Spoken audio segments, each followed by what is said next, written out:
At the age of 5, the young Sui Sui possesses an extraordinary ability known as words manifest as law, but each invocation diminishes her lifespan. When her master sent her down the mountain, she frantically jotted notes in her virtue ledger, declaring, "Seek 10 virtuous people, accumulate virtue, and preserve my life." Approaching one person dissipated the backlash, while staying close to another filled her with energy. Sui Sui's eyes sparkled as she exclaimed, "This is no virtuous person, this is my life extension VIP." Yet, her mother scolded her as a disaster star. Her father sought to exploit her for gain, and they even conspired to sell her to traffickers. Undeterred, Sui Sui bravely dismantled the traffickers' den, accruing a staggering 10,086 points of virtue. Soon after, she was adopted by the Shu family, embarking on a journey filled with delightful chaos. Her uncle, caught in a romance, faced a twin assassin. Her second uncle fell prey to an emotional hex cast by a student, and her third uncle's child-rearing reality show turned into a metaphysical spectacle. Sui Sui brandished her peachwood sword, declaring, "Virtue is my pursuit, malevolence begone." Protectively shielding Shu Huaijin behind her, she asserted, "My VIP, anyone who dares to take him shall face the consequences." However, lurking in the shadows were forces eyeing her protective talisman. Sui Sui urgently noted in her ledger, "Mission upgraded. Protect the virtuous, collect all virtue, and live to 100. Chapter 1. Sui Sui descends the mountain. Mother, I'm your daughter lost for 5 years. At the peak of Kunming Mountain, morning mist enveloped the surroundings. Sui Sui, carrying a coarse cloth bag nearly as tall as herself, had her little bun bobbing gently with each nod of her head. The mountain breeze rustled her oversized Taoist robe, rendering her petite figure even more fragile. "Master, I shall miss you dearly." Her voice quivered with innocence, her eyes glistening like ripened wild fruits in the mountains. The old Taoist knelt, his gnarled fingers tenderly brushing her chubby cheek, his eyes reflecting a mix of concern and reluctance. "Sui Sui, remember my words. The world below is complex, and your power that I know." Sui Sui straightened her back, mimicking her master's usual admonitions, raising a tiny finger. "Words manifest as law, be cautious. Perform good deeds daily and accumulate virtue." However, she quickly broke her own solemnity, giggling and revealing her 2 adorable dimples. The old Taoist shook his head in exasperation, producing an ancient compass from his sleeve and placing it in her small hand. "It will guide you to where you need to go." Sui Sui carefully tucked the compass close to her heart and touched the small cloth pouch around her neck, containing her master's talismans, a cherished memento. Taking a deep breath, she turned and stepped forward, the hem of her robe sweeping across the stone steps, producing a soft, rustling sound. The descent proved far more arduous than Sui Sui had anticipated. Her short legs barely reached some of the steps, forcing her to crawl down with both hands and feet. The bag frequently snagged in the crevices, causing her to stumble. Ouch! Sui Sui plopped down onto the ground, tears welling in her eyes. Rubbing her sore spot, she pondered for a moment before her eyes suddenly brightened. Great crane, come help me." No sooner had she spoken than a melodious crane call pierced the mountain silence. A snow-white celestial crane swooped down from the clouds, its broad wings stirring the air and tousling Sui Sui's bun. The crane gently lowered its head, nuzzling Sui Sui's cheek with its beak. Sui Sui's tears transformed into laughter as she clumsily climbed onto the crane's back. As the celestial crane took to the skies, a familiar dizziness washed over her, a prelude to the backlash of her power. Her master had warned that each use of her ability would consume her accumulated virtue, and a deficiency in virtue would cut her life short. Eastward. To the east, Sui Sui mumbled, her little face pressed against the crane's warm feathers, soon drifting into slumber. When she awoke again, the sight before her left her agape with surprise. Countless skyscrapers towered into the clouds like the celestial mountains from her master's tales, and the moving metal boxes on the streets raced faster than the wild hares in. "The mountains, wow!" Sui Sui exclaimed, shaking her little feet with excitement, nearly slipping from the crane's back. In a hurry, she pulled out the compass, noting that the needle was trembling vigorously, pointing towards a brightly lit villa not far away. At that moment, The garden of the Chiu family villa was abuzz with activity as they celebrated Chiu Mingming's 5th birthday. Lin Ran had specifically invited the Shu family, one of the 5 prominent families in the capital, their connection to the Shu family stemming from the fact that Madame Shu Tong Iran had only one son and was known for her aloof demeanor. Yet, Tong Iran had a fondness for little girls, as her son Shu Huai Jin attended the same kindergarten as her daughter, thus allowing her to invite all his classmates under the pretext of hosting a birthday party for her daughter.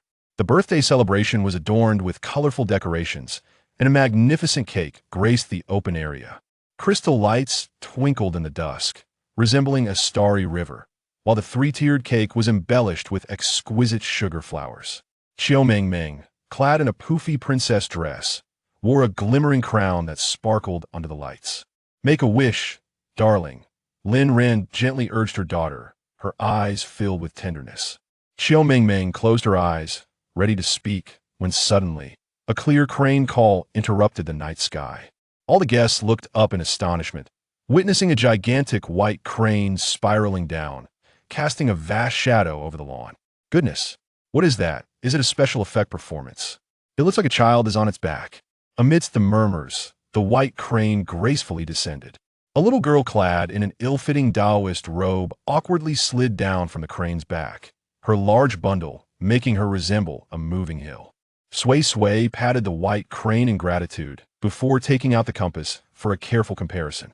Confirming her findings, her eyes sparkled as she joyfully trotted over, surveying the adults gathered, finally fixing her gaze on Lin Ran. "Hello, are you my mother?" Sui Sui looked up at her small face, her voice ringing clear as a bell. The garden fell into a stunned silence. Then, a wave of chatter erupted as people exchanged bewildered looks. "What is happening? Isn't the Chiu family supposed to have only one daughter?" Chiu Mingming was the first to react, dashing forward to shove Sui Sui aside. "Nonsense. This is my mother. We don't know you." Sui Sui stumbled back a few steps, landing on the ground. She did not cry instead. She blinked her large eyes in confusion.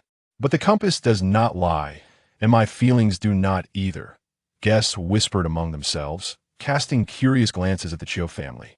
Yet, Madame Shu Tong Iran observed the suddenly appearing little Taoist with great interest, finding her irresistibly adorable, akin to a soft and tender toy figurine, almost.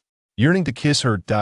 In contrast, the Chiu child, usually quite obedient, now appeared uncharacteristically fierce. Unable to contain herself, she exclaimed to her son, "Huai Jin, look how adorable she is." Shu Huai Jin remained silent, but his strikingly clear eyes were fixated intently on Sui Sui. Sui Sui slowly rose, brushing off the grass from her robe, her small face serious. "I know she is your mother, but that does not negate her being my mother as well." Chiu Ming's brows furrowed tightly. "What do you mean your mother, my mother?" "Anyway, she is my mother." Sui Sui, small yet clever, shook her head. "Why are you so foolish?" Enraged, Chiu Mingming immediately turned to Lin Ran, shouting, "Mom, look at her. She's saying you're her mother for no reason." Lin Ran hurriedly comforted her, then turned her gaze to the somewhat familiar little girl, questioning, "Who are you? Why are you here?" Sui Sui glanced at the unfamiliar yet somewhat familiar woman, contemplating before responding, "I am your daughter lost for 5 years." Her declaration pressed a mute button, freezing the atmosphere in the garden once more. Chapter 2. Sui Sui. "Hey, this little brother is rather special."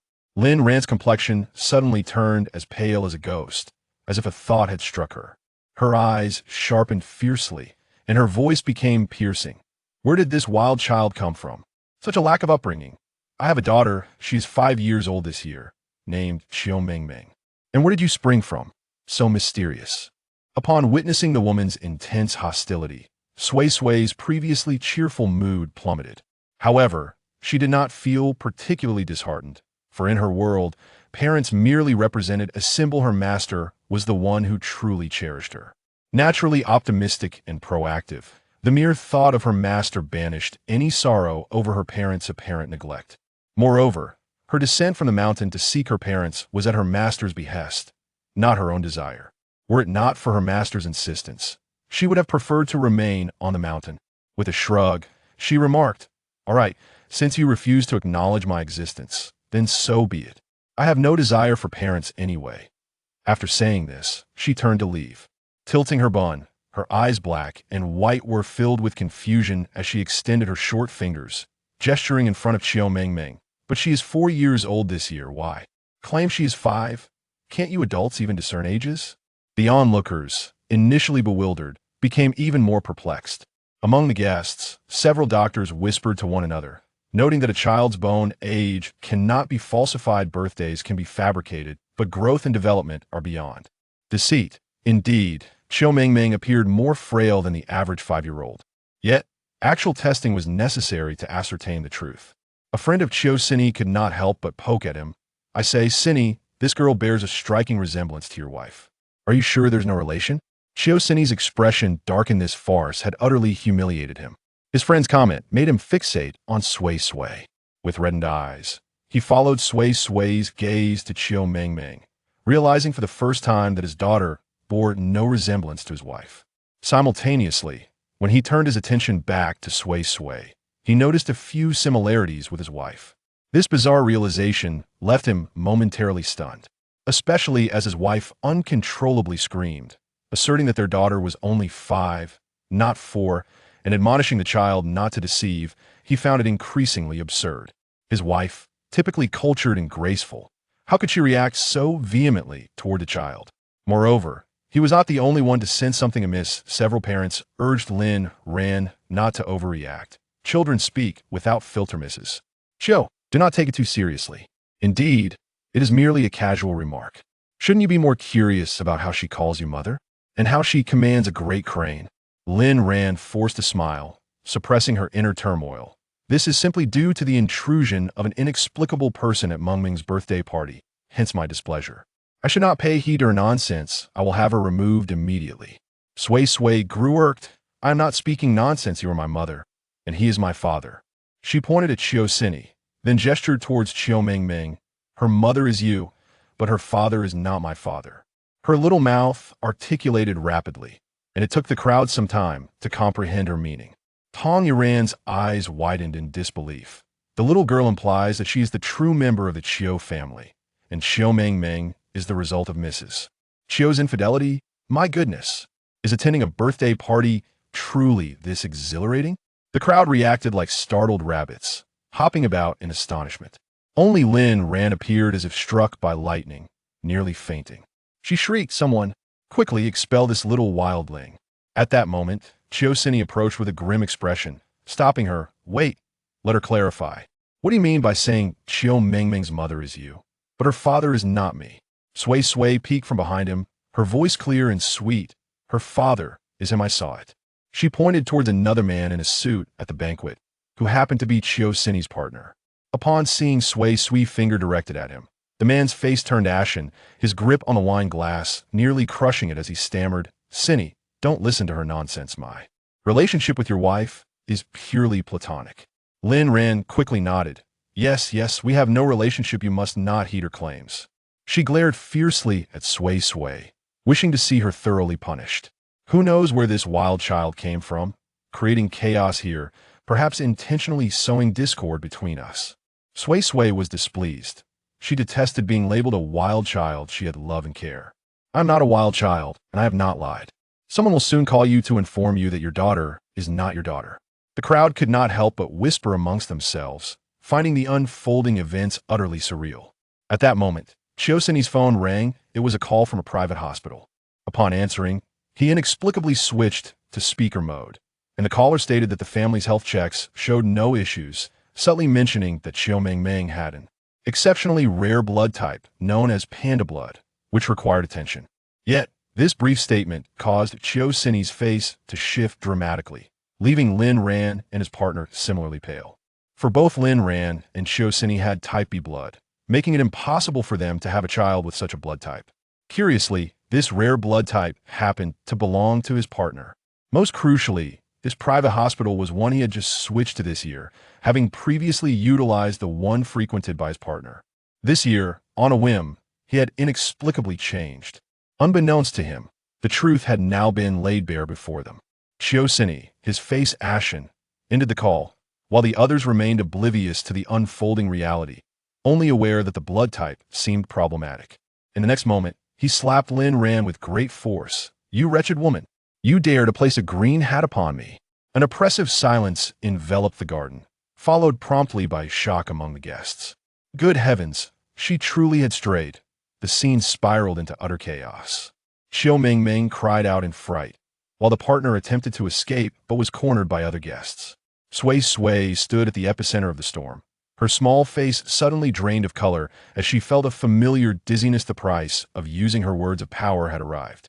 Her frail body swayed like a dandelion in the wind. She whimpered, realizing she had disobeyed and not listened to her master.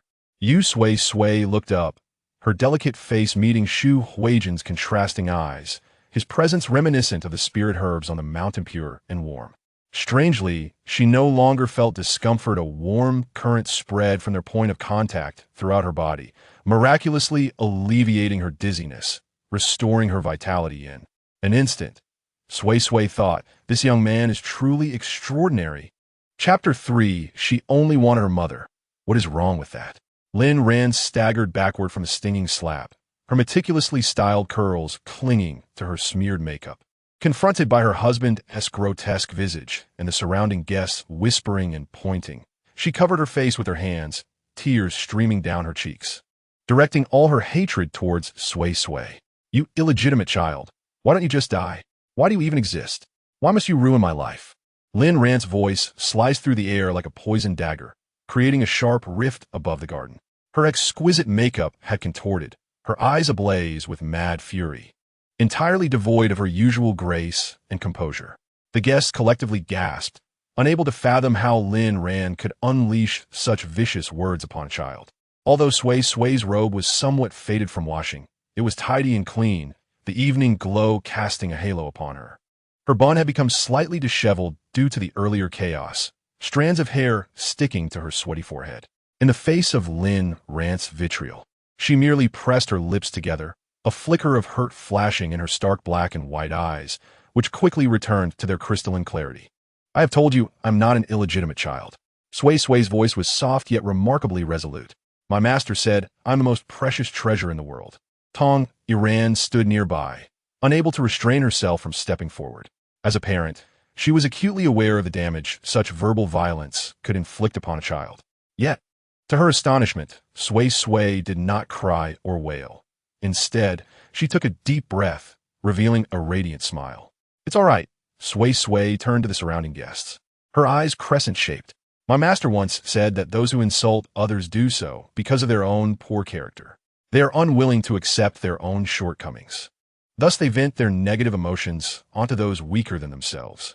I have the best master in the world who loves me, and that is enough. I want to care about the opinions of outsiders." This statement struck a poignant chord in the hearts of many parents present. What an understanding child. In contrast, Lin Ran's hysterical demeanor appeared increasingly grotesque. Moreover, this child was merely 5 years old, yet spoke with such eloquence. Her master had indeed educated her well. Chiosini stood nearby, his expression fluctuating between dark and light. He gazed at Sui Sui's obstinate little face, an inexplicable familiarity swelling within him.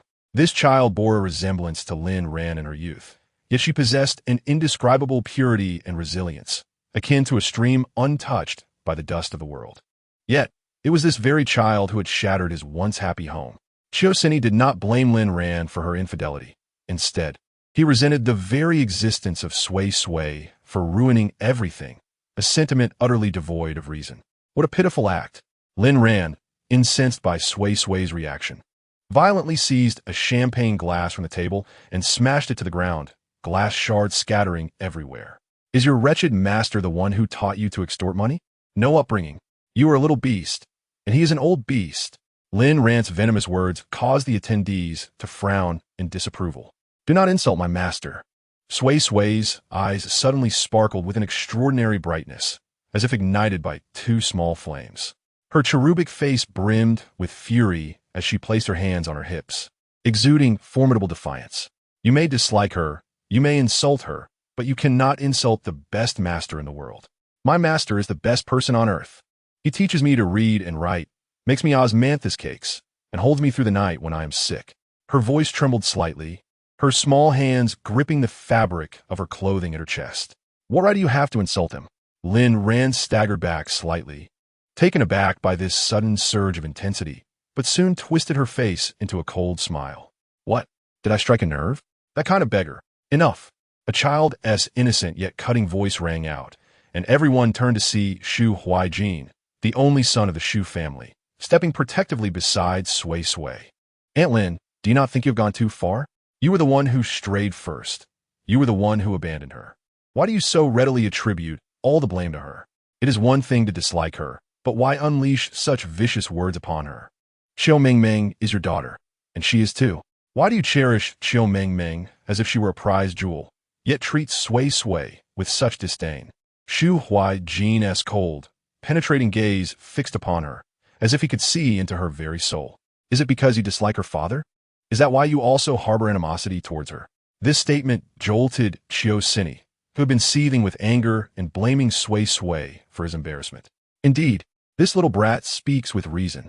If Lin Ran dislikes children, why does she treat Qiu Mingming so well? They say love extends to all associated.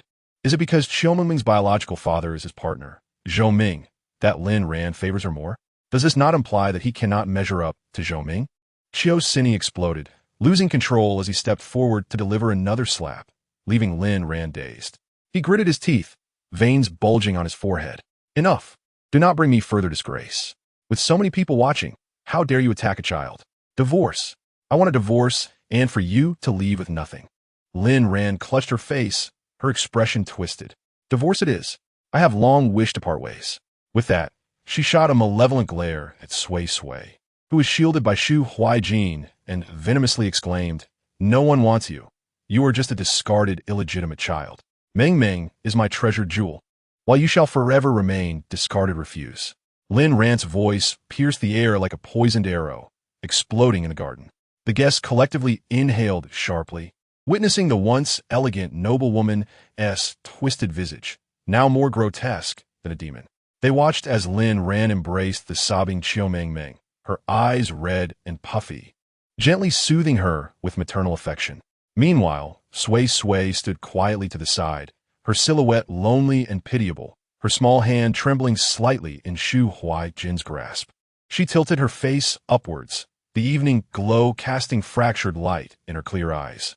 The 5-year-old child struggled to conceal her emotions, her lips attempting to curve into a smile, resembling a butterfly's dampened wings, trembling and unable to take flight. Even though she constantly reassured herself that as long as her master loved her, that was sufficient, the overwhelming malice from her biological mother still caused her distress. She was merely a child, undeserving of such relentless animosity. She only wanted her mother. What was wrong with that? The fault lay with Lin Ran. How utterly absurd. The onlookers could not help but feel their eyes moisten, their hearts aching for her. Chapter 4 Little Shu Gij. My name is Sui Sui. The Sui from my Sui. Shu Huaijin's heart tightened. This 6-year-old child was experiencing the discomfort of a heavy heart for the first time. He grasped Sui Sui's hand tightly, his youthful voice imbued with determination. Yes, you are wanted. Do not listen to her nonsense. Sui Sui met his clear black eyes, which reflected her small self. Enveloped in his concern and care, she suddenly smiled, nodding vigorously. Yes, you are right, big brother. My name is Sui Sui. The Sui from my Sui. My master said he hopes I grow strong like wheat, becoming bountiful. What is your name? Sui Sui. Shu Huaijin repeated her name, chuckling, causing his serious little face to appear more childlike.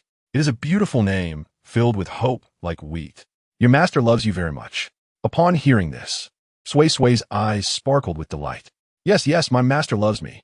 She gleefully praised Shu Huaijin for his discernment.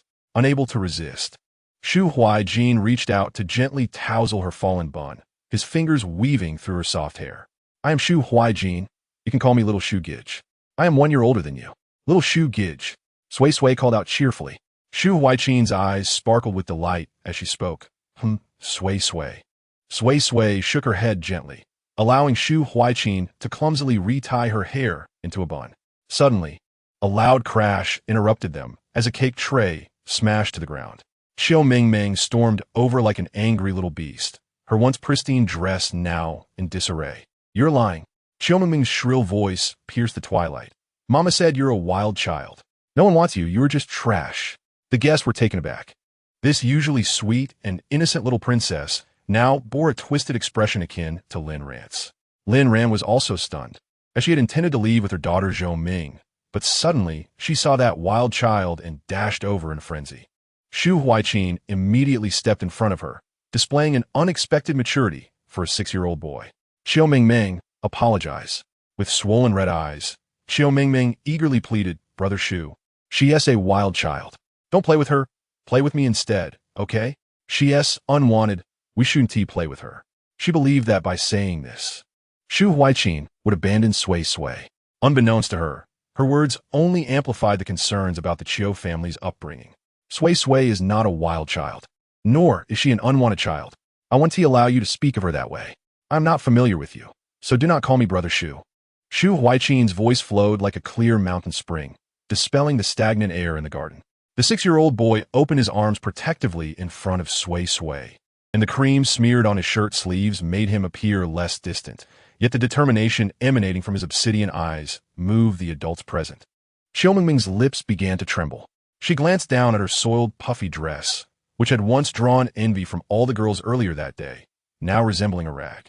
In contrast, that wild girl wore a robe that, though faded, shimmered with a golden hue from the setting sun.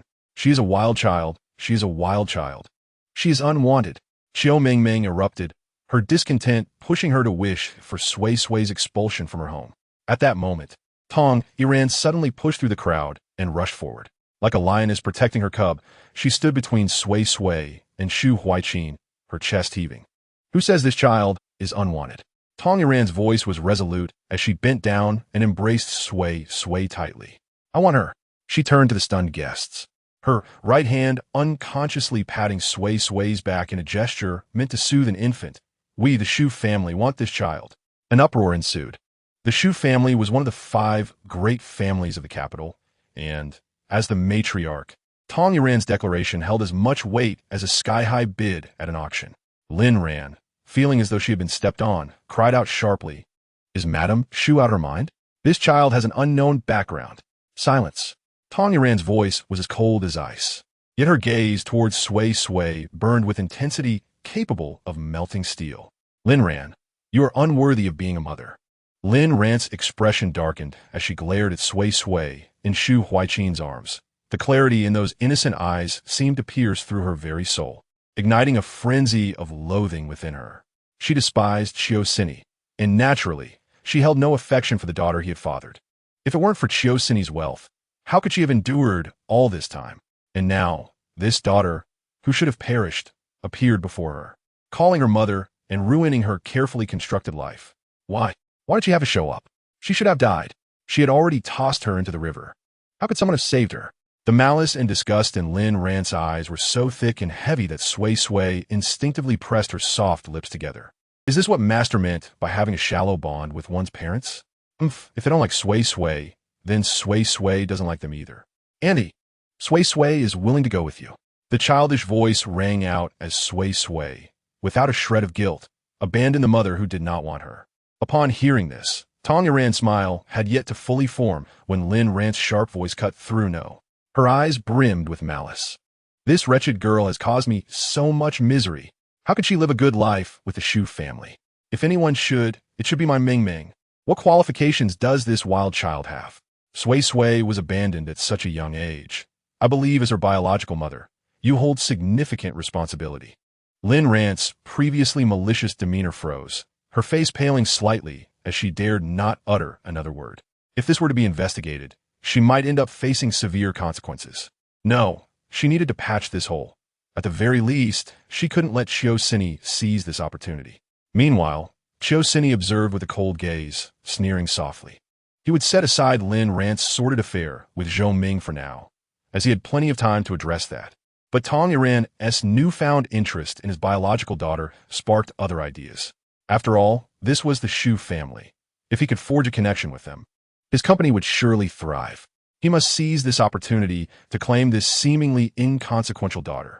Chapter 5. Shu Huaiqin. Sui Sui, I can give you my father. Qiu Sini's eyes flickered with a glimmer, his face suddenly contorting with feigned sorrow. He hurried forward, his suit pants trembling slightly from his hurried movements, as if each step was laden with paternal affection. He half-squatted, deliberately aligning himself with Sui Sui's gaze, his trembling hand hovering in the air, as if yearning to touch her, but fearing to disturb her. Sui Sui, he croaked, his voice gravelly, his throat tightening as if suppressing years of guilt. It's my fault. I made you suffer all these years. Sui Sui blinked. She remembered Master saying that the fox spirits at the foot of the mountain could change their faces. Yet this man's expression shifted quicker than a fox. Just moments ago, he had coldly watched her being called a wild child, and now his eyes were red. Instinctively, she shrank closer to Tong Iran, her tiny fingers clutching the pearl button on her dress. Tong Iran's arms tightened around her. She glanced at Suisui reddening eyes, secretly mocking, thinking his acting could compete for an Oscar. However, the legal implications of his guardianship over her biological daughter sharply reminded her that unless he could be proven harmful to the child, his rights were nearly unassailable. Taking a deep breath, she unconsciously rubbed Sui Sui's back, as if to convey strength. Mr. Chiu, what Sui Sui needs is a stable environment for growth, not a sudden display of paternal affection. Suisui staggered back, as if stung, clutching his chest in a melodramatic fashion. Madam Shu, how could you misconstrue a father's heart so? When he turned to Sui Sui, his voice softened, almost choked with emotion. Daddy is innocent. I had no idea your mother would abandon you and have another daughter with someone else, pretending she was you. It's all her fault, entirely her fault. Lin Ran curled her lips in ironic amusement. Yes, it's all my fault. You care so much about your daughter. So much that you managed to remain oblivious to any issues while I resolved my pregnancy and childbirth in just 2 years. As her words fell, silence enveloped the crowd. The guests, who had been moved by Suisui's earlier speech, suddenly wore grim expressions. If he truly cared, would he not have noticed that his daughter had been lost for so many years, only to be replaced by another? This was utterly ludicrous. This couple truly was a nest of snakes and rats, neither of them being good people. You wretched woman, mind your own business. As the two prepared to argue again, Tong Iran couldn't help but sigh. Cradling Sui Sui, she looked into the girl's clear eyes and felt her heart soften. Sui Sui, Annie will find a way. Sui Sui tilted her head, sensing the complexity of the situation. After a moment's thought, she whispered in Tong Iran's ear, Annie, it's all right. We're fated to be together. We will live together from now on. Now that father wishes for my company, I shall remain with him for the time being. The master instructed me to seek out my parents.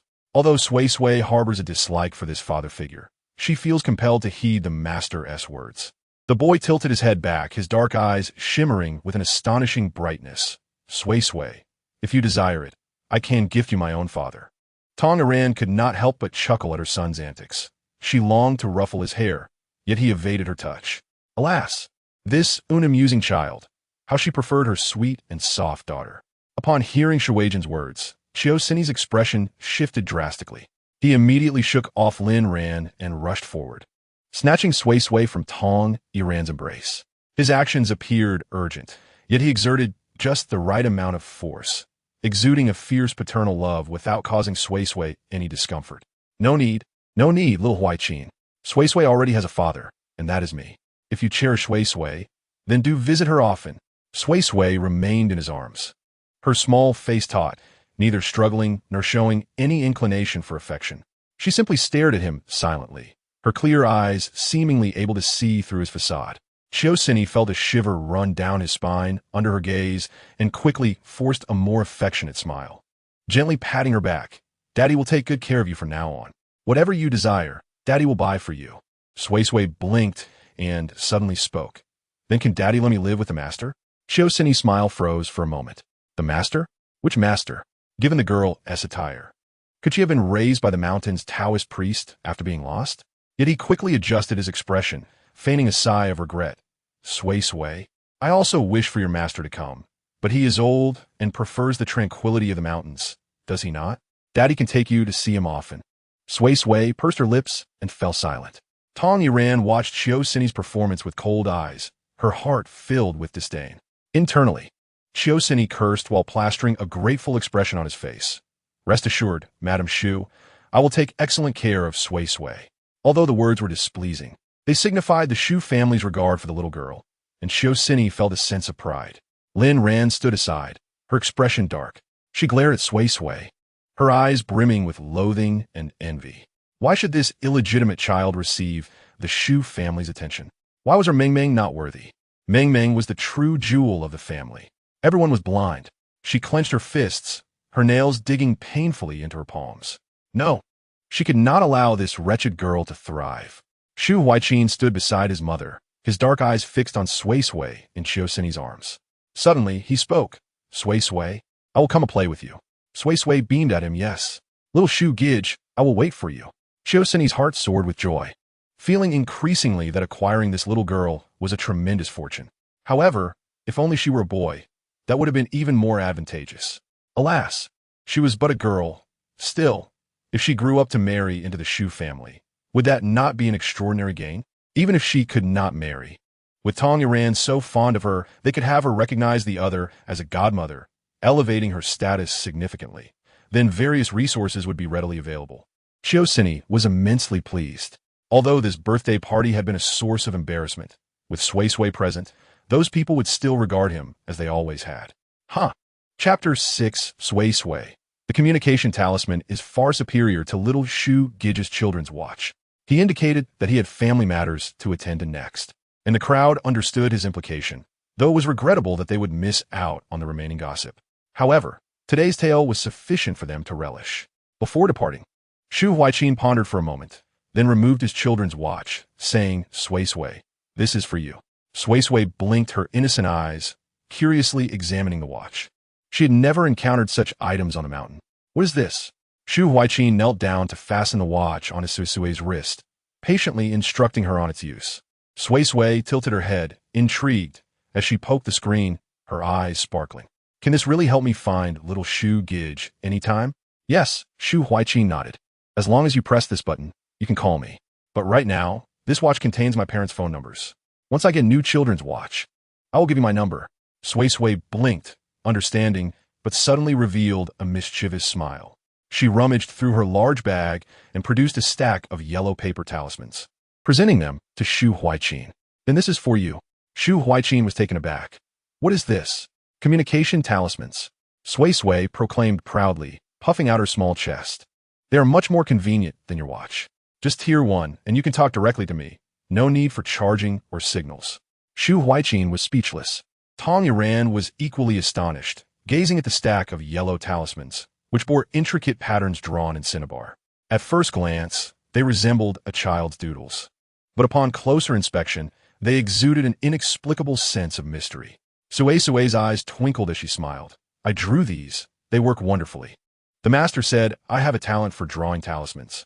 Tong Yuan's heart ached upon hearing this, feeling that the little girl had been led astray into the realm of superstition at such a tender age. The Taoist priest on the mountain likely struggled financially, and raising a child would naturally require such means. It was Sui Sui who suffered. She gently stroked Suisui's head, speaking softly. Sui Sui is truly remarkable. But this communication talisman may not be very scientific. Sui Sui blinked innocently, but it's very useful. I often use it with the master on the mountain. Tong Yuan, helpless, could only acquiesce. All right, Huaiqin, you should accept Suisui's heartfelt gift. Though Shu Huaiqin was somewhat skeptical, he solemnly tucked the talisman into his pocket. After sending off the guests, Suisui immediately approached with a sycophantic smile plastered on his face. Sui Sui, why not thank Aunt Tong? Daddy will buy you an even better watch another day.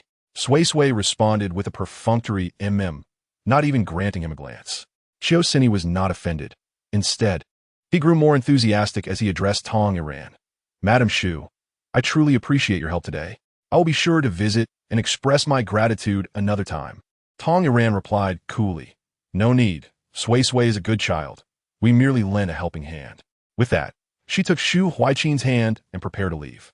Sui Sui nodded vigorously, waving her little hand at him. Goodbye, little Shu Gij. After a moment's thought, she ran back and whispered a few words into Shu Huaiqin's ear. He gazed at her fair little face, ultimately nodding with some hesitation. As dusk descended, the last traces of orange in the sky were gently blended with soft grayish blue. The Shu family's vehicle traversed the winding mountain road. With the window partially open, The evening breeze carried the fragrant scent of grass and trees, playfully tousling Shu Huaiqin's bangs. He gazed at the yellow paper talisman in his hand, lightly rubbing his fingertip over the rough lines drawn in cinnabar. The intricate patterns seemed to possess a faint warmth, as if concealing some secret. Shu Huaiqin remained silent, and Tong Iran, believing he was concerned for Sui Sui, comforted him. Do not worry. Although Chiosini is not a good person, Sui Sui is, after all, his biological daughter, and he will not harm her for now. Shu Huaiqin shook his head. I'm not worried about that. He lifted the communication talisman, frowning. Sui Sui asked me to tear this up halfway. Tong Iran was taken aback. Why? She said she wants to prove that this is indeed more effective than the children's watch. Tong Iran caught a glimpse of her son's hesitation, her tone laced with a hint of indulgent amusement. Perhaps it was just a little game with Sui Sui. Shu Huaiqin pressed his lips together, and with a gentle flick of his fingertip, he tore a small opening in the talisman. With a soft whoosh, a flame of ethereal blue sprang forth, and the talisman gracefully ignited in the astonished gazes of both, leaving no scorch marks but transforming into a wisp of green smoke that spiraled upwards like silk. The smoke did not dissipate. Rather, it seemed to possess a spirit of its own, gently entwining around Shui's wrist. The interior of the car was suddenly suffused with a faint aroma of sandalwood, evoking an inexplicable sense of tranquility. Little Sh, can you hear me? Suisu's voice suddenly resonated in the air, bright and cheerful, as though it emanated from a distant place, yet was clear enough to suggest she was seated right in the vehicle, even allowing one to discern the slight nasal tone in her speech. Tynyrn. Shuijn. Is this really happening? I thought such things were mere superstition. Tynyrn blinked, feeling somewhat disoriented and perplexed. This was entirely beyond her comprehension. Yet strangely, she felt no fear, only a peculiar sense of novelty. Perhaps it was due to the presence of an innocent and naive young girl that the situation did not seem so alarming. After a moment's hesitation, Shuijn voiced his curiosity. Is this truly metaphysics? Or is it some form of advanced technology? A muffled laugh came from the other end of the communication talisman. Little Sh, you are so amusing. Of course, this is metaphysics. Master says this communication talisman is one of the foundational spells of the M-Osh-In sect. Isn't this talisman more impressive than a watch? Suisu's tone was brimming with pride, akin to that of a boastful kitten. Shuijn pondered for a moment and nodded. Indeed, it is remarkable. It requires no electricity, no model, and can communicate using merely a yellow talisman. This revelation surpassed even Shuijn's understanding. He inquired with intrigue, Suisui, is your master a master of metaphysics? I have read that ancient masters in Hugu possessed such abilities, even able to capture spirits and monsters. Suisui thought for a moment and replied, yes, but I haven't officially become a disciple yet. My master says that although I am talented, I'm still too young. However, she quickly added, even though I am young, I am quite capable. Little Sh, if there are people around you who need assistance, you can seek my help. I am truly remarkable. She fervently promoted her services, urging others not to underestimate her youth. With her hands on her hips, Suisui asserted her competence. Chapter 7. Suisui. Master says my fate is special. I shall not live past a few years. Tynyrn took a deep breath. Her expression somewhat wooden. She had heard of M-Osh-In Taoists, but never imagined their existence would manifest in such a tangible manner. She could not help but massage her temples, feeling as though the world had turned surreal. To be candid, within her elite social circle, she had encountered a number of superstitious individuals. The wealthier they were, the more superstitious they seemed. Yet, she had always regarded such beliefs with disdain. Growing up under the Red Banner, how could she possibly subscribe to such notions? Now, she found herself in a haze, almost compelled to believe. Suisui. Tynyrn endeavored to keep her voice steady. Who exactly is your master? Suisu's voice was vibrant. My master is my master, and he is very formidable. Understanding that Suisu's youth might limit her comprehension, Tynyrn rephrased her inquiry. Apart from you and your master, do you have any senior brothers or sisters? Suisui shook her head, her tone slightly disheartened. No, just my master and me. I miss him. I have never been away from him for so long. It has been a whole day, such a long day. Yet she was aware that many more days lay ahead. I miss my master. Woo-woo. Shui imperceptibly noted the shift in Suisu's tone. Suisu, did your master send you down the mountain? Or did you wish to descend? The fragrance within the vehicle gradually faded, yet Suisu's voice resonated with clarity. Little sh, you are very clever. Yes, I came down to do good deeds and preserve my life. What? Both Shui and Ting are exclaimed in unison. Suisu's voice bore an unexpected maturity for her age. My master says my fate is special. I shall not live past a few years. This year at 5, I am particularly at risk. I must descend to find my biological parents, as it may offer me a glimmer of hope. Furthermore, she continued, my master also said that my connection with my parents is shallow. If they do not want me, I should not force it, but I must perform good deeds to accumulate merit and prolong my life. Quickly, Suisu's voice brightened again. Even though my mother does not want me, my father does. So that's a significant improvement. However, she refrained from discussing the intricacies of her abilities, stating, Master said this matter is very special and should not be casually shared. Yet, I can speak of my magical skills as I learned them myself.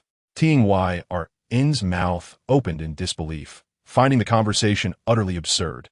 Staring incredulously at the talisman in her son's hand, this is simply outrageous. Such bizarre fates should only exist in novels or television. Mom, Shui frowned, silencing her, and turned back to the talisman. Suisui, please continue.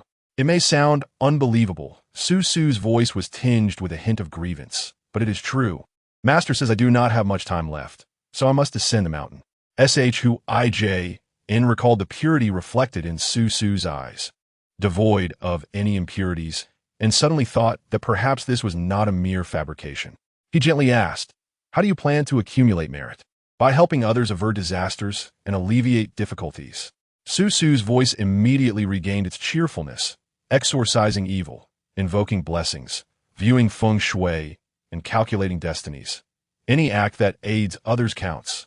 Master says, I am exceptionally gifted and learn quickly. I am already capable of acting independently. Therefore, if you need assistance, you can seek me out. I do not charge a fee. Suisui enthusiastically promoted her services. Could vividly imagine the adorable visage of the little one earnestly presenting herself. However, the situation was undeniably overwhelming. She could scarcely envision a 5-year-old child resembling a fortune teller. Suisui, N's voice was strained. Annie truly needs some time to process this. Oh, all right, I understand. Suisu's tone was slightly subdued, but she quickly cheered up again. It's okay, Annie. Whenever you have a problem, remember to come to me. Surprisingly, Shui seemed more accepting of the situation than his mother. He spoke up, Suisui, I will help you find clients. His voice, though young, was filled with sincerity. My dad has many friends, and we often have guests at our home. I used to dislike interacting with them, but for you, I will ask if they need your help. Wow, little you are truly wonderful. I really like you. Rest assured, as long as the guests are referred by you, I won't charge a fee. I just want to accumulate merit. However, Shui shook his head. No, you must charge. Otherwise, they will think you are not genuinely capable. My dad taught me that free things are often undervalued. Suisui pondered this, so that is how it is. Your dad is very impressive. Shui nodded earnestly. Yes, I also think my dad is impressive. So, would you consider abandoning your father to acknowledge mine as your dad? Suisui shook her head, her childish voice firm. No, I must stay with my biological father. But it's all right. This father won't be with me for long anyway. I will have a chance to call you dad in the future. Rn, still somewhat dazed, found herself amused by the two little ones calling out dad. Did they truly understand the implications of their words? Yet, this was not the first time Suisui had mentioned that she would not be with his father for long. Suisui, is it because you can predict the future that you know you will separate from your father? Suisui giggled. Yes, that's right. However, I am not as powerful as my master. I cannot foresee my own issues.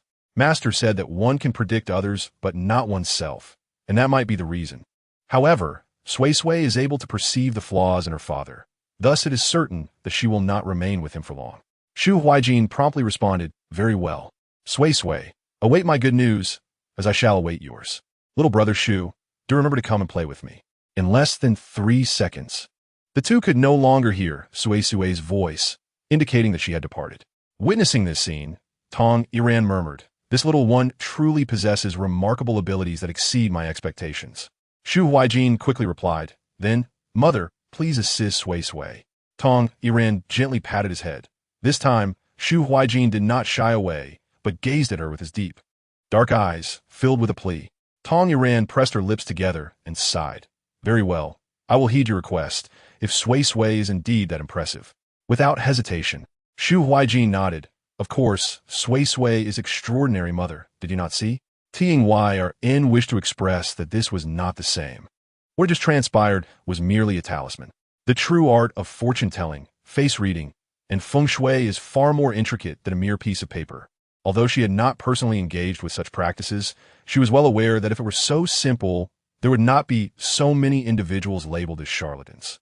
We shall find another time to have a thorough discussion with Suisui.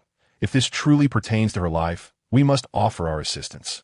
Shuijin's eyes sparkled with delight upon hearing this. "Thank you, mother. You are truly wonderful." Chapter 8. Get out, leave my home, you illegitimate child. At that moment, Suisui, with her chubby little hands, patted the ashes and scampered out of the restroom. She had deceived Chi New York, claiming she needed to use the facilities in order to sneakily converse with Shuijin. However, as the argument in the living room escalated, Suisui, unable to endure the commotion, felt compelled to investigate the situation. Chi New York, in a fit of exasperation, was embroiled in a heated exchange with LNRN. His face flushed with anger as he incessantly berated her, questioning what was wrong with Suisui. He could not shake off Shuijin's earlier inquiry. Did she dislike Suisui because she harbored ill feelings towards him? She is simply inferior. She pales in comparison to Ming. The moment I conceived her, I suffered from relentless morning sickness, losing over 10 pounds in 3 months, unable to sleep or eat properly, and even eventually spitting blood. Yet, despite all this, she continued to grow within me. It feels as though a parasite has latched onto me, an unwelcome presence that I cannot seem to shake off. And what about you, tirelessly engrossed in your work? I find myself unable to eat, yet you only encourage me to consume more. Is it not imperative to consider my genuine feelings? Lin Rant's eyes glowed crimson as she seized this opportunity to unleash all her past suffering and anguish. After enduring so much to finally give birth, I faced a severe hemorrhage because of her. Were it not for the advancements in modern medicine, would I be here conversing with you? Because of her, I have sacrificed a significant part of my vitality. How could it be possible for me to harbor any affection for her? It is her, wishing for her demise. And what about you? Knowing she is a daughter, you do not even spare her a glance, treating me with mere indifference. Tell me, how can I not harbor such hatred? Suisui, with her petite frame, approached the sofa, her chubby little hands still glistening with droplets from washing them, damply pressed against her robe. Every utterance from LNR pierced her tender heart like a delicate needle. The words parasite and I wish you were dead echoed in her 5-year-old world, buzzing like the bothersome bees in the master's apothecary. Slowly, she crouched down, just as her master had taught her, wrapping her short arms around her knees and burying her face in the crook of her arms. Strands of hair from her bun cascaded down, concealing her reddened eyes. It dawned on her that even while she was in her mother's womb, she had caused her immense discomfort, nearly endangering her life. A heavy weight pressed upon her chest, as though it were burdened by a pouch of herbs dried by her master's own hands. Yet Suisui did not weep. Her master had said that tears are pearls, to be reserved for those and that which truly deserves them. She merely felt a twinge of sadness and began to understand why this mother did not cherish her. But that was all right. She clenched her chubby little hands, encouraging herself with fervor. She is cherished by her master, and it matters not if her mother harbors disdain for her. After all, her very existence has caused her mother pain. In such circumstances, she would merely refrain from retorting when her mother chastises her. Upon hearing Lin Rant's accusations, Chiosini felt the veins on his forehead throb as he suddenly seized the crystal ashtray from the coffee table and smashed it onto the ground, shards scattering everywhere. "How dare you still speak with such audacity?" His voice was as if it had been rubbed against sandpaper. "I offered to purchase you a villa and lavish you with jewels, allowing you to live as a prosperous lady. Yet behind my back you betrayed me, and now you dare to blame the child?" Lin Ran let out a cold laugh, her fingers adorned with crimson nail polish, nearly poking his nose. Money? Can money prevent me from vomiting? Can money spare me from pain? What else can you do besides throwing around checks? Her voice was as piercing as glass scraping against the chalkboard. At least NGM Ing had her father by her side during the prenatal checkups and the delivery. And what about you? You were in a meeting even on the day that wretched girl was born. Zhou Ming adjusted his glasses, revealing an expression of embarrassment. X and Y. This is merely an accident, nothing more. Chi X and Y's teeth ground together with a sharp sound. Accident? Do I look like a fool? Lin Ran. I must inform you, Qiuxin Yi, that I have long been acquainted with Zhou Ming. We were a couple during our university days, and had it not been for his family's financial struggles, I would not have been compelled to marry you. It is truly astonishing that your business partner is none other than him. One can only say that this is fate. Upon hearing Kusiniai's words, he felt as if struck by lightning. Zhou Ming, the highly paid technician he had recruited, was someone he feared would abandon him. Thus, he had even granted the individual shares, intending to bind him firmly to the company. Little did he realize that this decision would ultimately lead him into a pit of his own making. Kusiniai, unable to articulate his grievances, flushed with rage, his eyes brimming with animosity, advanced with the intent to strike. Zhou Ming hurriedly intervened, urging, "The situation is as it stands. Your anger will not amend it. The company still requires my presence. At worst, I shall compensate you with a sum of money. Lin Ran divorces you without taking your possessions. What do you think? As for Ming, we shall take care of her without your concern." Chi X and Y truly finds it amusing. How beautifully Navi your thoughts are. The humiliation I have endured cannot be so easily brushed aside. Yes, you. That is out of the question. Do not even think about it. I intend to seek legal counsel against you. I shall not allow you to strip away my rights, and I will not relent easily. Zhou Ming's expression turned icy as he stated, "You must think this through. I possess shares in the company, and, as a technical expert, without my contributions, this company would be in dire straits." The mere utterance of a single, he encapsulated his disdain and contempt. They are a technology firm, with Qiuxin overseeing business negotiations, while Zhou Ming is in charge of the technical aspects. Although there are other technicians beneath them, Zhou Ming is the leader. Without him, the company would indeed face considerable uncertainty. Yet, the more he behaves in such a manner, the more incensed Qiuxin becomes. By the heavens! Engaging in an affair with his woman, making him wear the green hat, and raising a daughter for him. Now, how audacious to threaten him. Do you truly consider him a fool to be toyed with? Zhou Ming, do not revel in your triumph. You possess remarkable skills. Yet you are not the sole individual in this world endowed with such talents. Qiuxin gritted his teeth, his gaze sweeping across the room, and upon noticing Sui Sui, who was attentively listening by the sofa, a triumphant smile immediately spread across his face. My daughter Sui Sui has won the favor of the Shu family. When the time comes, if I merely allow her to shed a few tears in front of them, do you think the members of the Shu family would hesitate to assist her father in overcoming his difficulties, including the resolution of not wanting her mother? As soon as these words were uttered, Zhou Ming and Lin Ran simultaneously changed their expressions, their cold and piercing gazes instantly fixating on Sui Sui. Unable to restrain herself, Sui Sui fidgeted slightly, exclaiming, "What are you all staring at me for?" Qiu Ming clutched Lin Ran's hand tightly, her expression a mixture of fear and confusion. She was unaware of what was transpiring, only that her parents were on the brink of separation. A profound fear enveloped her.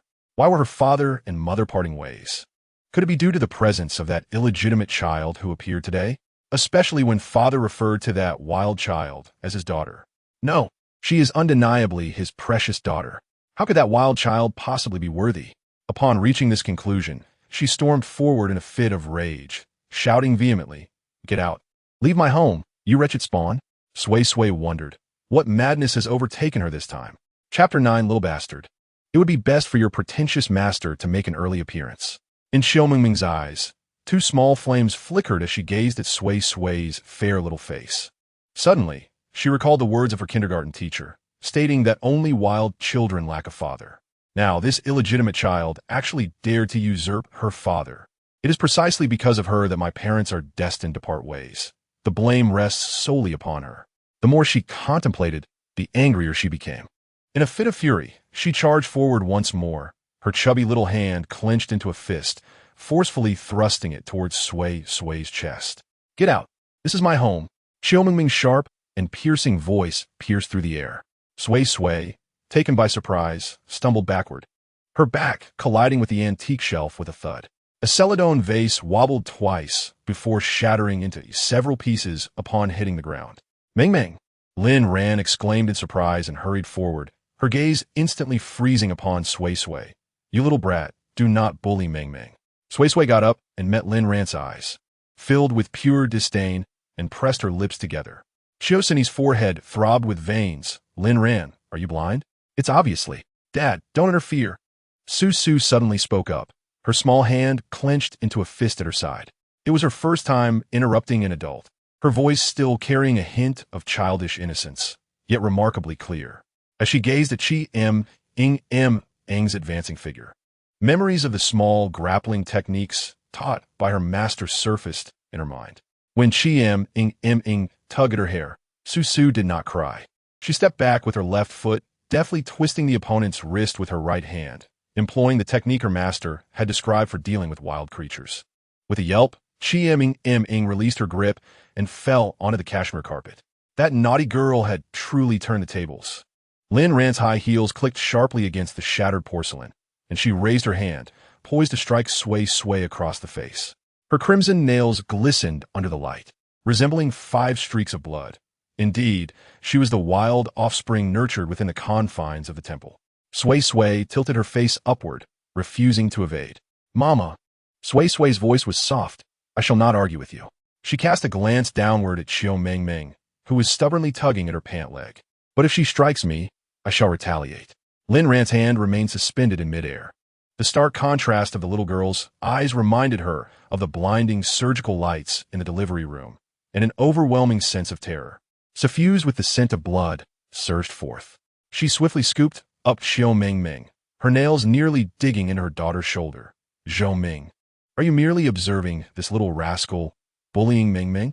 Suisui quietly tucked her left hand behind her back. "There." The red marks left by Ngm during her struggles throbbed with a fiery pain. The pain of her mother's labor lingered in her thoughts, and she quietly reassured herself that it was acceptable for her mother to be a bit harsh now. Her eyes glistened with unshed tears, but upon recalling her master, she sniffled and comforted herself that it was all right.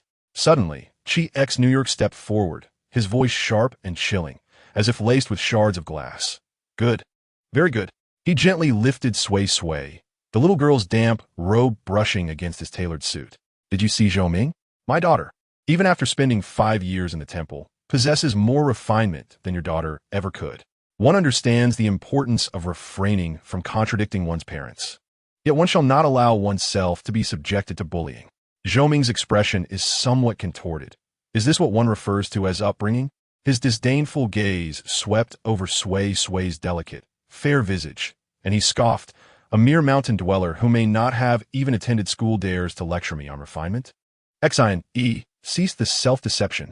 Madame Shu's compassion for her plight is merely a fleeting sentiment. To rely on her as a pillar of support for the Shu family is indeed a fanciful notion. Qiao Xinyi's arm muscles tightened, and Sui Sui could sense the suppressed fury within his chest. She felt indifferent towards this father figure, yet harbored a greater disdain for the man known as Zhou Ming. It is not that she lacked education. Her master had imparted knowledge unto her. The little girl lifted her face, her crystal-clear eyes locking onto Zhou Ming's gaze. "Uncle Zhou, I can recite the Tao Te Ching. I have learned characters, for my master has taught me." Zhou Ming's countenance grew increasingly grim. "Enough." Lin Ran's high heels cruelly crushed the porcelain shards scattered on the ground. Her crimson nails pointed accusatorily at Sui Sui. "Has this little wretch learned such tricks of deception at the Taoist temple? What is there to commend in this?" Suisui ceased her recitation and turned her gaze towards the furious LNRN. With a sigh, she earnestly addressed her, "Mother, my master once imparted wisdom that one should not be insatiable. Although your labor in bringing me into this world was arduous, I have consistently exercised patience towards you. You cannot perpetually berate me as a lowly wretch or an illegitimate child, for I too am capable of feeling anger." Her strikingly clear eyes met LNRN's. The innocence within them unmistakable. It was only then that LNRN recalled that ever since her quarrel with Chi X New York, this little wretch had refrained from vociferously calling out to her. It appeared she had eavesdropped on their conversation. However, Lin Rand paid no heed to Sui Sui's solemn demeanor. The more anguish Sui Sui experienced, the more delight Lin Rand felt. Her crimson lips twisted into a caustic curve as she deliberately crushed a piece of celadone beneath the tip of her stiletto, the shards scattering onto the hem of Suisui's robe. Has the little wretch learned to expound on lofty principles now? I shall inform you that I sacrificed half of my life to bring you into this world. Therefore, you ought to heed my words and endure my reprimands and scolding without protest. Lin Rand stepped forward, her fingers adorned with crimson nail polish suddenly gripping Sui Sui's chin, compelling the young girl to tilt her head and meet her gaze. She deliberately slowed her speech, ensuring that each word descended like a poisoned needle. You little wretch. It would be best for your pretentious master to meet an untimely demise. As she leaned in closer to Sui Sui's ear, her scarlet lips nearly brushing against the delicate skin, the final four words transformed into a searing breath, infused with a heavy scent of perfume. Sui Sui's pupils constricted sharply. As the image of her master meditating in the morning mist flashed before her, so benevolent and kind-hearted, causing her eyes to well with tears. You must not curse my master. A sharp, youthful voice suddenly pierced the air as she broke free from Lin Rand's grasp. Her eyes filled with rage and her face adorned with palpable animosity. Lin Rand was taken aback.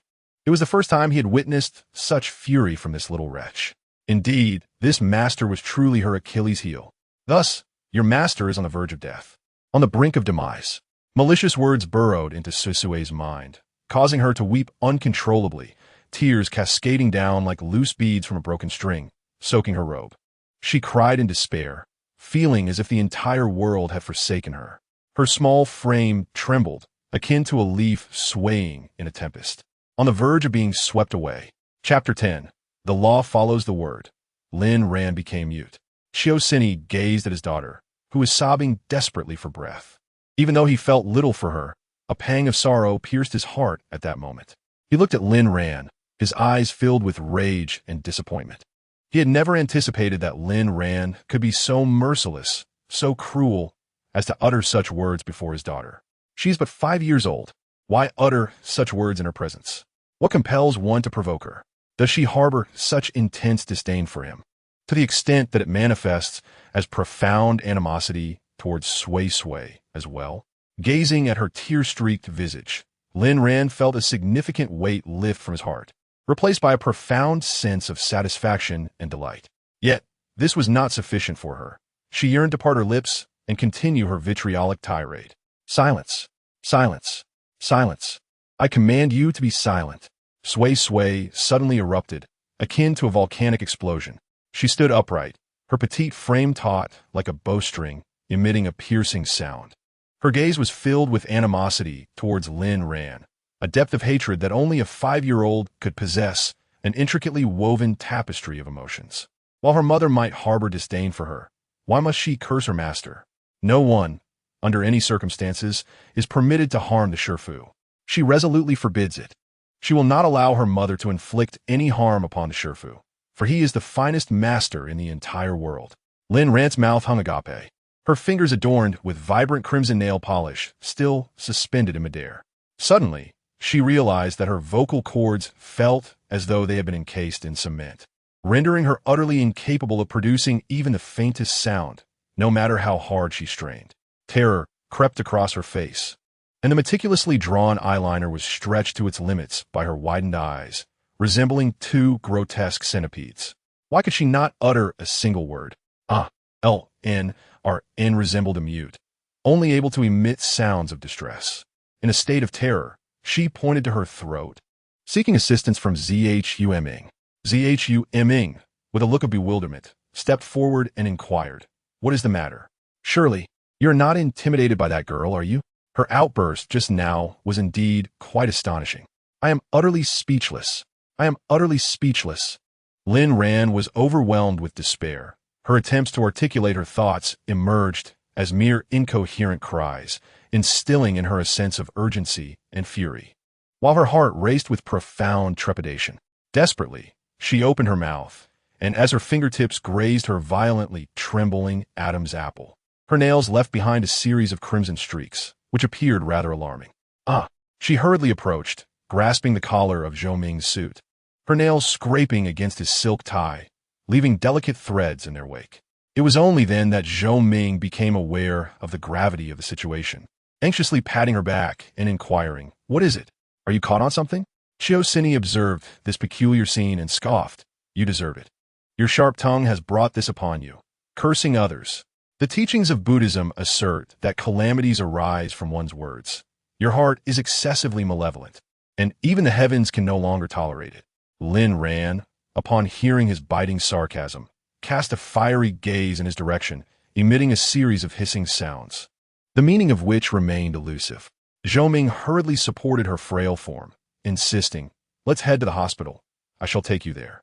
Simultaneously, Sui Sui's petite frame suddenly swayed unsteadily. She leaned against the back of the sofa and slowly slid to the floor, her complexion as pale as if all blood had been drained from her. A dizzying sensation enveloped her, causing immense discomfort. She recognized that the aftereffects of her words had once again manifested. Yet this time, she harbors no regrets. The master is her Achilles heel, impervious to the touch of anyone, even her mother, who nearly cost her life at birth. "Sui Sui, what troubles you?" Suisui finally realized that something was amiss with Sui Sui and hurried over to embrace her. "Why is your face so pale? Are you feeling unwell?" Sui Sui resembled an injured puppy, emitting soft whimpers, her delicate face devoid of color, causing Suisui's heart to leap into her throat. What could have transpired? She had seemed perfectly fine just moments ago. Could it be that the weeping was so intense that it caused a fit of breathlessness? Yet, that does not seem to be the case, for the pallor of the face is far too alarming. Suisui felt a shiver run through her, swiftly embracing her. "Do not be afraid, my dear. I shall take you to the hospital." Lin Ran, supported by Zhou Ming, disregarded everything else and pulled Zhou Ming along as they rushed outside. She was overwhelmed with panic, utterly perplexed by the sudden affliction of her throat, rendering her speechless. As for Sui Sui's predicament, it scarcely registered in her mind. The wretched child estimates would be for the best. In the hospital's emergency room, the harsh fluorescent lights cast a pallid gray shadow over Sui Sui's face as she lay on the bed, nearly engulfed by the pristine white sheets. Various instruments were connected to her delicate wrist and chest, emitting a rhythmic beeping sound, reminiscent of a countdown to an unseen deadline. All indicators remained within normal ranges. The chief physician, adorned with gold-rimmed spectacles, perused the test results, his brow furrowing with increasing intensity. Yet, inexplicably, her hemoglobin levels had plummeted by 30, and her cellular activity index was a mere 60 compared to that of her peers. He suddenly lowered his voice, as if something were insidiously consuming her vitality from within. Suisui's fingers pressed into the test report, creating creases on the paper, as the diagnosis of a projected survival rate of 35 years pierced his vision painfully. "Doctor, what does this mean? Does my daughter have cancer?" The doctor shook his head, perplexed, stating that no cancer cells had been detected. "However, it was evident that your daughter's health was indeed compromised. A thorough examination at the hospital is imperative, so please proceed with the admission procedures." Suisui leaned against the wall, his gaze vacant and somewhat dazed, nodding in response. The impact of this day was overwhelming, leaving him momentarily speechless. From the end of the corridor came the desperate cries of Lin Ran, her condition of aphonia also yielding no discernible cause. Zhou Ming, visibly agitated, held the frightened Zhou Ming tightly and implored the doctor, asking why no answers could be found. "Is there an issue with her vocal cords? What should be done?" "At present, we can only wait and observe whether it can heal on its own. If it proves ineffective, we shall conduct a thorough examination." Lin Ran, in a fit of rage, pounded the table, expressing her frustration with repeated exclamations. Zhou Ming pulled her aside, expressing his displeasure, saying, "I warned you not to act so recklessly earlier. Why engage in a dispute with a mere child? Look at the situation now. It has indeed escalated into a problem." Lin Ran's face flushed crimson with indignation, yet she found herself at a loss for words, merely enduring Zhou Ming's tirade. It was only when she beheld Sui Sui, pale as a ghost, with an 4 drip in her hand, being wheeled towards the elevator by a nurse, that a triumphant smile crept across her features. Meanwhile, Suisui, upon seeing Lin Ran, gritted his teeth in fury, exclaiming that she must be satisfied, that she had cursed Sui Sui, and indeed, Sui Sui would not survive beyond 5 years. Lin Ran was momentarily taken aback, her expression one of disbelief. How could this be? She merely uttered those words casually. Yet, in the subsequent moment, she broke into a cold laugh. What does it matter if one dies? She believed she had already perished long ago. Chapter 11. Only 35 years left to live. I am at a loss for what to do. Lin Ran harbored a profound disdain for Sui Sui. Therefore, upon learning of her imminent demise, he felt not a shred of sorrow. Instead, he reveled in a sense of schadenfreude, resolutely pulling Zhou Ming back to prevent him from approaching. What merit is there in going? This despicable wretch ought to have perished long ago. Who would have thought they could survive for so long? Zhou Ming cast a glance at her, pondering, indeed, it has nothing to do with us. Let us depart, for tomorrow we must engage in a fierce battle. Suisui would undoubtedly not allow him to have it so easy. Yet he remained undaunted. Although Suisui was the boss, he was also a partner, possessing a hand in the company's affairs. If one wished to expel him, it would require considerable capability. Lin Ran nodded, taking Zhou Ming's hand, intending to speak, only to find himself uttering incoherent sounds, further infuriating her. Ultimately, he resorted to his phone, requesting the other party to grant Zhou Ming a few days off. After all, with such an incident having transpired, Zhou Ming could not possibly attend school. The other students would undoubtedly whisper gossip in her ears. Though they were merely kindergarten children, their innocence often led them to speak unreservedly, piercing the hearts of others with their words. I am well aware, for Ming is my daughter, and I certainly know how to protect her. I contemplated transferring her to another school. Lin Ran shared this sentiment, nodding without hesitation. However, upon hearing this, Zhou Ming's eyes widened in protest as she cried out, I don't want to transfer schools. Her good friends were in this kindergarten, and her beloved Shu Gu was here as well. She refused to change schools. Lin Ran glared at her, exclaiming in frustration, finding himself at a loss for words. And in his anger, he lightly smacked Zhou Ming's hand. Her cries grew louder. Zhou Ming glared at her, lifting Zhou Ming into his arms, soothing her, do not cry. Do not cry, Daddy will take you out for some delicious food, all right? Zhou Ming, with tears glistening in her eyes, cast a cautious glance at the visibly agitated Lin Ran and nodded carefully. She was still young and unable to comprehend why her beloved uncle had transformed into her father. However, with her father treating her so sternly and becoming the father of a friend she despised, she no longer wished to claim him as her father. She desired a new one.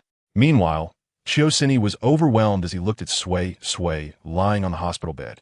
He contemplated calling his parents back home for assistance, but quickly dismissed the idea, reasoning that since Sui Sui had only a few years left to live, informing them would merely cause unnecessary trouble and bring shame. Thus, he resolved to hire a caregiver for Sui Sui. With money as a powerful ally, caregivers were plentiful in the hospital, and he could easily recruit one. Once Sui Sui was settled, he finally exhaled in relief and began to grit his teeth while searching for a lawyer. The lawyer assured him that divorce proceedings would be straightforward, but ousting Zhou Ming from the company would prove challenging, as the infidelity alone did not constitute a significant error in the workplace.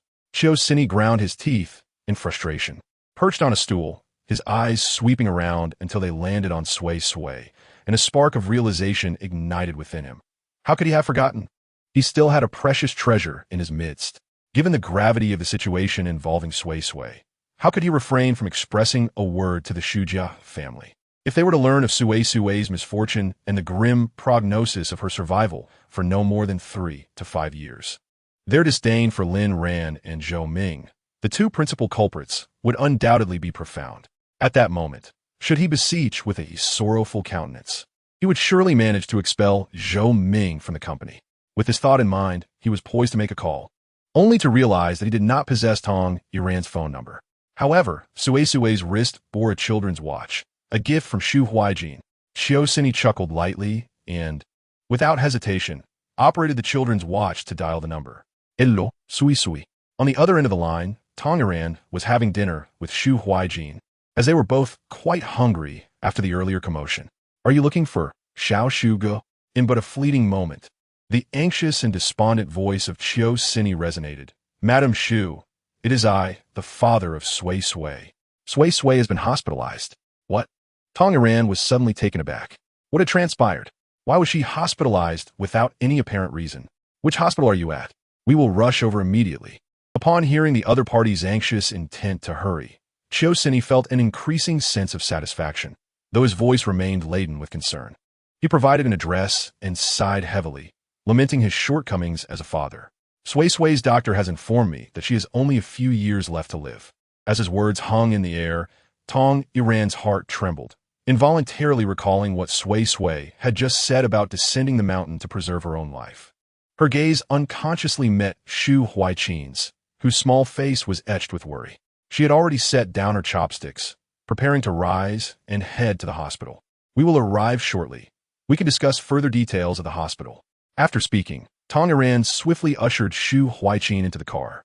Shu Huijin, filled with thoughts, murmured, "Mom, what Sui Sui said earlier was indeed true.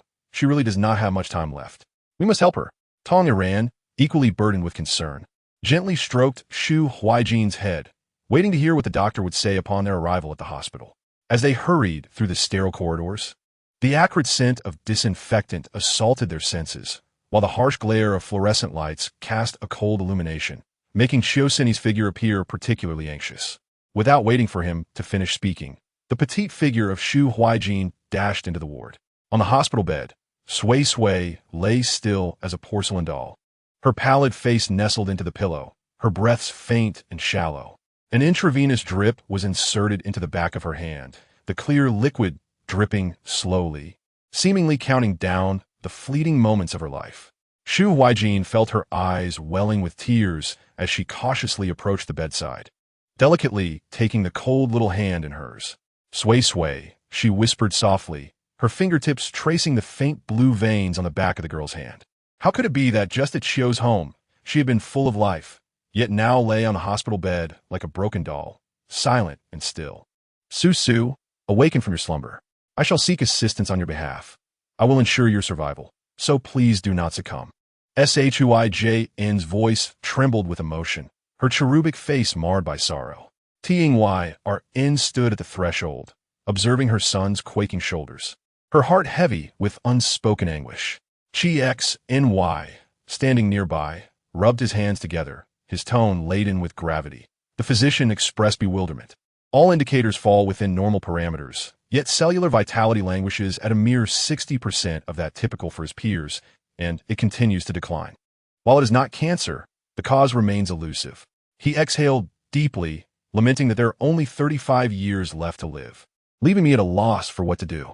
Shuijin, overhearing, felt her eyes welling with warmth. Suisui.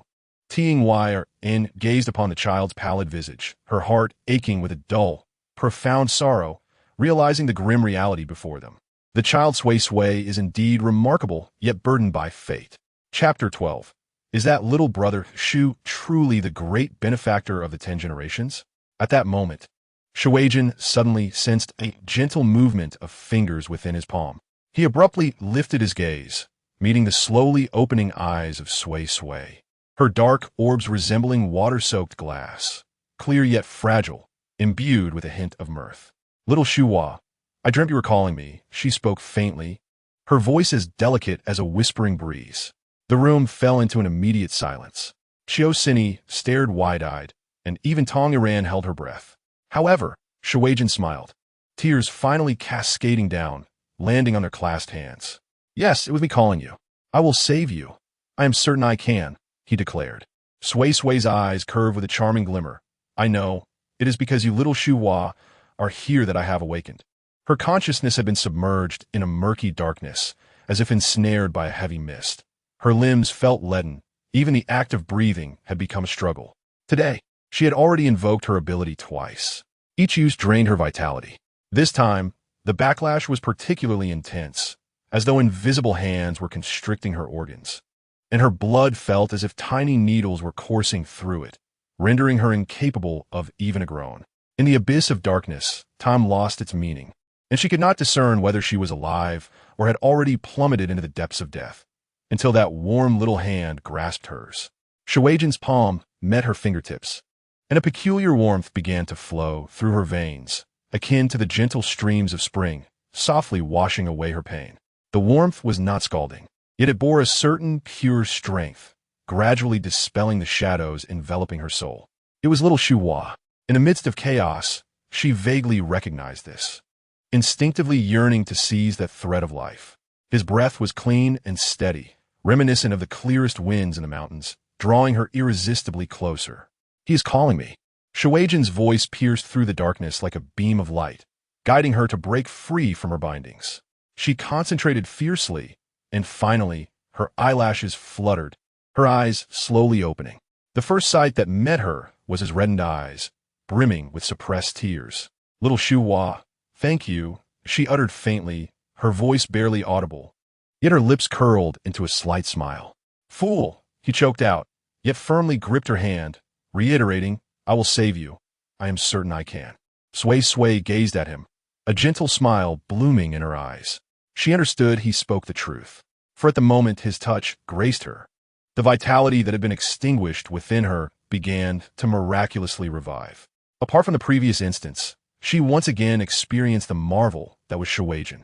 Her master had said that only by finding a benevolent soul across 10 lifetimes could her life be saved, and that accumulating strength was essential for her growth. Could it be that little Shuhua is that benevolent soul? As she drew closer to him and nestled against him, Sui Sui could distinctly sense her vitality gradually rejuvenating. At that moment, she resolved to inquire with her master. However, her master had mentioned that he was no longer in the mountains and had instructed her not to contact him lightly. Sui Sui's delicate brows furrowed slightly, and she couldn't help but let out a sigh. Observing this, Shu Huaiqin mistakenly assumed that she was in distress and promptly stood up, addressing Tong Iran. "Mother, please hurry and summon the doctor."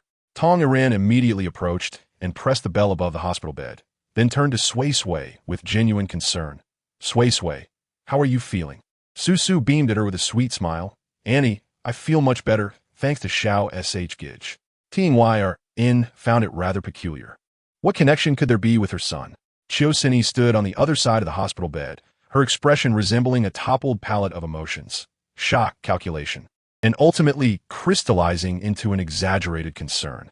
"Suisui, you have finally awakened." He stepped forward swiftly, intending to push aside Shu Huaiqin in order to grasp his daughter's hand, only to be subtly obstructed by Tong Iran, who remained unfazed. All he could do was to force a chuckle while rubbing his hands together, exclaiming, "Father is nearly beside himself with anxiety." The doctor remarked that your condition was perilous, expressing uncertainty regarding when you might awaken. His gaze traversed the intertwined hands of Sui Sui and Shu Huaiqin, a glimmer of insight flickering in his eyes as he elevated his voice by several octaves, proclaiming, "Madam Shu, do you not perceive this as fate?" As soon as Sui Sui laid eyes on young Master Xiao Shu, she awakened. Perhaps the fates of the two children are intertwined, and their union could bring forth good fortune. Upon hearing the words, Tong Iran furrowed her brow. Before she could utter a response, the ward door swung open, and the attending physician hastily entered with a nurse in tow, clutching freshly released examination reports. His previously solemn demeanor froze in astonishment upon witnessing the conscious Sui Sui. How could this be possible? Half an hour ago, a comprehensive examination revealed that the child's organ function was in a state of continuous decline. However, the data on the monitoring device at this moment showed a remarkable stabilization, even surpassing the condition observed upon her admission. The doctor hastily approached, lifted Suisei's eyelid to examine her pupils, and listened to her heartbeat, his brow furrowing ever deeper. "The vital signs have evidently improved," he murmured to himself, unable to suppress a glance towards the others. "Have you done anything?" Shu Huaiqin was taken aback and instinctively shook her head, saying, "I merely held her hand." Tong Iran furrowed her brows and inquired, "Doctor, how is the child faring now?" The doctor, deep in thought as he recorded the data, remarked to Tong Iran, "There is improvement. However, from a medical standpoint, this remains inexplicable. Nonetheless, it is undoubtedly a positive development." After a brief pause, he added with gravity, "Nevertheless, The child's condition is unique and requires prolonged observation. My recommendation is to remain in the hospital for a few more days to monitor the situation. Suisui, upon the doctor's departure, displayed a grateful smile and expressed, "Thank you, Madam Shu, for coming here. Otherwise, how could Sui Sui have awakened and begun her recovery? These two children are truly fated to be together." The doctors have stated that they could not ascertain the cause, suggesting it might be a matter of metaphysics. He lowered his voice, remarking that this issue is indeed the most difficult to clarify. Tong Iran was well aware of the situation and turned to gaze into Sui Sui's round, glistening eyes. The little girl's complexion, no longer as pale as before, now bore a faint blush on her delicate lips. She was still tightly holding her son's hand and was softly whispering sweet nothings to him. "Mr. Chiu might be overthinking. It is likely that this hospital lacks competence. Our Shujia has invested in a private hospital with a premier pediatric department. Today, I will transfer Sui Sui there and ensure that the attending physician conducts a thorough examination." Upon hearing this, Suisui nodded without hesitation, appearing profoundly grateful. "Yes, indeed. Thank you, Mrs. Shu. This hospital is rather mediocre, but I brought my child here due to its proximity." After speaking, he turned towards Sui Sui, beaming with joy. Suisui, quickly thank our auntie Shu. Suisui, lost in her own thoughts, merely raised her cherubic smile and replied, "Thank you, auntie." Observing the little one's adorable demeanor, Tong Iran felt her heart soften. Chapter 13. There is no hint of villainy. Rather, it exudes a delightful innocence. Tong Iran, decisive as ever, arranged for Sui Sui to be transferred to the private hospital under the Shu Corporation that very evening. After ensuring Sui Sui could rest comfortably in the hospital, Tong Iran departed with Shu Huijin. In the car, she gently inquired of Shu Huijin, asking if he felt any discomfort. Shu Huijin shook her head in confusion. "No, there isn't." He mentioned Sui Sui, and indeed, Sui Sui appeared much improved in complexion. She expressed that having me by her side made her feel considerably more at ease. "I shall visit Sui Sui tomorrow to wish for her swift recovery." Tong Iran furrowed her brows, her gaze resting upon her son's hand as she reached out to touch it. Noticing nothing unusual, "What is it, mother?" Shu Huijin regarded her with a peculiar gaze. Tong Iran could not help but massage her temples, stating that it was nothing. Merely the events of the day had been so astonishing that she found herself overthinking. It was nothing of consequence. Those antagonists thrive by siphoning the fortune or lifespan of others to prolong their own existence. How reminiscent this is of Sui Sui. However, Sui Sui is so endearing. She gazes upon her with affection, devoid of any semblance of villainy, exuding an aura of innocence instead. Shu Huijin, though petite, possesses a remarkable spirit. "Mother, I am not surprised at all. Why do you still ponder further? However, Sui Sui's situation is indeed exceptional, and we must extend our assistance to her. Shu Jia's son has always been solitary, so it is quite rare for him to receive an invitation from a friend and to take the initiative to attend. His father is quite pleased." Shu Huijin pondered for a moment, shaking his head and then nodding. Shu Nanshan raised an eyebrow, intending to inquire about Tong Iran's peculiar demeanor. But he noticed that she seemed somewhat distracted. What could be the matter? Shu Huijin obediently nodded and, before ascending the stairs, remarked, "Mama, tomorrow I wish to visit Sui Sui." Tong Iran responded with an affirmative hum. "I understand. I will take you." This was the first time Shu Nanshan had encountered this name. Who, he pondered, was Sui Sui? After watching Shu Ijn ascend the stairs, Ting Yn wearily turned her gaze towards him and recounted the events of the day. She endeavored to articulate with a calm demeanor Sui's extraordinary metaphysical abilities, her sudden fainting and subsequent revival, the astonishment of the doctors, and the miraculous improvement in the child following Shu Ijn's touch. As she reached the conclusion, her fingertips instinctively tightened.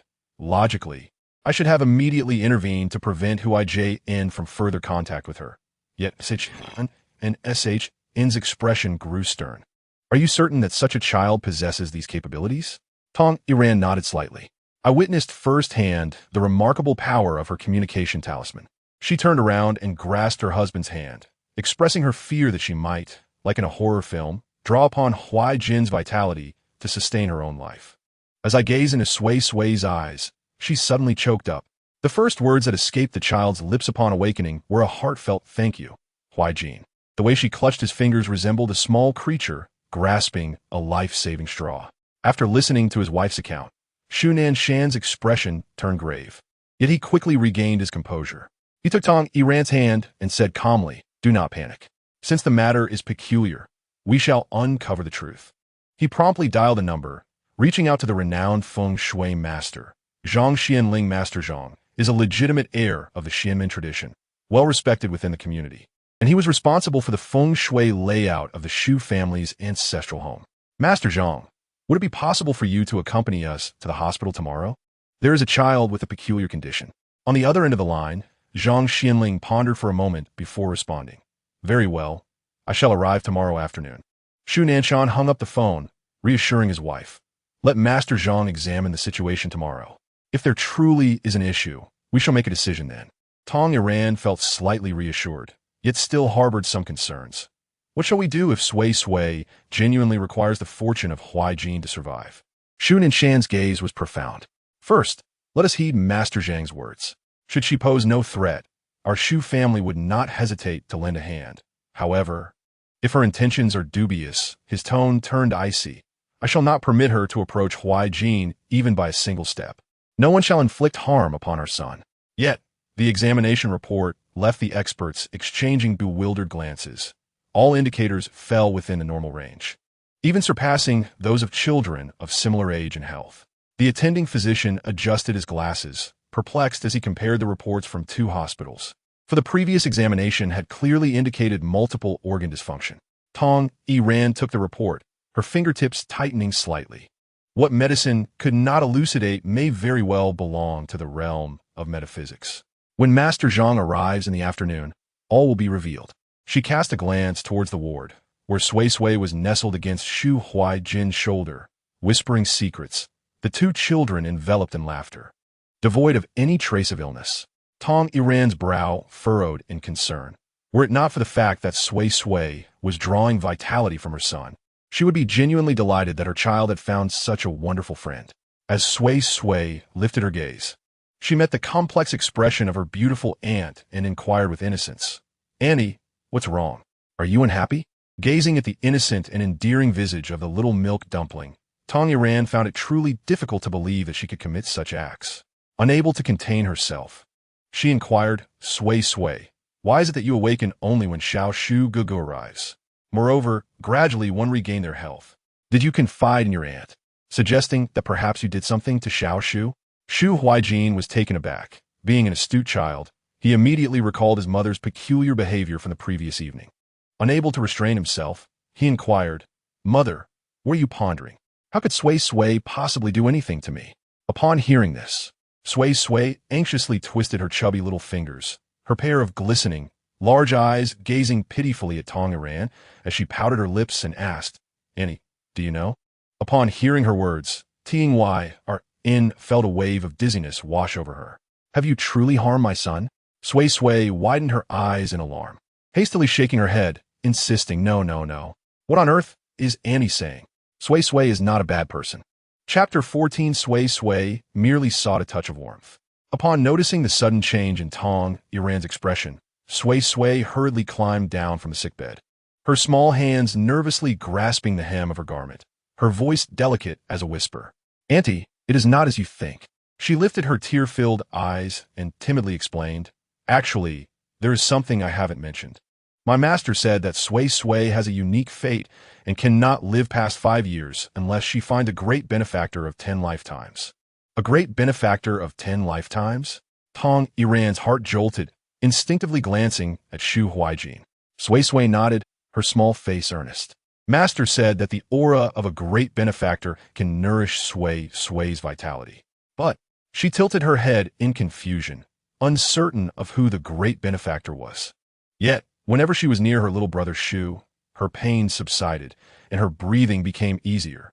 She extended her tiny finger and gently tapped the back of Shu Huijin's hand. "It feels warm, like basking in the sun." After listening, Tong Yiran's tense shoulders relaxed slightly, yet her brows remained furrowed. "So, you did not absorb Huijin's vitality?" "Absorb?" Sui Sui's eyes widened in shock as she hurriedly shook her head. No, no. Master said that the blessings of a great benefactor are bestowed by heaven, and others can only receive its grace, not forcefully take it. Her little face flushed with urgency. Sui Sui merely sought a touch of warmth. Upon hearing this, Shu Huijin stood tall, exclaiming, "Mom, look, I told you Sui Sui wouldn't harm me." He took Sui Sui's hand, adding, "And I feel perfectly fine." Sui Sui looked up, offering him a sweet smile. "Little brother, I would never hurt you. Master said we must not commit wrongful deeds. I still want to do good." Shu Huijin nodded emphatically. "I know Sui Sui would never do anything bad." Just as Tong Iran was deep in thought, a gentle knock sounded at the door of the ward. Shu Nanshan entered, accompanied by Zhang Xianling, who wore a simple long robe, holding a compass, exuding an air of ethereal wisdom. Tong Iran was taken aback. "Didn't they say in the afternoon?" Shu Nanshan approached her. "I feared you might be anxious, so I urged the master to come sooner."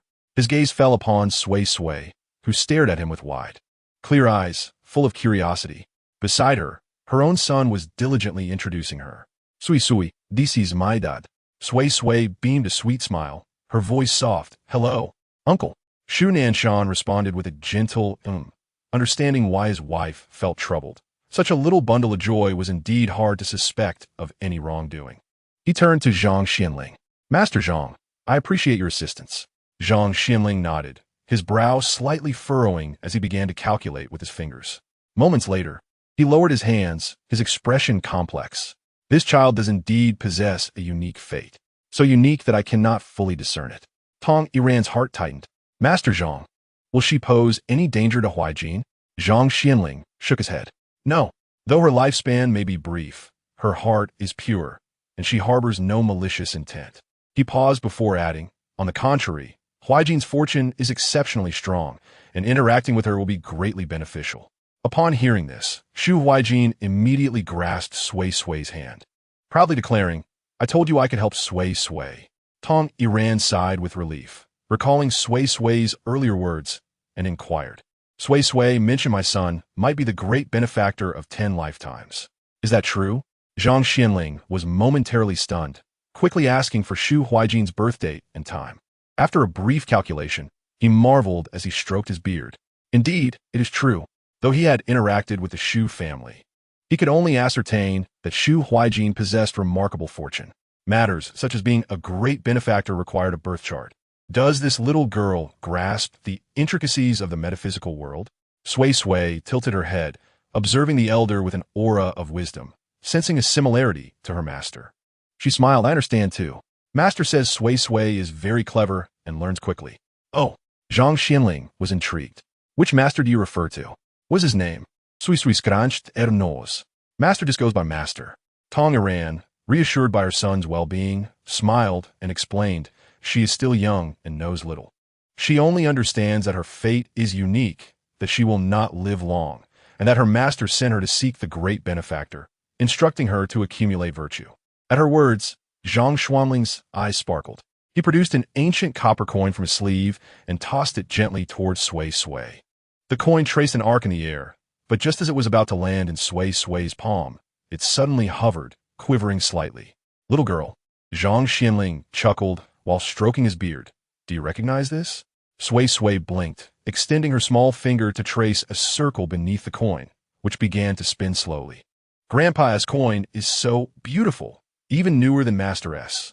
Zhang Xuanling's pupils constricted. This was a technique from the metaphysical realm, one that could not be deciphered by anyone who was not a true disciple. This little girl indeed possessed a certain ability. Perhaps her master was not just an ordinary person. Zhang Xianling did not dwell on this, merely chuckling as he stroked his beard. This child indeed has some talent. With her ability to do good, coupled with Huijin by her side, her life should be secure. Hearing this, Shu Huijin danced with joy. "Sui Sui, did you hear that? You'll be fine." Sui Sui giggled, her cheeks flushed. "I will live a long life. Master will be pleased." Observing her son display such childlike exuberance, Tong Iran couldn't help but smile, her heart lighter, and her gaze toward Sui Sui filled with fondness. Shu Nanshan wrapped an arm around her shoulders, whispering, "Are you not troubled anymore?" Tong Iran playfully glared at him. Just then, Xiao Sini entered, carrying a basket of fruit. Upon seeing the crowd in the room, he paused, and upon spotting Shu Nanshan, His excitement grew. Mr. Shu, what a coincidence. I did not expect to see you here. Are you also visiting our Sui Sui? Shu Nanshan raised an eyebrow. I heard from Iran that my son and your daughter get along well, so I stopped by. Suisui nodded vigorously, exclaiming, yes, yes. The two children are indeed quite fond of each other.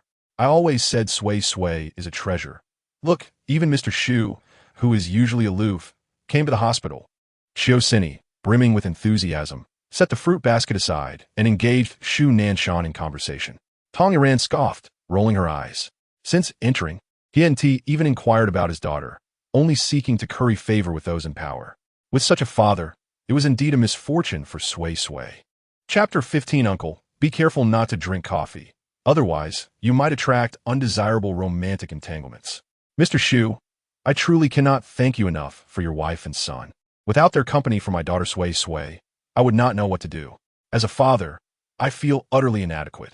He performed dramatically, his expression woeful, embodying the very image of a devoted father. Yet, Tong Iran seethed with anger upon hearing this. Is this how a father should speak in front of his child?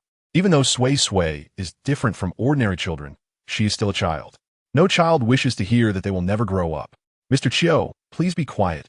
Tong Iran snapped, glaring at him. What are you saying in front of the child? Hearing Tong Iran's reprimand, Suisui immediately fell silent, plastering on a fawning smile. Yes, I shouldn't say such things. I merely wanted to express my gratitude. He then looked at Sui Sui, whose large, clear eyes gazed up at him innocently, causing him to feel somewhat guilty. Sui Sui, do you like this big brother nanny? Sui Sui, holding Shu Huijin's hand, nodded. Yes, Mr. Shu, Mrs. Shu, look. Sui Sui really likes your son. We must ensure they spend more time together. He sighed dramatically, his brow furrowed. I have no family here. And with my ex-wife and business partner treating me like this, I am overwhelmed with legal troubles. I hope you will consider how adorable Sui Sui is and allow her to interact more with you. Shu Huijin could perceive the insincerity of this uncle. Yet he did not entirely miss the truth in his words. Indeed, they would spend time with Sui Sui. Tong Iran remained silent, leisurely sipping her tea by the side, barely casting him a glance. Shu Nanshan was engrossed in his phone screen, his fingers rapidly tapping away at the keyboard, evidently preoccupied with more pressing matters. Zhang Xianling, on the other hand, had closed his eyes, seemingly in a deep state of meditation. No one paid attention to Suisui's theatrical display. Suisui's forced smile was almost on the brink of breaking. In the entire hospital room, only Sui Sui and Shu Huijin were still watching him. But Sui Sui's clear gaze made him feel uneasy, while Shu Huijin's scrutinizing look belied his tender age. Internally cursing, Suisui chuckled awkwardly, rubbed his hands together, and leaned closer to Shu Nanshan, lowering his voice. Mr. Shu, considering how much Sui Sui adores your young master, our families seem to share a bond. I have encountered some troubles lately. The company is facing some issues. Shu Nanshan did not lift his head, interrupting coolly. Mr. Chiu, matters concerning the company are better suited for a lawyer. Suisui was momentarily taken aback, his smile faltering. Yet he quickly shifted tactics, turning to Tong Iran. Mrs. Shu, seeing how well-behaved Sui Sui is, might she visit your home often? Tong Iran placed her teacup down, smiling slightly. Of course, Sui Sui is welcome to come, but... She raised her gaze, her eyes sharp. Our Shu family only welcomes those who genuinely care for her. The implication was clear. Suisui, you are unworthy. Thus, do not entertain the thought of using Sui Sui to gain access to the Shu family. Suisui felt that Tong Iran's assertion that the Shu family only welcomed those who sincerely cared for Sui Sui explicitly excluded him, severing even the slightest opportunity to cling to the Shu family. Growing anxious, he saw Shu Nanshan preparing to leave and hurriedly stepped forward, plastering a sycophantic smile on his face. Mr. Shu, regarding this. He rubbed his hands, his eyes flickering. After all, Sui Sui is my daughter, and I am currently overwhelmed. If you could assist, might we have a moment to speak? Shu Nanshan cast a brief glance at him, his tone leaving no room for argument. Mr. Chiu, Sui Sui needs to rest. We can discuss this another day. Suisui, undeterred, attempted to inch closer but was frozen in place by Shu Nanshan's icy gaze, which felt like a knife, sending a chill down his spine. His face flushed, alternating between red and pale. He watched as Shu Nanshan bypassed him and approached Sui Sui. He gently ruffled her hair. Little Sui Sui, rest well. I will come to see you again tomorrow. Sui Sui beamed back. I know. Thank you for visiting me. Uncle, you're so nice. A hint of a smile emerged in Shu Nanshan's deep eyes. No wonder everyone adored a sweet daughter like her. Her sugary words were far more endearing than his own son's stoic demeanor. With this thought, he could not help but glance at his son, only to find him staring impassively with a soft expression, monotonously saying, "Goodbye, Dad." Oh, what stark contrast. Turning back, he met Sui Sui's gaze and offered a gentle smile, his own features softening, appearing more childlike. Shu Nanshan raised an eyebrow. It seemed having a little girl around was not such a bad thing after all. At the very least, his son liked it. Naturally, he enjoyed it too, as did his wife. Just as Shu Nanshan was about to depart, Sui Sui blinked and suddenly tugged at his sleeve, whispering, "Uncle, do not drink coffee today." Shu Nanshan raised an eyebrow. Why not? Sui Sui, with an air of mystery, raised a finger, "Because it will attract rotten flowers." Shu Nanshan was taken aback. Rotten flowers? Sui Sui nodded vigorously. Yes, rotten flowers will make Ai unhappy. While Shu Nanshan remained puzzled, Tong Iran immediately caught on. Sui Sui, do you mean rotten peach blossoms? Sui Sui's eyes sparkled with delight, curving into a crescent shape. Yes, that's it, rotten peach blossoms. I almost forgot. Shu Nanshan. Tong Iran could not help but chuckle at the mention of her husband's rotten peach blossoms. She was not concerned. After all, countless women had pursued Shu Nanshan due to his status, and she had encountered many of them. However, her husband was upright and did not require her worry. He would handle these matters appropriately. Meanwhile, Shu Huaiqin wore a proud expression. Sui Sui's predictions are certainly accurate. Dad, you should be cautious. Shu Nanshan pondered. Are these two truly members of the same family? Chapter 16. Father, your fortune is dimming. Your luck has been poor lately. Suisui stood by, listening to Sui Sui's whimsical warning to Shu Nanshan about avoiding coffee to prevent attracting rotten peach blossoms, finding it utterly ridiculous. This little girl was merely playing tricks, and the Shu family took her seriously? Yet, recalling Sui Sui's peculiar attire from yesterday, he felt a jolt of unease.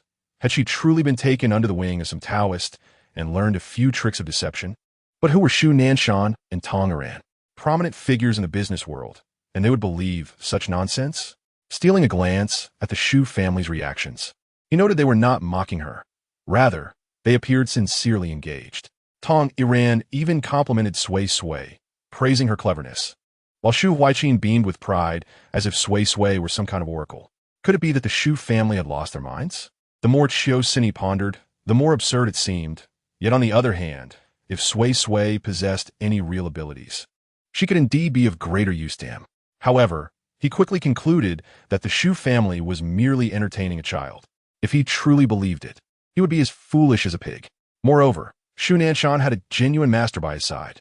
Although Suisui did not know Zhang Xianling, he could tell from his Taoist garb and ethereal demeanor that he was a person of considerable stature, not someone from his own level.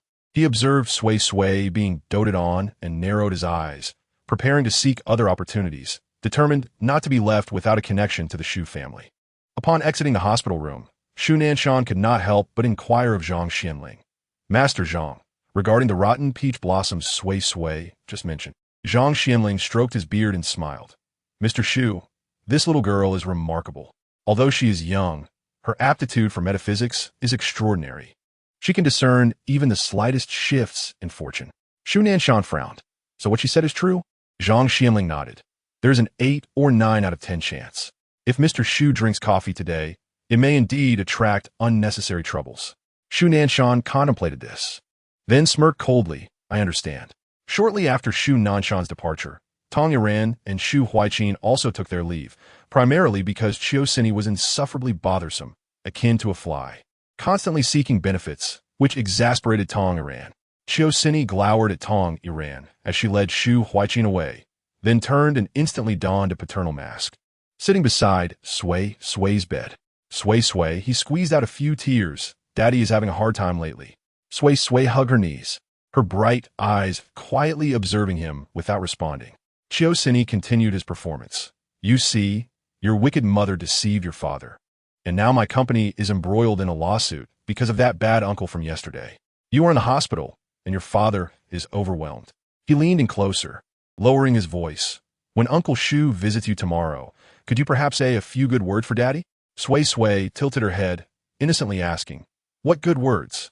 Sensing her willingness to listen to his request, Suisui perked up, his expression turning even more woeful as if he had suffered a great injustice. He grasped Sui Sui's small hand, his voice choked with emotion. Sui Sui, you must help your father. I am truly at my wit's end. Your heartless mother has taken all the money from the house. The company is being usurped by villains, and I can barely scrape together the funds for your treatment. As he spoke, he stealthily pinched himself to produce a few tears, enhancing his pitiable appearance. Suisui blinked her eyes, her black and white pupils reflecting his shadow. Yet her emotions remained unchanged as she gently inquired, what does Daddy want Suisui to say? Chi New York felt a surge of joy within and quickly lowered his voice. Leaning closer to her ear, just tell Uncle SH that Daddy is working hard and hopes he can help. Perhaps by investing in Daddy's company or assisting in winning a lawsuit. He paused for a moment and added, if Suisui helps Daddy with this, Daddy will definitely take good care of you in the future, buying you plenty of delicious food and fun toys. Suisui tilted her head as if deep in thought. Chi New York stared at her nervously, fearing rejection. However, the next moment, Suisui suddenly reached out her small hand to gently touch his face. Her voice soft yet oddly serious. Daddy, your forehead is dark, and your fortune hasn't been good lately. Chi New York was taken aback, cursing inwardly at this little girl for being so superstitious. Yet he dared not show it, forcing a chuckle. Suisui is truly impressive. You can even tell fortunes. When will Daddy's fortune improve? Chi New York's expression stiffened, anger bubbling up inside him. Was this little girl mocking him? He could only manage a strained smile. Suisui is just joking. How could Daddy do anything wrong? Suisui remained silent, merely gazing at him with her clear eyes, as if she could see through everything. Chi New York felt uneasy under her scrutiny, and he quickly shifted the topic. Suisui, you will help Daddy, right? Daddy is counting on you. Suisui tilted her head, her fair little face filled with astonishment, poking her finger into her chubby cheek. Me? Yes, of course you. Chi New York exclaimed. Uncle SH cares for you so much, and you have a good relationship with his son. If you bring it up, they will surely be willing to assist me. Observing Suisui's innocent demeanor, Chi New York inwardly scolded her for feigning ignorance. But he maintained a facade of pleasing smiles, even softening his tone as if coaxing a child. Suisui, look at how difficult Daddy is right now. Can you bear to see Daddy go bankrupt? If Daddy runs out of money, who will buy you beautiful dresses? Who will get you tasty treats? Suisui blinked her long eyelashes like little fans, tilting her head, her voice soft and sweet. But Daddy, Suisui doesn't need beautiful dresses. What I need is virtue, virtue, virtue. Chi New York was momentarily stunned. How could this little girl be so obstinate? Yet he quickly forced a smile. Then what if Daddy goes bankrupt and can't even pay for your medical expenses? What will you do? Suisui looked down, playing with her fingers, and slowly replied. Aunt SH said they would take care of Suisui's illness. Chi New York's expression froze, a surge of anger rising within him. This little girl was using the SH family to thwart him? In a fit of frustration, he could only laugh awkwardly. Suisui, no matter how good the SH family is, they're still outsiders. Daddy is your closest person. Helping Daddy is helping yourself. Isn't that right? Suisui lifted her head, her black and white eyes staring directly at him, and suddenly said softly, Daddy, you are going to have bad luck. Your forehead is dark, and dark energy surrounds you. It's a bit dangerous. You should pay more attention to this. Chi New York thought about how to deal with this little girl who was pretending to be supernatural. Chapter 17. Suisui did not speak frivolously. Those afflicted with dark energy would indeed encounter misfortunes. After much back and forth, Suisui still refused to relent, instead speaking in her mystical tone, which only fueled Chi New York's growing irritation. Suisui, what dark energy? What do you mean by a dark forehead? Stop saying these nonsensical things. When the SH family isn't around, don't pretend to be foolish. Suisui extended her small hand, pointing at his arms and thighs. Her voice light yet serious. Here, and here, there is dark energy surrounding you. Suisui is not speaking nonsense. Chi New York felt a chill at her eerie tone and couldn't help but frown. Suisui, if you keep talking nonsense, I'm going to get angry. Yet Suisui remained earnest. Daddy, Suisui is not speaking nonsense. Those afflicted with dark energy will encounter misfortunes. Chi X New York felt uneasy under her gaze. An inexplicable chill creeping in, but he quickly suppressed this discomfort, forcing a smile. Sui Sui, Daddy doesn't have time for this right now. Just promise me to talk to Uncle SH tomorrow, okay? Chi X New York suddenly stepped back, his expression darkening. What nonsense are you talking about? A mix of shock and anger surged within him, but more than that, it was unease. Did this little girl truly see something, or was she just trying to frighten him? He clenched his teeth and managed to force a smile. Sui Sui, Daddy doesn't have time to play these games. Just remember what Daddy said. With that, he hastily stood up and almost fled the hospital room. Upon seeing Chi X New York leave, Sui Sui shrugged, wrinkled her nose, and thought to herself that Bad Daddy had done bad things, and these were punishments she was unconcerned about. After exiting the hospital, Chi X New York stood in the corridor, his heart still racing. He touched his forehead, feeling inexplicably anxious about the little girl's words. Were they true or false?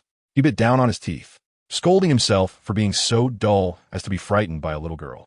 Shaking his head, he tried to dismiss those strange thoughts.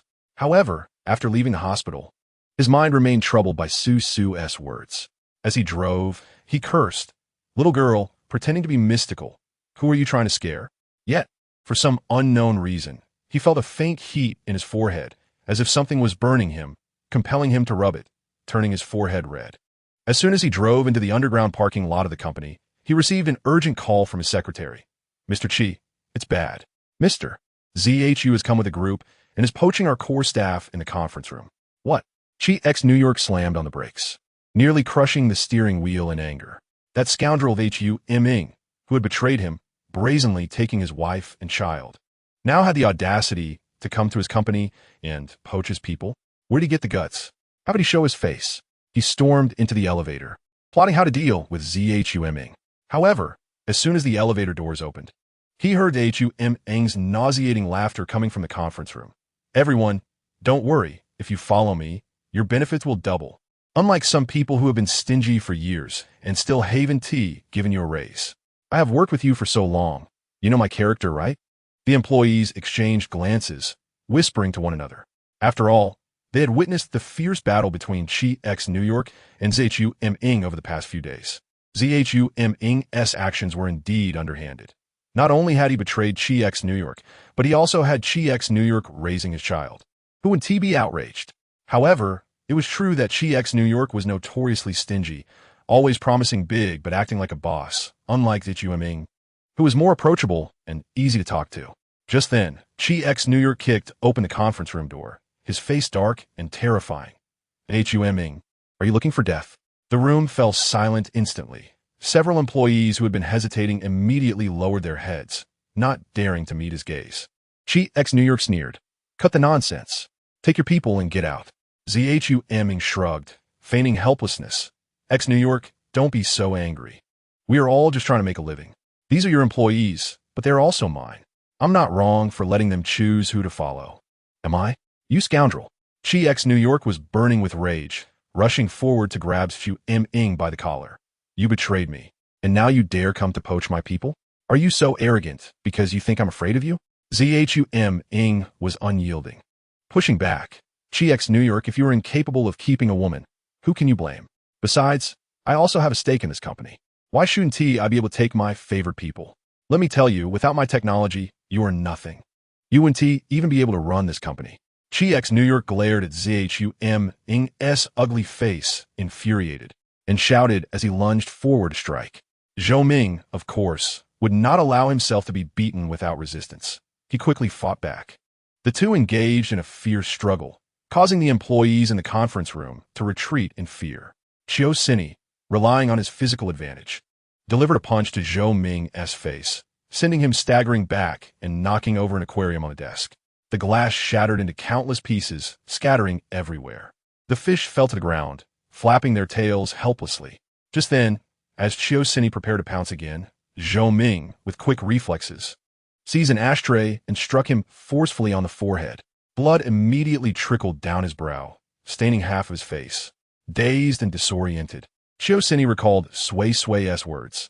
Daddy, you have bloodlight here. A jolt of fear surged through him, but before he could react, he slipped on the thrashing fish and fell heavily to the ground. The shards of glass from the earlier altercation were scattered across the floor, piercing his palms and knees. Blood pouring forth. Dark energy clung to him everywhere. Lying on the ground in a pitiful state, pain clouding his vision, one thought consumed his mind. Sui Sui was right. How could this be? A chill spread through his body, and at that moment, the employees began to scream, urging to call the police and an ambulance. Zhou Ming looked at the seemingly gravely injured Suisui and swallowed nervously, hoping he wouldn't die. Chapter 18. The Emergence of Rotten Peach Blossoms. It turns out the clown is me. Meanwhile, Shu Nanshan sat before a large desk. The sound of his fingers tapping the keyboard resonating clearly in the quiet office. Outside the floor-to-ceiling windows, the city's clamor was shut out, leaving only the faint hum of the air conditioning. Li's secretary, please bring me a cup of black coffee, he instructed over the internal phone, his gaze fixed on the quarterly report displayed on the computer screen. After hanging up, he suddenly recalled Sui Sui's morning prophecy. Don't drink coffee. It will attract rotten peach blossoms. Rotten peach blossoms? He raised an eyebrow, a slight smile curving his lips. He was curious to see just how accurate this girl's predictions could be. After all, the secretaries and assistants in the president's office were mostly seasoned veterans, predominantly male, who understood his temperament and would refrain from foolish actions. Thus, he was eager to discover how this little oracle's abilities manifested. A few minutes later, someone entered with the coffee. He looked up, expecting to see his longtime secretary, Li, but was greeted by a young assistant he had never encountered before. Clad in a fitted black professional suit with a neckline so low it nearly revealed the lace of her undergarments, and 10-centimeter stiletto heels that accentuated her every step. She walked with a sway. The coffee cup in her hand trembled dangerously as she approached.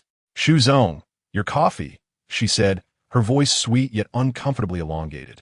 Shu Nanshan frowned, about to inquire about Li's whereabouts when the female assistant suddenly stumbled, exclaiming, and spilled the entire cup of coffee onto his suit. The scalding liquid soaked through his shirt, prompting Shu Nanshan to leap up while the assistant fumbled for napkins, feigning concern. I'm so sorry, Shu Zong. I was too careless. As she leaned over, a strong scent of perfume enveloped him, and her open collar revealed glimpses of her cleavage. What was more suspicious was when her fingers grazed his chest, her nails seemingly brushing against his skin intentionally. Shu Nanshan's expression turned icy as he seized her wrist. Who sent you? The assistant's face stiffened, quickly morphing into a pitiful expression. I was sent as a temporary replacement by the HR department. At the same time, Tong Iran held Shu Huijin's hand, standing at the entrance of the president's office with a playful smile. Mom, are we really just passing by? Shu Huijin tilted his head, frowning, clearly skeptical of his mother's words. Of course. Tong Iran winked. Mom just wanted to see where Dad works. And it's about time for us to join him for dinner after work. Son, don't you like that? Aren't you always complaining that Dad is too busy to spend time with you?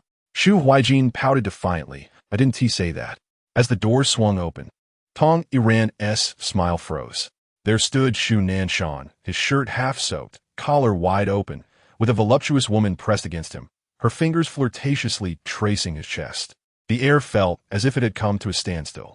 The assistant, startled, stood upright but accidentally stumbled once more, falling toward Shu Nanshan. Shu Zong. I'm so sorry. Shu Nanshan swiftly sidestepped, causing the assistant to crash to the floor, her short skirt flipping up, leaving her in a most embarrassing position. The assistant, flustered and shy, scrambled to her feet, looking up with tear-filled eyes. Please don't misunderstand. I was just what? Tong Iran sauntered in, her high heels clicking sharply against the floor. You just accidentally spilled coffee on my husband and then accidentally fell into his arms? She leaned down, her fingers lifting the assistant's chin. I've seen this act 10 years ago.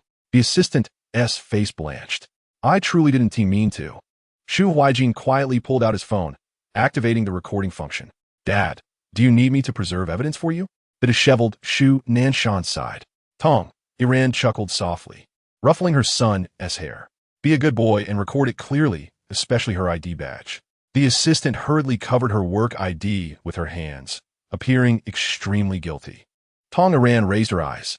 I wasn't aware the company hired such an assistant. The assistant's face turned crimson as she stammered. I am just a temporary transfer today. Shu Nanshan smirked coldly, pressing the internal line. Li's secretary, where are you? Soon, Li's voice came through. Shuzong, I'm here. Is there something you need? Shu Nanshan's demeanor radiated coldness. Get to my office immediately. Li hesitated, uncertain of where he had gone wrong to provoke such fury from the president. Upon his arrival, seeing the assistant's disheveled state and Shu Nanshan's coffee-stained attire, he felt as if the sky had fallen. This assistant claimed she could help deliver the coffee. Under normal circumstances, Li would have rejected the idea outright.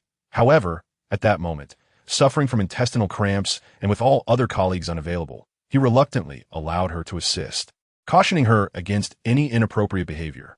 Yet, unexpectedly, an incident occurred. Li quickly admitted his mistake. Shuzong, it was my oversight. I shouldn't have let outsiders handle these duties. I'll call security immediately. Shu Nanshan shot him a cold glance. This year's bonus is halved. Li felt as if his heart was bleeding but said nothing, directing his frustration toward the assistant. He called security to have her removed and announced to all employees that any such incident in the future would result in more than mere dismissal. The company would involve the authorities. Upon investigation, it was revealed that the woman had harbored aspirations of climbing the social ladder and had seized this opportunity after much deliberation, only to find that Shu Nanshan held firm to his principles, providing her no chance. After the storm had passed, Shu Nanshan took a shower and changed clothes in the lounge before turning to his wife and son. So, you suddenly appeared at the company to witness my drama? Tongaran scoffed lightly. Sui Sui said there would be rotten peach blossoms. How could I miss this spectacle? She lifted her chin, mocking. I just didn't expect Sui Sui's prediction to be so accurate, and you still fell right into the trap. It's truly amusing. Shu Huijin quietly added. Mom changed into 3 outfits before leaving. Shu Nanshan sighed. It turns out the clown was me. Yet, to be honest, he had never anticipated such a twist of fate. Secretary Li was suffering from a stomach ache, and the other subordinates were all preoccupied with their own tasks. This provided that woman with a perfect opportunity, as if it were orchestrated. This little one truly possesses some talent. Chapter 19. The Intentions of the SH Family. With a little effort, Sui Sui could become a corporate worker. During dinner, SH Huijin fixed her gaze upon SH Nanshan, leaving him momentarily stunned, thinking perhaps it was due to a coffee stain she had failed to clean. What is it, Huijin? Why do you look at your father like that? SH Huijin took a sip of juice, her little face serious. Father, now you can see Sui Sui's abilities, right? Please help Sui Sui find clients. She needs a lot of merits to grow up healthily. Upon hearing this, SH Nanshan couldn't help but glance at Tying raised her juice cup and chuckled. Your son has a strong affinity for Sui Sui. He is constantly thinking about her. He has already asked me to help, so as her father, you naturally cannot escape this. SH Nanshan laughed helplessly. All right, since you've spoken, how could I refuse? He then added, Master Zhang also praised her, saying she has exceptional talent. If she weren't already with a master, he would have wanted her as his disciple. With Master Zhang's endorsement, it will be easier for me to connect Sui Sui with potential clients. SH Huijin's little face finally broke into a smile as she raised her juice cup to clink with SH Nanshan's, her childish face earnest. Thank you, Daddy. I thank you on behalf of Sui Sui. SH Nanshan felt a special sensation at that moment. As dinner was drawing to a close, Tying, while scrolling through her phone, stumbled upon a gossip news shared by the parents of her son's classmates. Have you heard? Chi Ngm Eng's father got into a fight with Chi X New York at the company. Chi X New York was hospitalized, and Chi Ngm Eng's father was taken to the police station. N hurried off to bail him out. What? Is it that thrilling? Oh dear. Had I known the scoop was this juicy, I would have taken the children to Chi Ngm Eng's birthday party that day. What a shame. Does this show have such audacity?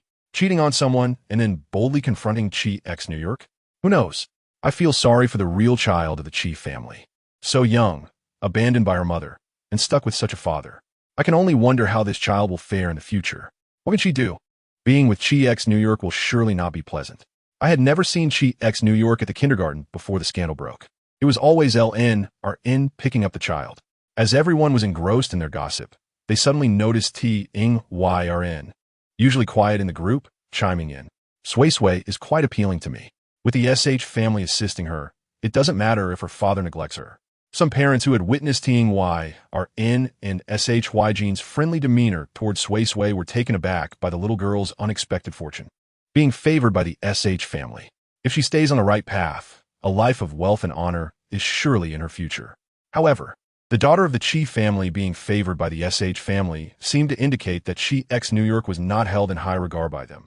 Otherwise, in light of the recent events, one would expect a reaction from the SH family. If they were willing to assist, Zhou Ming would hardly dare to be so arrogant. It appeared that the SH family had no interest in Chi X New York, but rather cherished the little milk dumpling, Sui Sui. As they pondered this, T-Y-R-N continued.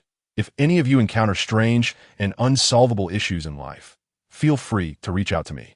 I can recommend a little master who is quite remarkable. She predicted this morning that my husband would encounter troublesome romantic entanglements, and lo and behold, it came true. Everyone was taken aback. Who didn't know that T-Y-R-N scoffed at such superstitions? How could she now be promoting a master? Furthermore, the fact that she had done a reading for S.H. Nanshan indicated that the other party must hold a significant status. Not everyone could connect with such a master, and this was an opportunity not to be missed. Mrs. Zhao, the master recommended by Madam S.H. must be reliable. My husband has been failing in his investments recently. May I consult the little master? Mrs. Li, my daughter cries every night, and the hospital cannot determine the cause. Mrs. Zhou, let us make an appointment. I will pay double for the consultation. In no time, T-Y-R-N was bustling about, observing her mother making progress. S.H. Huijin cast a clear-eyed glance at S.H. Nanshan, who was gazing out the window. Realizing something was amiss, he turned to his son, whose relaxed demeanor didn't match his mother-esque fervor. What? Daddy, he raised his child-esque watch. I messaged my kindergarten classmates, too. S.H. Nanshan looked at his wife and son, smiling helplessly. All right, I understand. He casually sent a message in his business partner group. Recently, I have met a genius in metaphysics. Contact me if you're interested. As soon as the news was sent, the group erupted. Tech Mobile Mr. Wang, does President SH believe in this? Add surprised emoji real estate tycoon Mr. Liu. Old SH, have you been hacked? The esteemed President SH would engage in such matters? Financial Queen Ms. Yang. For President SH to personally recommend, it must be a true master. Please share the contact. Seeing his father take out his phone to send messages, S.H. Huijin finally nodded in satisfaction, continuing earnestly to recommend the little master to his classmates. That night, a group of people in the same circle quickly discovered the S.H. family's trio was quite extraordinary, all enthusiastically recommending the so-called little master, igniting interest even among those who were previously indifferent. Is the little master truly remarkable? Could she possibly be a disciple of Master Zhang Xianling? With this thought, everyone felt reassured. Queue up, we must queue up. Thus, unbeknownst to Sui Sui, a long list of clients had already made appointments, waiting for her recovery to embark on her corporate life. At that moment, Sui Sui was not asleep. Tucked away in her blanket, she quietly held her communication talisman, calling out for her master. Master, master, I think I have found a great benefactor in this life. Are you listening? Alas, there was no response from the other end of the talisman, nor the master's gentle voice. Feeling a bit disheartened, Sui Sui curled up, comforting herself that it was all right. When she grew up, she would be able to seek her master. The master must be in seclusion, cultivating. With such thoughts, she couldn't help but yawn, hugging the talisman and drifting off to sleep. She suddenly noticed that the lump under the blanket was unusually quiet, not even a breath visible. She held her breath, gently lifting the blanket with her thumb and index finger. In an instant, a sweet, milky scent wafted toward her. The little milk dumpling was curled up like a pink and white glutinous rice ball, her chubby cheeks blushing like begonia petals. Her eyelashes cast small shadows beneath her eyes, fluttering gently with each breath. Her tender little mouth was slightly parted, revealing two pearl-like baby teeth with glistening drool at the corners. Unconsciously gripping her tiny fists against her cheek, the dimples on the back of her hands were faintly visible. Most endearing was the tuft of baby hair that swayed gently in the air-conditioning breeze, resembling a stubborn little grass. The nurse was reminded of the bellflowers swaying carefree in the spring breeze beneath the eaves of her hometown. Unable to resist, she gently touched the tuft of hair, causing Sui Sui to emit a soft sound in her sleep and turn her face into the pillow. The fine, soft hair at the back of her neck was stuck in small curls from sweat, rising and falling with her breathing like a little kitten that had drunk rice wine. The nurse chuckled softly, not disturbing her deep slumber, her eyes filled with tenderness. What an adorable little creature. Chapter 20. Sui Sui. Auntie has good fortune. Your family will soon have a baby. Sui Sui slept soundly until dawn, feeling refreshed. She was being gently cradled by the caregiver while washing up. In the mirror, her milk-white face resembled a peeled egg, smooth and flawless, evoking an irresistible urge to steal a kiss. Sui Sui observed the caregiver's tender actions in the reflection and playfully asked, "Auntie, did you hear the magpies calling this morning?" The caregiver, thinking it was merely the innocent musings of a child, did not question her, but responded with a smile. "Oh, Sui Sui heard it too, and so did Auntie." Sui Sui giggled. "That means good luck is coming to you, Auntie." The caregiver, charmed by the sweetness of the little one, continued to braid Sui Sui's hair. Suddenly, her phone vibrated in her pocket. She took it out and was startled to see her son's name on the screen. "Hello, Xiao Foam?" She wiped her hands and answered the call. On the other end, her son's voice trembled with excitement. "Mom, Xiao 1 is pregnant. We just found out." The caregiver's hand shook violently, nearly dropping the phone. Her eyes widened and her lips quivered. "Really? Is it true?" "Yes. The doctor said she is 6 weeks along." Her son's voice was choked with emotion. "Mom, we are finally going to have a baby." The caregiver's legs felt weak, and she steadied herself against the sink to avoid collapsing. After 8 long years of searching through hospitals nationwide, trying countless remedies and treatments due to her son's condition, they had almost given up, thinking that living as a couple was perfectly fine. But this surprise came so suddenly. Tears streamed down her cheeks, and, suddenly remembering something, she turned sharply to look at Sui Sui. The little one was sitting on the sink, swinging her feet, her rosy lips curled in a knowing smile, as if to say, "I knew it all along." With a trembling voice, the caregiver asked, "You really heard the magpies this morning?" Sui Sui tilted her head and pointed outside. Right there on that tree.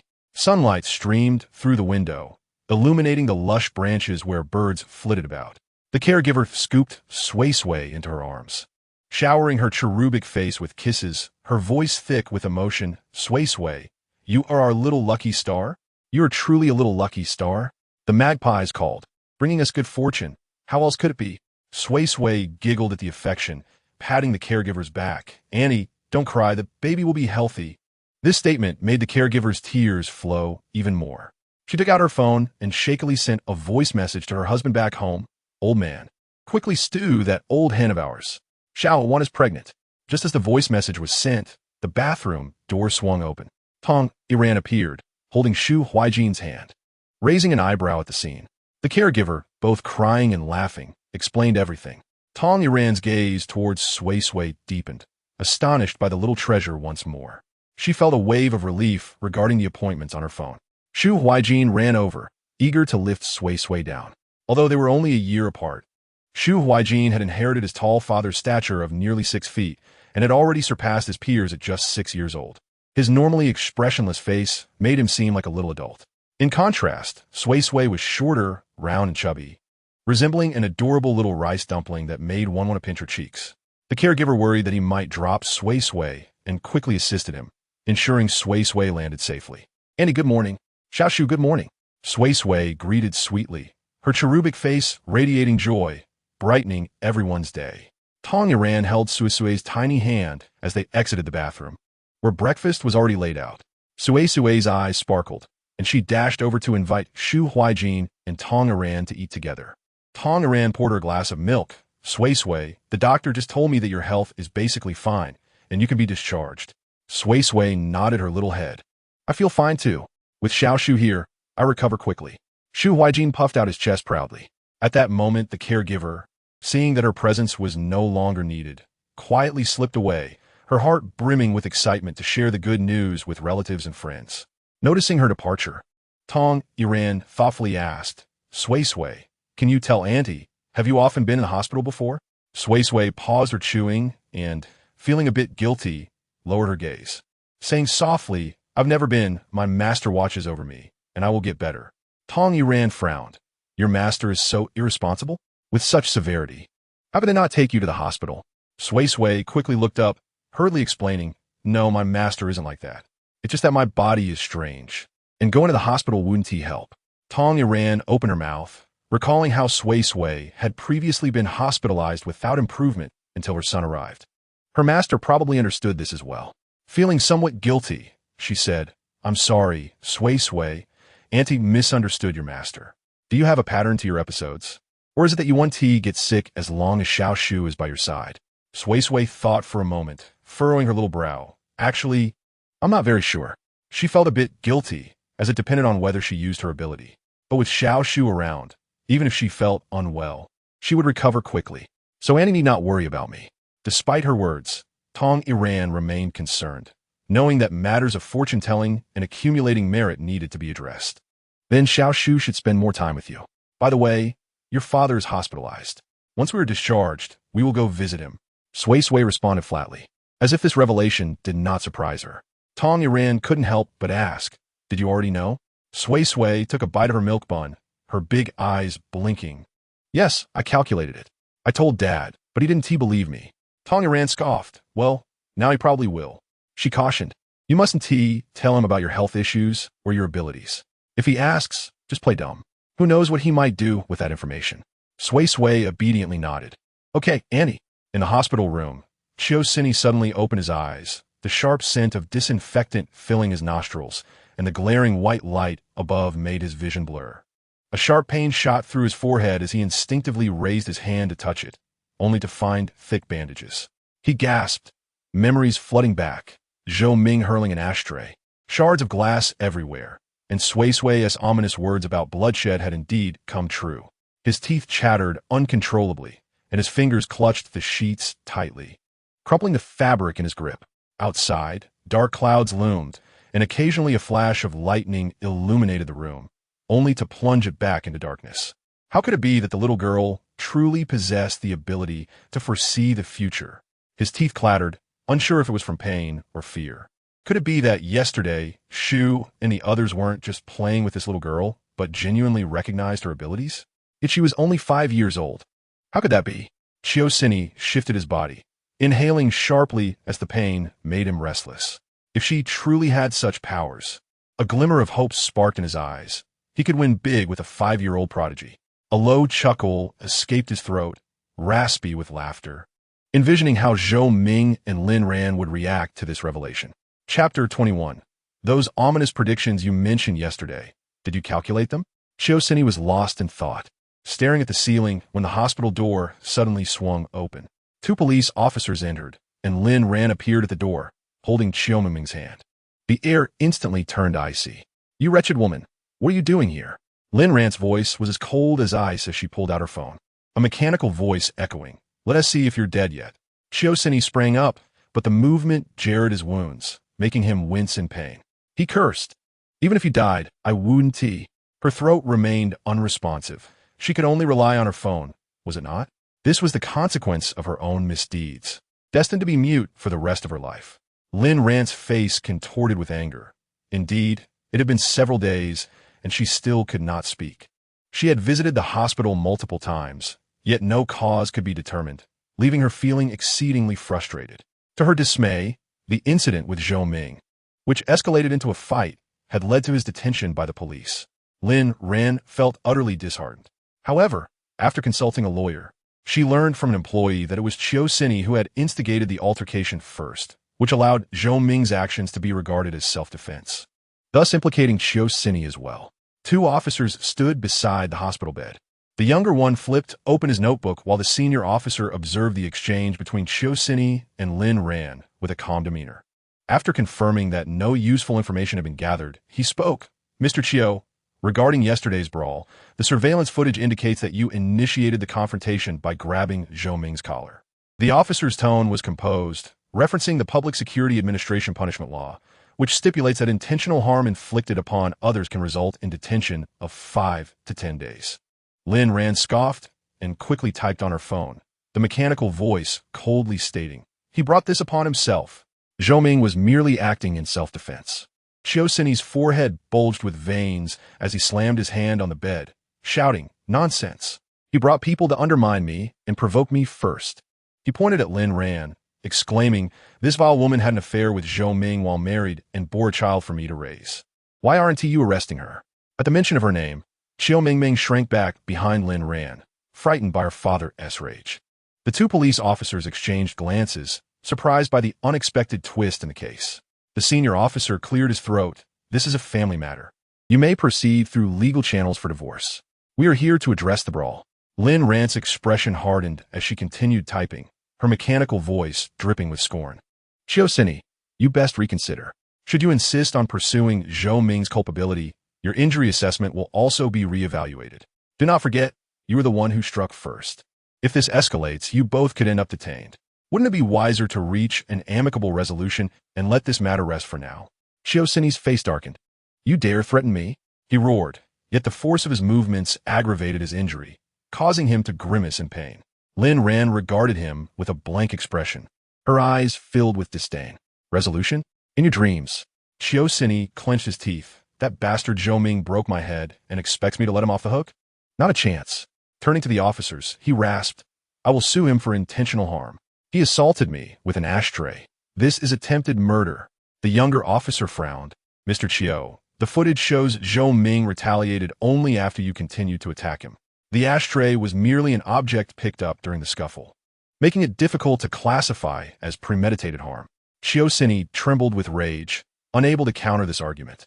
He knew he was in the wrong, but could not swallow his pride and erupted in fury. Have you all been bribed? How much did Zhou Ming pay you? The senior officer's expression darkened. Mr. Chiu, please mind your words. If you persist in slandering the police, we may impose additional penalties for obstructing justice. You initiated the altercation. Zhou Ming's response indicates shared responsibility. As for whether his defense was excessive, further investigation is required. If you wish to file charges against Zhou Ming, your own culpability cannot be overlooked. We recommend you both discuss and negotiate. Breathing heavily, Suisui glared at Lin Ran, unwilling to let Zhou Ming off the hook. Yet, as the party at fault, he could not completely drag Zhou Ming down with him, inciting an overwhelming sense of indignation within him. Just then, a clear child's voice rang out in the corridor. Annie, is Daddy staying in this room? Tong Yiran appeared at the doorway, holding onto Sui Sui, while Shu Huijin followed behind like a little guardian. Sui Sui's pale, yellow dress shone like a ray of sunshine as she entered the ward, clutching her plush rabbit tightly against her chest, its fur smeared with remnants of breakfast strawberry jam. This new outfit was a gift from Tong Yiran, perfectly suited for her, exuding a delightful innocence. She tilted her small face, her curious, bright eyes scanning the room, completely oblivious to the tense animosity in the air. Perhaps our timing is not ideal. Tong Yiran smiled, her gaze sweeping over the assembly. Lin Ran fixed her eyes on Tong Yiran, a flicker of jealousy crossing her mind. Today, she wore a beige designer suit, her pearl earrings glimmering softly under the lights. She exuded the aura of a privileged lady accustomed to a life of luxury. Casting a glance at the well-cared-for Sui Sui, Lin Ran felt a surge of disdain. Wasn't this little wretch supposed to be on the brink of death? How could she appear so vibrant now?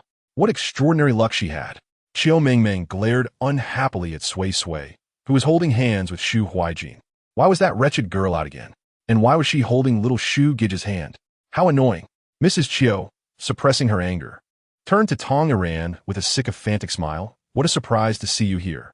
Please sit down. I apologize for putting you in this situation. Tong Yiran casually smiled. Today, Sui Sui is being discharged. I thought you might like to see her since I heard about your incident. Daddy. Sui Sui released Tong Yiran's hand, her little shoes tapping lightly on the floor as she rushed to the bedside. She stood on her tiptoes, her small hands gripping the edge of the bed as she asked in a sweet voice, Daddy, does it hurt? Suisui looked into Sui Sui's big, expressive eyes, a flicker of excitement crossing his face. Sui Sui, tell Daddy, did you predict the bloodshed you mentioned yesterday? Mr. Chiu, Tong Yiran interrupted him gently yet firmly. Please watch your words in front of the child. Sui Sui is just a little girl. She knows nothing of such matters. She was merely speaking whimsically. She knew that Suisui would undoubtedly think along those lines. Sui Sui remained silent, simply observing Suisui with innocence, as if she understood her aunt's warning and chose to keep quiet. Annie is kind, Daddy is not. She turned to the two police officers, offering a slight, apologetic smile. I apologize. The child's father may be emotionally unstable due to his injuries, causing a bit of laughter at your expense. The older officer furrowed his brow, regarding Qiuxin with a more scrutinizing gaze. What bloodshed? What dark energy? Is this not mere superstition? Shu Huijin, holding Sui Sui's small hand, softly reassured her. Do not be afraid, Sui Sui. With me around, I will never allow your father to harm you. Sui Sui nodded obediently, her large, watery eyes blinking as she whispered. Annie is so clever, she knows not to tell Daddy. Shu Huaiqin, impressed by the child's wisdom, gently patted her head, relieved that Sui Sui confided in them first. She could continue pretending ignorance in front of him. Sui Sui esse ais sparkled. But then she suddenly remembered something. If she must show her merits in the future, wouldn't others doubt her if she kept it a secret? Without hesitation, Shu Huaiqin assured her, do not worry, this is not an issue. My parents will keep it confidential. They will not let your father know. Those adults are not foolish. Given the Shu family's influence combined with Sui Sui's abilities, they would keep their lips sealed to avoid offending both parties. Sui Sui, though confused, felt reassured by Xiao Shu Gij's words. If he said it was fine, then it must be so. Thank you, Xiao Shu Gij, you are so kind.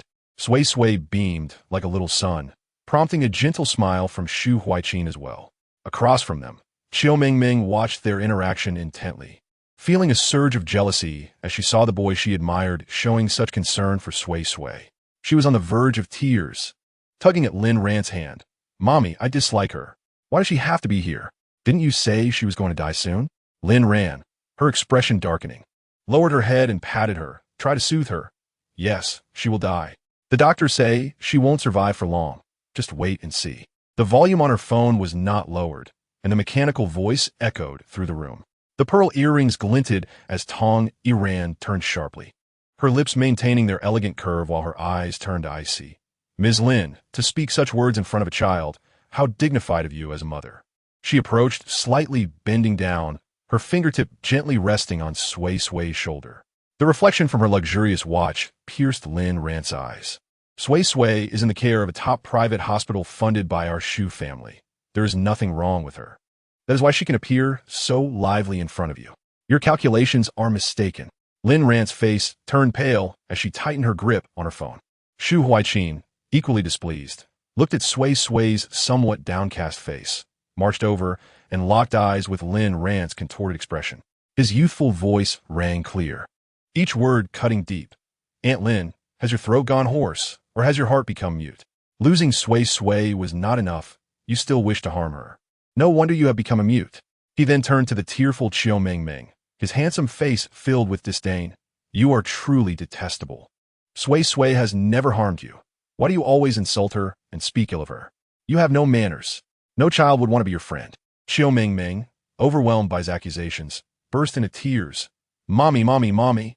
Lin Ran, furious and unable to retaliate against Shu Huaiqin, could only glare at him hatefully before picking up Qiu Mingming and soothing her. The two police officers listened silently, their expressions subtly shifting. How did this case take such an ethical turn? Was it too late to change the subject? Qiu shot a frustrated glare at Lin Ran and Qiu Mingming, hoping to inquire further about Sui Sui's master, but this diversion halted his line of questioning. Moreover, with Sui Sui hospitalized and doctors reporting her condition as stable, it seemed that the previous hospital's test results might have been falsified. Perhaps it was simply an issue of incompetence on the other party's part. Sui Sui must live a long life, for whether it be her own fortune-telling or her master's, it would surely bring him benefits. With this thought, Qiu narrowed his eyes, realizing he could no longer waste time with Lin Ran. He needed to clarify the situation regarding the fortune-teller. As for Zhou Ming, he couldn't escape. He turned to the police, indicating his willingness to settle, but upon meeting Lin Ran's eager gaze, he demanded compensation of 200,000 yuan. This audacious request reddened Lin Ran's face with anger. Do not go too far. Qiu merely chuckled coldly. You can refuse, but then we will both end up in trouble. I am not afraid. Besides, you will certainly face a heavier sentence than I. If that happens, your company will undoubtedly collapse. If I cannot have it good, neither will you. Lin Ran Aw. Chapter 23. Sui Sui, they do not want you, but Annie does. Lin Ran, trembling with rage, furiously typed on her phone. 200,000? You must be dreaming. The mechanical voice was sharp and piercing as Zhou Ming defended himself. If you continue to be unreasonable, I will not give you a single penny. He was baffled. They had been going in circles, and a change of strategy would surely yield results. Lin Ran's face turned ashen. her whole body trembling as she took a deep breath and typed on her phone, 100,000. I will give you 100,000 to settle. That is more than enough. After all, if you sue again, we can hire lawyers and make things even more troublesome, can't we? Do not forget, we have several lawsuits to fight. Are you sure you want to make a fuss over this small matter? Shine narrowed his eyes, observing the woman's ice-cold demeanor, his gaze sweeping over the nearby police officers before suddenly smiling. Fine, 100,000 it is. Transfer the money now. With the police as witnesses, we will settle this. And I will not pursue the matter further. Lin Ran believed she had persuaded Shine, feeling relieved as she transferred the 100,000 yuan, planning to leave this troublesome place with Qiu Mengmeng. Just then, Shine abruptly pushed himself up from the edge of the bed, his face pale, yet wearing a triumphant smile. Officer, I wish to file an additional report. He pointed at Lin Ran, his voice hoarse yet piercing. This woman abandoned my daughter Sui Sui 4 years ago, nearly causing her death. Lin Ran. She spun around, her pupils constricting, her throat emitting a hoarse cry as her fingers frantically typed on her phone. Have you lost your mind? Nonsense. The mechanical voice echoed jarringly in the silent hospital room. Shine chuckled coldly. Nonsense? Lady Shu is a witness, and Sui Sui is the victim. Lin Ran's face drained of color. She had never anticipated that after giving him 100,000 yuan, he would still wait for her here. Shine, you truly are something. It was no wonder she despised this man. Scoundrel, scoundrel, scoundrel. The two police officers exchanged bewildered glances. What is happening? Is this ethical drama still ongoing? Tong Yuran instinctively covered Sui's ears to shield her from words. However, Sui shook her head, her little braids swaying. Annie, I'm not sad. She looked up with her clear, bright eyes and, in her childlike voice, said, my mother does not like me because she almost died giving birth to me. I can understand that. It is all right. Sui has a master who loves her. And Auntie and Xiao Shu Gij love her too. Tong Yuran's heart felt shattered by her words. How could Lin Ran bear to abandon such a sweet child? She even crouched down to embrace Sui, speaking gently yet with a hint of tears. They do not want you, but Annie does. Sui was the most heart-wrenching child in the world. Annie loves Sui the most. Shu Huaiqin also moved closer, silently grasping Sui's hand. He said nothing, yet his dark eyes reflected Sui's figure, filled with compassion. Who could have imagined her parents would be such people? Thankfully, Sui had a loving master. Otherwise, Shu Huaiqin could hardly fathom how heartbroken Sui would feel upon hearing such word from her parents. Shu Huaiqin pressed his lips together, for the first time experiencing a profound understanding of the phrase deeply detested. Suisui had initially intended to file a report. However, due to Sui's sudden illness, he found himself entangled in company affairs and various rumors, leaving him only time to have his lawyer manage the divorce proceedings. Lin Ran's earlier words to Qiu Mengmeng, along with Tong Yuran's defense of Shu Huaiqin, suddenly reminded him of a significant matter he had yet to address. In front of the police, Suisui began to perform with tears streaming down his face. Officers, you have no idea how much I have suffered and how tragic my child's situation is. He trembled as he pointed at Lin Ran. This woman married me for my money. After she gave birth to our daughter, Sui, I frequently traveled for work to support them. Little did I know that during my absences, she abandoned our daughter and even conspired with my business partner, Zhou Ming, who was the man that assaulted me, to bear another child. He vehemently gestured towards Qiu Mengmeng. Startled, Qiu Mengmeng quickly hid behind Lin Ran, too frightened to utter a word. If my daughter hadn't descended from the mountain to find us, I would still be in the dark. Officers, look at my daughter. She is only 5 years old. How difficult was it for her to come down from the mountain? One misstep, and she could have been abducted by human traffickers. How can such a mother be deemed a mother? Is she even human? Suisui pounded his chest, crying out, you must thoroughly investigate how she discarded our daughter. I will sue her for abandonment. Yet, as he spoke, he appeared to be a pitiful and helpless old father. However, one must listen to his logic. Is it truly reasonable? He lost his daughter a year after her birth, but remained oblivious until she showed up at his doorstep, only to realize that the daughter he had doted on for 4 years was not his own. Is this not absurd? Is it not reminiscent of some exaggerated, melodramatic short video?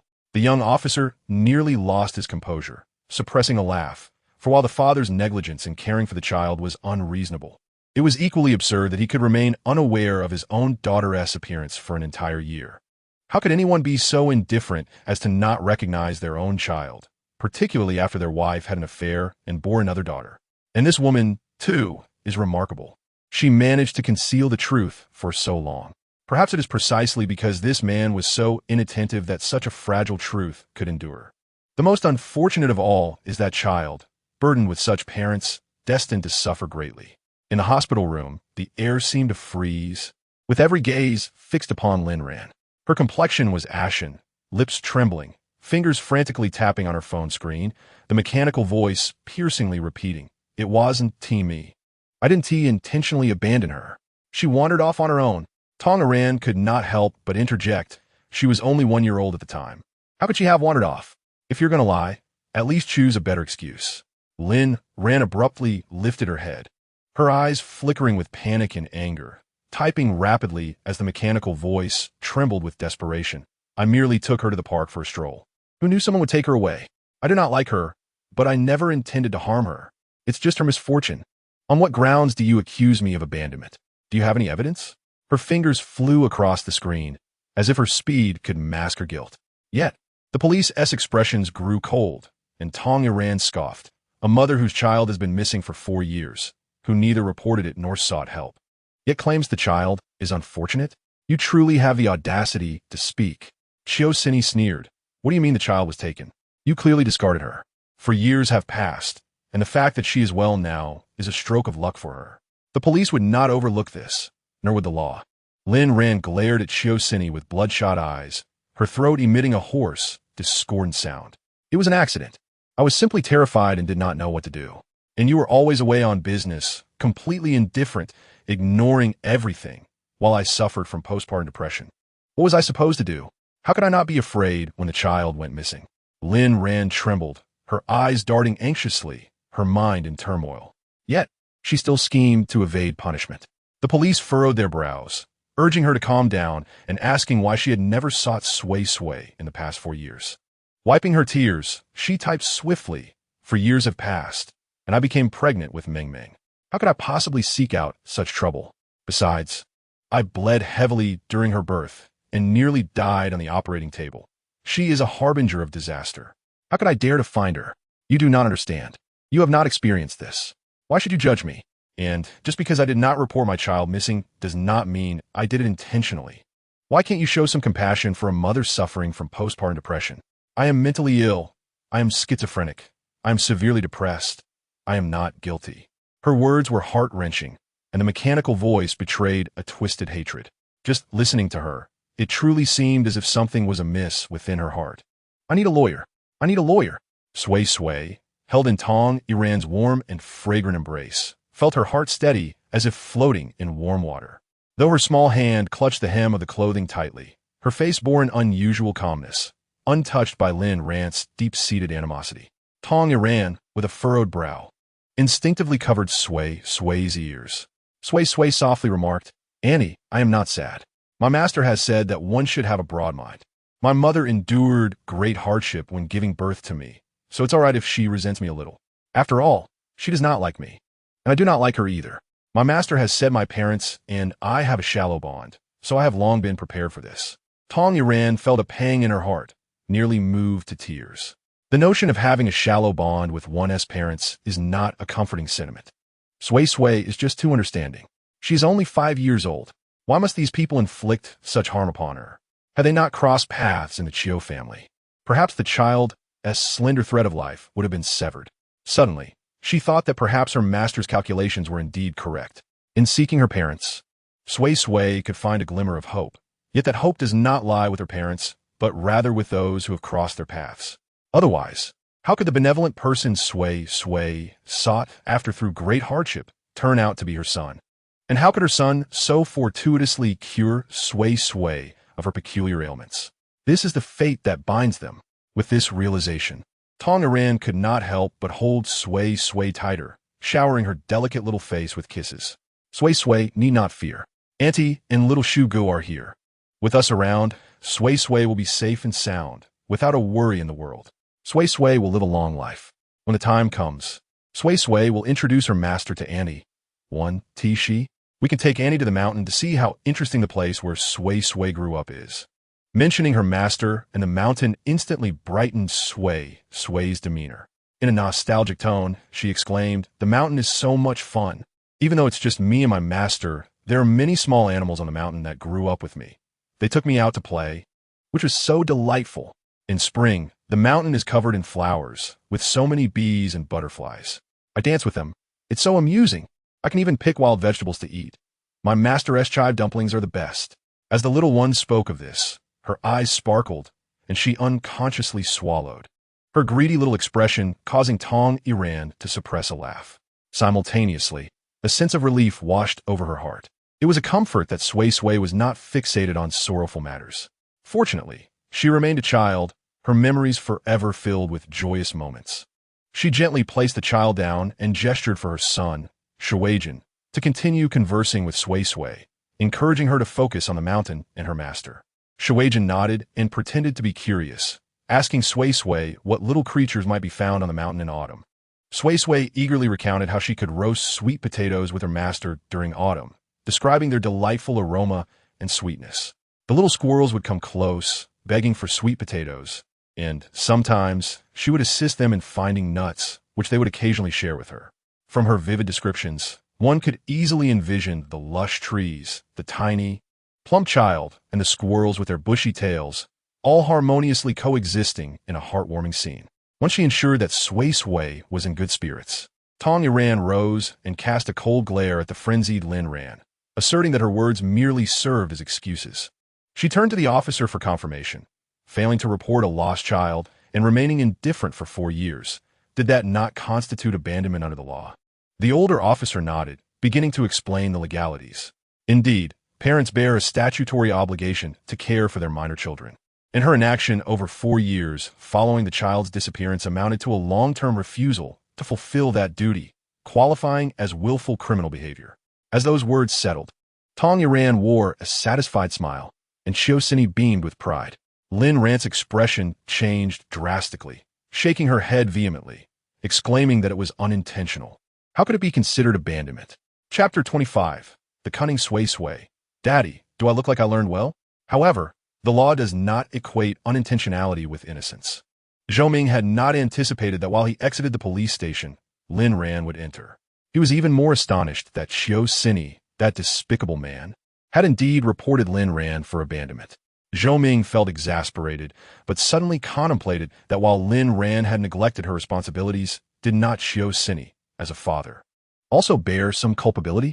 The child had been born and lost, replaced without his notice or concern.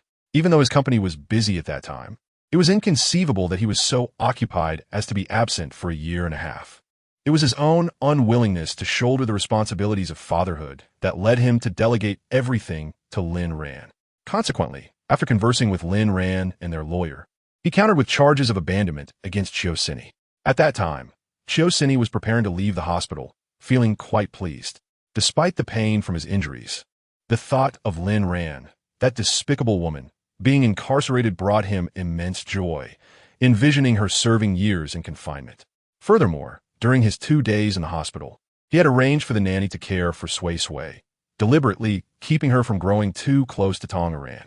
Although he yearned to leverage Suisui's connection to the shoes, the shoes were evidently uninterested. Given this, he changed his approach, wishing to minimize any excessive contact between his daughter and the shoes. Too much interaction could lead the shoes to support his daughter and turn against him as her father. Suisui was no fool, and with household staff in place, he felt no need for outsiders to intervene. Due to his status as Suisui's father and legal guardian, even Tong Iran had limited recourse.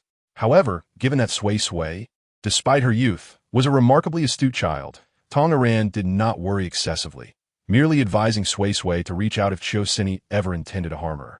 Sui Sui obediently nodded, promising to heed the advice. At that moment, Sui Sui was playing in the garden. It must be said that while Lin Ran harbored no affection for Sui Sui, she genuinely cared for her biological daughter, Chiu Meng Meng, adorning the garden with delightful play structures beloved by children. Sui Sui, having never encountered such amenities on the mountain with her master, reveled in the joy of play, even finding delight in solitary amusement throughout the day, requiring no oversight from the nanny. The nanny herself found Suisui's demeanor far more amiable compared to Chiu Meng, who exhibited the spoiled temperament of a privileged child, throwing tantrums and resorting to violence when displeased. In contrast, Suisui was obedient and sweet, showering her with affection and gratitude. The two were worlds apart, leading the nanny to invest considerable care in Suisui. Suisui, come here, Suisui called as he entered the backyard, where Suisui was clad in a floral dress gifted by Tong Aran, sliding down the slide. Her melodious laughter resonated in Suisui's ears, prompting an involuntary smile. "Daddy, you're out of the hospital," Suisui exclaimed, running towards him, her face glistening with beads of sweat, her cheeks flushed with vitality. "Yes, Daddy is out. Did you enjoy playing at home?" Suisui nodded, then shook her head, expressing, "I'm happy, but little Shu Gij has gone to school, so I feel a bit lonely." She blinked her large eyes, inquiring, "When will I go to school?" Suisui, with a benevolent smile, assured her that he would soon show her the school, and she would be attending shortly. "Can I go to the same kindergarten as little Shu Gij?" Suisui asked eagerly. "Of course," Suisui replied, "but only if you speak well of Daddy in front of little Shu Gij and his family, understand?" He was acutely aware that the Shus held him in low regard due to Suisui's prolonged absence and his apparent indifference as her father. If he could demonstrate his affection for Suisui, showcasing himself as a devoted father, their perception of him might shift, thereby enhancing his prospects of ingratiating himself with them. Moreover, if the Shus were reluctant to assist now, would they not extend their help should Suisui require it in the future? Certainly they would. Suisui blinked her large eyes, simply responding, I will try my best." However, she could not guarantee the outcome of her efforts. Yet, to Suisui, her words signified agreement, prompting him to smile broadly and crouch down to continue questioning. "By the way, Suisui, Daddy has found you a school, so shouldn't you help Daddy as well?" Suisui tilted her head in confusion, asking what she needed to assist with. Suisui, grinning, fixed his gaze on her.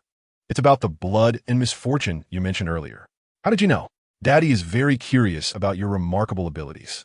Did you figure it out yourself? Or did your master tell you?" Suisui replied earnestly, "I learned it from watching television.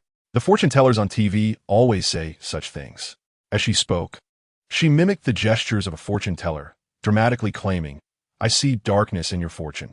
There may be calamity ahead." Suisui's smile instantly vanished, his mouth twitching slightly as a flicker of malice crossed his eyes.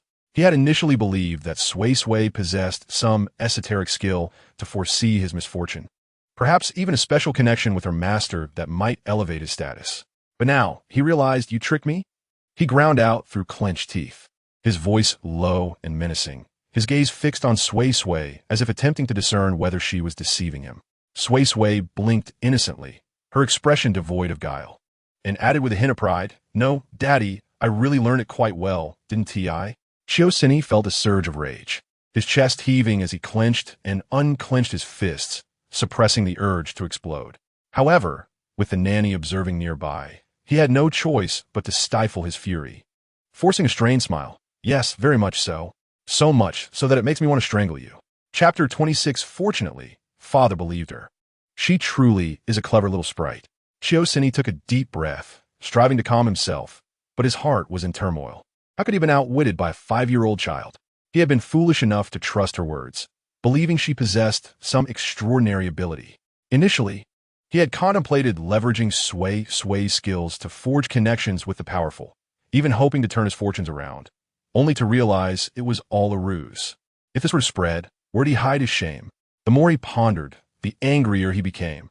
His gaze darkened, and he regarded Suisui with a hint of malice. Suisui seemed to sense the danger, taking a small step back, yet maintaining her innocent expression. "Daddy, what's wrong? Is your wound hurting again?" Suisui let out a cold laugh, gripping her wrist with a force that made Suisui furrow her brow. "Suisui, your father dislikes children who lie," he said, his voice low and chilling. "You had better tell me the truth." Suisui winced in pain, her eyes slightly reddening. Yet she stubbornly shook her head. "I'm not lying."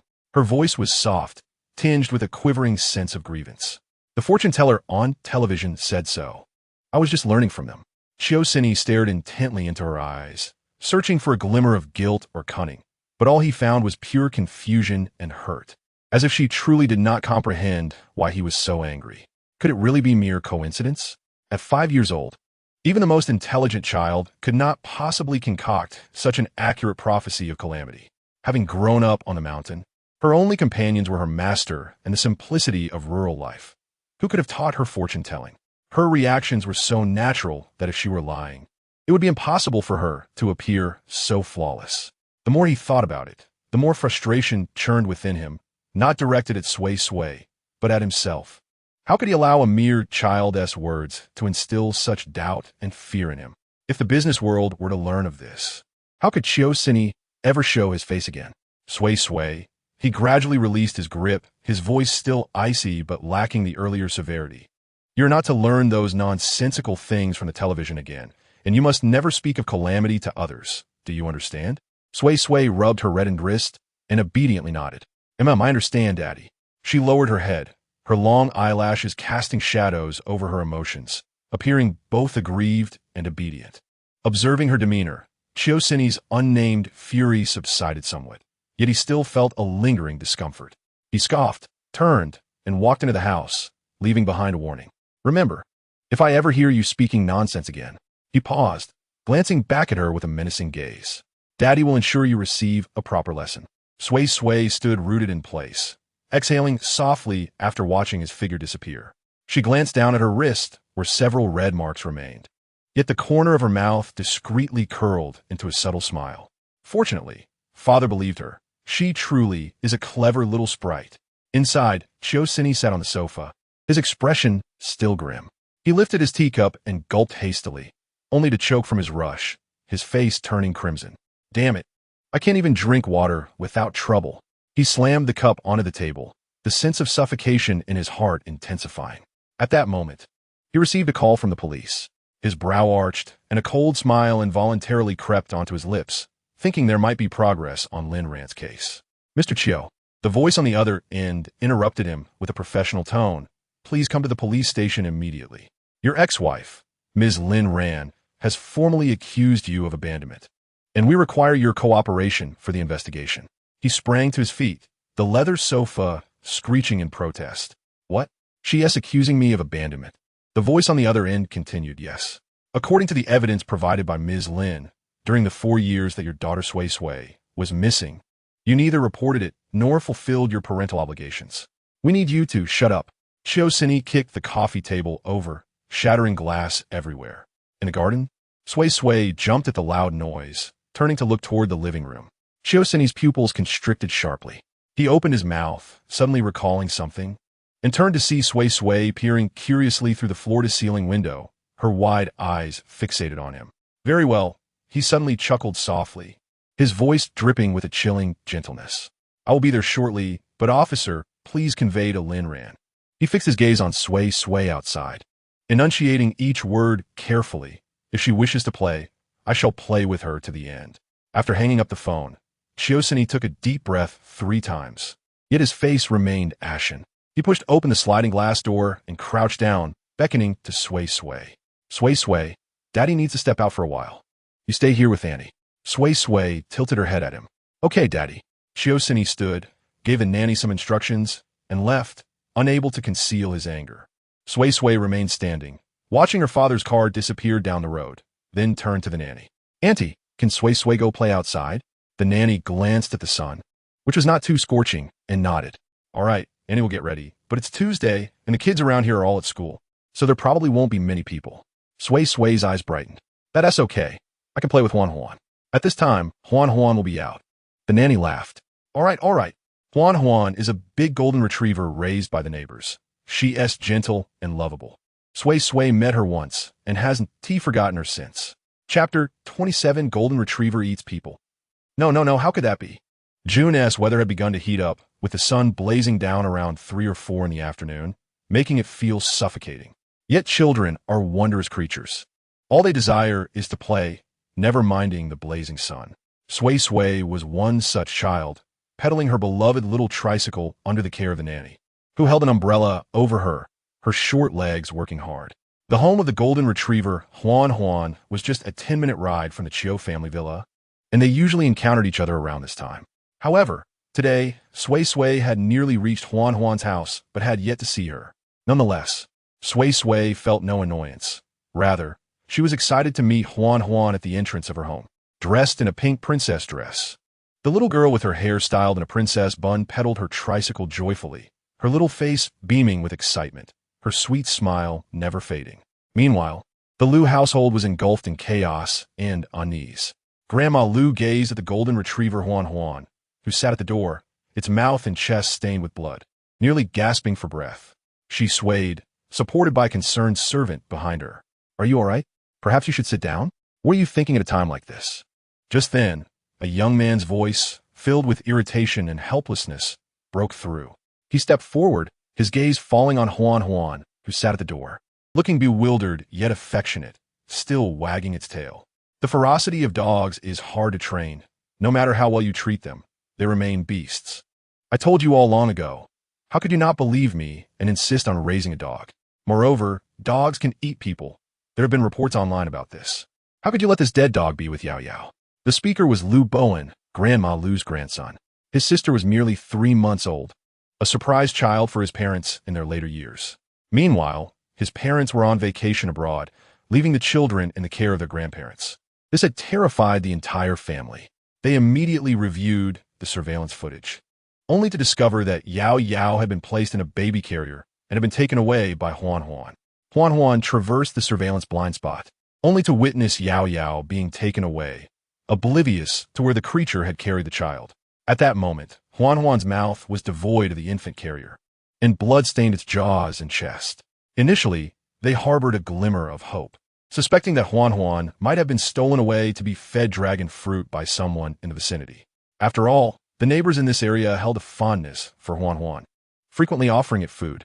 However, as Liu Bowen approached, he detected a pungent scent of blood. Moreover, upon closer inspection, the stains of blood and dragon fruit were starkly distinguishable in color. While the dragon fruit stains were reddish with a hint of pink, the blood was a vivid crimson. At this revelation, the Liu family was plunged into despair. They could scarcely believe that Huan Huan, who had always cherished Yao Yao, could have committed such a heinous act. They understood that some dogs are inherently unruly, and the scent of milk on the child could provoke a predatory instinct. Nonetheless, it was unfathomable to them that Huan Huan, a cherished member of their family who regarded Yao Yao as her own, would engage in such a monstrous deed. Particularly, Liu Bowen's grandparents were driven to the brink of collapse, nearly losing consciousness, as Liu Bowen beheld the grief-stricken Liu grandmother and the distraught Liu grandfather grasping their hair and beating their chests. A glimmer of malice flickered in his eyes. Grandfather and grandmother. The situation has become painfully clear. Huan Huan, in its bestial ignorance, mistook Yao Yao for prey, drawn by her absence of adult supervision and the enticing aroma of milk. The blood on its mouth confirms this grim reality. Now, our only course of action is to eliminate this beast, for a dog that consumes humans must not be allowed to exist. His gaze towards Huan Huan brimmed with disgust, mingled with an uncontainable thrill. Huan Huan, oblivious to the gravity of the situation, wagged its tail gleefully at Liu Bowen, observing its naivety even in the face of impending doom. He scoffed inwardly and delivered a forceful kick. This act had long been on his mind. His grandparents and parents seemed to shower more affection on this dog than on him. Merely a dog, a creature. How could it stand on equal footing with him? His disdain for such beings grew. Typically shielded by his grandparents, he would harbor his resentment in silence. But the circumstances had changed. This dog had committed an unforgivable crime. Even before his grandparents, he felt justified in kicking it to death, for no one would dare to utter a word against him. Huan Huan, knocked down, emitted a pitiful whimper. It raised its head, its gentle eyes filled with confusion as it looked at its little master, trembling in distress. Seeking its owner's comfort, it attempted to approach, only to be met with another forceful kick from Liu Bowen. Huan Huan, caught off guard, yelped again, bewildered by the sudden aggression from its little master, who now bore an expression of sorrow and anguish that felt alien. Huan Huan barked twice, yearning to approach its owner for a familiar pat on the head. Yet, in the next moment, it was forcefully sent sprawling outside the doorway, lying on the ground and whimpering. Liu grandfather and Liu grandmother, witnessing this, felt a pang of heartache and instinctively stepped forward, But the memory of their beloved granddaughter, devoured, ignited a mixture of anger and sorrow within them. Why had this happened? How could such a tragedy unfold? Their precious granddaughter was only 3 months old. How could Huan Huan act in such a manner? How could they explain this to their son and daughter-in-law? Just then, the sound of a bicycle bell approached, followed by the delightful scent of a little girl, Lu grandmother. Lu grandfather, I couldn't play with Huan Huan. Hey Huan Huan, why are you lying on the ground? Lu grandmother's expression changed instantly as she hurried over, determined to prevent Huan Huan from harming any other children. Chapter 28. Sui Sui. Golden retrievers are not bad dogs. They do not eat people. Sui Sui parked her little bicycle at the gate of the Lu family's home, her pink skirt fluttering gently in the breeze. She tilted her head, perplexed, as she observed Huan Huan lying on the ground, whimpering, and glanced up at Lu grandmother, who approached her with a pale face. Sui Sui innocently inquired, Lu grandmother, what is wrong with Huan Huan? Is it hurt? The nanny, standing beside Sui Sui, gazed at the bloodstains on Huan Huan's mouth, hesitant and shocked, wondering if Huan Huan had eaten dragon fruit. Lu grandmother instinctively raised her hand to stop Sui Sui, her voice trembling, Sui Sui, don't go over there. She could not continue, tears welling in her eyes. The golden retriever, hearing Sui Sui's voice, struggled to rise, its tail wagging slightly, though the blood on its mouth rendered it a horrifying sight. It let out a low whimper, as if wishing to approach Sui Sui, yet fearful of scaring her. The nanny, grasping the implication behind Lu grandmother's words, stepped back in shock and, realizing something, quickly scooped Sui Sui up, moving away from the terrifying creature. Sui Sui, bewildered, asked in her sweet voice, Auntie, what's wrong? The nanny's face turned pale. She couldn't utter such dreadful words in front of the child. Hesitating, she glanced at the grave expressions of the adults at the door and suggested cautiously, Sui Sui, it seems something is happening at Lu grandmother's house. Let's come back to play with Huan Huan tomorrow.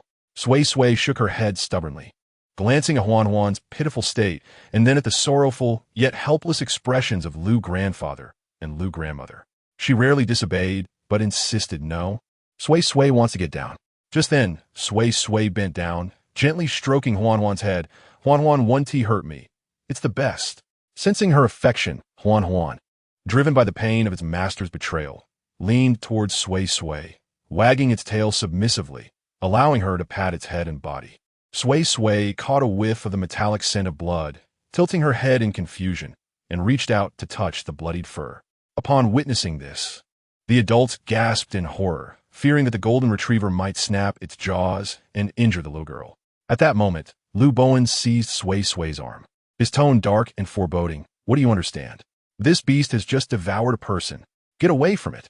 He emphasized the words devoured a person, noticing the shocked expression on the little one's face. He smirked sinisterly, realizing the fear had taken hold. Are you not afraid of being eaten too? The sun beat down on the stone path in front of the Lu family's villa. Sui Sui's pink skirt billowed gently in the hot breeze, her little shoes anxiously scuffing the ground. Lu Bowen's words struck each person present like a blunt instrument, cutting into their hearts. Tears mingled with sweat streamed down the wrinkled face of Lu grandmother. She recalled the footage of Huan Huan carrying away Yao Yao's carrier and glanced at the bloodied golden retriever, her legs buckling beneath her as she nearly collapsed. Lu grandfather rushed to support her, looking at his grandson. Quickly bring Sui Sui over here. Sui Sui tilted her head, evading Lu Bowen's grasp, and instead ran behind Huan Huan, puffing up her cheeks. Huan Huan wouldn't eat people. You're lying. Lu Bowen, at his wit's end, wondered where this insistent little child had come from. How could it not? Did you not see the blood on its mouth? It carried off my sister and devoured her. Bowen, Lu grandmother shrieked, be quiet, be quiet, be quiet. Do not speak of such things in front of the child. She was overwhelmed with despair. Her grandson's words involuntarily conjured horrific images in her mind, plunging her into unbearable pain. If Sui Sui were harmed, she, as a nanny, would not escape unscathed. Moreover, Sui Sui was so precious, she did not wish for anything to happen to her. Suisui, however, remained remarkably composed. Even when Li Bian maliciously declared that Hu In devoured humans, and despite the terror-stricken reactions of Li In and I, Li Yi, and the nanny, she did not retreat. Instead, she gently patted Hu In's head, as if to soothe it. Hu In, do not be afraid. Suisui will protect you. Her voice, sweet and tender, contrasted with the earnestness in her clear, black and white eyes, meeting Hu In's gentle gaze. The bond between them radiated harmony and affection. Yet to Li Bian, this scene was utterly loathsome. He harbored disdain for dogs and detested such soft, cuddly creatures, much like his bothersome sister. He coldly commanded, "Leave quickly, or else it might really bite you. The Li family will not be held accountable. Do not delay us in dealing with this beast." Li En and I sobbed, "Susu, I know you adore Hu In, but—" She choked on her words, unable to finish. Susu interrupted, "Li En and I, Hu In is not a bad dog. It did not harm Yo. Li Bian gritted his teeth and rudely seized Susu's hand, saying, "Come here and do not hinder us from killing the dog." Susu lifted her chin defiantly, her round face radiating anger. "You cannot harm Hu In. You are the real villain." Her bright eyes seemed to pierce through Li Bian's facade. Li Bian scoffed, dismissing the child's innocent words, and attempted to drag her away. But just then, Susu suddenly moved, and Li Bian felt a jolt of numbness in his arm, instinctively loosening his grip. Susu circled around him, positioning herself by Hu In, and spoke in a soft yet resolute tone. "This does not smell like human blood." Recalling the knowledge imparted by her master and her experiences tending to small animals on the mountain, she added, "Human blood has a rusty taste, this." Before she could finish, Li Bian's expression shifted dramatically as he interrupted, "You little brat, what nonsense are you spouting? What do you understand?" Chapter 29, Susu. "Is it because you were jealous, big brother, that you discarded the baby?" Li Bian turned to Li En and I and Li YY. His face twisted with impatience. "Whose child is this? So bothersome. If this beast really harms her, how will we explain it?" Li YY explained, "She is from the Chi family." Li YY nodded, confirming, yes, that Chi family. Upon hearing this, Li Bian glanced down at the hostile little girl, sneering, "Leave quickly. Your mother does not want you. If you get bitten by a dog and become disabled, your father will abandon you too, leaving you a child nobody wants." Li YY and Li En and I frowned disapprovingly. "Bian, you cannot be so cruel to a child. How can you speak like that? She understands and will be hurt." The nanny, equally angered, stepped forward to pull Susu away, but Susu stood her ground as if her feet were nailed to the floor. "I'm not an unwanted child. Rather, it is you, big brother. Are you afraid that Uncle and Annie no longer love you because they have a new baby, and that is why you discarded the baby?" At this, the room fell silent, the air thick with tension. His voice rose sharply, cutting through the warm atmosphere. "What do you know? Speak any more nonsense, and beware. Susurimando un perturved." The 5-year-old calmly counted on her fingers, her pink dress swaying gently as she retreated. "Master taught me to read fortunes.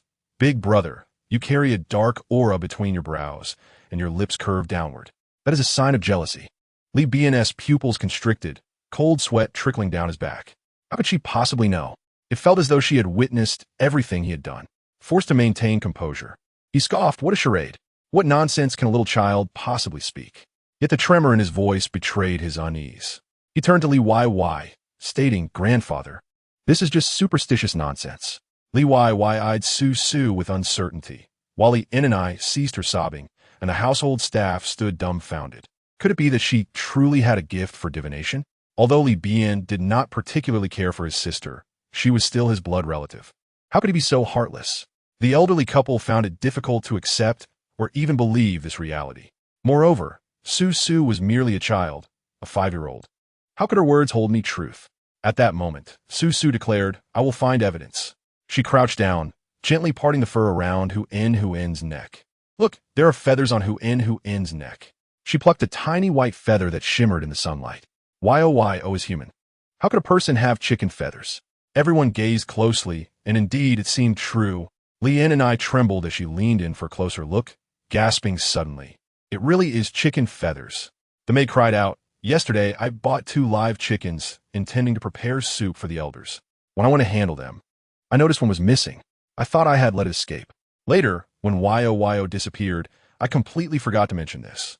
Upon hearing this, the crowd turned their attention to the maid, astonished and bewildered, gazing at Susu as if she were a genuine fortune-teller. Could she truly possess such abilities?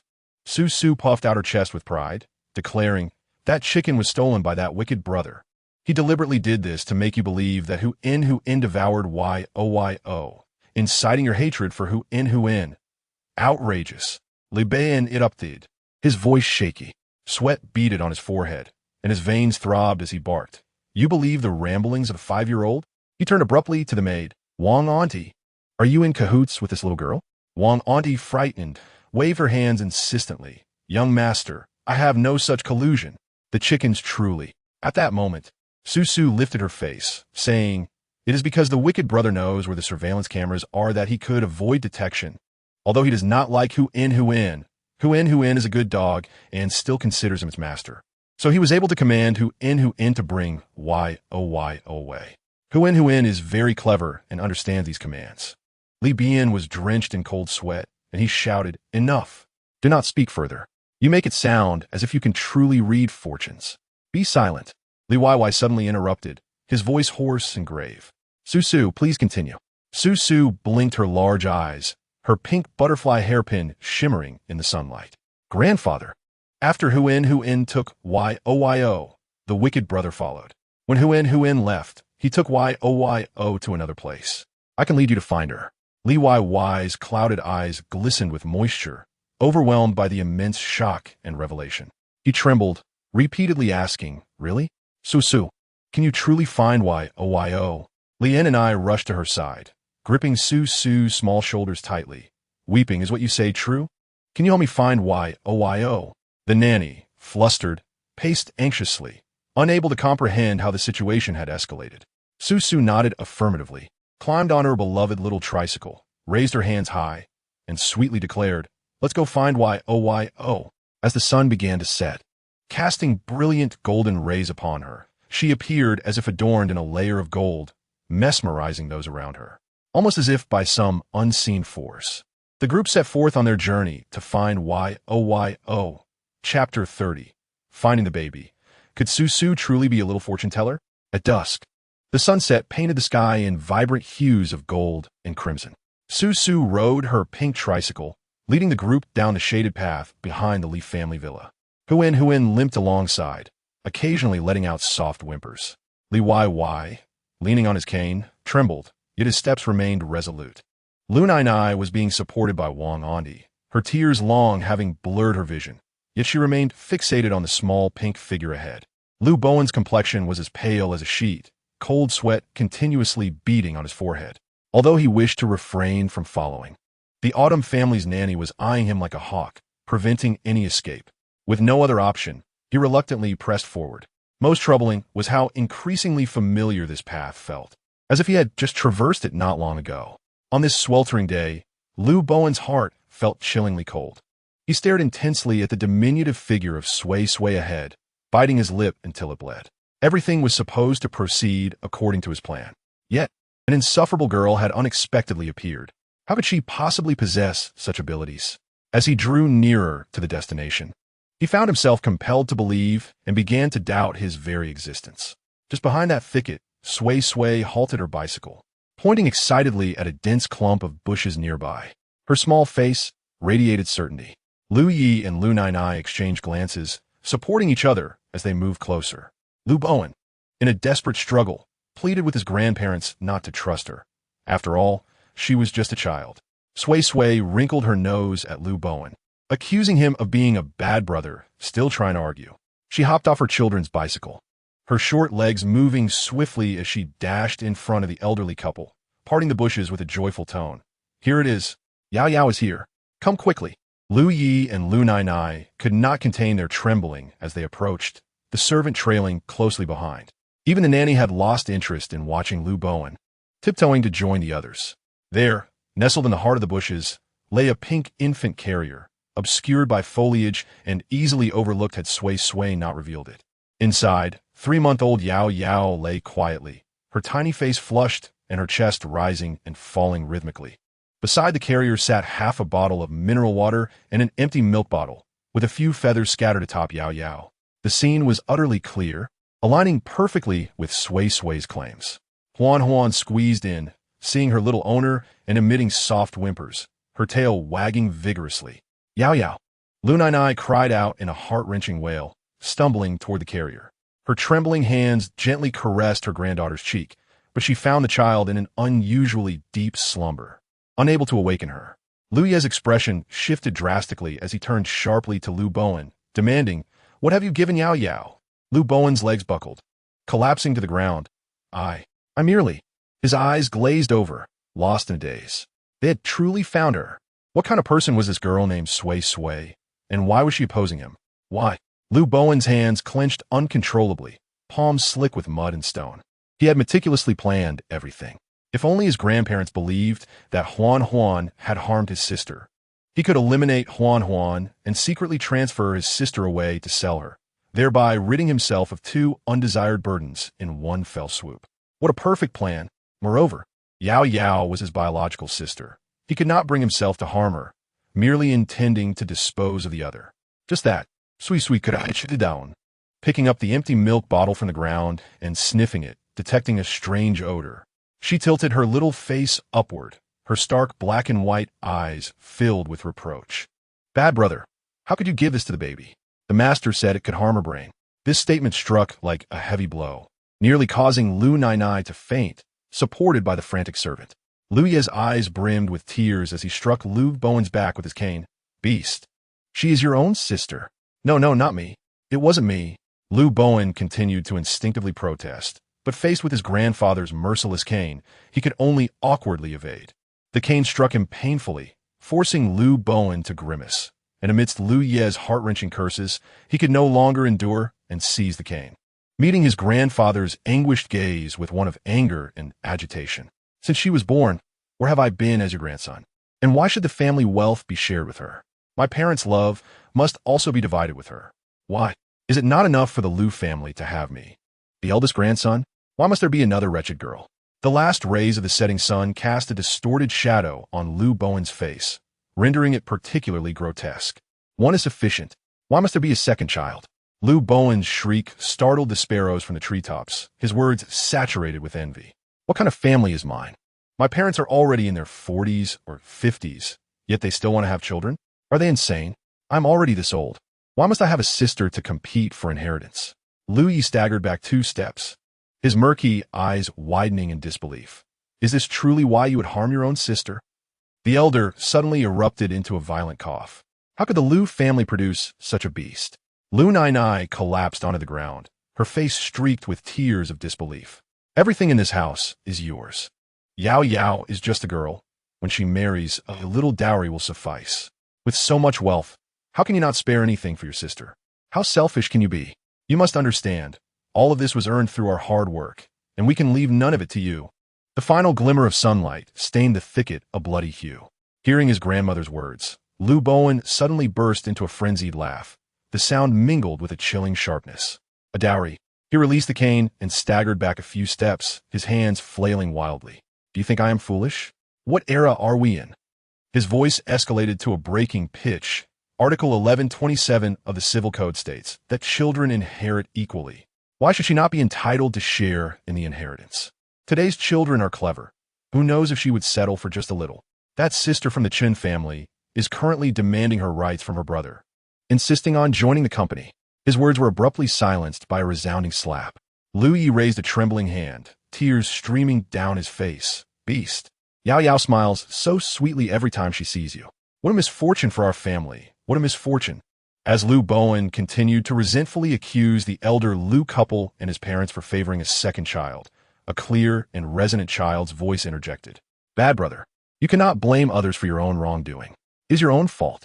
You have always been small-minded, unable to bear the happiness of others. You claim that Yao Yao's arrival has stolen your parents' affection, leading you to act against her, blaming your parents for wanting another child. But what wrong has Huan Huan done? She is merely a little dog who knows nothing." Upon hearing her name, Huan Huan wagged her tail joyfully. With wide, glistening eyes, she gazed adoringly at the little girl, affectionately nudging her with her head. Sui Sui, in a serious tone, rubbed Huan Huan's head, then declared, "Huan Huan, I will play with you later. But now I must punish this bad brother. You are inherently narrow-minded and malicious, unable to even tolerate your own sister, let alone Huan Huan.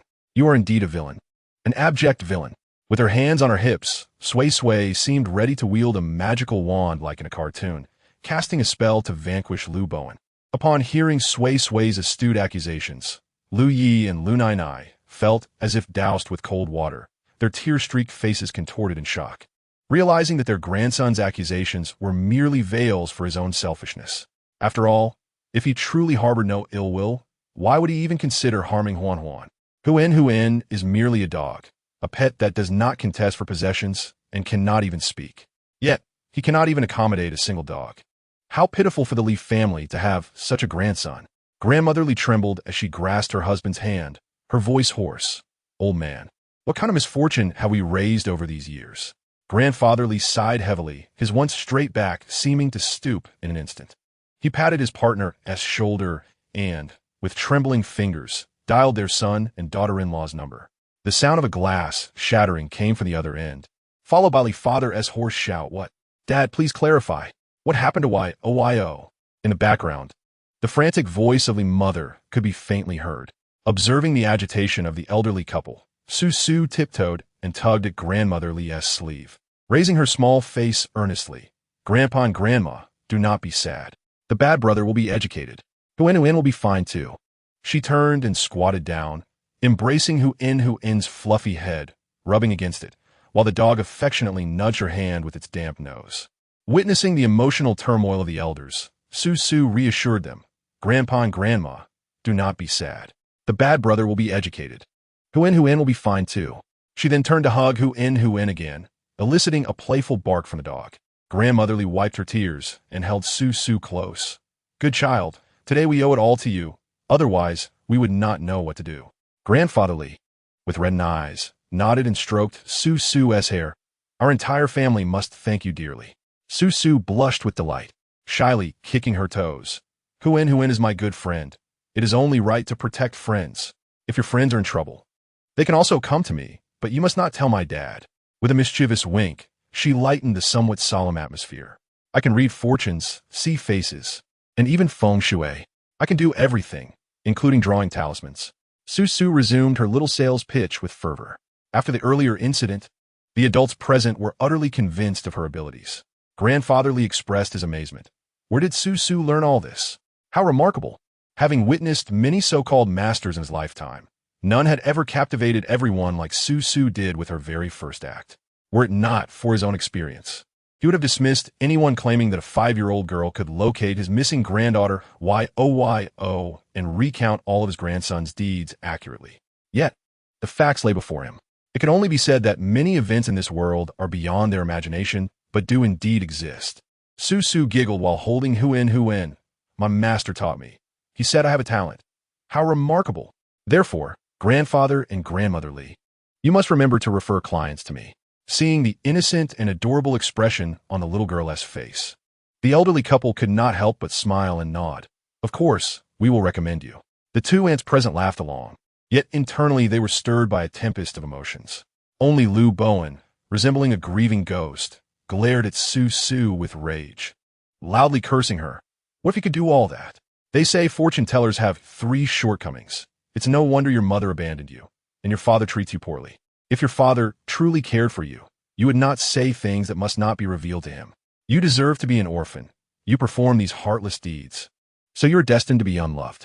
Attacking adults with such words is futile, but targeting a mere 5-year-old child is entirely appropriate, especially considering her background.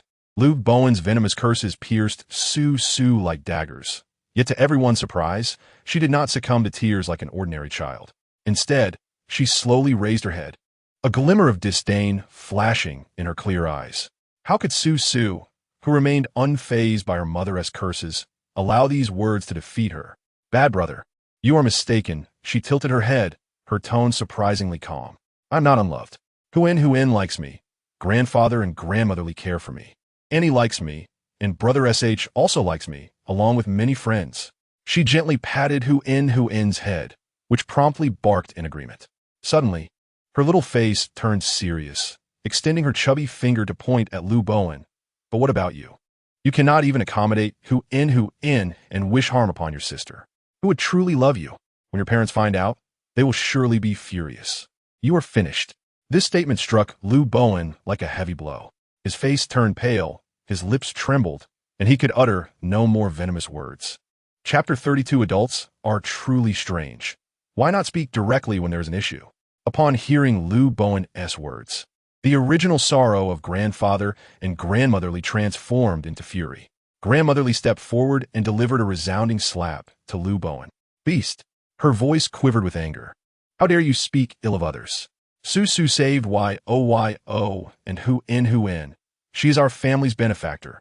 What about you? What else can you do but harm others? Grandfatherly gazed coldly at his grandson, his tone more severe than ever. Bowen, do you still not realize your mistake? Do you think being the only grandson of the Lee family means we will take it lightly? Lu Bowen struggled to suppress his inner turmoil, shouting sharply, You believe a little girl over me, yet you do not trust me. Am I still your grandson? Finally panicking, Lu Bowen knelt on the ground, crying out, Grandpa, Grandma, I was wrong. I truly know my mistake. I was just afraid you would not love me anymore. Yet this time, no one was deceived. The two elders merely wiped their tears, watching the tears falling from his fear of imprisonment. Suisui tilted her head, remaining silent, sensing the rewards from the heavens for resolving this matter. She was so delighted she nearly jumped up. Indeed, the gratitude of small animals pales in comparison to this. He, successfully solving the client's dilemma, earning merit, and saving 2 little lives, she truly feels extraordinary, aware that the Lee family still had matters to address. The nanny, noticing the day was getting late, picked up Suisui and bid farewell.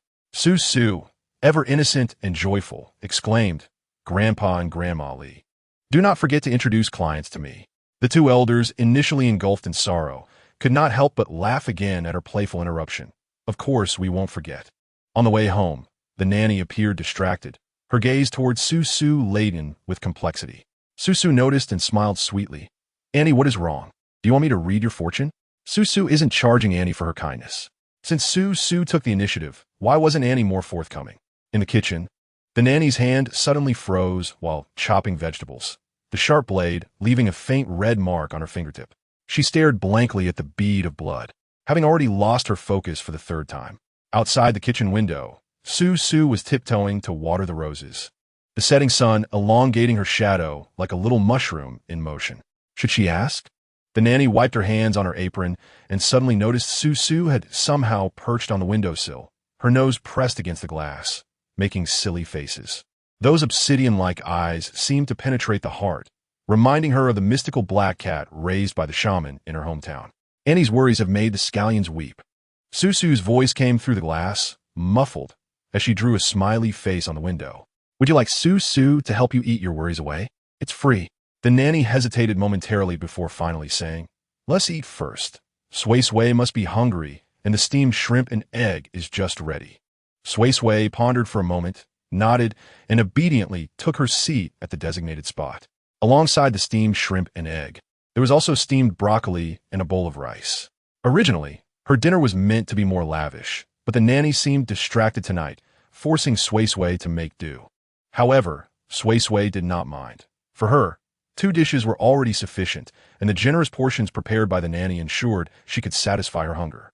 As she scooped the steamed egg with her spoon, savoring each bite, the nanny would usually smile fondly at her, but at that moment, she found herself lost in thought. Her brow slightly furrowed, as if grappling with an unsolvable knot. Suisui's small face was round and plump, resembling a soft little hamster, complete with her big, round eyes that exuded immense cuteness. As she diligently chewed her food, an innocent thought crossed her mind.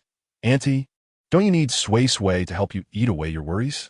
Noticing her adorable demeanor, the nanny could not help but sigh softly, murmuring that her concerns were about her daughter's significant life choices, which had little to do with fortune-telling. Perhaps overwhelmed with anxiety, she confided in Suisui about her recent troubles. It turned out that the nanny had a daughter who had recently graduated from university. While searching for a job, she encountered a man who, despite being somewhat older, was a successful individual. He owned several luxury cars and mansions and had established his own company. The man was the one who pursued her daughter, showering her with designer bags, jewelry, and lavish outings, treating her exceptionally well. Her daughter was enraptured by this romance, even having introduced the man to her mother. However, the nanny felt an unsettling sense of foreboding. Given her experience with wealthy employers, she was acutely aware of their tendencies. Although her daughter was attractive, She did not possess the stunning beauty of her employer's ex-wife, Lin Ran. The nanny questioned why such a successful man would be so enamored with her daughter, leading her to suspect ulterior motives. Despite the man's generosity, which included spending considerable sums on her daughter and even offering to help her start business, the nanny was apprehensive. Am I being overly cautious? Or is my daughter truly fortunate? She pondered, as she could not shake off her unease. In a moment of vulnerability, the nanny pulled out her phone to show Sui Sui a picture of her daughter with the man. Upon seeing it, Sui Sui set down her spoon, her round eyes glimmering with sudden insight. She tilted her head, resembling a curious kitten, and absent-mindedly traced circles on the table. Is Annie's daughter a rabbit? She suddenly exclaimed. The nanny nodded in surprise, and Sui Sui's tiny hand slapped the edge of the bowl, declaring, "That's right. That uncle is tied with many red threads. But every single one is knotted." The nanny's heart raced, and she anxiously inquired, Sui Sui, what have you deduced? Is there something wrong with that man? Is it his money that poses a problem? After taking a bite of shrimp, Sui Sui nodded earnestly. Yes, that uncle has tricked many sisters, using their names to start companies and encouraging them to take out loans. Although she did not fully understand the implications, she could recount the scenario. Now, that rabbit's sister is in the same predicament, believing the uncle is her boss and allowing him to buy company for her, thus enabling her to acquire loans under her name. He tells her that his company needs to expand and requires her assistance in securing a loan. Naturally, Rabbit's sister trusts him and ends up lending him a substantial amount of money, after which he disappears, leaving her to repay the debts while he seeks out another sister to deceive. Sui Sui scrunched her nose in disapproval. That uncle is truly wicked, even worse than the bad older brothers. Sui Sui had deduced that numerous older sisters had suffered devastating consequences due to the uncle's actions, some even leading to irreversible paths. It was the first time Sui Sui had encountered such a malevolent adult, and her frustration was palpable. The nanny's heart trembled as she listened to Suisui's innocent yet chilling revelations. Her hand shook, causing her phone to slip from her grasp and clatter onto the table. The photograph displayed the sharply dressed man, smiling as he embraced her daughter, his grin suddenly appearing sinister under the light, reminiscent of a meticulously crafted human mask. Sui Sui's delicate face contorted with concern, as if she had detected an unpleasant odor. She pointed her tiny finger at the man's brow in the image, noticing a faint wisp of black energy coiling around him like a slender, venomous snake. Annie, look. Sui Sui's voice became soft, as if afraid of disturbing something. This uncle's wealth is hollow, but his ambitions are glaringly bright. She tilted her head, as if attuned to distant voices, hearing many sisters weeping, warning her not to trust him. The nanny's breath quickened as Sui Sui continued, striking the bowl with her spoon, the jarring sound jolting her back to reality. This uncle has deceived 5 sisters, Sui Sui stated gravely. The first sister lost her home, the second's parents fell ill from distress, and the third. Her voice faltered, her lips pressed tightly together, her eyes reddening. It's too terrible. Tears streamed down the nanny's face as she recalled her daughter's excitement just last week when she mentioned signing some corporate agreements, declaring, "I will be a boss too." At that moment, the nanny sensed something was amiss, but had not foreseen the treacherous trap lying in wait. Grateful that she had consulted Sui Sui, she felt a wave of relief wash over her. Otherwise, she would have remained blissfully unaware of the impending danger. Sui Sui propped herself up, climbing onto the nanny's lap, gently patting her back with her small hand, and soothingly said, "Auntie, don't be afraid. Sui Sui is here, and Rabbit's sister will be fine." Just then, the nanny's phone vibrated with a message from her daughter. "Mom, he just said he wants to take me to the bank tomorrow for a loan. He claims the company urgently needs funds, and as the legal representative, I need to withdraw the money. Should I agree? It's $2 million, an astronomical sum for someone like me." The nanny's pupils dilated in shock as she exclaimed, "That man truly wants my daughter to take out a loan." Sui Sui's little ears perked up, and she urgently grasped the nanny's hand. "Quick, let Rabbit's sister pretend to have a stomachache. She must not sign anything." After sending the message, she fixed her gaze on the phone screen, hoping her daughter would heed her advice. This was her last chance. At this moment, the nanny finally felt a sense of relief, collapsing into her chair, drenched in cold sweat. Sui Sui slid down from her seat and climbed onto her lap, cupping her face in her small hands, and earnestly reassured her, "Auntie, don't be afraid. Sui Sui is here, and Rabbit's sister will be all right." The nanny gazed at Sui Sui's innocent and adorable face, feeling the warmth of her tiny palm. Tears welled up in her eyes as she choked out, Sui Sui. Thank you. You are truly my little blessing. Without you, my family would be in dire straits. Sui Sui patted her head like a little adult, affirming, yes. Sui Sui is a little blessing, so you needn't worry, Annie. Nodding earnestly, Sui Sui declared. All right, I'll have Sister Tutu call the police to catch that wicked uncle. We can't let him go unpunished. With this thought, she felt a sense of accomplishment, giggling, how wonderful. Without hesitation, the nanny recounted the entire situation to her. Impossible. The daughter's expression shifted dramatically. He has been so good to me. How could, silly child? The nanny interrupted, exasperated. Think about it. If he truly had money, why would he ask you to take out a loan? If he really loved you, would he burden you with such immense risk? The daughter fell silent, recalling how the man had persistently urged her, even saying, darling, if you don't trust me, then forget it. I'll find someone else to help. Wasn't that a classic line? Chapter 34. What kind of master is such a tiny little being? After being brainwashed by her mother for an entire night, Yun Yun still found it hard to believe. She gazed at the 3-carat diamond ring adorning her finger and the glittering gold bracelet on her wrist, as well as the designer bag slung over her shoulder, gifts from her boyfriend. How could something so valuable be a deception? Yet, her boyfriend's request for her to act as a legal entity and assist in borrowing a substantial sum made her uneasy. The kindness and generosity of her boyfriend clashed with the potential for deception in her mind, leaving Yun Yun in turmoil, unsure of what to do. The nanny had worried throughout the night, even taking her daughter's phone to prevent her from being deceived by a call or message from him. She was quite carefree. Before bed, she had a voice chat with Shu Huijin using a children's watch. Sui Sui initially wanted to use her communication talisman, but Shu Huijin insisted that such valuable items should not be wasted.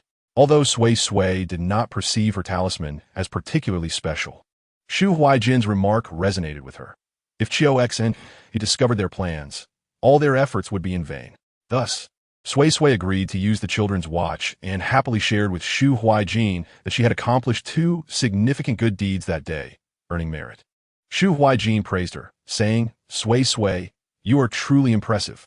My parents and I have already found some clients for you. But I didn't expect you to succeed on your own first. Sui Sui chuckled, her big eyes sparkling. When Brother Xiao Shu has time, let's go look for more clients. The more, the merrier. I don't mind at all. All right, Shu Huijin replied. I hope the weekend arrives soon. They chatted for a long time, only reluctantly hanging up to sleep after the nanny and Tong ran as persistent requests. The following morning, Sui Sui woke up and obediently brushed her teeth and washed her face, skills she had mastered. After finishing her morning routine, she donned a new outfit. Courtesy of Chiu Exen, finally realizing the need to send the nanny to the mall for shopping. Today, little Sui Sui wore a sky blue cartoon dress, adorned with chubby little clouds that danced as she bounced about, giving the illusion that they floated in the blue sky. She had painstakingly tied her hair into 2 little pigtails, somewhat loose, with fluffy little stars dangling from her hair ties, swaying gently as she moved, making her irresistibly cute. When a nanny and her daughter, Yun Yun, rushed in, they saw Sui Sui tiptoeing in front of the refrigerator, trying to reach for the milk. Her short legs strained as she muttered, milk, milk, come down. Her earnest demeanor resembled that of a little kitten desperately trying to reach for fish. Oh my, Sui Sui is so adorable today. The nanny couldn't help but laugh as she walked over, retrieving the milk for her and gently ruffling her hair. Sui Sui tilted her head back, her big eyes blinking innocently, and said in a sweet voice, Annie, Sui Sui is cute every day. The nanny was utterly charmed, promptly redoing her hair while sighing, Sui Sui, I brought my daughter Yun Yun with me. I spoke to her all night, but she's still half in doubt, thinking I'm deceiving her. My heart. Yun Yun crossed her arms, scrutinizing the little girl with the uneven pigtails before her, unable to suppress a twitch at the corners of her mouth. Mom, are you joking with me? You mean this child is the master you mentioned who can help me discern truth from falsehood? A little kid who hasn't even graduated kindergarten? The nanny quickly interjected. Yun Yun, when have I ever deceived you? Sui Sui is truly different. Enough. Yun Yun abruptly interrupted her mother, her eyes slightly reddening. I know you dislike Zhang Ming and think he is older than me, but you needn't concoct such absurd stories to fool me. The 3-carat diamond ring he gave me is right here on my finger. How could something real be fake? The notion that this little child could possibly be a master was more ludicrous than her boyfriend deceiving her. What kind of master is such a tiny little being? She had genuinely thought her mother was onto something after the previous night's compelling evidence. Only to find this? Yun felt as though something was amiss in her own mind for coming here with her mother. Upon reflection, her boyfriend had said that while the loan would be in her name, he would take care of the repayments, so she need not worry. The amount was large, which was why she felt conflicted. Sui Sui gulped down the last of her milk, expertly tossing the empty carton into the trash. Then smoothed her dress as she approached Yun. She looked up at her taller sister and suddenly extended her chubby little hand, asking the nanny to pick her up. As Yun stared at Sui Sui, who was now at eye level, trying to comprehend the situation, Sui Sui unexpectedly spoke. Her voice still childlike, yet laced with an uncanny eeriness. When my sister was 3, she hid her favorite strawberry hairpin in a hole beneath the slide at kindergarten, so that no other children could play with it. Yun's eyes widened in shock, her body instinctively freezing. This was a secret she had never shared with anyone, not even her mother. She had cherished that hairpin so much that when she hid it, it eventually went missing, leading to days of tears, leaving a profound impression on her. She had not forgotten it even now. On my 5th birthday, Sui Sui continued. My sister made a wish for a little brother because she felt too lonely. The nanny gasped in surprise. Yun, is this true? Yun's face paled, her entire being engulfed in astonishment. At that time, it was because all her friends had younger siblings and she wanted one too. Yet, her mother had only smiled, saying one Yun was enough. Back then, she was young and simply wished for a little brother on her birthday. Reflecting on it now, it was rather amusing. However, the issue was that she had never voiced that birthday wish. How could this little child possibly know? Yun's eyes widened, and she felt a chill run down her spine. Could it be that she truly was a master? Chapter 35. That scoundrel does not deserve to be a father. No wonder Suisui is unwilling. At the age of 7, as Sui Sui began elementary school, she did not give Yun time to react, her speech accelerating. In the first row, second seat by the window, my deskmate is Lin Xiaohu. My sister secretly likes him and drew many little hearts on the last page of her textbook. Yun's once dazed face flushed suddenly. Her lips began to tremble slightly. This was her first innocent affection in life, one she was too timid to even inscribe in her diary. How could this little girl possibly comprehend such emotions? Sui Sui tilted her head, pondering whether to continue speaking. Sister, you were 12 when you first came. Enough. Yun nearly leaped up to interrupt her, her complexion fluctuating between crimson and pallor. How could you possibly know these things? Sui Sui blinked her large eyes and suddenly broke into a smile, revealing 2 adorable dimples. Because Sui Sui can tell fortunes. She hopped down from a nanny's embrace, skipped to the sofa, and clambered up with effort, her little short legs dangling above the ground. Does sister believe Sui Sui now? Yun mechanically nodded, still in a state of shock. Her gaze unfocused as it landed on Sui Sui's swaying little shoes. The white socks adorned with pom-poms tracing innocent arcs as they swung. Yet, it was this tiny being who effortlessly tore apart the adult fade she had meticulously constructed, exposing the foolish little girl who would doodle hearts in her textbooks to the glaring sunlight. After all these years, she had nearly forgotten the pangs of that Navi crush. The nanny hurriedly guided her daughter to sit opposite Sui Sui, her eyes filled with anticipation. Yun, still in a daze, ventured, so my boyfriend is truly a fraud? She instinctively touched the diamond ring on her finger. But he treats me well. That's a lie. Sui Sui declared decisively, shattering the illusion. His name is Zhang Ming, but that's not his real name.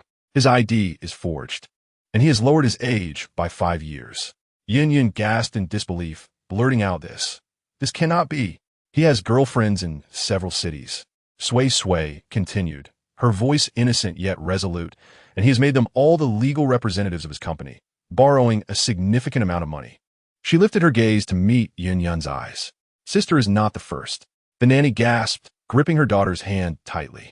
Even though Sui Sui had mentioned it yesterday, the nanny couldn't help but feel fear when recalling the tragic fates of those girls. Yun's complexion turned ghostly pale, her lips trembling, rendered speechless. They were all like her sister, bewitched by the deceptive charms of a wicked uncle, believing that the other party truly loved them, thus taking loans for their beloved without hesitation. Sui Sui slid off the sofa and approached Yun Yun, gently taking her cold fingers in her small hand. Sister, don't be afraid. Sui Sui will help you. She tiptoed and whispered a few words into Yun Yun's ear. Yun Yun's eyes widened in astonishment before she abruptly stood up. Suisui nodded, pulling a folded piece of yellow paper shaped like a tiny star from her pocket and handing it to Yun Yun. Keep this by your side. It will protect you while you investigate safely. The nanny was nearly moved to tears, repeatedly thanking Sui Sui. Yun Yun clutched the little paper star tightly, her gaze complex as she looked at this extraordinary little girl. Sui Sui, she crouched down, her voice choked with emotion. Thank you. I had thought. Suddenly, Sui Sui wrapped her small arms around Yun Yun's neck and planted a kiss on her cheek. Sister, don't cry. The bad people will be caught. I've already told Sister the addresses of those other sisters. Sister, you must stay strong. If you have any questions, you can come to Sui Sui. I'm very capable. She proudly puffed out her chest, her cloud-patterned outfit bouncing in rhythm, her adorable demeanor lifting Yun Yun's spirits. Yes, I will. Thank you. Little treasure Sui Sui. At that moment, a commotion erupted from upstairs. Sui Sui quickly winked at Yun Yun and the nanny. You mustn't tell Daddy about my fortune-telling. It must remain a secret. Yun Yun was puzzled, but the nanny understood the reason. If the other party realized how remarkable Sui Sui was, a little fortune-teller, they might have other intentions. She marveled at Sui Sui's abilities, knowing that if Chiu Sini were to find out, he would undoubtedly exploit Sui Sui to climb the social ladder. Sui Sui was still so young. How could she bear the weight of such societal corruption? Moreover, Sui Sui had emphasized her distrust towards her father in front of the Liu family yesterday. Thus, the nanny nodded firmly. Rest assured, Sui Sui. Annie will definitely not speak of it. After saying this, she nudged her daughter, signaling her to remain quiet. Although Yun Yun was filled with questions, she obediently nodded. After all, Sui Sui could be considered her rebirth. When Chiu Sini descended the stairs, visibly agitated, he encountered the three individuals seated in the living room. Frowning, he inquired, Who are these people? The nanny immediately stood up with a smile. Mr. Chiu, you're awake. This is my daughter, Yun Yun. She is not working today, so she came to visit me. What would you like for breakfast? I can prepare it right away. Yun Yun hastily nodded in greeting to Chiu Sini. He waved his hand dismissively. I won't eat. I have things to do this morning. Just prepare something for Sui Sui. The nanny quickly nodded, relieved. Typically, she would have prepared breakfast beforehand, but thankfully, Chiu Sini had other matters to attend to and did not dwell on it. Sui Sui sat obediently on the sofa, calling out to him, Daddy, while observing his frazzled appearance without revealing his misfortune. Chiu Sini nodded absent-mindedly. Just as he was about to leave, he suddenly turned around and approached Sui Sui. Sui Sui, have you been in touch with your brother Xiao Shu these past few days? When will he and Aunt Tong come to see you? Sui Sui blinked her eyes. Brother Xiao Shu has classes. He doesn't have time to play with me. Didn't Daddy say he would arrange for me to go to school? When can I go? Chiu Sini furrowed his brow, scratching his head. Daddy has been busy lately. We'll talk about it once things settle down. Then his eyes lit up. Remember to tell Brother Xiao Shu that Daddy is in a legal battle with your mother because of you. If Daddy wins, you'll be able to attend Brother Xiao Shu's kindergarten, and then you both can play together. Do you understand? Tell Brother Xiao Shu just that. Sui Sui tilted her head, gazing at Chiu Sini's somewhat distorted expression, and slowly nodded. Okay, I understand. Chiu Sini then smiled with satisfaction, ruffling Sui Sui's hair. Very good. Now, Daddy is leaving. Okay, goodbye, Daddy. After watching Chiu Sini depart, Yun Yun finally dared to breathe, casually remarking that this father was truly disappointing. From those brief exchanges, she discerned that this man was unworthy of being called father. It was no wonder Sui Sui was reluctant to let her father know of her remarkable abilities. Chapter 36. She never expected that such a wealthy family would truly sacrifice their kin for righteousness. The nanny sighed quietly, then gently patted Sui Sui's head. Sui Sui, Annie will steam some cakes for you. It will be ready soon. Then, Annie will take Sui Sui for a walk, okay? Sui Sui, carefree and untroubled, immediately beamed with a broad smile. Okay, Sui Sui wants to see Huan Huan. The nanny hesitated, recalling the events from the Liu family yesterday, and suggested, Grandpa Liu and Grandma Liu might still be busy. They may not let Huan Huan come out. How about we wait for another day? However, Sui Sui simply stared with her bright, expressive eyes, remaining silent yet smiling, leaving the nanny perplexed. Yun Yun, confused, asked what was going on. The nanny, while retrieving items from the refrigerator, recounted yesterday's events to her daughter. After hearing this, Yin couldn't help but exclaim, "No way. A baby only a few months old? How could the brother act so cruelly?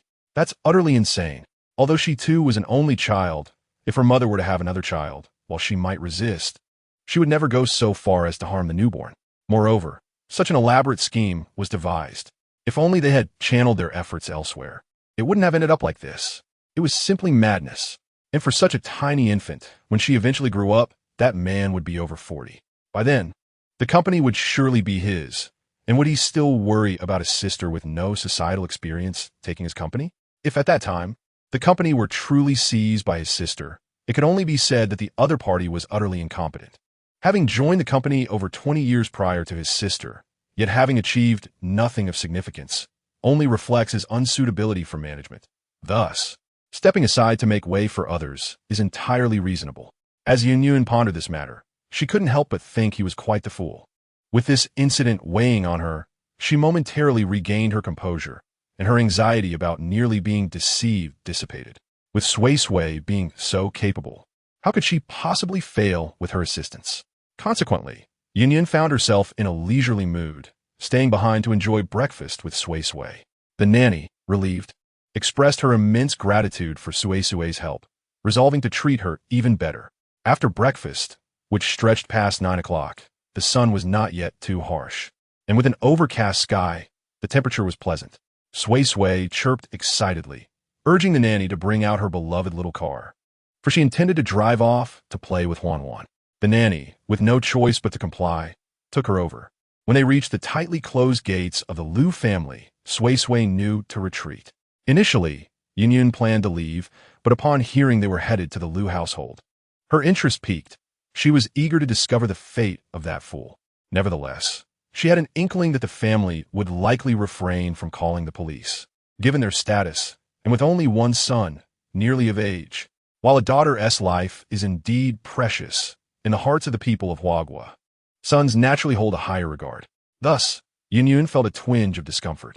She could only hope that even if the parents chose not to report the fool, they would prevent him from further contact with her sister.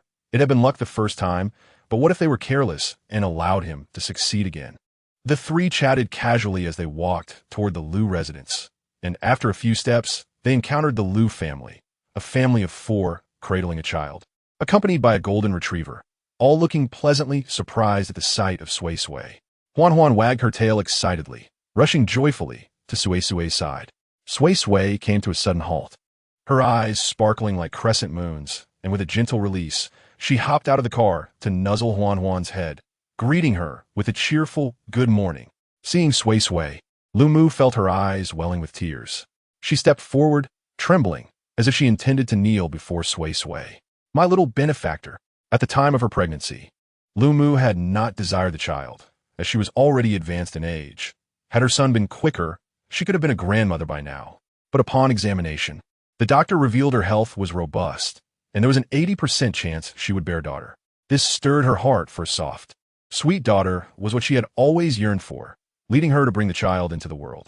Little did she know, her son would show indifference toward his sister, despite being so cruel.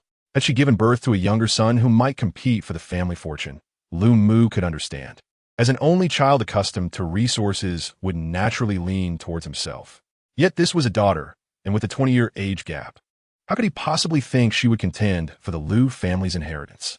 Ultimately, it was her failure in education that had produced such a treacherous offspring. As Suisui continued to affectionately nuzzle Huan, she quickly released the golden retriever and bounced to block Lu's intentions, exclaiming, "Auntie, please don't kneel. It will shorten my life." With a round, cherubic face, she waved her hands earnestly, the little stars on her hair ties swaying with her movements. Lu Yi, leaning on his cane, approached with a choked voice. "Suisui, if it hadn't been for your discernment yesterday, our Yao would have." He could not finish his thought, turning to accept a plump red envelope from his son, saying, "This is a small token of our gratitude. Not money." Suisui shook her head vigorously, her little curls bouncing. "Helping others is a virtue, so it benefits me too," she declared, patting her small, flat chest with the air of a little adult. Lu rose, cradling the swaddled infant, tears streaming down her cheeks. Sui Sui, I truly do not know how to thank you. The baby in her arms seemed to sense something, suddenly giggling and reaching out its tiny, rosy hand toward Sui Sui. Sui Sui's eyes brightened, and she stood on tiptoe to see the baby. Is the little sister all right? Is she fine? Lu Fu nodded repeatedly, his face etched with fear. Fortunately, the doctor arrived in time. Otherwise, he inhaled deeply, then his expression hardened. As for that brute, the nanny and Yun perked up their ears at this. Yet Sui Sui tilted her head, her bright eyes shimmering. Did Uncle lock him away? Lu Ye's cane struck the ground emphatically. The police took him away last night. I reported it myself. His parents consented as well, although they initially struggled to believe it. They understood that without proper education, this son would be doomed. No matter how reluctant they felt, they could not allow him to squander his potential. Sui Sui, seemingly anticipating this, beamed with satisfaction, reaching out to stroke Huan Huan's head. Then Huan Huan can continue to protect my sister. Lu Mu nodded through her tears. From now on, Huan Huan will sleep in the nursery, guarding your sister day and night. As if understanding human speech, the golden retriever barked cheerfully, its tail wagging like a propeller. Sui Sui clapped her hands joyfully. How wonderful! Suddenly, she remembered something, pulling a piece of yellow paper folded into a little frog from her pocket, and on tiptoe, she tucked into the baby's swaddle. This is for my sister, to protect her and ensure she grows up safely. The Lu family readily accepted her gesture, even allowing Huan Huan to stay and play with Sui Sui. Chapter 37. Sui Sui aims to accumulate a wealth of virtue. Feeling elated after helping others, Sui Sui enjoyed a delightful day, though new guests did not appear as swiftly as anticipated, leading her to spend the day joyfully in play, a day befitting a carefree young child. Meanwhile, Yun, guided by Sui Sui's hints, concocted an excuse to tell Zhang Ming that she needed to visit a friend in a neighboring province. She claimed her friend was heartbroken and contemplating suicide, necessitating her urgent presence. Upon arriving in the neighboring province, she followed Sui Sui's guidance to locate the woman who had been deceived. The woman appeared haggard, disheveled, and with hollow eyes, nothing like the vibrant, youthful girl Yun had seen on social media. Once, she had been well-groomed, her smile radiant, but now she resembled a wilting flower, her figure gaunt, her eyes sunken, her lips chapped, and her wrists marred by deep scars. If Yun remembered correctly, the woman was only a few years her junior. Yun was taken aback, watching as the woman, like a specter, approached the tall building. Suddenly, recalling something, she rushed forward to block the woman's path. Hello, are you Wu Qian, Zhang Ming's girlfriend? This question ignited a spark in the previously lifeless woman, her eyes lighting up with a piercing hatred and urgency as she fixed her gaze on Yun, her voice frantic. I am. Who are you? Do you know Zhang Ming? Where is he? Where did he go? Why did he leave me alone? I'm also Zhang Ming's girlfriend. Yun took a deep breath, retrieving her phone from her bag to show her a photo of herself with Zhang Ming. He bought me a company and made me the legal representative, even asking me to help him secure a loan. Wu Qian's pupils dilated, her hands trembling as she took the phone, staring intently at the screen, tears streaming down her face as they splashed onto the device. Suddenly, she let out a heart-wrenching wail, collapsing to the ground. That beast deceived me into thinking he wanted to marry me. I borrowed over 5 million for him, and now the creditors come knocking daily. In those days, Zhang Ming had treated her so well, showering her with luxury goods, cosmetics, and jewelry, anything she desired. He would present to her. He even worried that her parents would disapprove of their age difference, so he specially established a company for her, intending to gain her parents' consent for their marriage. At that time, Wu Qian had been blissfully unaware, feeling as though she had found a golden husband. Although she was indeed older, how could she have accumulated wealth that these young men might never acquire in their lifetime? Little did she expect that before their marriage, he would claim that his company needed to expand and require a loan, asking for her assistance. As the legal representative, she could secure a larger loan from the bank. Enamored by love and trusting that Zhang Ming would not deceive her, she perceived this as a standard business transaction. However, mere days after her successful loan acquisition, Zhang Ming vanished without a trace. No matter how hard she searched, she could not find him. A debt of over 5 million weighed heavily upon her, and she was utterly incapable of repaying it. She sold everything she could at home, yet still fell short. Moreover, she had burdened her elderly parents, who now had to toil on her behalf, even considering selling their only house. No. Wu Qian was resolutely unwilling to let that happen. She contemplated that death would absolve her debts, and thus resolved to leap from a building. This way, her parents would not be implicated by their unfilial daughter. Yun quickly crouched beside her, supporting her, and said hoarsely, "It's not just the two of us. I have looked into it and found several others." Wu Qian suddenly lifted her head, her eyes igniting with fierce determination. Yes, indeed, he was nothing but a fraud. And he wasn't even named Zhang Ming. He specifically targeted naive young women like us to secure loans in his name. I know you share my experience, so let us have a serious discussion. Wu Qian gazed at her, tears welling in her eyes, and nodded in agreement. Yun assisted Wu Qian to her feet and led her to a nearby CAF. Under the warm glow of the lights, Wu Qian sipped her hot milk, gradually calming down as she recounted her ordeal. Yun listened intently, noting that while Wu Qian's emotions were heightened, her experiences mirrored her own. Zhang Ming's tactics were identical. First, he blinded them with money, then enveloped them in love, ultimately bringing down the guillotine. We must seek out the others who have fallen victim, gather evidence, and report him to the police. He should not be allowed to roam freely. Tears cascaded down Wu Qian's cheeks, yet within her eyes flickered a glimmer of hope. All right, I will join you. When Yun re-entered the Chiu family home, she radiated a distinct aura. Sui Sui was sitting on the living room carpet building blocks. Upon hearing the commotion, she immediately looked up, her round eyes crescent-shaped with joy. Sister Yun is here. The nanny rushed from the kitchen, and seeing her daughter's mixed emotions of joy and sorrow, quickly handed her a tissue. Take your time, don't frighten Sui Sui. However, Sui Sui was unafraid. She cupped Yun's face in her little hands and, like a miniature adult, wiped away her tears with her thumb. Sister, don't cry. The bad guy's been caught. Right? I already knew. She proudly puffed out her chest, recalling a dream from that night where many dark shadows fled from her. Yun, unable to suppress her tears, carefully retrieved a delicate gift box from her bag.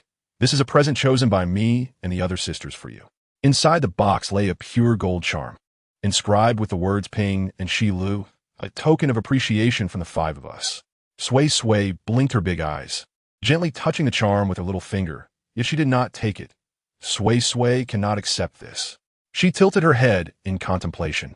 Suddenly her eyes brightened. If the sisters want to thank Sui Sui, could you help promote Sui Sui, please? Yun was momentarily taken aback, then realized, you mean help you find others in need? Yes, yes. Sui Sui clapped her hands joyfully, her little pigtails bouncing along. Sui Sui wants to accumulate a lot of merit. She turned to her toy box, pulling out a stack of yellow papers adorned with strange symbols. Handing them to Yun. Sister, give these to the other sisters and place them under their pillows, and the nightmares will flee. The nanny watched, her eyes misty. All of this began with the wisdom of the little girl before her, who barely reached her waist. Chapter 38. A renewed confrontation. All for Sui Sui's well-being. Sui Sui. Yun crouched down, solemnly placing the gold charm around the little girl's neck. You must accept this. It is not merely a token of gratitude, but a promise from the four of us. She pointed to the 4 small dots engraved on the back of the charm. Wherever you go in the future, should you need our assistance, do not hesitate to ask. Sui Sui fiddled with the charm, sunlight streaming through the window and casting a warm glow upon it. Suddenly, she looked up, her face alight with a radiant smile. Then Sui Sui must give sister a promise too. She tiptoed and planted a kiss on Yun's forehead, declaring, in the future, if sister encounters any bad people, Sui Sui will help chase them away. Yun could no longer contain herself and enveloped Sui Sui in her embrace. The faint scent of milk and the warmth of the little girl reminded her of the day when 4 strangers had wept together in a CF. Now, they had all risen once more. Regrettably, she had arrived too late. The first sister who fell victim could not withstand the pressure and despair and had taken her own life. The thought pierced Yun's heart like a knife, but thankfully, she could still save the other 3. Once the court handed down their sentence, it would bring solace to the departed soul. Sui Sui felt the kindness and the accompanying merit from those around her, her eyes sparkling with joy, her cheeks growing ever more rosy and adorable. Just then, the doorbell rang, and the nanny, wiping her tears, went to check the monitor, only to find Tong Yuran and Shu Huijin coming to visit Sui Sui. As soon as they entered, Shu Huijin rushed to Sui Sui, bringing ice cream. Sui Sui, try this flavor. It's delicious. I specially brought it for you. Sui Sui's eyes widened in surprise. Thank you, little shoe gidge. Eagerly, she extended her tiny pink tongue to lick it, the icy sensation causing her to squint with delight. So good. Shu Huijin smiled faintly, his bright eyes glimmering. I'm glad you like it. He then glanced at the two women, whose eyes were red with emotion, curiosity flickering within him. Sui Sui proudly introduced them, exclaiming, I helped Sister Yin solve a big problem. I am so impressive. Tong Iran chuckled at her puffed-up chest, bending down to ruffle her hair. Oh really? How did Sui Sui help? Sui Sui turned to Yun, her big eyes sparkling. Can Sui Sui say? Yun nodded naturally. This was nothing to hide. In fact, she was so excited that she could not wait to announce the scam to the world. Receiving permission, Sui Sui eagerly began to recount, leaving Tong Iran astonished, never imagining such a thing existed. Shu Huijin, however, appeared contemplative. Is this what you mentioned during our previous chat when you said you had done a good deed? Sui Sui nodded vigorously. Yes. I just didn't mention it because the outcome wasn't clear. A spark of interest ignited in Tong Iran's eyes. In that case, Sui Sui, does that mean the client's Ani is arranging for you can be scheduled soon? I was concerned you needed more rest after your recovery, but it seems you've already begun.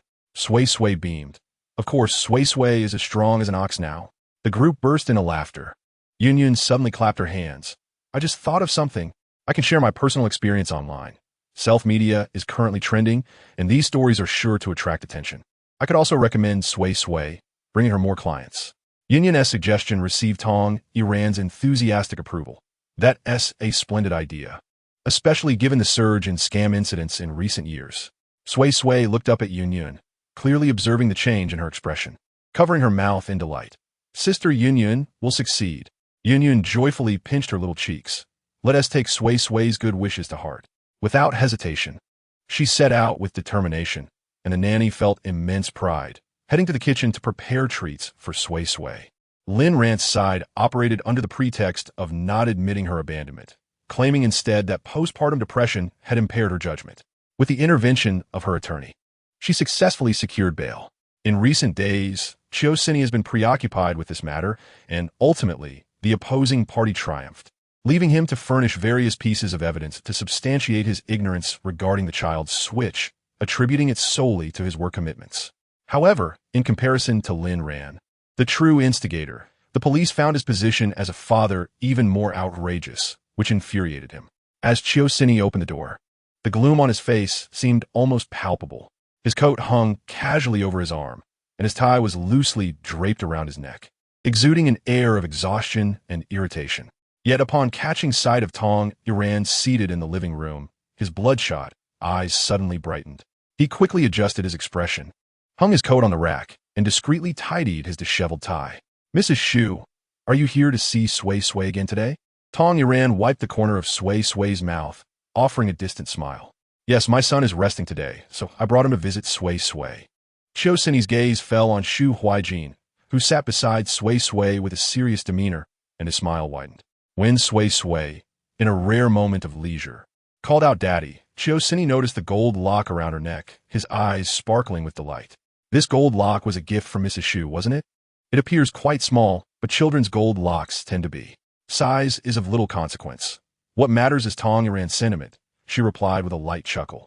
Just then, Suisui eagerly interjected, Yes. Following this, Sui Sui winked at Tong Iran, who understood and nodded. Indeed, I thought it looked lovely, so I bought it for Sui Sui. With this affirmation, Suisui felt increasingly satisfied. Tong Iran lifted her teacup and took a delicate sip. Nanchan has been busy with overseas projects lately. I appreciate your concern. She set down the cup and turned her attention to Sui Sui, who was clearly more interested in sharing ice cream with Shu Huijin than continuing the current topic. Yet, Suisui pressed on. The Shu family's legal team is quite renowned in the industry. He sighed, his expression suddenly grave. To be candid, I've been overwhelmed with Sui Sui's situation. Her biological mother, Lin Ran, is utterly deranged. Tong Iran's brows slightly furrowed.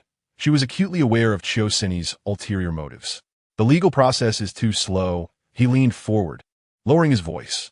Lin Ran has actually secured bail on the grounds of postpartum depression. Tell me, what danger does such a woman pose to Sui Sui if she remains in society? His fingers unconsciously drummed against his knee. I've heard that the Shu family possesses an elite legal advisory team, Tong Iran said, placing her teacup down, the porcelain clinking against the glass table with a crisp sound. Mr. Chiu, this is your family matter.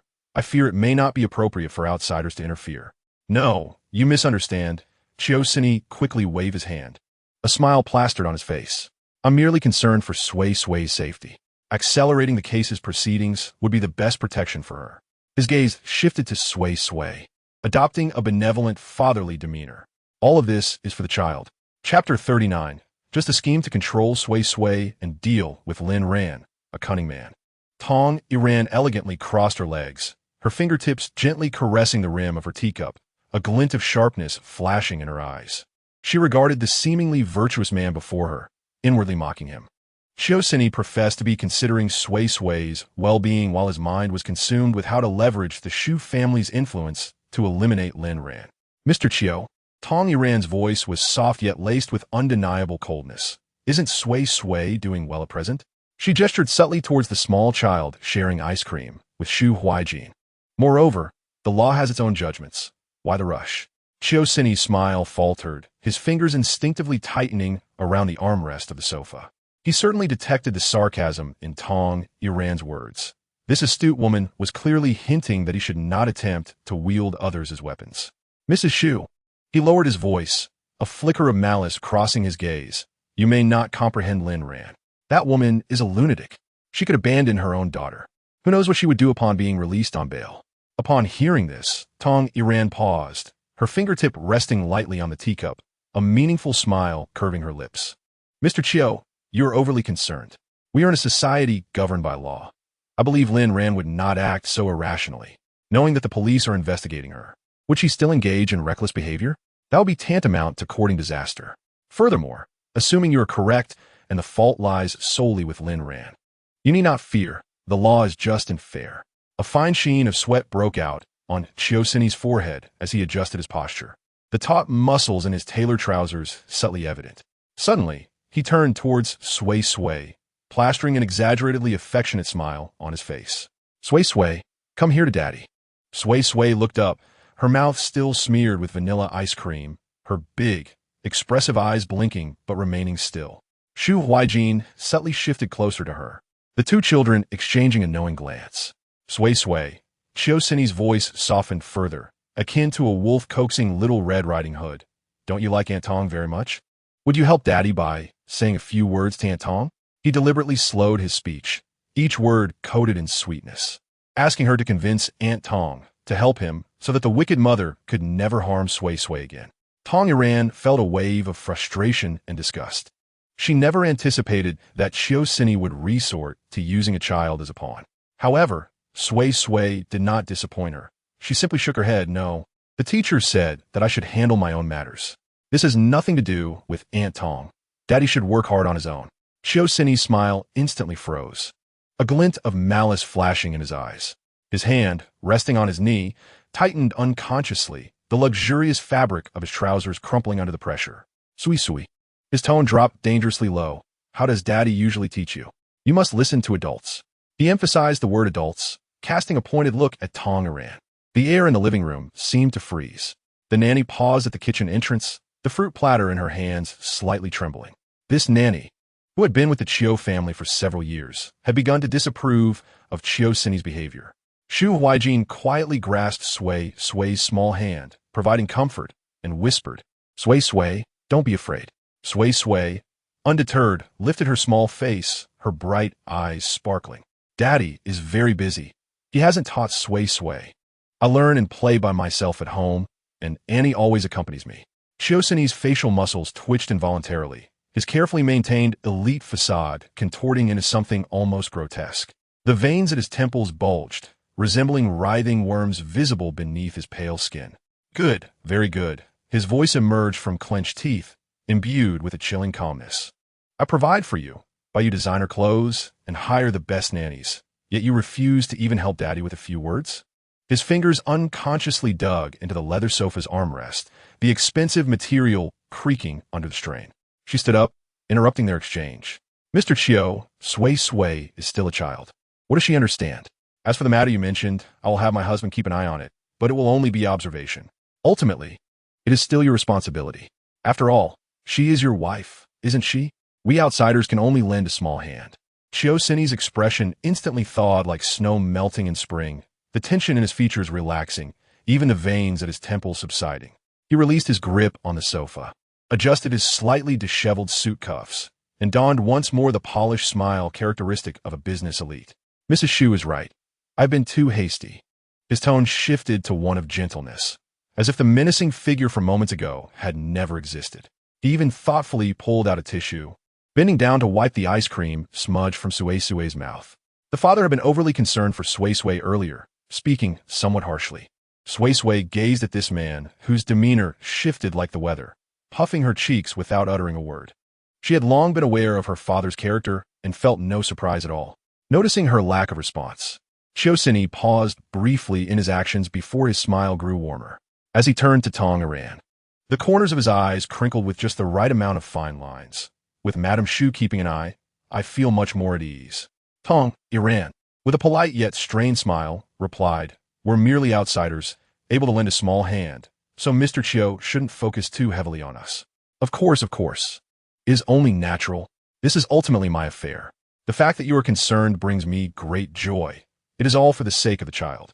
Suisui sighed, his expression sincere enough to win an Oscar. He caught sight of the nanny still standing at the kitchen door and immediately frowned, saying, what are you dawdling for? Don't you see Madame Shu's tea has gone cold? Hurry and fetch a new cup. The nanny rolled her eyes secretly but turned to brew tea nonetheless. Suisui visibly relaxed, even humming a little tune as he selected the ripest strawberry from the fruit platter and handed it to Suisui. Here, my dear, have some fruit. Suisui looked at the strawberry presented before her, then up at her father's suddenly affectionate smile.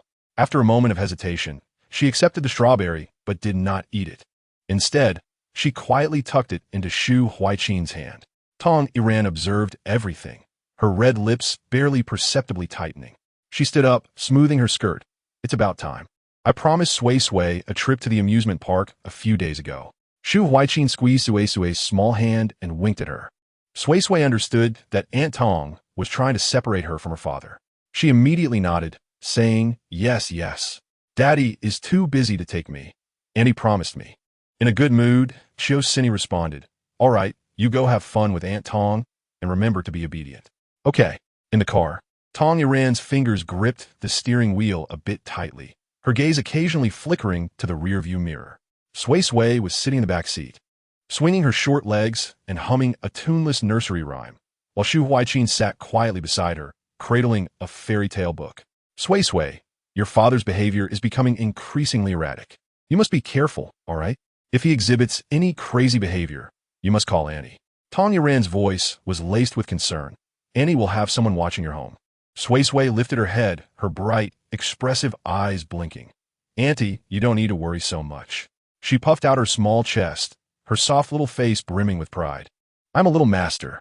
I'm very capable. Daddy cannot defeat me. Tong Iran sighed. While that may be true, Annie still worries. What if something unexpected happens?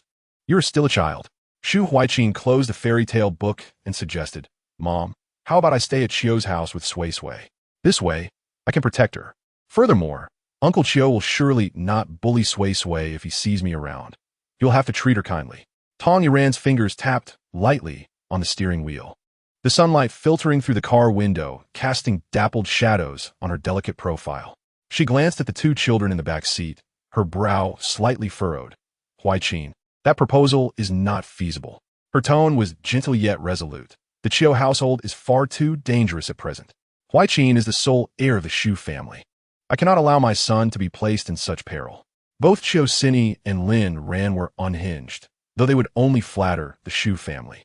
Yet, what if a cornered rabbit bites back?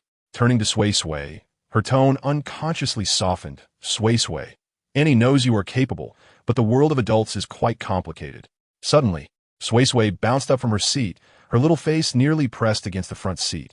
Aunt Tong, watch the road. Her chubby little finger pointed ahead. A little sparrow is crossing the street. Sure enough, a round little sparrow was hopping across the crosswalk. See? Suisui is very capable. The little girl beamed with pride, her feet dancing with excitement, the tiny bells on her hair tied jingling. So Auntie and little Shu Gidge need not worry. There's a saying, if heaven wants to destroy someone, it first drives them mad. Shu Huaiqin's eyes brightened. Really? He understands that phrase. Shu, Suisui whispered mysteriously, raising her index finger. This is a secret. If I say too much. She made an explosive gesture, puffing out her cheeks, boom. So we know that the bad daddy won't be jumping around for too long. Tong Yuran couldn't help but laugh, feeling a sense of relief, though still somewhat powerless. After all, she was the esteemed Madame Shu, but could not protect a 5-year-old little dumpling. It would certainly be laughable if shared. The amusement park was bustling with voices, colorful balloons swaying gently in the breeze. As soon as Suisui got out of the car, she bounced with excitement, tightly gripping Shu Huaiqin's sleeve, her eyes sparkling as she looked around. It was her first visit to an amusement park, and she found it utterly fascinating, filled with many children and countless fun attractions. Her round, bright eyes widened, her mouth forming an O shape. Even the little stars on her hair tight danced with excitement. Little Shu Gidge, what is that big wheel that spins? Suisui stood on tiptoe, her chubby little hand pointing at the Ferris wheel in the distance. Shu Huaiqin followed her gaze, his slightly chubby face breaking into an unintentional smile, the corners of his mouth lifting. That is the Ferris wheel. You can see the entire amusement park from up there. Tong Yuran trailed 3 steps behind the 2 children, her phone in hand, her eyes and brows filled with warmth. She watched her son kneel down, patiently tying Suisui's loose shoelaces, then pulling out a wet wipe to wipe the sweat from the little girl's nose. In astonishment, she also felt it was only natural. He showed Suisui a level of care that he did not extend to others. Shall we go on the carousel first? Shu Huaiqin took Suisui's small hand, acting like a good older brother, the perfect companion for a child visiting an amusement park for the first time. Suisui immediately nodded vigorously, her little tufts of hair bobbing along. Yes, yes, I want to ride the white horse. Before the carousel, Suisui gazed up in fascination.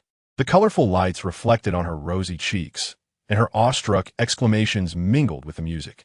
Little Shu Gidge, I am flying. As the carousel began, Suisui opened her arms wide, grinning from ear to ear. Tong Yuran quickly raised her phone to capture this innocent moment. After getting off the carousel, Suisui spotted a new target. What is that big spinning teacup? Shu Huaiqin explained, pointing in the direction she indicated. That is the spinning cup. It spins very quickly once you sit inside. Seeing Suisui's eager expression, he preemptively warned, it might make you a little dizzy. Are you sure you want to ride it? Yes. Suisui nodded vigorously, her face displaying determination. Suisui is not afraid. Shu Huaiqin chuckled, gently pinching her chubby cheek. All right, then I will accompany you. Tong Yuran stood outside the railing, watching the 2 children sitting in the pink teacup, laughing together. Initially, Suisui squealed with excitement, but soon became a bit dizzy, leaning against Shu Huaiqin's shoulder, prompting him to laugh while protectively cradling her head. Sunlight streamed through the gaps in the teacup, illuminating them, and in the dappled light, Tong Yuran momentarily envisioned the most beautiful semblance of childhood. At lunchtime, the 3 settled in a cartoon-themed restaurant.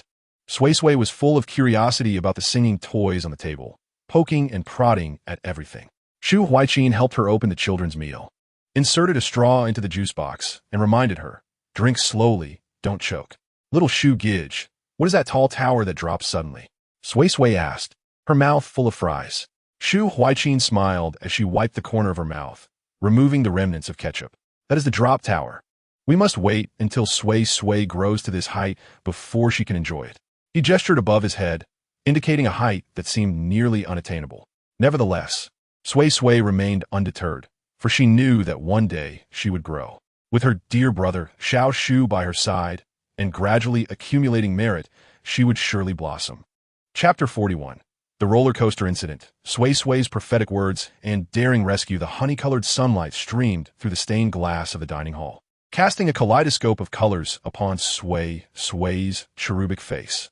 She nestled in Tong Yuran's embrace like a contented kitten, her little nose smeared with a hint of strawberry jam, her breathing resembling the gentle unfurling of a cherry blossom yet to bloom.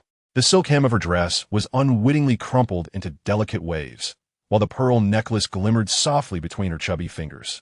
The sweet scent of strawberry ice cream wafted from her as she breathed against Tong Yuran's neck, her entire being akin to a melting cotton candy. It had scarcely been long since lunch, Yet Sui Sui felt the weight of drowsiness upon her. With a gentle laugh, Tong Yiran cradled the fragrant, soft bundle and sought a suitable place for her afternoon slumber. Shu Huaiqin, too, moved stealthily, suggesting, "We could visit the aquarium. I have a lounge there." Indeed, this amusement park was under the Shu family's ownership. As Shu Huaiqin had a fondness for marine life, a special lounge had been reserved for him during the aquarium's construction. With an entire glass wall overlooking the azure underwater world where vibrant tropical fish danced, Shu Huaiqin wished to surprise Sui Sui, allowing her to awaken to the enchanting underwater realm. Tong Yiran had no objections. However, just as she passed by an amusement ride while cradling the sleeping child, a cacophony of screams erupted. Frowning, she glanced in that direction, only to discover that the roller coaster had begun its ascent. Fearing for Sui Sui's peace, she intended to hasten past, but unexpectedly, the little girl jolted as if pricked by a needle, her eyes flying open, stark with terror. "Anti danger! It's death energy!" she exclaimed, her gaze fixed on the roller coaster, where a steel dragon was climbing to its zenith, laden with passengers preparing for a steep plunge. Tong Yiran gasped, instinctively following the trembling finger, but all she could see was the normal shadow cast by the carriage in the sunlight. Yet, Sui Sui's piercing scream shattered the air. So much death energy. It's too late. Just as Tong Yiran and Shu Huaiqin felt a chill of dread, Sui Sui's small voice, laden with urgency, cried, "Stop the roller coaster."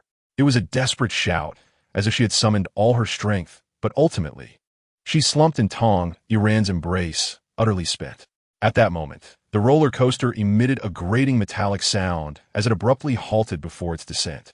The screams of over 20 passengers morphed into bewildered whispers, which soon escalated into panic. They found themselves suspended in midair, unable to ascend or descend. Could this be a malfunction? They wondered in horror. "Help! Help! Mommy, I'm so scared."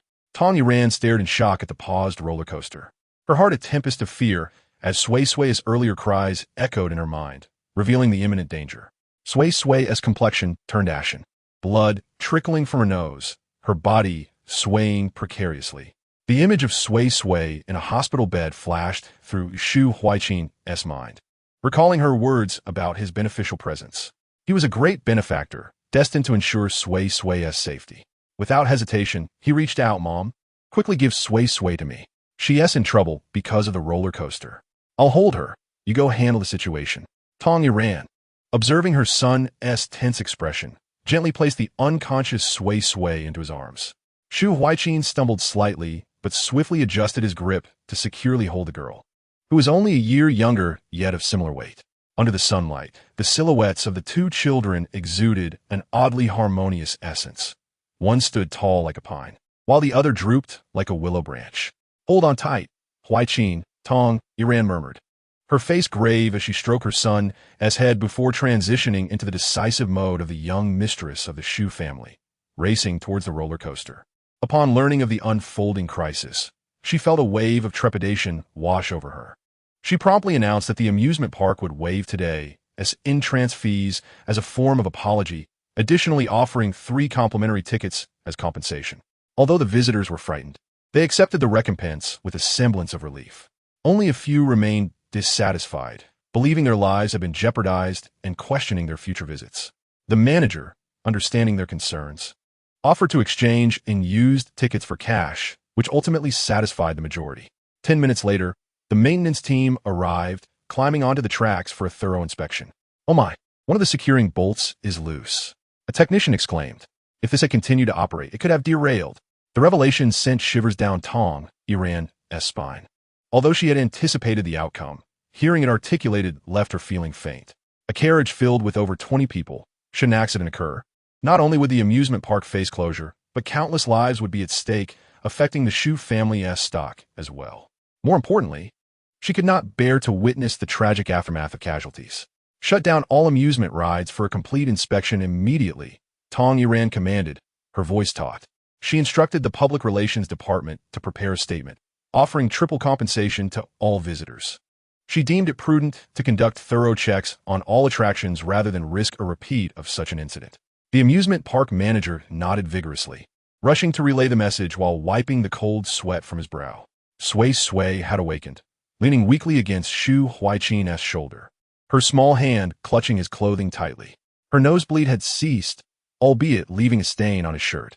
Clinging closely to Shu Huaiqin, she absorbed the warmth of his presence.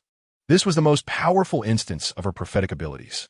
Just as she felt a wave of relief, a golden radiance of merit descended upon her from the heavens, enveloping her being. Her frail body began to mend swiftly. She gazed in wonder towards the direction of the roller coaster, spotting Tong Iran rushing towards them. It was she who had saved so many lives, and thus the heavens bestowed their blessings upon her. Sui Sui's eyes sparkled with delight, her smile radiant. Chapter 42. He would not regret having Sui Sui as his sister when he grew up, her chest heaving. Sui Sui's fingers trembled uncontrollably, despite her earlier calm composure. The sight of Sui Sui's pale, yet smiling face filled her with dread. It was not solely due to the roller coaster incident's potential casualties, but also the panic of Sui Sui's fainting spell. Had Sui Sui encountered harm while attempting to stop the ride, Tong Iran would have felt immense guilt. Suisui. Tong Iran enveloped the little girl in her arms. Feeling her icy cheeks against her fingertips, her voice trembling with concern, "Do not worry, Auntie is here. We are heading to the hospital immediately." She frantically checked Sui Sui's pupils, the remnants of blood on her nose stinging her eyes. Yet, Sui Sui nuzzled against her palm, her expression akin to a sun-warmed kitten, squinting with delight. "Annie, do not fear. I possess the protection of merit. I am fine." She lifted her chubby hand, its fingertips shimmering with a faint golden glow. "Look, it's like stars have fallen into my palm." Shu Huaiqin suddenly exclaimed in surprise. His clothing was still stained with Suisui's blood. Yet at that moment, he fixed his gaze on the tips of her hair, which were eerily suspended in midair, as if lifted by an invisible current. Even more astonishing was the fact that the ends of those strands glimmered with tiny specks of golden light, resembling dandelions dusted with gold powder. Mama Shu Huaiqin softly called out, reaching out to touch but hesitating, while Sui Sui, glowing, drew Tong Iran's attention to the anomaly. Although sunlight was obscured by the tree's shade, Sui Sui was enveloped in a layer of warm, misty light. However, upon a few more glances, that warm glow vanished, as if it had been merely a figment of her imagination. Merit? Was that merit? Tong Iran felt a daze. It was her first encounter with such a phenomenon. Truly marvelous. Sui Sui nodded, whispering, "It was Sui Sui who let you see it." She was also fearful of their concern. Otherwise, ordinary people could not perceive it. Shu Huaiqin widened her eyes in awe. Sui Sui is truly impressive.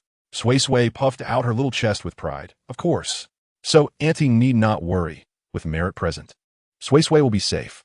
She animatedly gestured, explaining that the golden light entering her body alleviated her pain. Sui Sui's small face contorted in a frown, and with a sigh, she relented. All right. In the Shu family private children's hospital, the scent of disinfectant wafted through the air conditioning as Sui Sui swung her little legs on the examination table, her porcelain-like figure contrasting with the crisp white sheets. All her indicators were normal. The chief physician adjusted his glasses, the sheets reflecting a cold light under the lamp, noting she appeared somewhat weak and simply needed more nourishment. Tong Iran finally released the tension in her shoulders, embraced Sui Sui, and after thanking the doctor, led Shu Huaiqin out. As they walked, she felt lingering anxiety. "Sui Sui, Annie knows you are remarkable, but next time, please do not act so recklessly. No matter how capable you are still a child and unaware of dangers. What if there is no merit to protect you?" "No more adventurous acts," Shu Huaiqin interjected, his 6-year-old demeanor resembling that of a miniature adult. Moments ago, he had cradled the unconscious Sui Sui, observing her faint breaths, his hands trembling. Yet he reminded himself that Mama had matters to address, and Sui Sui depended on him. He needed to be strong. In the future, he must communicate any dangers instead of bearing them alone. Sui Sui sensed Shu Huaiqin's unease and, feeling a bit guilty, slid down from Tong Iran's arms, took his hand, and shook it playfully, sweetly cooing, "I understand, Xiao Shu Gij. I want to be reckless next time. If I encounter such situations again, I will certainly be more cautious." Shu Huaiqin's taut expression softened as he nodded and extended his hand. "Let us make a promise. Pinky swear for 100 years. All right." Their little fingers intertwined, solemnly pledging. Tong Iran watched with delight, yet she approved wholeheartedly. After all, despite Sui Sui's powers, she was still a child who lacked discretion. Prolonged indulgence in her abilities would surely be detrimental. On the way back to the Chiu family, Sui Sui dozed off, her little head resting on Shu Huaiqin's lap, her lips moving gently as she slept soundly. The shadows of the phoenix trees outside danced across her face, while the flicker of her eyelashes swayed lightly like two small fans.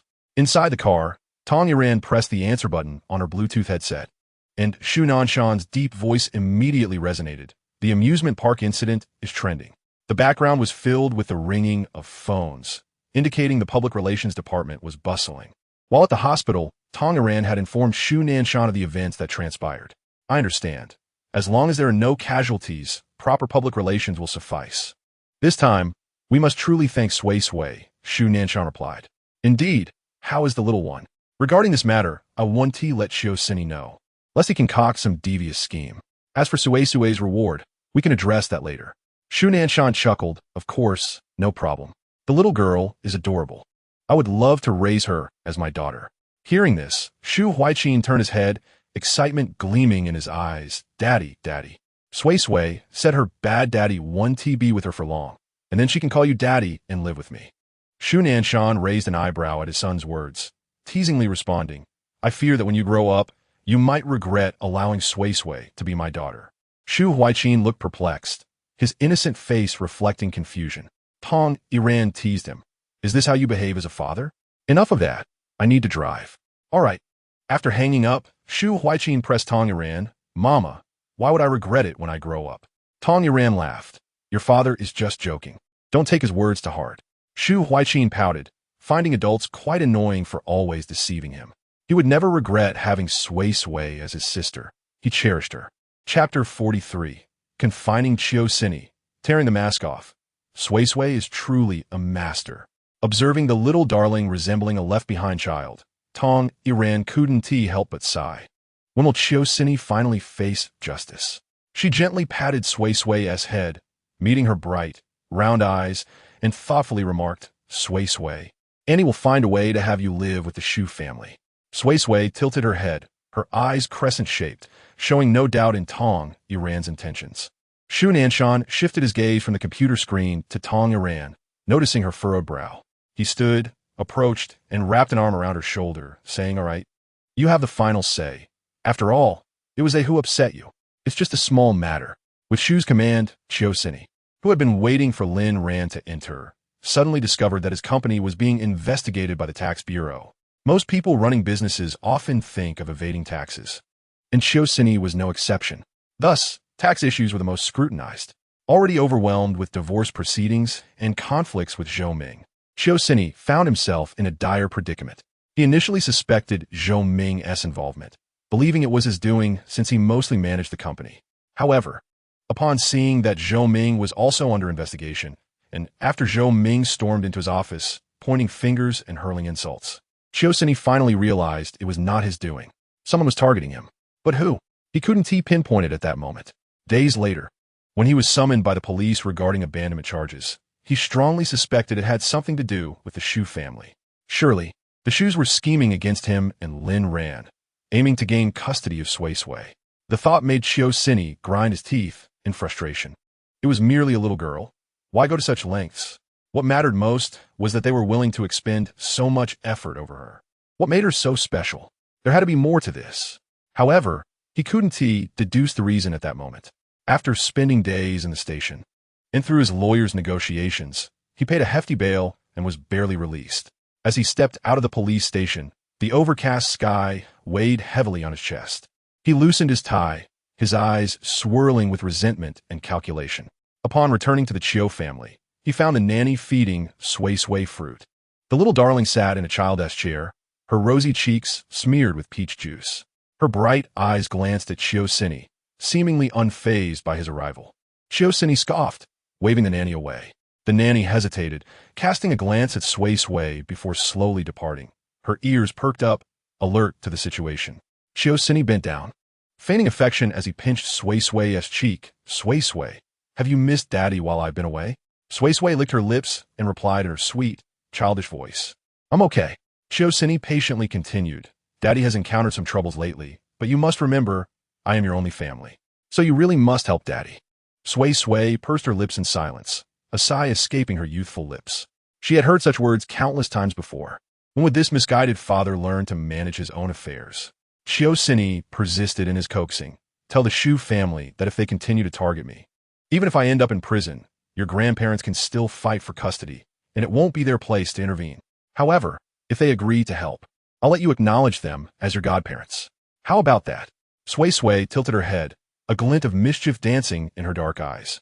She leisurely picked up a peach and took a bite, her voice sweet and innocent. No. Suisui's smile froze in an instant, a sinister glimmer surfacing in his gaze. He suddenly straightened, looming over Suisui, his voice low yet chilling. You little brat, do you think that with the Shu family backing you, I won't dare touch you? Unfazed, Suisui swung her short legs playfully, her tone naive. Daddy, you always do this. Whenever you're in trouble, you come looking for me, but I am not your wishing well. You. Suisui erupted in anger, raising his hand to grab her arm.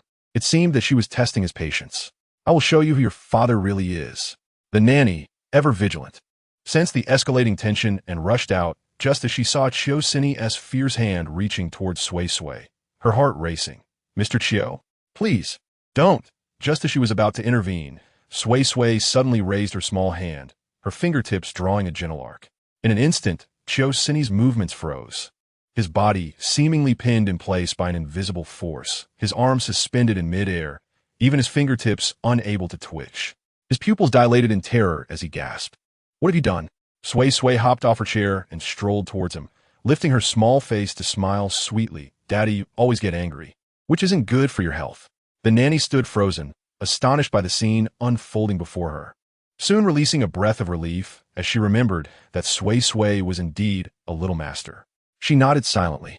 Cold sweat beaded on Suisui's forehead as he struggled desperately, yet he couldn't move a single finger, helplessly watching Suisui climb onto a childish chair. Whispering in his ear, Daddy, I was going to let you know, but you just had to make me unhappy. But don't worry, even if you find out, you can't do anything about it.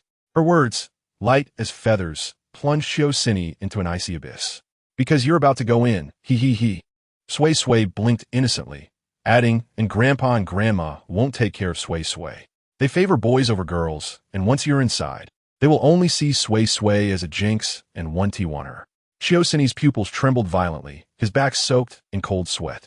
His throat tightened as if an invisible hand was choking him, making it difficult to breathe. She truly was a master. She possessed such power. Chapter 44. Had he known Suisui was so formidable, he would never have treated her so poorly. The realization that Suisui was a master struck Suisui like a thunderbolt, leaving him dizzy. He stared intently at the seemingly innocent little girl before him. Her exquisite face adorned with a sweet smile, yet her dark eyes, though bright and clear, seemed to conceal unfathomable depths, sending chills down his spine. How had he been so blind for so long? Suisui's heart raced, waves of regret and resentment swelling within him, nearly overwhelming him. If he had known about Suisui's abilities, how could he have treated her as just an inconsequential maid? How could he have allowed the Shu family to approach him? How could he have held such a dismissive attitude towards her? He would have cherished her dearly. Such a daughter, capable of divination and versed in the supernatural, was a priceless treasure. The Shu family was undoubtedly so attentive to her because of this. Suisui's thoughts raced. Finally understanding why the Shu family would go to such lengths to deal with him, they sought to monopolize Suisui's abilities. How infuriating! He ground his teeth, his eyes swirling with twisted jealousy and rage. This was supposed to be his opportunity, and that time when Suisui warned him about impending disaster, which later came true. He had sensed that his daughter was different. But it was the Shu family. It was Tong Yuran. That wretched woman had led him to believe it was all an illusion. She had even made Suisui conceal her abilities from him. If he had not been deceived, if he had properly harnessed Suisui's powers, he would have soared to great heights long ago. How could he have fallen to such depths? But now, it was all too late. Suisui's eyes were nearly bloodshot as he glared at Suisui with a terrifying, feral expression. Suisui tilted her head, observing his ever-changing face, suddenly bursting into laughter. Daddy, are you thinking that if you had known Suisui was so powerful, you wouldn't have treated her so badly? Her voice remained sweet and innocent, yet every word felt like a dagger piercing Suisui's heart. His complexion turned ashen. She even knew what he was thinking. Suisui's facial muscles twitched uncontrollably, the veins on his forehead bulging like worms. His breathing grew heavy, his chest heaving as if a fierce fire raged within him. Daddy has no choice but to ask you to seek help from Aunt Tong, and since you are part of the family, helping Daddy would benefit you too, right? But as Suisui mentioned Lin Ran, he suddenly remembered her inexplicable muteness. His pupils constricted, his voice trembling. Was it you? Did you do this to Lin Ran? Sui Sui's little feet abruptly stilled, the child's chair creaking softly. She tilted her head, her delicate lips pouting in a mock display of displeasure. Mommy said bad things about Master, cursing him, and Sui Sui is unhappy. Suisui suddenly recalled that day when Lin Ran had cursed Sui Sui's master with venomous words, and how Sui Sui had exploded in emotional turmoil, ultimately ending up in the hospital, scaring him half to death. All of this stemmed from the other party's thoughtless remarks, provoking Sui Sui to retaliate. Realizing this, Suisui's pupils constricted as if he had glimpsed the most terrifying monster in the world. His throat bobbed. But even the simple act of swallowing became excruciatingly difficult, his mouth filled with a rusty, bloody taste. He had unknowingly bitten his own tongue. He understood that this tiny little creature not only had the power to elevate him, but could also render him mute like Lin Ran, without any explanation. She could even ensure his silent demise. Sui Sui's voice seemed to come from a distant realm, ethereal and faint, her legs trembling. Yet her posture remained upright, due to Sui Sui's magic. Daddy was only joking before. Daddy wouldn't want you to do these things for him. Daddy is an adult, and adults should solve these problems. He forced a loving smile, though his eyes brimmed with fear. So please let go of Daddy, and I won't ask you to seek help from Aunt Tong anymore, okay?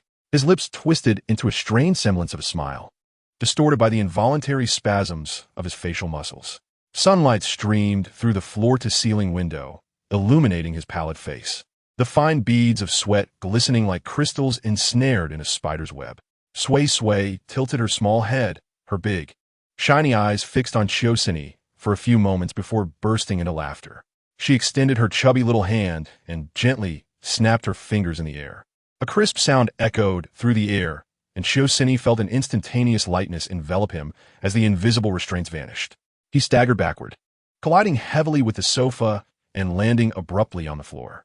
His niece, Sui Sui, bounded towards the nanny, her voice sweet and innocent as she exclaimed, "Sui Sui wants to eat mango cake." Her little shoes danced across the sunlit floor, leaving behind a joyful rhythm, as if everything that had transpired was merely a figment of Suisui's imagination. The nanny glanced at the slumped Suisui, then at the carefree Sui Sui, and without hesitation responded, "All right, Sui Sui, just a moment." Given the circumstances, it was evident that Mr. Chiu could not contend with Sui Sui. Moreover, he was likely to face legal troubles, causing the nanny to worry about her own future. However, she reassured herself that a nanny's job could always be found, though she lamented that she would no longer be able to care for Sui Sui. Suisui's fingers dug deeply into the carpet as he fixated on Sui Sui's lively silhouette. I suddenly remembered I have matters to attend to at the company," he croaked, hastily fabricating an excuse.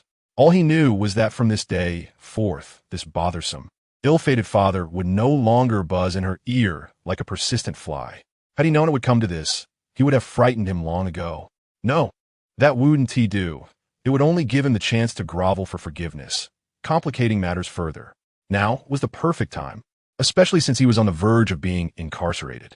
Chapter 45. Your daughter is a monster. She must be dealt with. Suisui stumbled out of the house, trembling uncontrollably even after he had settled into the car.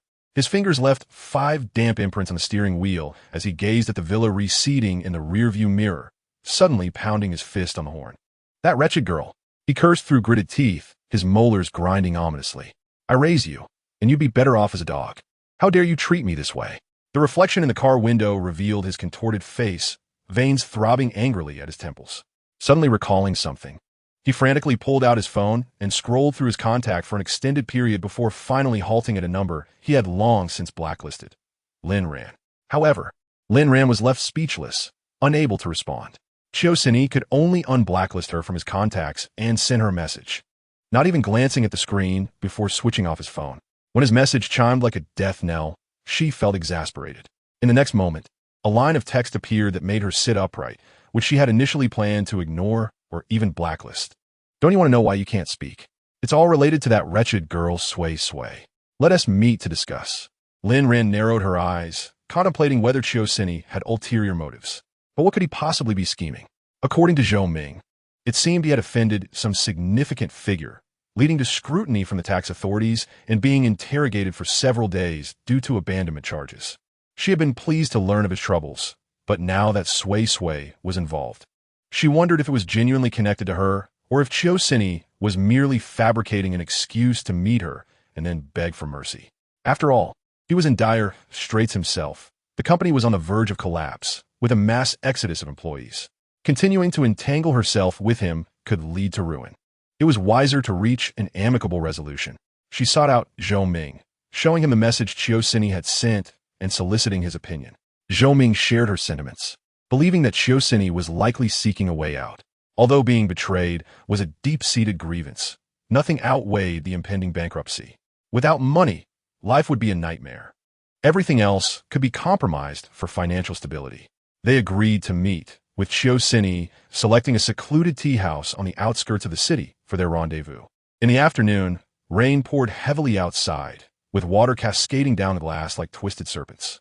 He deliberately chose a seat by the window, the refracted light casting shifting shadows across his face. When Lin Ran entered, arm in arm with Zhou Ming, Suisui's expression was grim, and he irritably gestured for them to sit. Let us get to the point.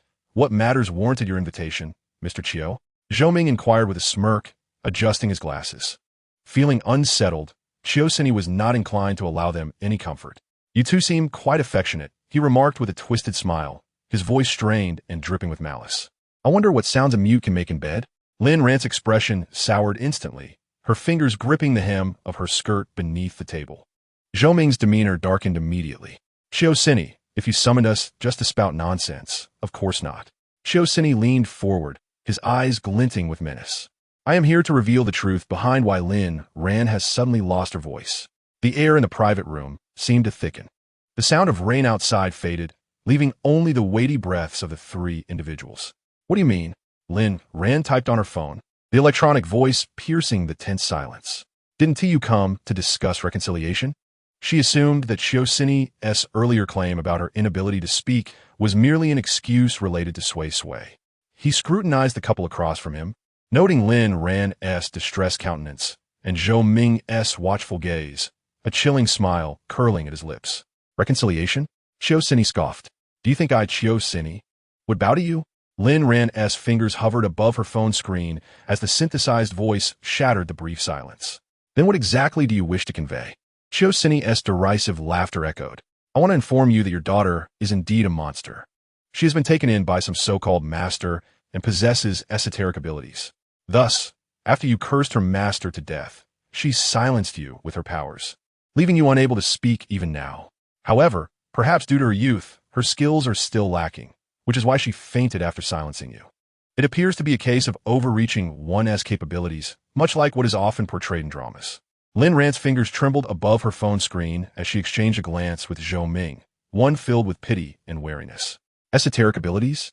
Sorcery? Zhou Ming adjusted his glasses, his eyes narrowing skeptically. Suisui, is the pressure of your impending bankruptcy getting to you? His tone was laced with mockery, yet his hand unconsciously brushed against Lin Ran's. Suisui sneered and continued. That day, I fought with you and ended up in the hospital. Lin Ran. Didn't you come to see me?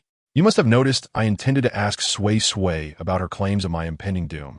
But Toddler Ran intervened and deftly redirected the conversation to focus on you. Otherwise, I would have pursued the matter further. She mentioned that there was dark energy surrounding my arms and thighs, precisely where I had been injured by glass shards.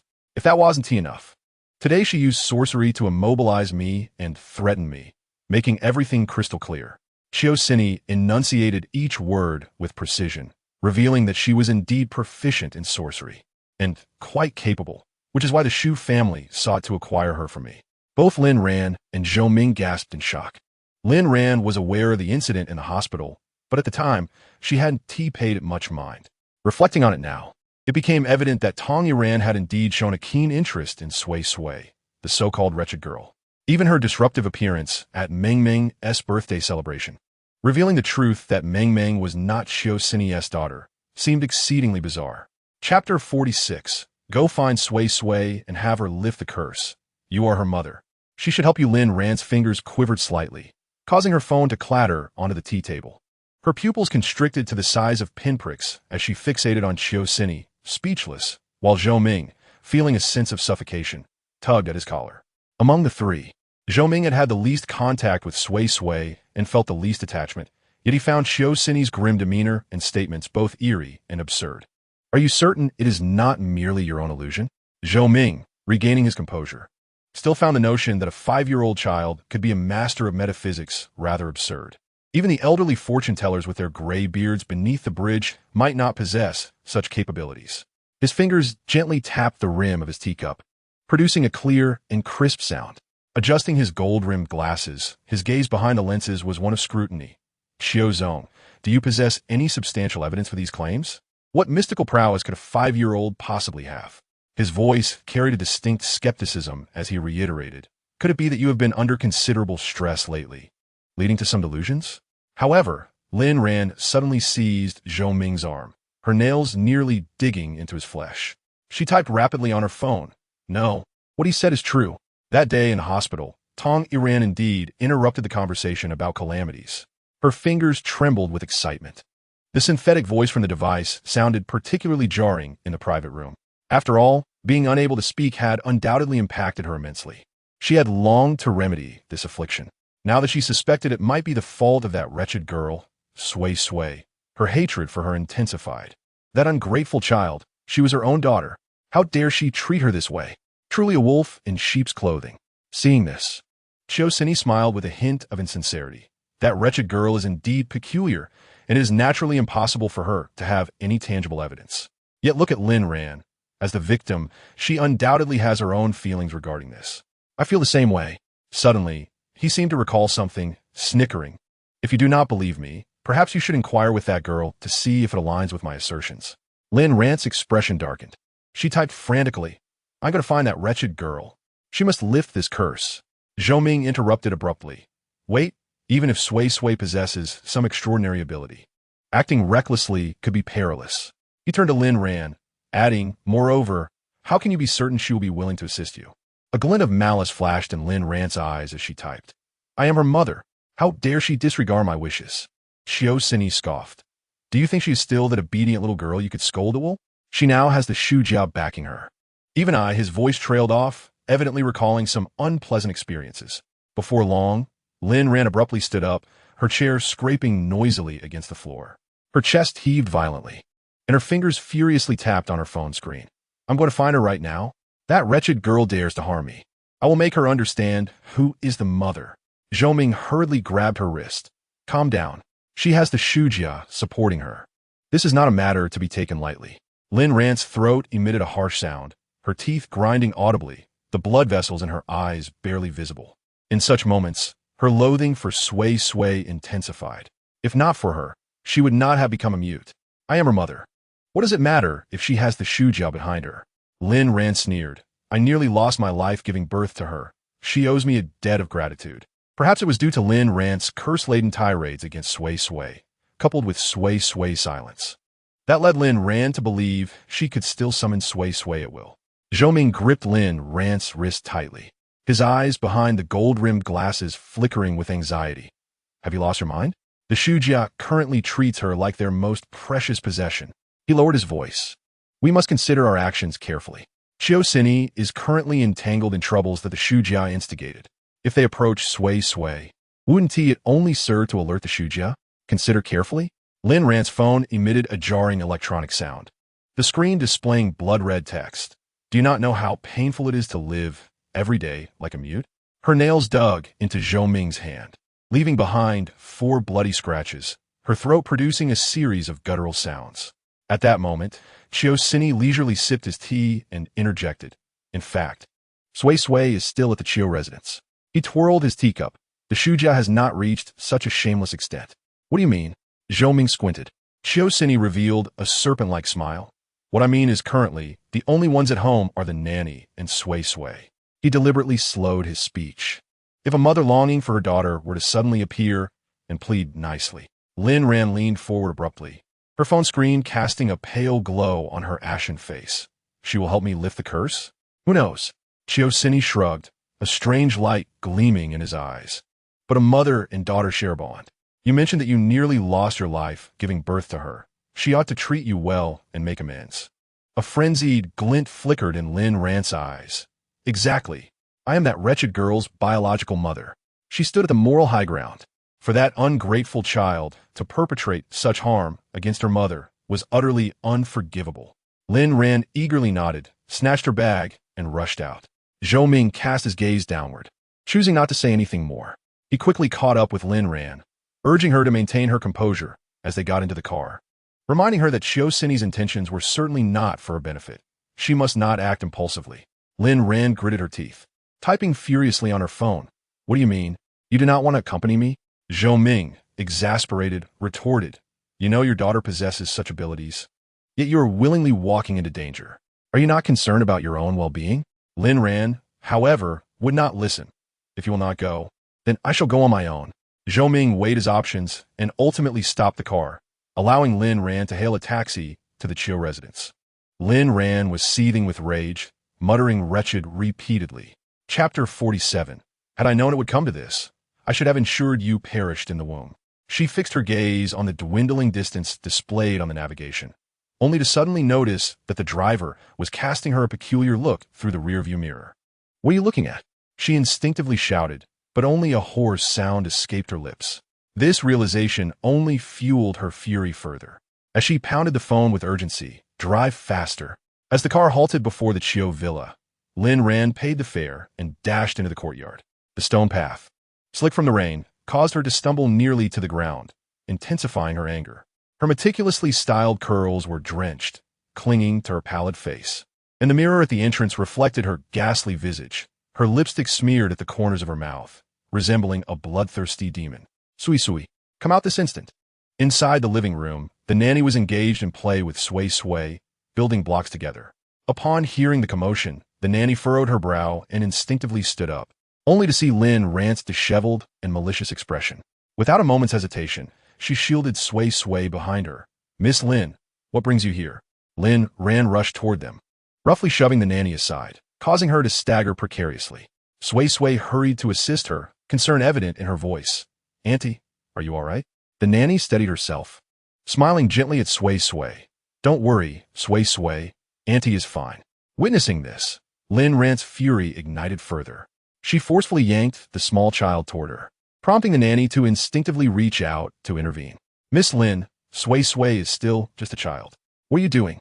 Lin Rant's fingers, like iron claws, gripped Sui Sui's delicate wrist, her nails sinking deep into the girl's tender skin. She leaned in, her rain-smeared face closing in on Sui Sui's, her breath carrying the scent of blood, as her phone mechanically relayed her words. Wretched child, stop pretending. I know it was you who rendered me mute. You will undo it right now. The nanny rushed forward to pull Lin Ran away. Miss Lin, have you lost your mind? Sui Sui is only 5 years old. Get away. Lin Ran waved her hand back, the sound echoing sharply as her nails left 3 bloody trails on the nanny's face. She yanked Sui Sui by the collar, lifting her so that the girl's toes barely touched the ground. Lift the curse. Do it now. The mechanical voice from her phone blared at maximum volume, shaking the crystal chandelier slightly, casting distorted shadows on the walls. Sui Sui, held by her collar, maintained an unusually calm expression. Her jet-black eyes flashed with a golden glimmer for a fleeting moment, and her voice, imbued with an unexpected maturity, resonated with a milky softness. Mother, you are quite angry. Yet you curse my master to death. I am equally incensed. This is a form of punishment. Lin Rant's face contorted with rage as she gazed upon Sui Sui's delicate visage, which became increasingly irksome to her. In a fit of fury, she forcefully hurled Sui Sui to the ground, but the nanny, acting promptly, caught Sui Sui in her arms, sparing her from harm. The nanny felt a pang of compassion. Although she was unaware of the specifics, she gathered from the fragmented exchanges that Lin Ran had committed a grievous error, provoking Sui Sui's ire.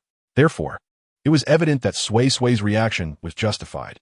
Standing resolutely by Sui Sui's side, the nanny exclaimed with righteous indignation, Miss Lin, your behavior is utterly unacceptable. Sui Sui has been abandoned by you since childhood, and now you wish for her master to perish. It is no wonder Sui Sui is upset. You owe her an apology. Nestled in the nanny's embrace, Sui Sui's cherubic face glowed with innocence. her large eyes sparkling as she nodded in agreement. Indeed, Annie speaks the truth. If Mother acknowledges her wrongdoing and apologizes to Master, I shall allow you to speak again. Sui Sui's reasoning was simple. If her mother sincerely admitted her mistake, she would relent and permit her to communicate once more. In the world of a child, distinctions between right and wrong are stark. Wrongdoing must be punished, yet acknowledgement of fault warrants forgiveness. Regrettably, Lin Ran harbored a vastly different perspective. The notion of apologizing to a deceased Taoist priest was utterly inconceivable to her. As Sui Sui's words sank in, Lin Ran's features twisted grotesquely, her muscles twitching as though a multitude of serpents writhed beneath her skin.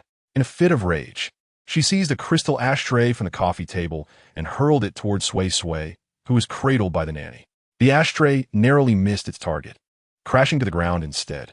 Lin Ran emitted a guttural growl akin to a wild beast, her expression one of sheer malevolence. As her phone blared with a mechanical voice, I suffered great blood loss giving birth to you. I have sacrificed half my life for you. You owe me for this. I am your mother. I brought you into this world. How dare you treat me this way? You ungrateful wretch. Had I known this would happen, I should have let you die in the womb. The phrase die in the womb compelled the nanny to instinctively shield Sui Sui's head within her arms. Incredulous as she rebuked Lin Ran. Miss Lin, how can you utter such words? Sui Sui is your own flesh and blood. This is utterly appalling. After her outburst, the nanny hurriedly comforted Sui Sui, urging her not to listen. Yet Sui Sui peeked out, displaying a gentle smile as she reassured the nanny. Annie, Sui Sui is accustomed to this. I'm not sad. The nanny's heart ached as she caressed Sui Sui's soft cheek, then turned to glare furiously at the incensed Lin Ran. You're no longer a member of the Chiu family. Leave this place at once, or I shall not hesitate to call the authorities. Lin Ran scoffed, unwilling to comply, and prepared to retaliate.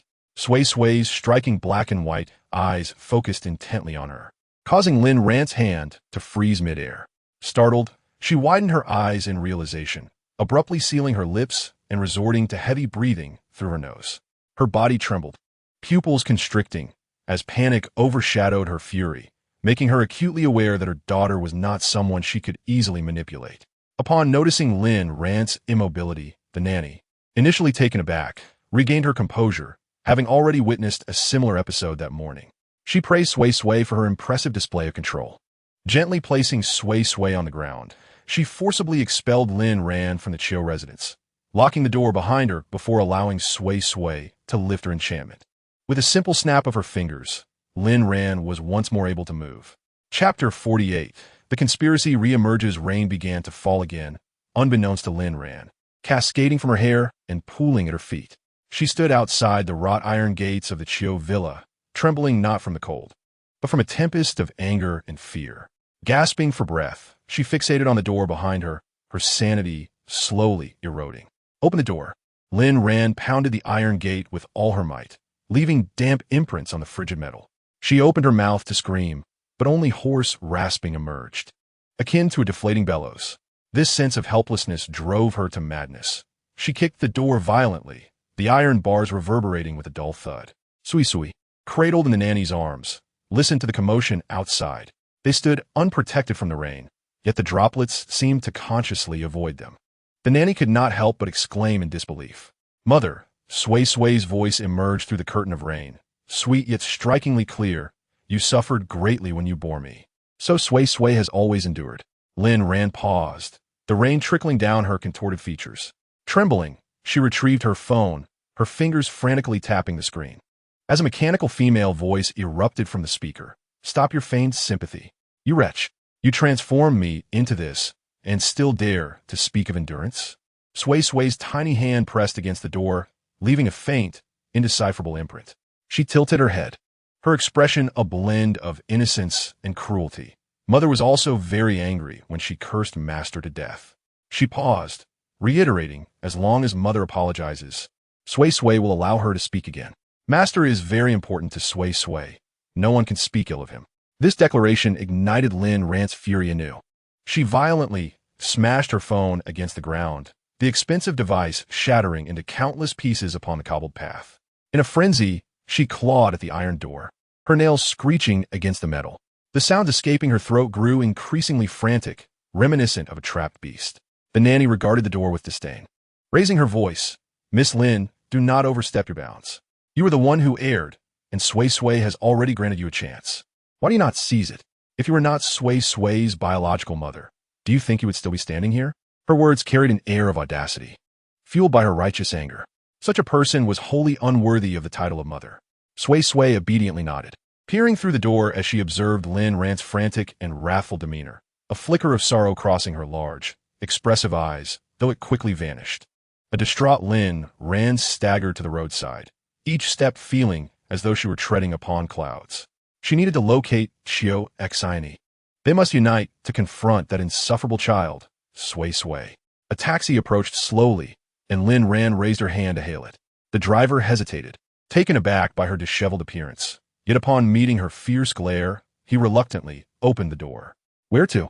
The moment Lin Ran opened her mouth to respond, she could only emit raspy sounds. Attempting to type her address on her phone, she realized it had been destroyed in her earlier outburst, leaving her with no choice but to begrudgingly borrow the driver's phone. The driver's strange and impatient expression further fueled her rage. All of this was that wretched girl's fault. Why would she just die? Why did she persist in living? Rainwater cascaded down the car window, distorting the outside world into a blur of colors. Lin Ran fixated on her reflection in the glass, her smeared lipstick resembling dried blood, her eyes bloodshot, a veritable portrait of madness. Suddenly, she laughed, silent yet sinister. If Sui Sui believed that this would defeat her, she was gravely mistaken. 5 years ago, she had cast aside that child. Now, she would ensure that Sui Sui paid dearly for her insolence. 2 hours later, Zhou Ming, upon encountering the disheveled Lin Ran demanding he pay the fare, found himself both angered and amused. "You failed? I told you. Xiao Xin, he was merely using you as a pawn. He sought to incite your fury, to provoke trouble with Sui Sui, and redirect the blame onto you. You must understand, you are the one who truly abandoned and harmed her." Zhou Ming closed the door and observed her frantically searching for a spare phone. Infuriated, he seized her, demanding, "Did you hear what I said?" Lin Ran forcefully shrugged off his grip, her makeup in disarray, her eyes fierce, resembling a wrathful deity. Once she located her phone, she promptly shut the door, isolating Zhou Ming. Enraged, he kicked the sofa and muttered a few curses. Lin Ran quickly contacted Suisui. Upon learning of Lin Ran's failure, was unperturbed. This wretched girl cannot be spared. A twisted smile crept upon Lin Ran's lips. Indeed, no matter how sinister Sui Sui might seem, she was merely a child. Under the protection of the Shu family, she could act with impunity. But once cast into the wilderness, confronted with unfamiliar surroundings and nefarious traffickers, what could she possibly do? "So what shall we do?" Lin Ran inquired. Suisui hinted. "Traffickers are rampant nowadays. A child can be easily snatched away, if not careful. With Sui Sui's beauty, she may very well attract their attention. Thus, I will instruct the nanny to keep a close watch, allowing her to play only around the villa and rarely venturing out. However, Sui Sui has been feeling bored lately, so I intend to let the nanny take her to a nearby park." Lin Ran pressed her lips together, comprehending Suisui's implication. A flicker of darkness flashed in her eyes. "However, ordinary traffickers may not suffice. We need professionals. Once you have arranged for someone, they will naturally be able to take her." Lin Ran smiled, her reflection in the phone revealing a visage that appeared grotesquely sinister. "Then it is settled." Chapter 49, The Sleeping Pills and the Juice. The depraved father, after establishing the plan, Suisui was exhilarated throughout the night, but forced himself to calm down. He procured a bottle of sleeping pills, discreetly ground them into powder, and placed them in a small vial. That very evening, he made a point to approach Sui Sui with sincere eyes, apologizing. "I was misguided, Sui Sui. You are the child I have lost for so many years. I should not have dragged you into this turmoil for my own selfish desires. It is my fault. Can you forgive me?" The nanny observed from the side, finding it somewhat peculiar, yet understanding the gravity of Sui Sui's abilities and Suisui's terrified demeanor. She chose to care for Sui Sui diligently. "Well then," the nanny sighed in relief. After all, he was her biological father. Even a tiger does not eat its young, right? Moreover, with her oversight, there should be no significant issues. Only the center of the incident, Sui Sui, gazed up at Suisui with her big, expressive eyes, tilting her head as if she could see through his facade of feigned affection. Suisui swallowed hard, maintaining a smile, I know Sui Sui is a well-behaved child. You must be feeling bored at home lately. So, tomorrow, since Daddy is free, shall we go to Central Park? There are many other children there. His voice carried a coaxing tone. Don't you want to go to kindergarten with Brother Shu? Sui Sui's long eyelashes fluttered once, and she smiled. Okay. Upon hearing this, Suisui exhaled, finally smiling as he reached out to pat Sui Sui's head, only for the little girl to swiftly turn away and trot to the nanny. Auntie, Sui Sui wants to sleep. The nanny glanced at the time and promptly stated, Mr. Chio, it is indeed time for Sui Sui to sleep. So I will take her upstairs. Suisui nodded, a smile gracing his face as he watched them ascend the stairs, until their figures vanished, at which point his expression darkened, revealing a malicious resentment in his eyes. Do not blame this father for being ruthless, rather Sui Sui. You as a daughter are too inconsiderate. With such remarkable abilities, you do not assist your father, but instead conspire with outsiders against him. How heartbroken your father must be. After settling Sui Sui, the nanny switched off the lights and left.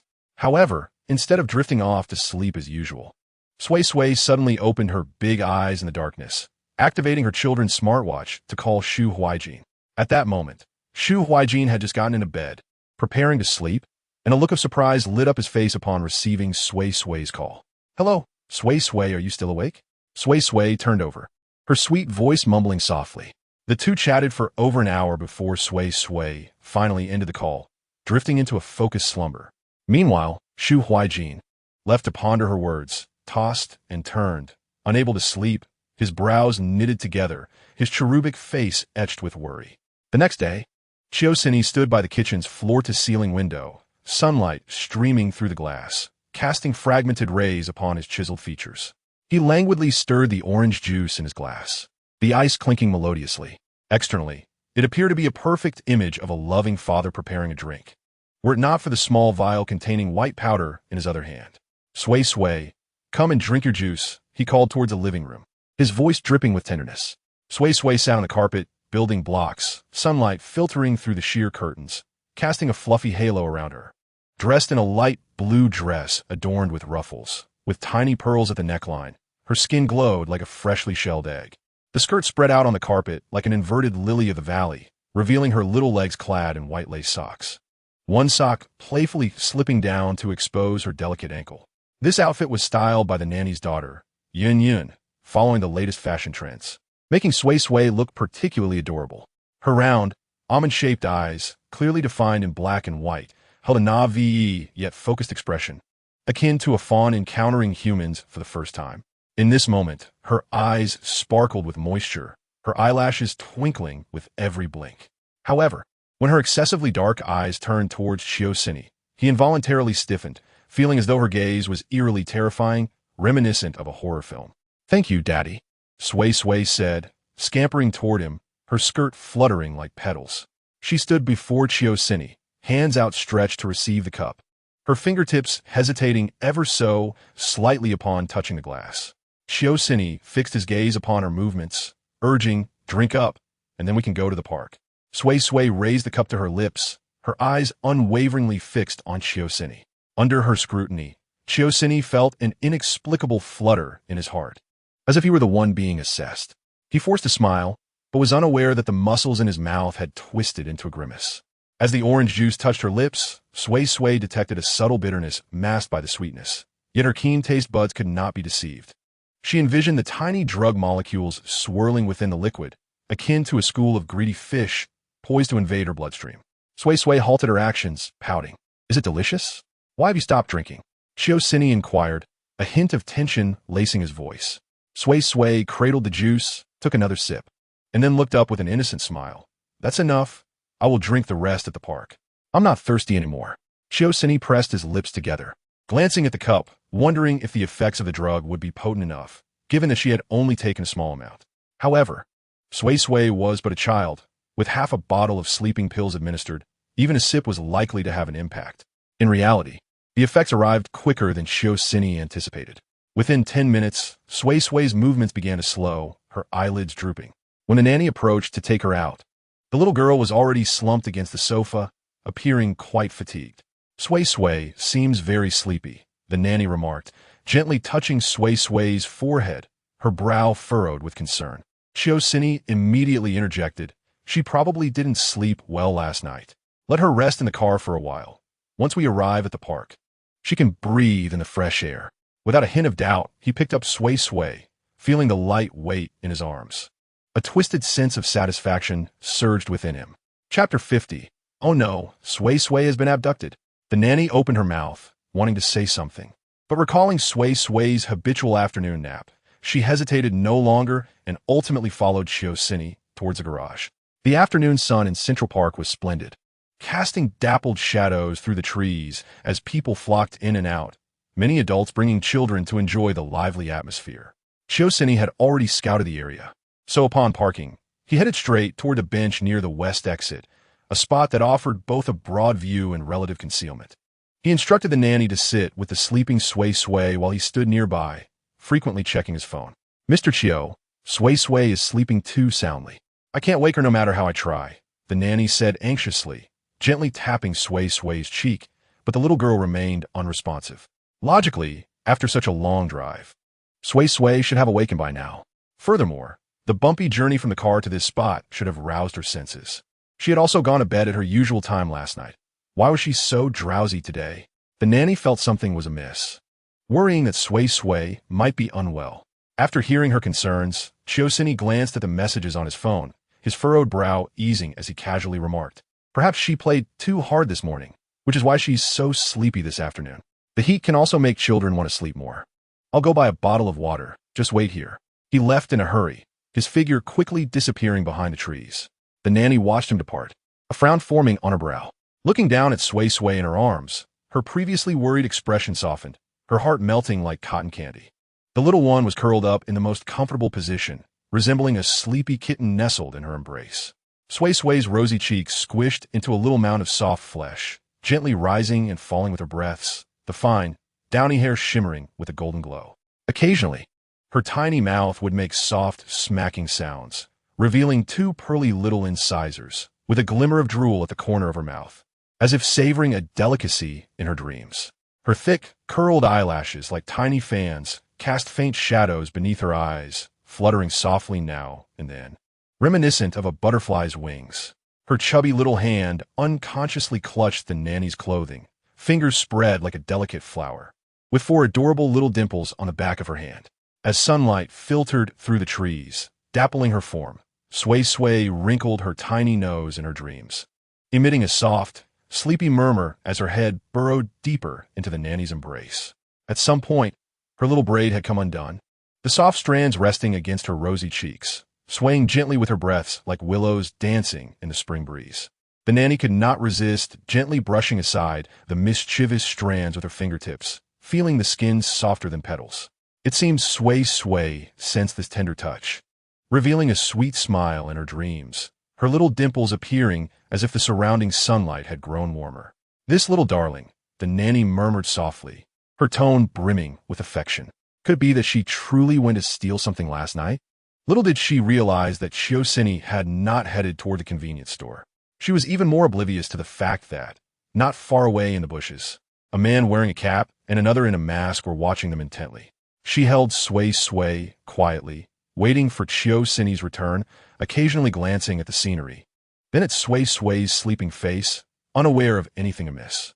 Hence, she did not detect that Sui Sui's eyelashes had fluttered slightly, and her tiny lips pursed, seemingly showing signs of waking, until a man suddenly approached, reaching his hand towards the nanny's shoulder. "Ah, who are you?" the nanny exclaimed in surprise, nearly jumping from the bench. Sui Sui's little hand instinctively tightened around the nanny's clothing, ensuring she wouldn't fall due to the sudden situation. "Ma'am, your child seems unwell. I am a medical volunteer in the park," the man said, displaying a trained smile while flashing a badge from his pocket in front of the nanny. "Do you need assistance?" The nanny's guard lowered slightly, about to shake her head in refusal when she suddenly felt a sharp pain at the nape of her neck. She barely had time to make a sound before collapsing, the man in the cap swiftly supporting her, feigning a position of resting against the bench. Simultaneously, Sui Sui felt herself lifted by strong yet grimy hands. She remained completely relaxed, like a lifeless doll in a stupor. The man in the cap placed her into a prepared stroller, covering her with a blanket, roughly removing the children's watch from her wrist and tossing it into a trash bin. "Got it, let us go." The man in the cap whispered to his masked companion, pushing the stroller briskly towards the park's west exit.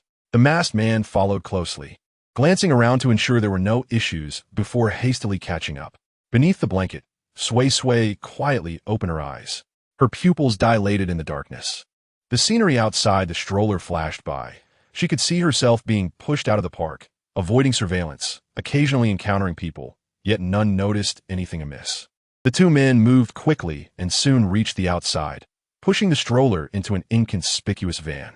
The moment the door closed, Suisui caught a whiff of a more complex scent: sweat, fear, and the scent of other children. "This is the third one today," the man in the cap grumbled. "The contact said this child is pretty and should be quite valuable. I'll keep her separately for the boss to see." The masked man started the vehicle, chuckling. "It's obvious she is quite beautiful, but according to what they said, selling her to the mountains probably won't fetch much. After all, a child bride in the mountains is just for procreation. Looks are secondary. As long as they have a womb, even a fool can be sold at a price." The man in the cap snorted. "No doubt. I reckon selling her abroad would be lucrative. Some foreigners have peculiar tastes. This girl is so charming. She will definitely sell for a high price. One transaction could keep us well rested for quite a while." Right. They mentioned the dosage of the sleeping pills wasn't enough, and we'll need to supplement it later. We can't let her stay awake. They say she is particularly clever." The man in the cap scoffed, completely unconcerned. "She's just a little girl. How smart can she be? However, it's better to dose her a bit more to avoid any trouble.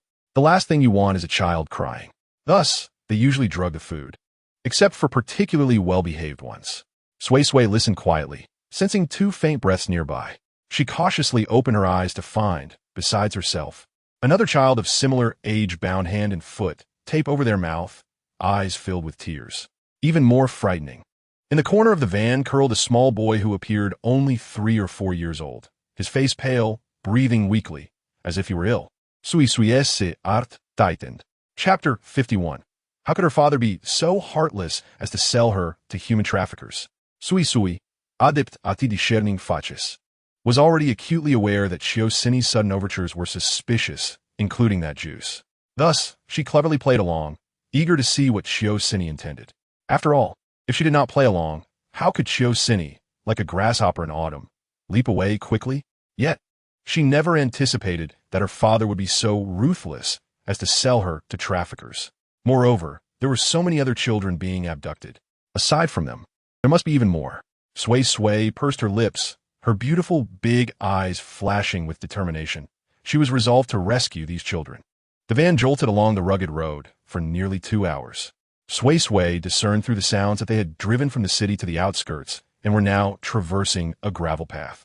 Outside, the only sound was the whisper of the wind, devoid of the clamor and honking of the urban area. The two men in the front seat were smoking and conversing, discussing the potential price for their cargo. A wave of nausea washed over Suisui, yet she managed to suppress her reaction. At that moment, a faint whimper echoed in the cabin. The smallest boy had awakened, trembling in fear.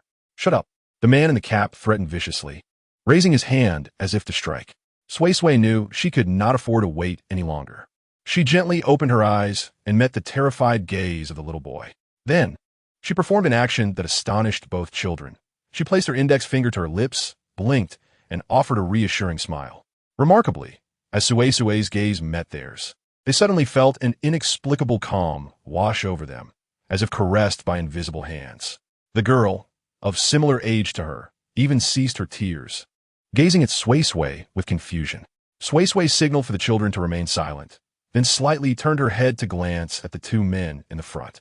After confirming they were engrossed in conversation, she seized the opportunity created by a jolt to roll between the two children. She crawled beside the little boy and gently tore the tape from his mouth. As he began to make a sound, Suisui covered his mouth, shook her head, and retrieved a piece of candy from her pocket. "Eat this, don't cry," she whispered, placing the candy in the boy's mouth and offering another to the girl. The sweet taste made them both stop crying, their faces filled with curiosity as they looked at Suisui, wondering why she was not afraid despite being captured by bad men. "You two must obey and not cry, lest you be punished. I will rescue you," she assured them, her eyes shining brightly in the dim light, resembling guiding starlight. The children hesitantly nodded, feeling an inexplicable sense of reassurance from this girl who seemed only slightly older than them, akin to a sudden beacon of light in the darkness. Sensing their compliance, Suisui exhaled in relief just as the van came to a sudden halt. "We've arrived. Unload the cargo," said the masked man. However, through the slits of her eyelids, she glimpsed the scene revealed by the open van door. A dilapidated farm, several precarious-looking warehouses, and 5 or 6 grim-faced adult men patrolling nearby. Most shocking was the sight of more than a dozen small faces peering out from the warehouse's small window. Fear etched on their features. The scale of this trafficking ring exceeded her imagination. The man in the cap roughly seized Suisui, hoisting her onto his shoulder. "This one goes to a special room. The boss wants to inspect her personally." As the man pushed open the door of a small, detached house, Suisui detected a pungent odor of smoke and alcohol. She was tossed onto a rickety bed, hearing the door lock with a click behind her. Once she confirmed she was alone in the room, Suisui opened her eyes. She quickly surveyed her surroundings. The room contained only a bed and a stool, with nothing else present. "With great power comes great responsibility," she recited in her mind, determination flickering in her eyes. She was resolute. She would save these children, and this would be her merit. Taking a deep breath, Suisui retrieved a communication talisman from her pocket, one she had prepared in advance. It seemed those men had been forewarned by Suisui, as they had discarded her children as watch early on without searching her further. She tore the talisman, and a ghostly blue flame flickered to life, consuming the paper without leaving a trace of char, instead transforming into a wisp of azure smoke that spiraled gently upward. Soon after, she heard the anxious voice of Shu Huijin on the other end. "Suisui, why did it take you so long to contact me? What's the situation?" Ever since Suisui had mentioned to Shu Huijin that her father was behaving strangely and might intend to do something to her, he had been on edge. He didn't want Suisui to put herself in danger, but she dismissed his concerns, claiming she was a little master with extraordinary abilities. He felt helpless and could only wait anxiously with his parents for news from Suisui. For the first time, witnessing the extraordinary capabilities of the communication talisman, Shu Nanshan raised an eyebrow, realizing Suisui was indeed quite remarkable. "Little Shu brother, listen to me. My father sold me to traffickers, and they brought me to a warehouse where many other children like me are being held. I need your help." Shu Huijin's pupils dilated, his heart racing. Uncle Chio is too much. He instinctively turned to his parents, his eyes glistening with unshed tears. "Dad, Mom, please save Suisui." The expressions on Tong Yuran and Shu Nanshan's faces visibly darkened. They had intended to play a game with the children, but had not anticipated such a grave turn of events. "Suisui, don't be afraid. Auntie will find someone to rescue you. Can you tell me what you've discovered? That way, I can find you more accurately." Suisui nodded. "Of course, I've been keeping track." She recounted the route she took when she was abducted from Central Park, including the direction the vehicle had traveled and the guards at the warehouse. Tong Yuran felt elated by her detailed account, as it would expedite their search. However, before she could say more, Suisui suddenly expressed urgency, indicating someone was coming, and without hesitation, she severed the communication talisman, leaving the Shu family in a state of anxious anticipation. Chapter 52. Suisui seeks to save the day. Defeating evil with justice. The door swung open, revealing a menacing scar-faced man, followed closely by the man in the cap. Upon seeing Suisui awake and seated on the bed, her large, beautiful eyes filled with uncertainty as they regarded them. The man in the cap remarked before her, "Oh, you're awake. It seems the dose of the sleeping drug wasn't enough." The scar-faced man stepped closer, crudely pinching Suisui's chin, his cold gaze sweeping over her tender, plump face. A satisfied smile emerging before he released her. "This one is indeed something special." The man in the cap grinned lewdly. "Yes, indeed. However, the woman said she wanted to sell her to a remote countryside, as if she had a deep grudge against her, refusing to take a penny from us." The scar-faced man, upon hearing this, did not find it unusual. After all, he had seen many strange things over the years. Wealthy families often harbor disdain for children born to their original spouses, wishing to make them disappear so their own children can ascend. And this was likely another case of that. The man in the cap nodded repeatedly. "Boss, that is precisely what I thought, which is why I specifically kept her apart." Suisui listened quietly, her large, glistening eyes fixed on them without the fear exhibited by the other children. Unlike some who cried out in protest, she appeared to be oblivious to her predicament. The scar-faced man's expression turned peculiar. Could she be a fool? The man in the cap was momentarily taken aback by this remark, scrutinizing Suisui closely. He observed her sitting obediently at the edge of the bed, neither crying nor fussing. Her dark, sparkling eyes fixed intently upon him, even breaking into a sweet smile, resembling a charming little angel. To be honest, having trafficked so many children, he had never encountered one quite as beautiful as her. If this girl were truly simple-minded, her value would undoubtedly diminish. The man in the cap stepped closer and nudged Sui Sui, but she remained unafraid, tilting her head to observe him, which only served to irritate the man in the cap further. Damn, she really is a fool. No wonder she was so easily captured. Her family probably doesn't want her anymore. The scar-faced man clicked his tongue and said, "All right, let's first examine the other goods.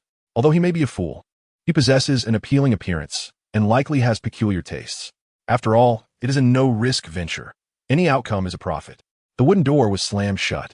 Sui Sui waited silently for a few minutes, and noticing the lack of activity, she promptly retrieved her communication talisman. Upon receiving Sui Sui's message, Shu Huijin was nearly overwhelmed with joy. "Sui Sui, are you all right? My father has located your position, and we can ascertain where you're being held. We are currently en route." Sui Sui replied in a sweet, childish voice, "Okay, Xiao Shu Gij, I am fine. You should arrive in time.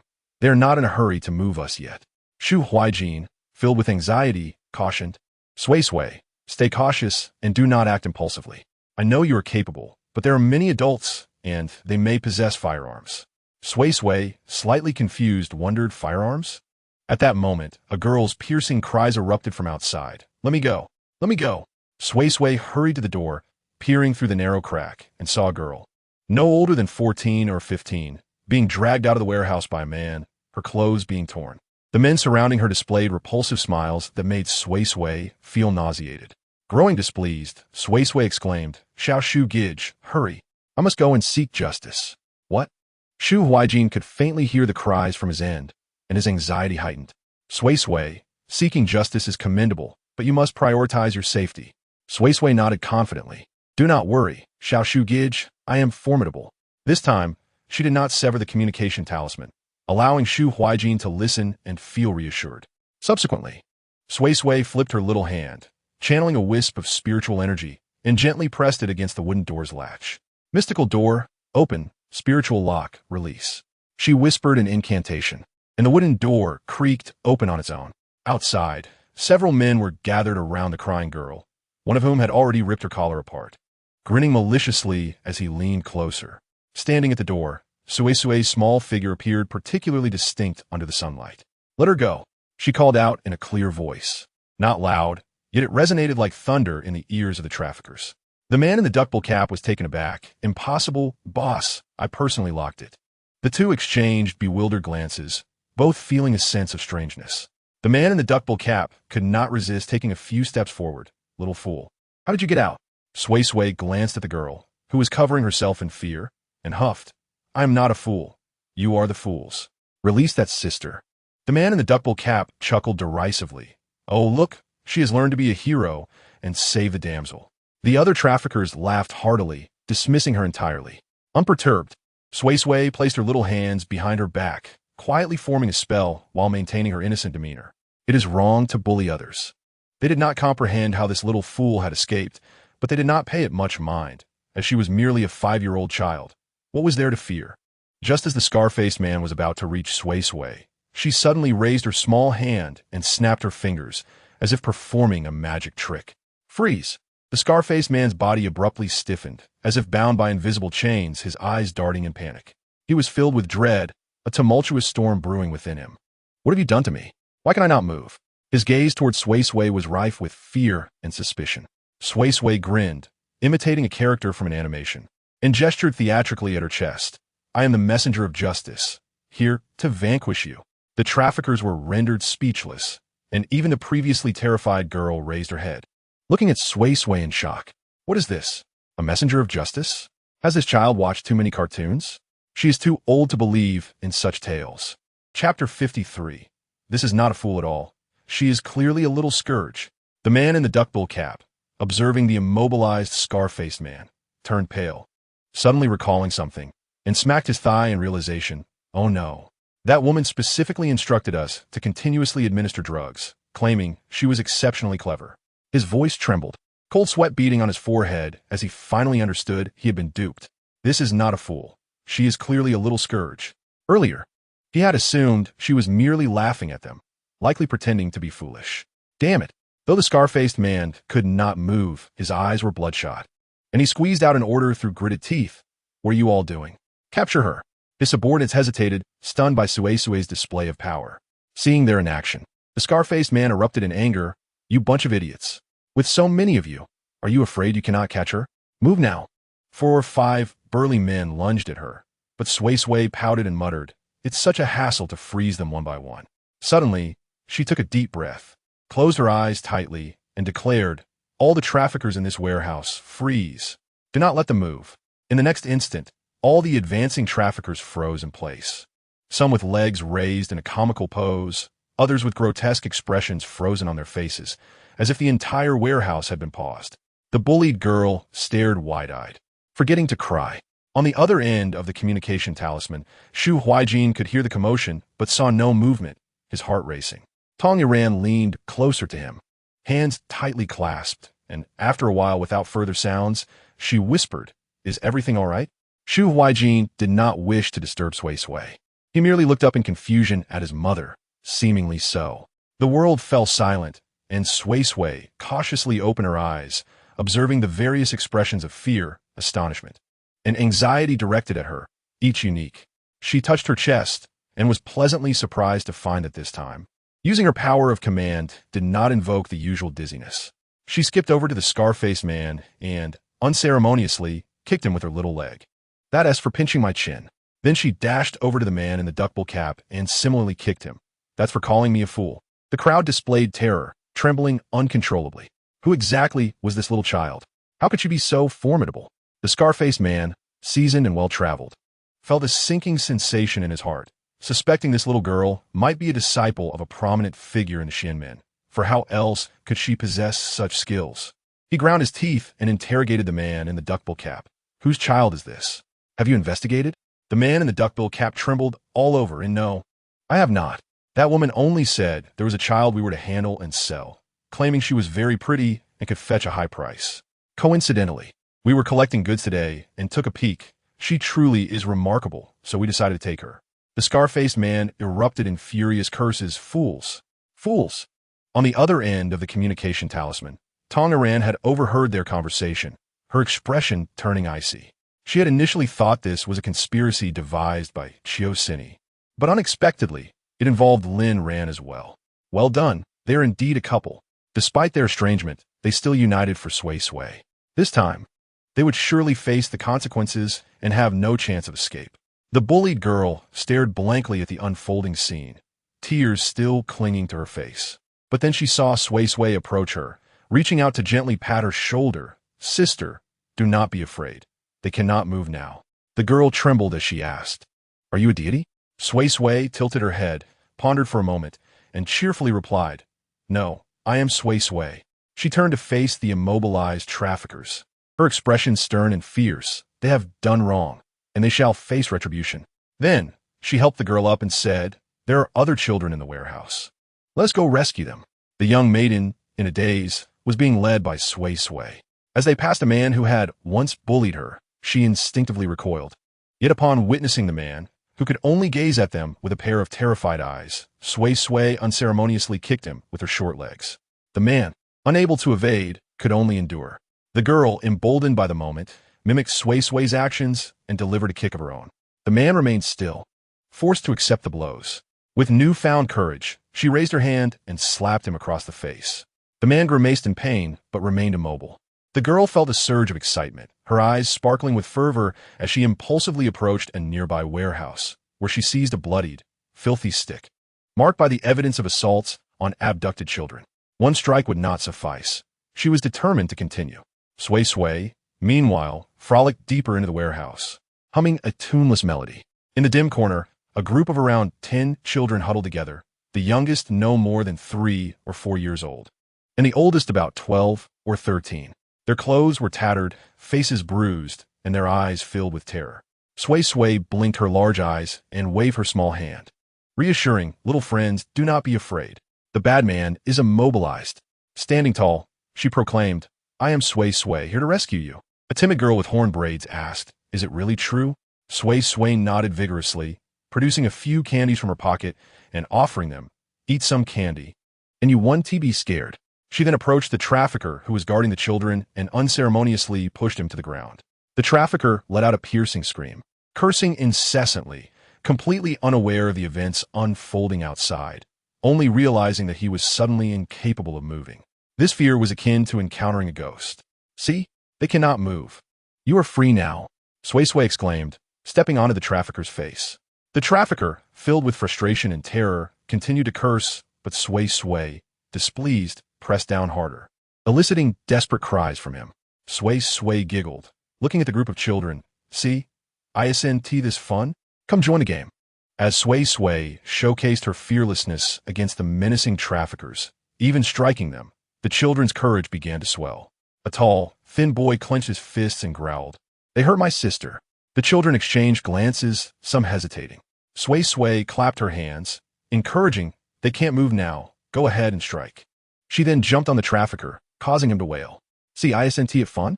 At that moment, the boy charged forward, delivering a harsh kick to the trafficker's calf. The man grimaced, but could not evade, resorting only to fierce verbal attacks, which were swiftly silenced by a slap from Sui Sui. Other children joined in, some pounding with fists, others kicking, and a little girl even picked up a torn piece of cloth to strike the trafficker's face. Suisui stood by, hands on her hips, supervising yes. This is how it should be. They bully people and deserve to be punished. Recognizing that one person was insufficient for the multitude of children eager for vengeance, Sui Sui declared, drag him outside. There are more bad people out there, and we shall confront them together. The children united, pulling the trafficker outside. Beyond the warehouse, the girl Sui Sui had just rescued had completely unleashed her pent-up emotions. Gripping a wooden stick, she struck down upon the trafficker who had once assaulted her, crying out, "You hurt me. You bullied me. You all deserve to die." Sui Sui did not intervene, but gently patted her back, saying, "Sister, do not cry. They can no longer bully you." After releasing her fury, the girl collapsed to the ground, tears flowing freely. Sui Sui squatted beside her, offering a piece of candy. Here, sweet candy. The girl accepted the candy, placing it in her mouth, but her tears only intensified. She could not continue, yet others were eager to take up her cause. The fear of being abducted transformed into an abundance of courage and rage. They piled the traffickers together, and each sought a weapon. Sticks, chairs, whips, anything within reach. Though individually weak, the force of a chair could be formidable. Soon, the warehouse echoed with the groans of the traffickers. Having witnessed the outpouring of their collective wrath, Suisui nodded in satisfaction. She clapped her hands, assuming the role of a little teacher, and declared, "All right, bad people have been taught a lesson. When the police arrive, they will be taken away." A small boy, panting and clutching his weapon, timidly asked, "So, are we truly safe now?" Suisui nodded emphatically, adding in a conspiratorial whisper, "Of course. I also possess a little magic to protect you." She boasted, "They cannot move because of me." The children's eyes lit up with admiration as they gazed at her. Sui Sui puffed out her chest with pride. But remember, the most important thing is to be brave. Bad people fear courageous children. As her words resonated, a soft golden light quietly emanated from her fingertips, enveloping each child like a tender embrace from a loved one. The light was gentle, reassuring, and not blinding, bringing a sense of comfort. The girl who had previously cowered in the corner blinked in surprise, touching her chest. With a weight of fear gradually melted away like snow under the sun. She looked up, her eyes filled not with fear but curiosity and innocence. "Huh? I seem not to be afraid anymore." The tall boy who had struck the trafficker with a stick was also taken aback. He gazed at his hands, which had trembled with anger moments ago, now inexplicably calm. He murmured, "When they hurt my sister, I wanted to kill them, but now I feel less hatred." A boy who had been whipped scratched his head in confusion, saying, "I remember that person hit me with a belt, but now it feels like a dream." The girl beside him nodded, "Me too. I felt so much pain and fear, but now it seems like I watched a scary movie and it's over."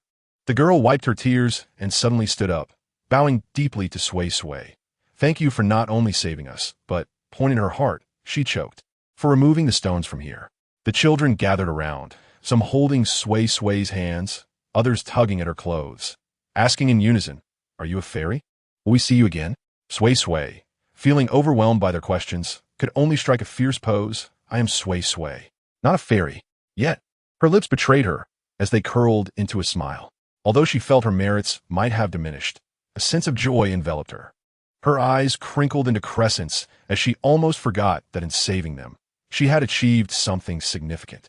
As the police sirens drew near, sunlight illuminated the smiling faces of the children. The shadows that had once loomed over them would ultimately dissipate under the warmth of this radiant glow. In stark contrast, the traffickers wore expressions of despair, baffled by their ill fate. When Shone and the police burst in, they were met with the sight of a group of children encircling the immobilized traffickers, delivering punches and kicks, while Sui Sui stood at the center, directing them like a little general. The officers were taken aback, and Shone hurried forward, scooping up Sui Sui. "Are you hurt?" Shu Huaiqin and Tong Yuran followed closely behind. Though they had received updates through communication symbols, only upon seeing Sui Sui safe did they find solace. Sui Sui beamed, shaking her head. "No, I even earned a lot of merit." She quietly snapped her fingers, and the once helpless trafficker suddenly found himself able to react, only realizing he could resist once handcuffed. However, by then it was too late. The police were equally astonished that such formidable individuals could be so easily subdued by a group of children. It was only when they arrived that the traffickers remembered to resist. Was this a mere game? Chapter 55. Into the station. Just pray this fool deletes all the information. The glow of the setting sun streamed through the police car's glass window, casting a dazzling array of colors inside. Shu Huaiqin tightly held on his Sui's small hand, the warmth of her palm conveying unspoken concern. Sui swung her legs, the little shoes gently tapping against the edge of the seat, producing faint sounds. Unable to contain himself any longer, Shu Huaiqin finally spoke, his voice tinged with suppressed fear, urging her not to take such risks again. He looked down at the oblivious little one beside him, his brows furrowed with worry. What if they had guns? You are still so young. How can you contend with adults? What if something went wrong while you were casting spells, and you couldn't subdue them? Heaven knows how anxious he was when he learned that Sui Sui had been taken by traffickers. They were ruthless villains. Even though Sui Sui possessed protective, metaphysical skills, she was still just a child, so small. If she jumped, she could only reach the trafficker's knees. What would happen if something went awry? Sui Sui tilted her head, the tips of her hair shimmering with a golden hue in the sunlight. She blinked her large eyes, appearing utterly unfazed. "But I am a master. And I told you so," she said, poking Shu Huaiqin's taut cheek with her little finger. "See, you all arrived quite quickly, didn't you?" Shu Huaiqin felt a mix of anger and helplessness at her carefree demeanor. "You should have informed me of the detailed plan in advance." He took a deep breath, striving to steady his trembling voice. "At the very least, let me accompany you." She lifted her face, sunlight dancing on her eyelashes. "Are you worried about me, little Shu Gidge? This time, I didn't even know that my father intended to sell me to traffickers." Sui Sui said with a small huff. Shu Huaiqin's heart ached at her words. Sui Sui had mentioned that Suisui wished to do something bad, but he had never considered this angle. How could someone be so cruel to their own flesh and blood? Tong Yuran, seated in the passenger seat, leaned over to gently pat Sui Sui's head. "Suisui, dear, it's better to be rid of such a father." Sui Sui smiled. "Auntie, I know, and that trafficker mentioned a woman was in contact with them." She pouted. "I guess it must be my mother." A hint of confusion flickered across her fair little face, but quickly vanished. She had long known her parents never liked her. Yet, it still felt a bit sorrowful. However, after this incident, the remnants of any lingering affection she held for them were completely extinguished. Tong Yuran, having overheard the traffickers' discussions, felt a pang in her heart. She gently caressed Sui Sui's little face, her expression softening as she reassured her. "It's all right, Sui Sui. Auntie can be your mother. I will take good care of you and raise you as my daughter. Moreover, once they are both inside, your custody will be transferred to relatives. Annie will find a way to take care of you. All right?" Without hesitation, Sui Sui nodded, her big smile brightening the atmosphere. "Okay." Shu Nanshan smiled through the rearview mirror. Shu Huaiqin held Sui Sui's small hand tightly, unwilling to let go. At the police station, although Sui Sui was a child, she was a clever one, swiftly articulating everything the traffickers had said to the police officers, together with the testimonies from the Shu family and the information discovered on the traffickers' phones. The suspects were quickly identified as Lin Ran and Suisui. When Suisui was brought into the police station, his face was filled with deep concern. However, upon seeing the unharmed Sui Sui seated on the bench, his pupils dilated and his complexion turned ashen. Had he failed? How could they have failed? Weren't the traffickers Lin Ran had mentioned not ordinary people, but rather ruthless criminals? Why were they so inept? It had only been a few hours since the girl had been abducted. Suisuni's previously calm demeanor twisted into one of panic as he realized that when the police found him, he had thought he was making a report about his missing daughter, believing they had made no progress and needed to question him again. He never expected that this girl had already been found. His nerves tightened, and he felt a strange pang in his stomach. But soon, he composed himself and rushed over, his face alight with joy and affection. Sui Sui, you scared your father to death. I thought you were lost, so I hurried to call the police. That nanny is utterly useless. How could she lose such a big girl? I was even prepared to fire her. Suisui sat quietly in dong iran esse arms, her little face devoid of expression. She merely gazed at the man she had once called father. Tong Iran scoffed. Suisui, your ability to shift blame remains impressive. Was Sui Sui truly lost because of the nanny, or was it by your design? I believe you know the truth. Suisui's expression twisted in disbelief. Mrs. Shu, what are you saying? She is my daughter. I am her father. How could I harm her? He wore a helpless and pained look. I know your family favors Sui Sui and despises me, wanting to gain custody of her, but you cannot twist the truth so shamelessly. Shu Nanshan let out a derisive laugh, playing with a lighter. When it comes to distorting the truth, who can surpass you? Suisui, do you think the police arrested you for no reason? It is simply because there is concrete evidence. He gestured toward the interrogation room. All your old acquaintances are in there. Remembering that the traffickers were in contact with Lin Ran, if Lin Ran were caught, that woman would not let him escape. If Lin Ran could speak, he would have called her to conspire rather than send message, although he had instructed her to delete all the information. Who knew if she had complied? Sweat poured from Suisui's forehead, a chill enveloping him as if he were caught in the depths of winter during summer. He could only pray that this fool had deleted all the information, leaving the police powerless. Otherwise, it would all be over. Chapter 56. Sui Sui is a little girl. How could anyone drug her? Just as Suisui was sweating profusely in prayer, Lin Ran was brought in by the police. Her meticulously styled curls looked disheveled, and her expensive silk shirt was wrinkled against her body, her nails digging into her handbag, her fingertips pale. It was evident she had been lost in thought and uneasy throughout the journey. When her frantic gaze landed on the unharmed Sui Sui and the Shu family, her carefully made-up face twisted in horror, her throat producing a rasping sound, yet she couldn't utter a single word. Tanya ran, seeing Lin Ran's reaction, taunted, "Oh, isn't this Miss Lin, who sold her own daughter?" Lin Ran's expression contorted further, and as her gaze fell on the perspiring and pale-faced Suisui, her heart sank to the depths. Meanwhile, Zhou Ming, who had requested to accompany Lin Ran, felt his heart grow heavy upon witnessing the scene. When the police approached Lin Ran, they had mentioned the case of her daughter Sui Sui's disappearance, and he had noticed Lin Ran's face change, filling him with unease. He worried that Lin Ran might have committed some heinous act or that her daughter's disappearance was somehow linked to her. Now, seeing Suisui at the police station, his suspicions were only solidified. These two fools actually conspired to abandon their own daughter? Truly, they are imbeciles, two individuals deserving of a place in a museum. They are well aware of Sui Sui's extraordinary abilities and her close ties with the Shu family. If Sui Sui were to go missing, could the Shu family possibly remain uninvolved? Just this alone guarantees their imminent trouble. Now, it seems Sui Sui is safe, and she has likely been found by the Shu family. Consequently, the individuals who took Sui Sui must have been apprehended. Otherwise, the police would not have directly come to arrest Suisui and Lin Ran. Clearly, the evidence against them is irrefutable.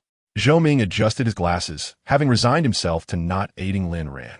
Fortunately, he managed to extricate himself in time and did not become embroiled in this matter. Otherwise, it would have been a nightmare for him as well. What would happen to his daughter Ming Ming? Thankfully, he was spared from such a fate. Zhou Ming, filled with trepidation, unconsciously shifted to the side, feigning surprise as he looked at Tong Ran and said, "What is Madame Shu talking about?" With Sui Sui missing, Lin Ran, as her mother, must be extremely anxious. Look at them, they are indeed parents. Zhou Ming was taken aback, not realizing that instead of losing her, they had personally sought out a trafficker to sell Sui Sui. How could these two be so foolish? He was nearly driven to laughter, unable to suppress pushing up his glasses, yet he still managed to deny involvement. Impossible. This is absolutely not true. I know nothing of this matter. He truly was out of touch, but even if he had known, he would never let the outside world discover it. He would distance himself from the situation, especially since he was genuinely uninformed. Lin Ran shook her head vigorously, frantically typing on her phone. I am innocent. I know nothing. I didn't even know Sui Sui was missing. I have no connection to her. Sui Sui's disappearance has nothing to do with me. Her fingers tapped rapidly on the screen, urgency evident in her demeanor. Zhou Ming wore a perfectly measured expression of concern, as he gently placed a hand on Lin Ran's trembling shoulder, reassuring her, calm down, do not be anxious. The police will not convict you for actions you did not commit. Lin Ran took several deep breaths, her bloodshot eyes wide open in shock. She silently screamed, like a fish cast ashore. Suisui, accused by Lin Ran, was naturally unwilling to accept it. What do you mean I did this? What have I done? How dare you slander me? I do not know those traffickers. Officer, you must investigate thoroughly to avoid wronging an innocent person. Upon hearing this, Lin Ran trembled with rage, her fingers furiously striking the phone. Suisui, what are you pretending to be innocent for? It was clearly your suggestion first. Suisui sneered. Lin Ran, stop slandering. When did I ever suggest such a thing? Do you have any evidence? Lin Ran, furious, typed back. Should we let the police see your chat history? Suisui's expression changed drastically, but he quickly feigned calmness. Nonsense. Officer, she is framing me. The officer frowned and shouted sternly, enough. Both of you be quiet. Just as the police were preparing to take the two into separate interrogation rooms, Suisui suddenly tugged at Tong Iran's sleeve and, in a clear, childlike voice, said, Uncle Officer, my daddy gave me a glass of orange juice, and, after I drank it, I fell asleep. She tilted her head innocently. The orange juice is still at home. I didn't finish it. Daddy has been very busy today and probably hasn't had time to throw it away. Upon hearing this, Suisui's pupils dilated, and his face turned ashen. He truly had not had the time to dispose of it. To him, that orange juice was inconsequential. Who would pay attention to a glass of orange juice in the kitchen? However, now the police's eyes sharpened, and they immediately ordered, apply for a search warrant to collect evidence from the Chiu household. Such a scoundrel, even the police had never encountered before. Suisui's legs turned to jelly, cold sweat beading on his forehead, his voice trembling as he said, Sui Sui, it was just a regular glass of orange juice. You were simply tired from playing and thought it was the juice that made you sleepy. Sui Sui blinked innocently, but the orange juice had a strange taste. So I took a sip and then felt sleepy. Xu Nanshan sneered, Suisui, you even plotted against your own daughter, and now you dare to argue? Xu Huaijin, holding Suisui's hand, glared angrily. Suisui is just a child. How could you give her drugs? Uncle Chiu, you are truly wicked. Tong Iran, equally worried, exclaimed Suisui. Why didn't you say anything sooner? Auntie will take you to the hospital right away. Suisui shook her head. Don't worry, Auntie. I know my body. It's nothing serious.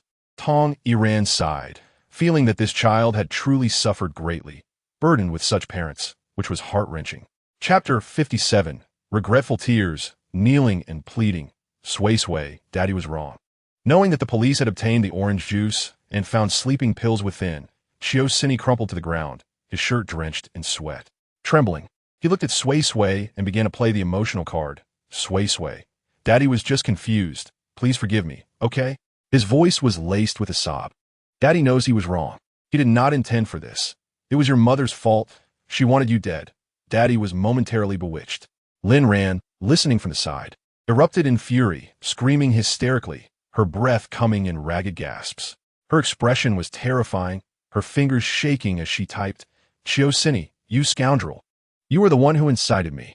How dare you say it's my fault? After sending the message, she reached out with a sharp finger to claw at him. But the police quickly restrained the frenzied Lin Ran. Zhou Ming discreetly took a few steps back, watching coldly, knowing this farce was finally coming to an end. At that moment, Suisui suddenly knelt down, crawling a few steps towards Suisui. Suisui, save Daddy, I don't want to go to jail. His forehead pressed against the ground, producing a dull thud. Tong Iran shielded Suisui in her embrace, her disdain almost tangible. She looked at this once suave man, now writhing on the ground like a stray dog, finding it utterly ironic that he only now sought forgiveness from Suisui, attempting to morally manipulate her. To have such a father, Suisui truly was unfortunate. Suisui lifted her head from Tong Iran's embrace, her eyes clear and profound, when you plan to sell me. Did you ever consider that I am your daughter? Her voice was soft, yet it rendered the air instantly silent. This statement struck like a heavy hammer, leaving Suisui frozen in place. His bloodshot eyes widened, his lips trembled, unable to articulate a defense. Enough, the officer barked, signaling for his colleagues to take both individuals away for interrogation. As Suisui was led away, his legs had lost all sensation, his expensive shoes dragging along the floor, leaving two disheveled trails behind.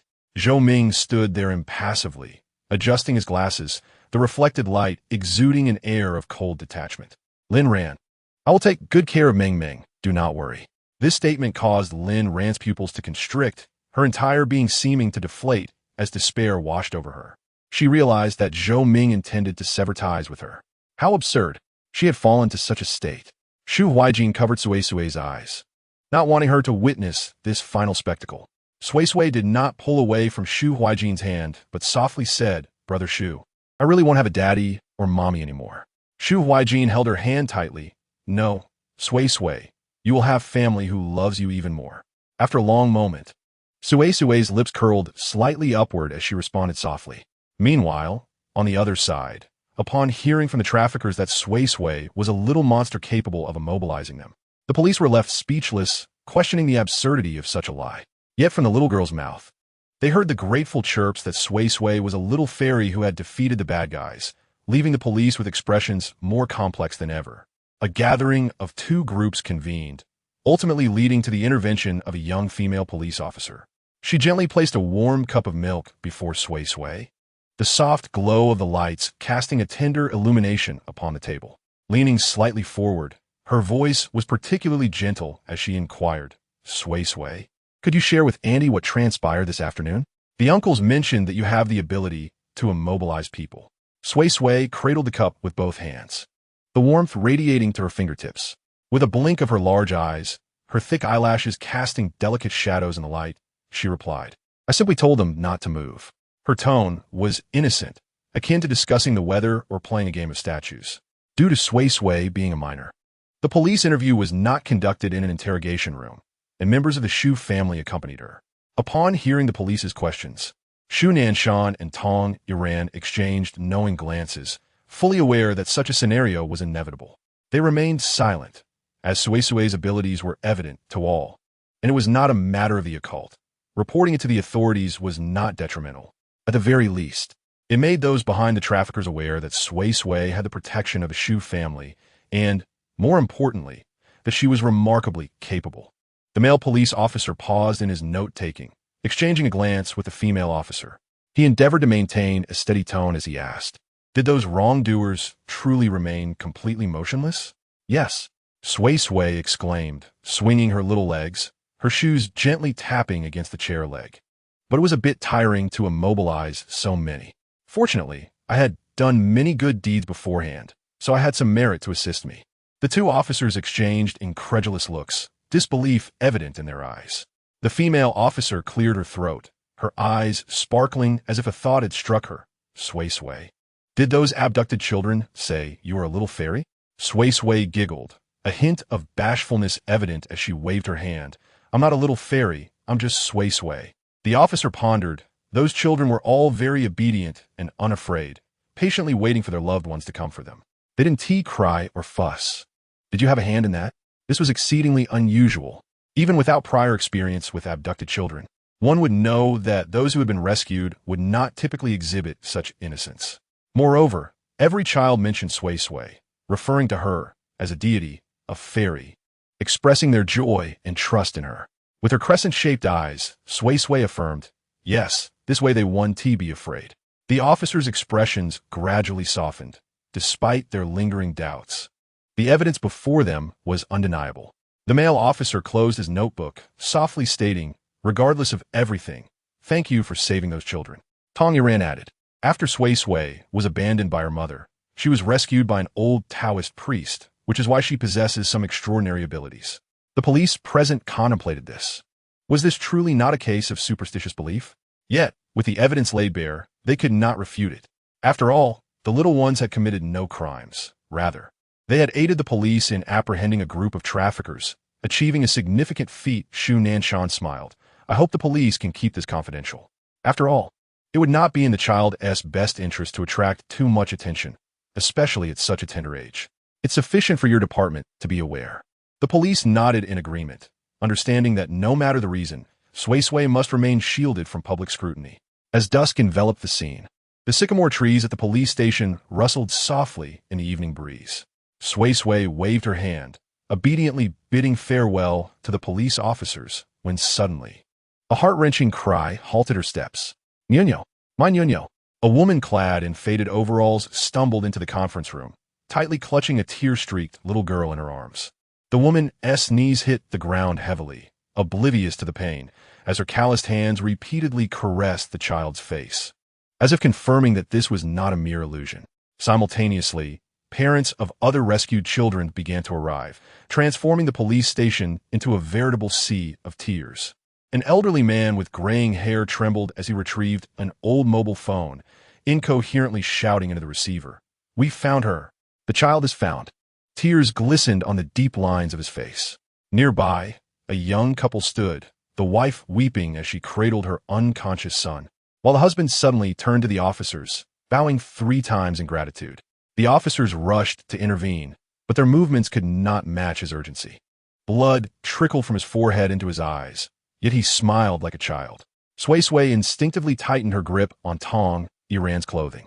She observed the girl who had bravely defended against the traffickers earlier, now surrounded by 3 family members, her mother stuffing boiled eggs into her hands, her father draping a coat over her shoulders, and a silver-haired grandmother holding the girl's face, muttering prayers. Auntie, Sui Sui suddenly looked up, her eyelashes glistening with fragmented light. They are smiling sweeter than candy.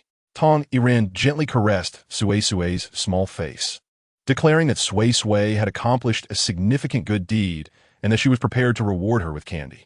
Sui Sui's eyes sparkled with joy as she pulled the hand of Shu Huijin, exclaiming, Little brother Shu, let us share some.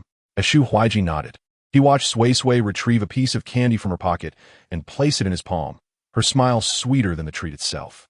Shu Huijin's previously tense expression softened. He thought about how Sui Sui was doing the right thing. Even though she risked her safety, seeing so many children safe and sound brought him immense happiness. He pondered aloud. Sui Sui, you did wonderfully. I should have restricted you out of worry for your safety. Do you find me bothersome? Sui Sui popped a candy into her mouth. Her cheeks puffed up adorably like a little hamster. Upon hearing Shu Huijin's words, her eyes widened in shock. Little brother Shu, how can you say such a thing? You are showing concern for me. Why would I ever blame you? Sui Sui cherished this concern deeply. The love she lacked from her parents was abundantly showered upon her by the Shu family. How could she view Shu Huijin's affection as unwarranted? She stepped closer, extending her chubby little hand to tug at Shu Huijin's, her smile radiant and her words firm yet childlike. Little brother Shu, I truly appreciate your concern for me. Let us keep this going forever. Shu Huijin wiggled his fingers, a smile breaking through, youthful and somewhat silly. Tong Iran, witnessing this, nudged her partner with intrigue, remarking, Look at our son. It's rare to see him smile like that. Shu Nanshan shook his head, jesting, Boys grow up and leave. It's better to keep them close, lest they harbor resentment. In the crowd, a little girl with horn-braid pigtails suddenly broke free from her mother's embrace. Stumbling toward Sui Sui, her small hands gripping Sui Sui's clothing tightly. Mommy, this little fairy saved us. Her voice rang out clear and bright, cutting through the noise of the police station. She made the bad people unable to move, and then we all went to fight the bad guys together. It was so much fun. She waved her tiny fist, exposing her little teeth like grains of rice. The words of the girl created ripples in the crowd, leading to a moment of stunned silence, soon followed by a chorus of other children exclaiming, It's her! It's her! She is the fairy! She is amazing! Yes! Yes! She made me unafraid of those bad people. Sui Sui is a little fairy. Accompanied by the innocent voices of the children, the adults exchanged incredulous glances, which soon erupted into an overwhelming wave of gratitude. They did not perceive Sui Sui as some celestial being. Rather, they believed she was another victim of human traffickers. However, the imposing presence of her parents, the Shu couple, suggested that they hail from a wealthy family. This led to the assumption that the traffickers had inadvertently provoked their ire, resulting in the rescue of their child. Consequently, The community expressed genuine gratitude towards their family. Suddenly, the mother clad in faded work pants released her daughter from her embrace and staggered toward Sui Sui. Her calloused hands trembled in midair, seemingly yearning to reach out yet held back by trepidation. With a choked voice, she exclaimed, "My dear, if I lost my ñoño, I could not bear to live." Tears stained her oil-smeared uniform. Sui Sui quickly helped her up, softly saying, "Auntie, there is no need for thanks. It is what Sui Sui ought to do." The mother, touched by Suisui's kindness, frantically pulled out all the money she possessed to offer to Sui Sui, only to be gently refused by Tong Iran. In a state of distress, she stomped her feet, urging, "Please, just let the child accept it."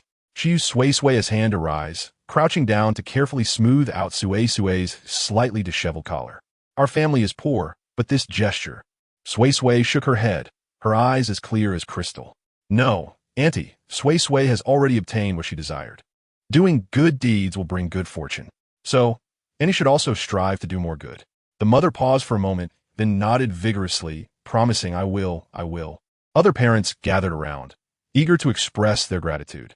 Overwhelmed by their enthusiasm, Sui Sui's face flushed crimson as she looked to Tong Iran for help. Observing the sincere and simple parents before her, Tong Iran stepped forward gently, enveloping Sui Sui by her side. With an elegant movement, she tidied Sui Sui's slightly tousled hair and spoke with a clear and sincere voice. "We have received all the parents' heartfelt sentiments."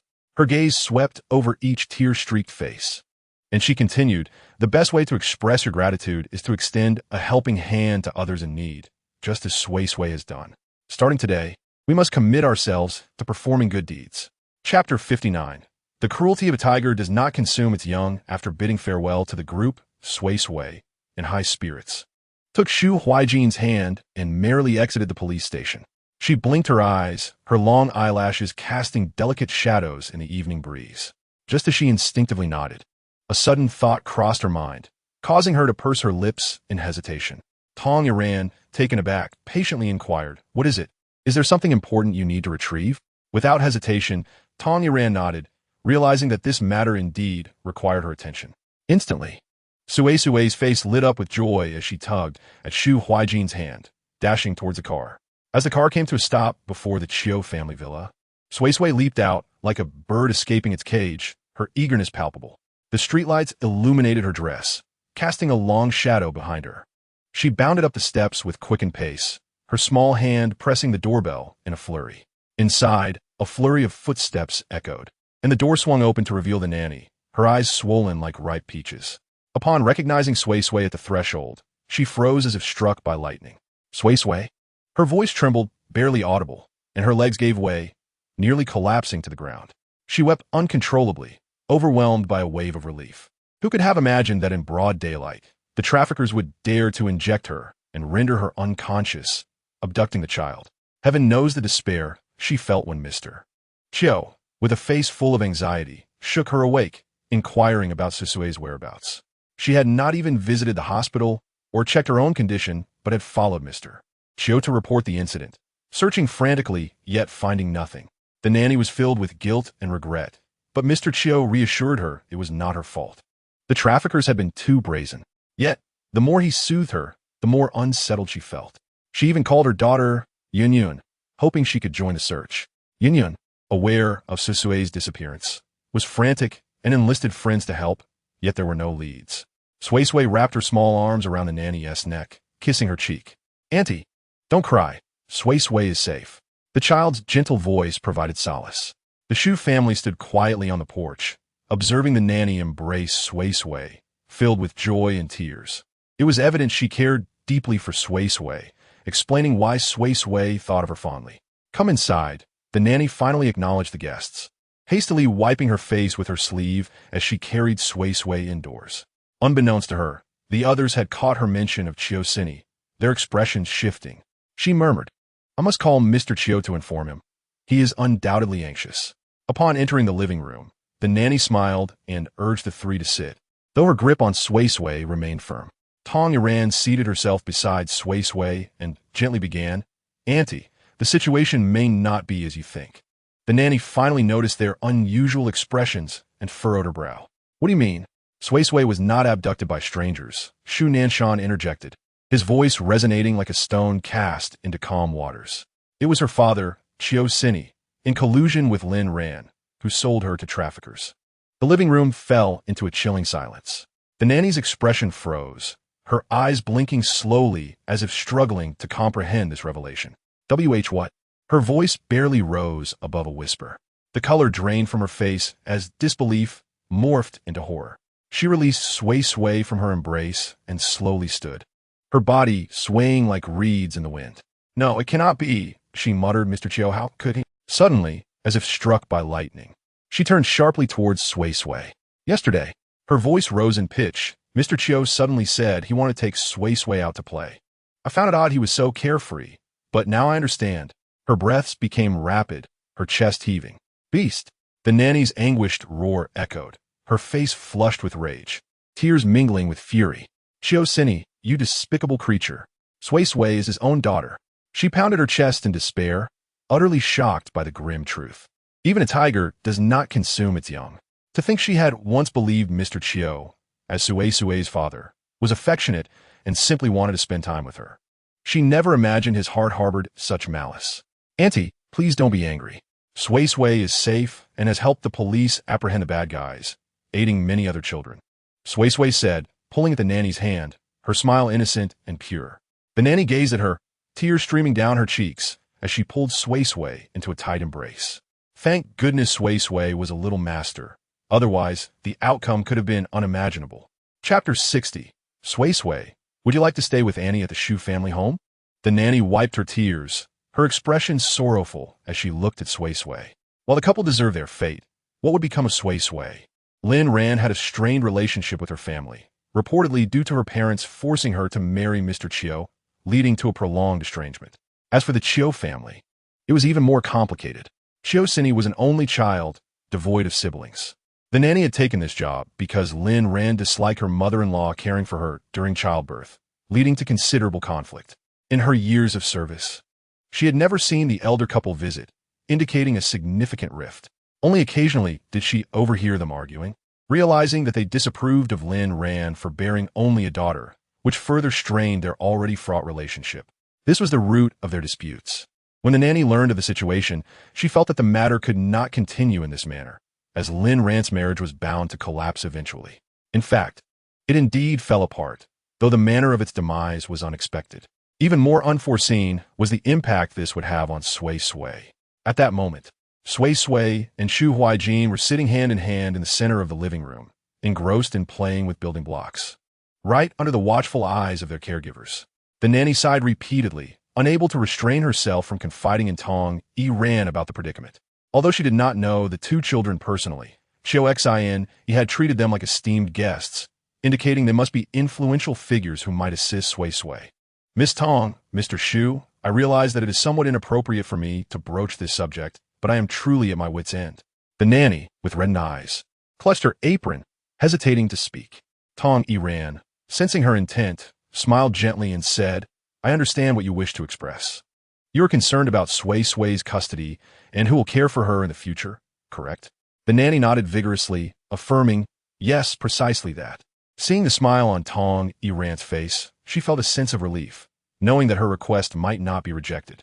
She quickly continued, "You see, with Sui Sui's parents in prison, logically, her grandparents should take care of her, or at the very least, her maternal grandparents. However, her grandparents have a bias toward males.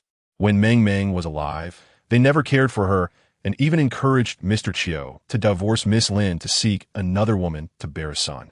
If they were to discover that Sui Sui is their biological granddaughter, and that Mr. Chiao and Miss Lin were arrested for attempting to sell her, they would likely not welcome Sui Sui and might refuse to raise her.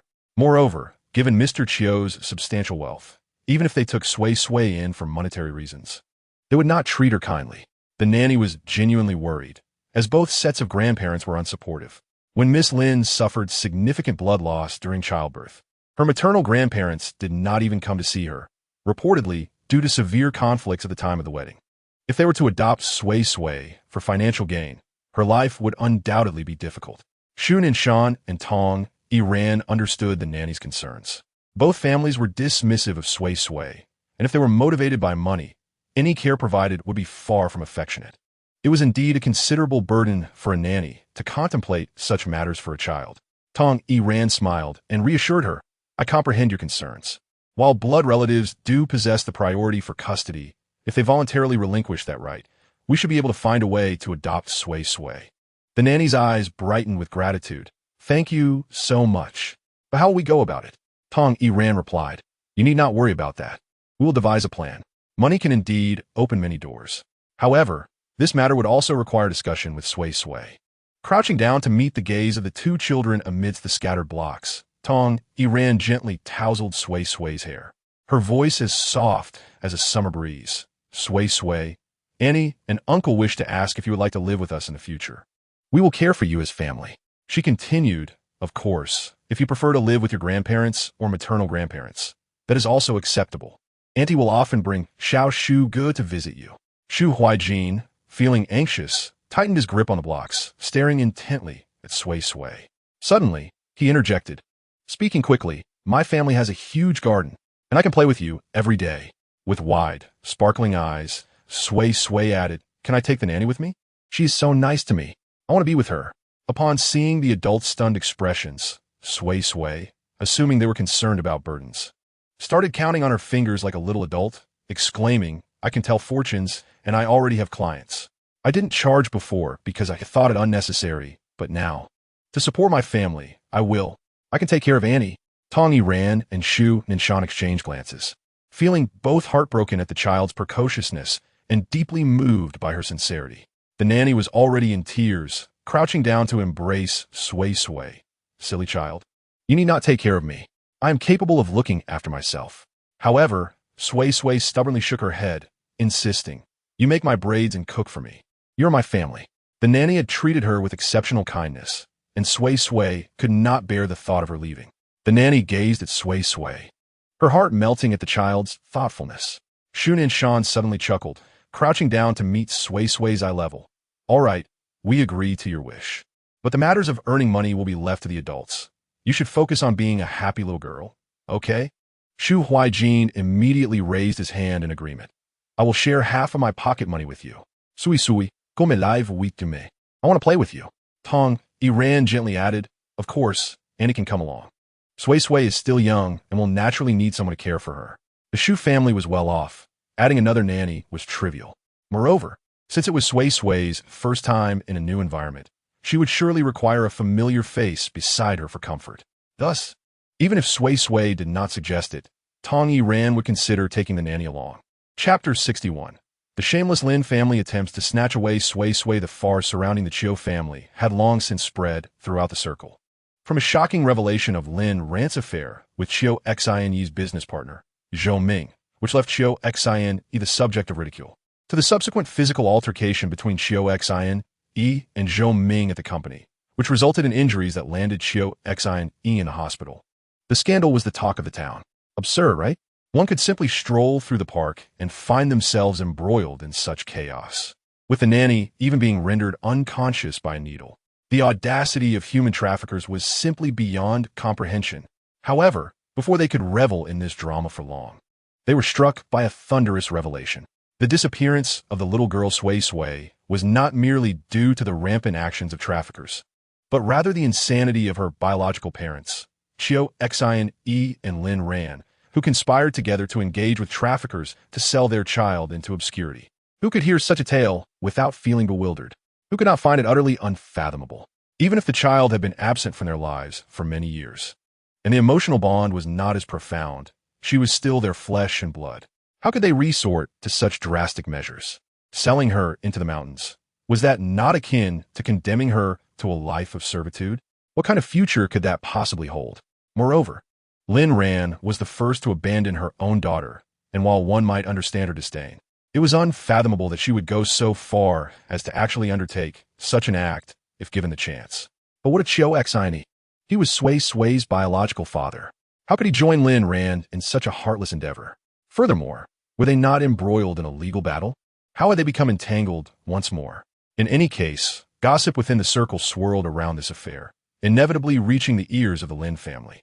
In their pursuit of favor with Chiu Xian, the Lin family had forced Lin Ran in a marriage with him.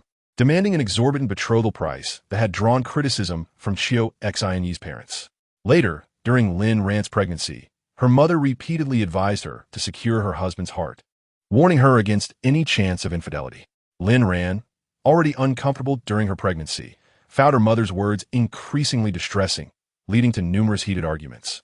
The most intense confrontation occurred when Lin Ran, with her prominent belly, expelled her mother from the Chiu household, forbidding Chiu Xine from offering any assistance to the Lin family, which incited her brother to confront her, further fueling Lin Ran's anger and frustration, culminating in a table-flipping outburst that sent her brother packing. As a result, when Lin Ran eventually gave birth, not a single member of the Lin family came to see her. When the Lin family contemplated visiting Lin Ran after learning of her severe postpartum hemorrhage, Lin Ran had already taken refuge at the confinement center, where staff were instructed to prevent the Lin family from entering. In their frustration, the Lin family declared that they no longer recognized her as their daughter. Several years passed, and the Lin family found themselves in discomfort, regretting their failure to extract more wealth from their affluent son-in-law. Each time, it was Lin Ran who obstructed their attempts to solicit financial support, fueling their resentment and causing them to frequently curse her as an ungrateful wretch. The unexpected appearance of Sui Sui left them utterly astonished and fearful that their son-in-law might direct his ire towards them, demanding the return of previous financial gifts and jeopardizing the job they had arranged for their son. They continued to berate Lin Ran for her inability to lead a peaceful life, insisting on creating chaos instead. As they lived in trepidation, news broke that Lin Ran and her husband planned to sell their granddaughter, leaving them utterly confounded. What on earth was happening? They had assumed that after years of estrangement from their daughter, this embarrassment would not concern them. However, a casual remark from an outsider suddenly illuminated their understanding. Their esteemed son-in-law owned a company, and he had only one daughter, Sui Sui. All the wealth was intended for her, and at the tender age of 5, she required a guardian. Naturally, they considered themselves prime candidates for this role. Suisuni's parents favored sons over daughters and would likely not wish to retain a granddaughter. If they acted swiftly to take Sui Sui and foster a bond with her, she might choose them, thereby securing the family's financial future. This sentiment resonated throughout the Lin family. Lin Ran's brother, Lin Jiqiang, who was already disreputable, took advantage of the situation. Despite Suisui securing him a job, he was lazy and unproductive. Upon hearing of his sister and brother-in-law's incarceration, he eagerly urged his parents not to allow their brother-in-law's assets to fall into the hands of outsiders. Even though Sui Sui might appear insignificant, she was a legal heir, and by keeping her close, the wealth of the Chiu family would inevitably be theirs. Lin Ran's mother's sister chimed in, asserting that if they raised Sui Sui, they could not only secure money, but also demonstrate to Suisui as elderly parents that their granddaughter ultimately belonged to them. Initially, Lin's father hesitated, concerned that after years of neglecting Lin Ran and her child, demanding custody might attract gossip. However, swayed by relatives' fervent encouragement, he resolved to pursue custody with determination. The following morning, they planned to retrieve Sui Sui. That very night, they sought legal counsel. The lawyer reviewed the regulations, contemplating aloud that according to the civil code, grandparents indeed held second priority as guardians, but only if the parents were incapable of fulfilling that role. He paused, adding that if Suisui's parents willingly relinquished their rights, their chances would significantly improve. Lin's mother's eyes lit up with realization. The Chiu family, with their preference for sons, would likely not want Sui Sui. By emphasizing their blood ties and fostering a bond with Sui Sui, if she chose them, the court would likely consider her wishes. Lin's father nodded vigorously in agreement, and they enthusiastically anticipated the prospect of Sui Sui being firmly within their grasp and the Chiu family's assets flowing into their hands. Despite the modest scale of Suisuni's company, it remained profitable, and Lin Jiqiang envisioned leveraging the guardianship to secure a nominal position within the company, enjoying monthly dividends without effort. As dawn broke, Lin's father, Lin's mother, and Lin Jiqiang stormed towards the Chiu family villa with palpable hostility. Lin's mother carried a bag of inexpensive snacks, a token gesture to win over the child. Lin Jiqiang impatiently urged them to hurry, fearing someone might snatch Sui Sui away first. Lin's father shared his concern. Although Suisuni's parents resided in the countryside, they would likely arrive swiftly upon receiving the news. Upon arriving at the Chiu residence, they rang the doorbell, and the unsuspecting nanny opened the door, assuming it was the Shu family arriving to collect Sui Sui. After their discussions the previous day, it was late, and Sui Sui remained asleep under the nanny's care, awaiting the Shu family's arrival. As the nanny prepared items to take with her, she opened the door, only to find the Lin family instead. Without hesitation, Lin mother pushed her way inside, calling out, "Sui Sui, Grandma's here to take you home." The nanny's expression changed dramatically as she swiftly blocked the entrance, attempting to prevent their entry. The nanny's demeanor turned stern. Aware of their intentions, she had already entrusted Sui Sui to the Shu family, preventing the Lin family from taking her. As Lin mother attempted to overpower the nanny, Lin Jiqiang joined in, hurling insults. Lin father, with a scowl, grabbed the nanny's arm, insisting, "Step aside. Don't force our hand." The nanny stood her ground, denying them the chance to enter. Frustrated by their failed attempts, they shifted tactics. Lin mother feigned tears, lamenting, "We care for Sui Sui. How can we let her be taken by strangers?" The nanny retorted with a scoff. "Care for her?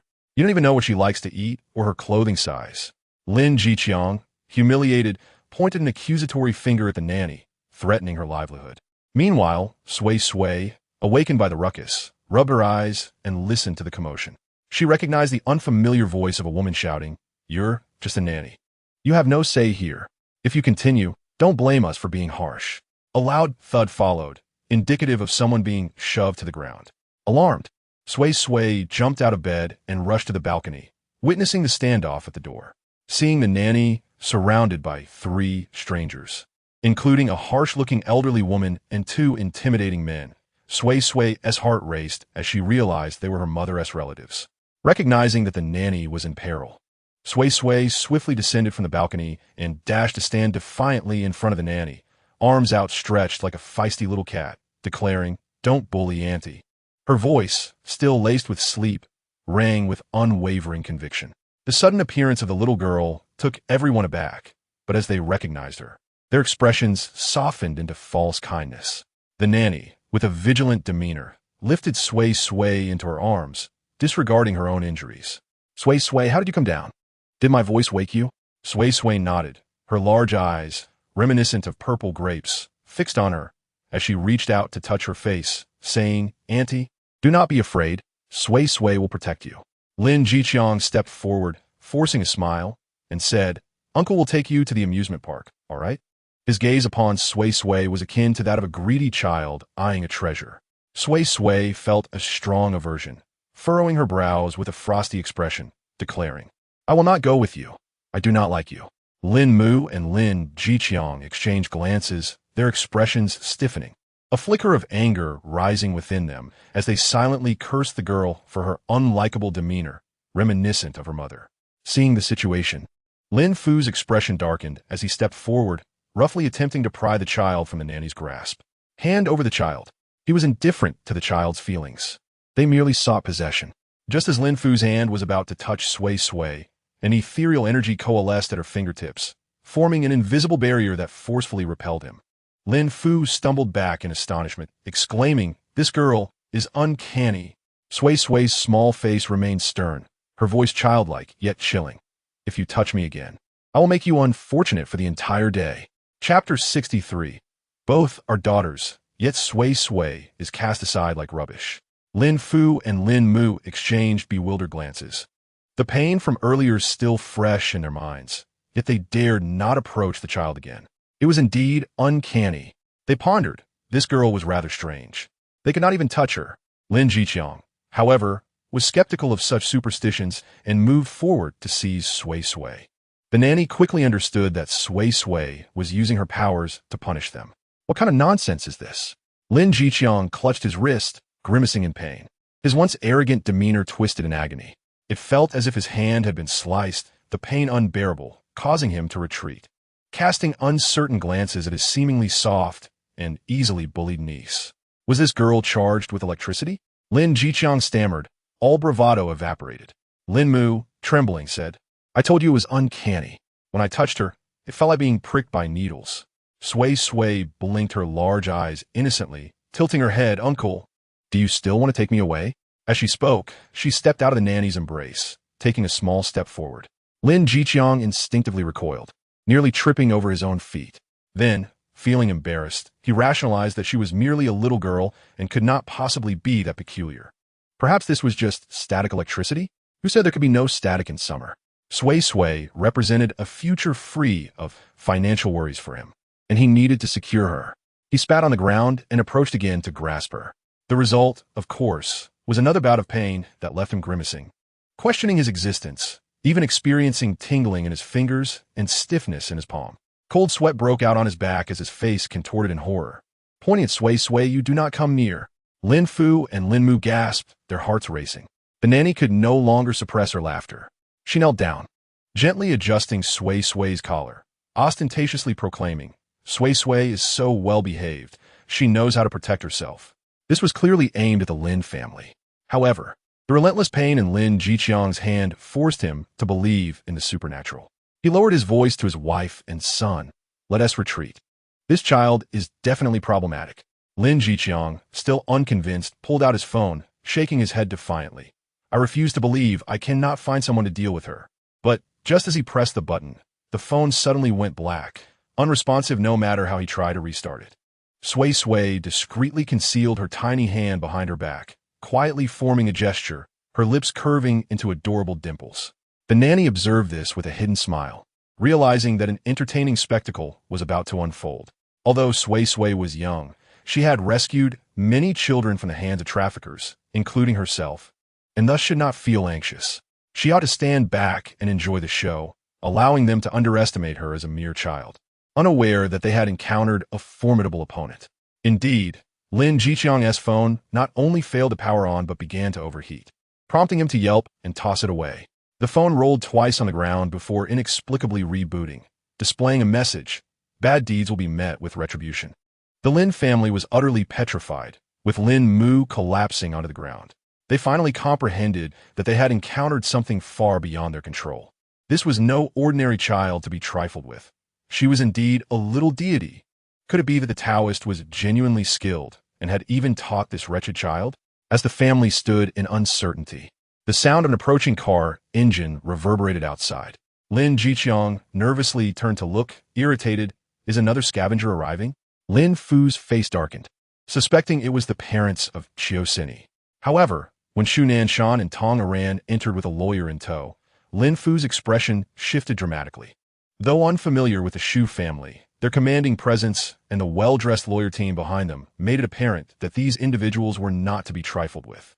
Tong Iran's cold gaze swept over the Lin family as she approached the nanny, softly inquiring, "Are you all right?"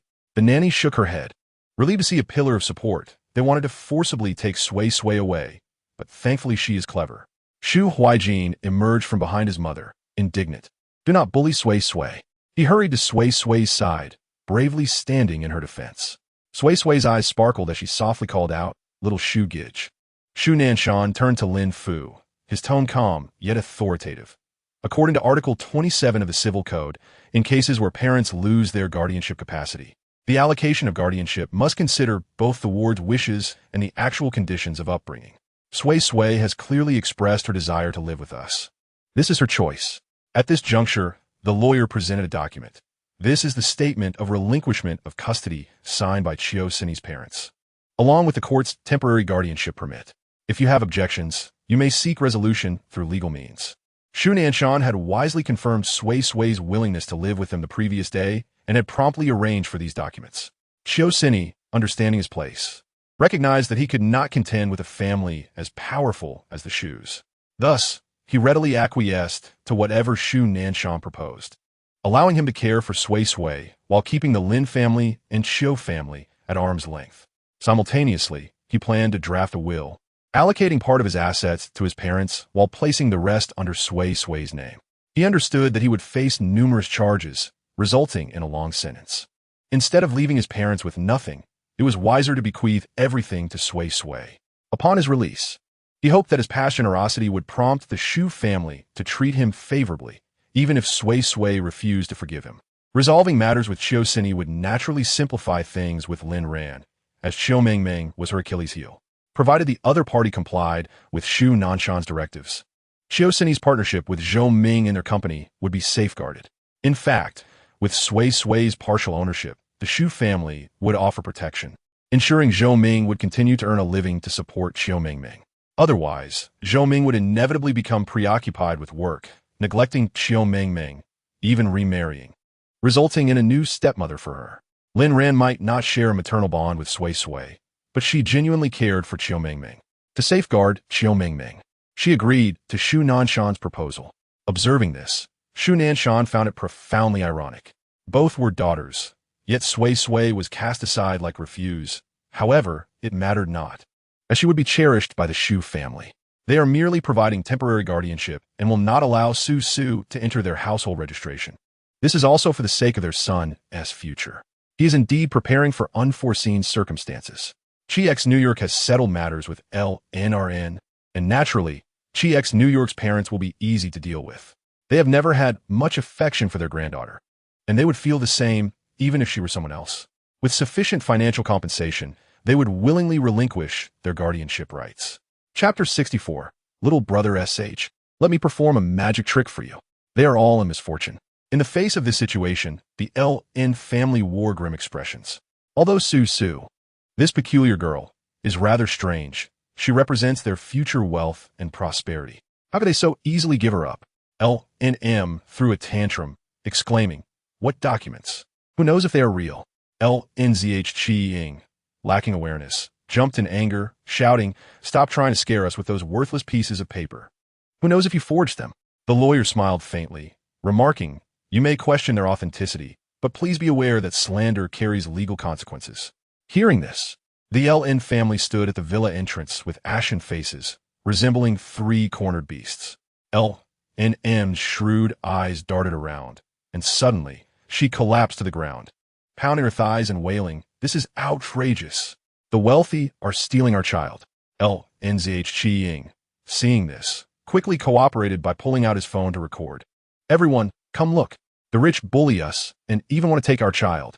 He deliberately pointed the camera at the documents in the lawyer's hands, sarcastically stating, "Who knows if these documents were bought with money? What is it that the wealthy cannot achieve?" LNF, with a darkened expression, suddenly lunged towards Suisui, declaring, "I must take my granddaughter today." However, as he took a couple of steps, his legs suddenly weakened, and he fell to his knees with a painful thud. "Ouch! My leg!" LNF wailed, unable to rise, as if someone were pressing down on his shoulders.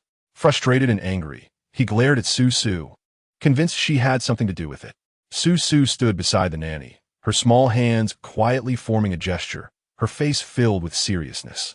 The lawyer calmly adjusted his glasses, stating, "Ladies and gentlemen, if this continues, we will have no choice but to report you for creating disturbances and slander."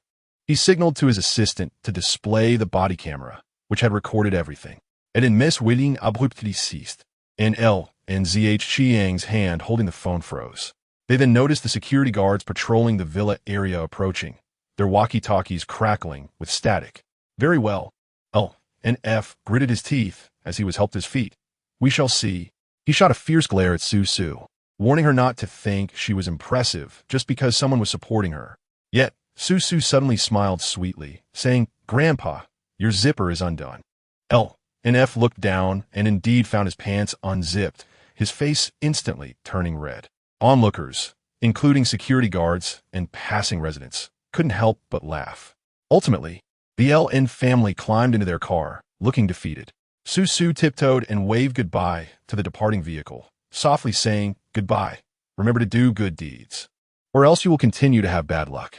Shuijn, noticing Suisui's little antics, felt excited and leaned closer to her, asking, "Suisui, will they be unfortunate?" Suisui playfully blinked at Shuijn, responding, "Of course, do you want to see it now?" Without hesitation, Shuijn nodded, displeased that they had bullied Suisui. "All right, let me perform for you." As her voice fell, Suisui swiftly formed a complex gesture in the air with her small hands, chanting softly. A faint glow enveloped her, quickly vanishing. Not long after the vehicle, carrying the LN family, had departed, it began to shake violently, like a wild beast suddenly seizing with convulsions. LNZH Chi gripped the steering wheel tightly, terror etched across his face. He pressed the accelerator forcefully, yet instead of speeding up, the car emitted a horrible noise before completely stalling. L and F and L and M screamed in fright as the car came to a halt in the middle of the road.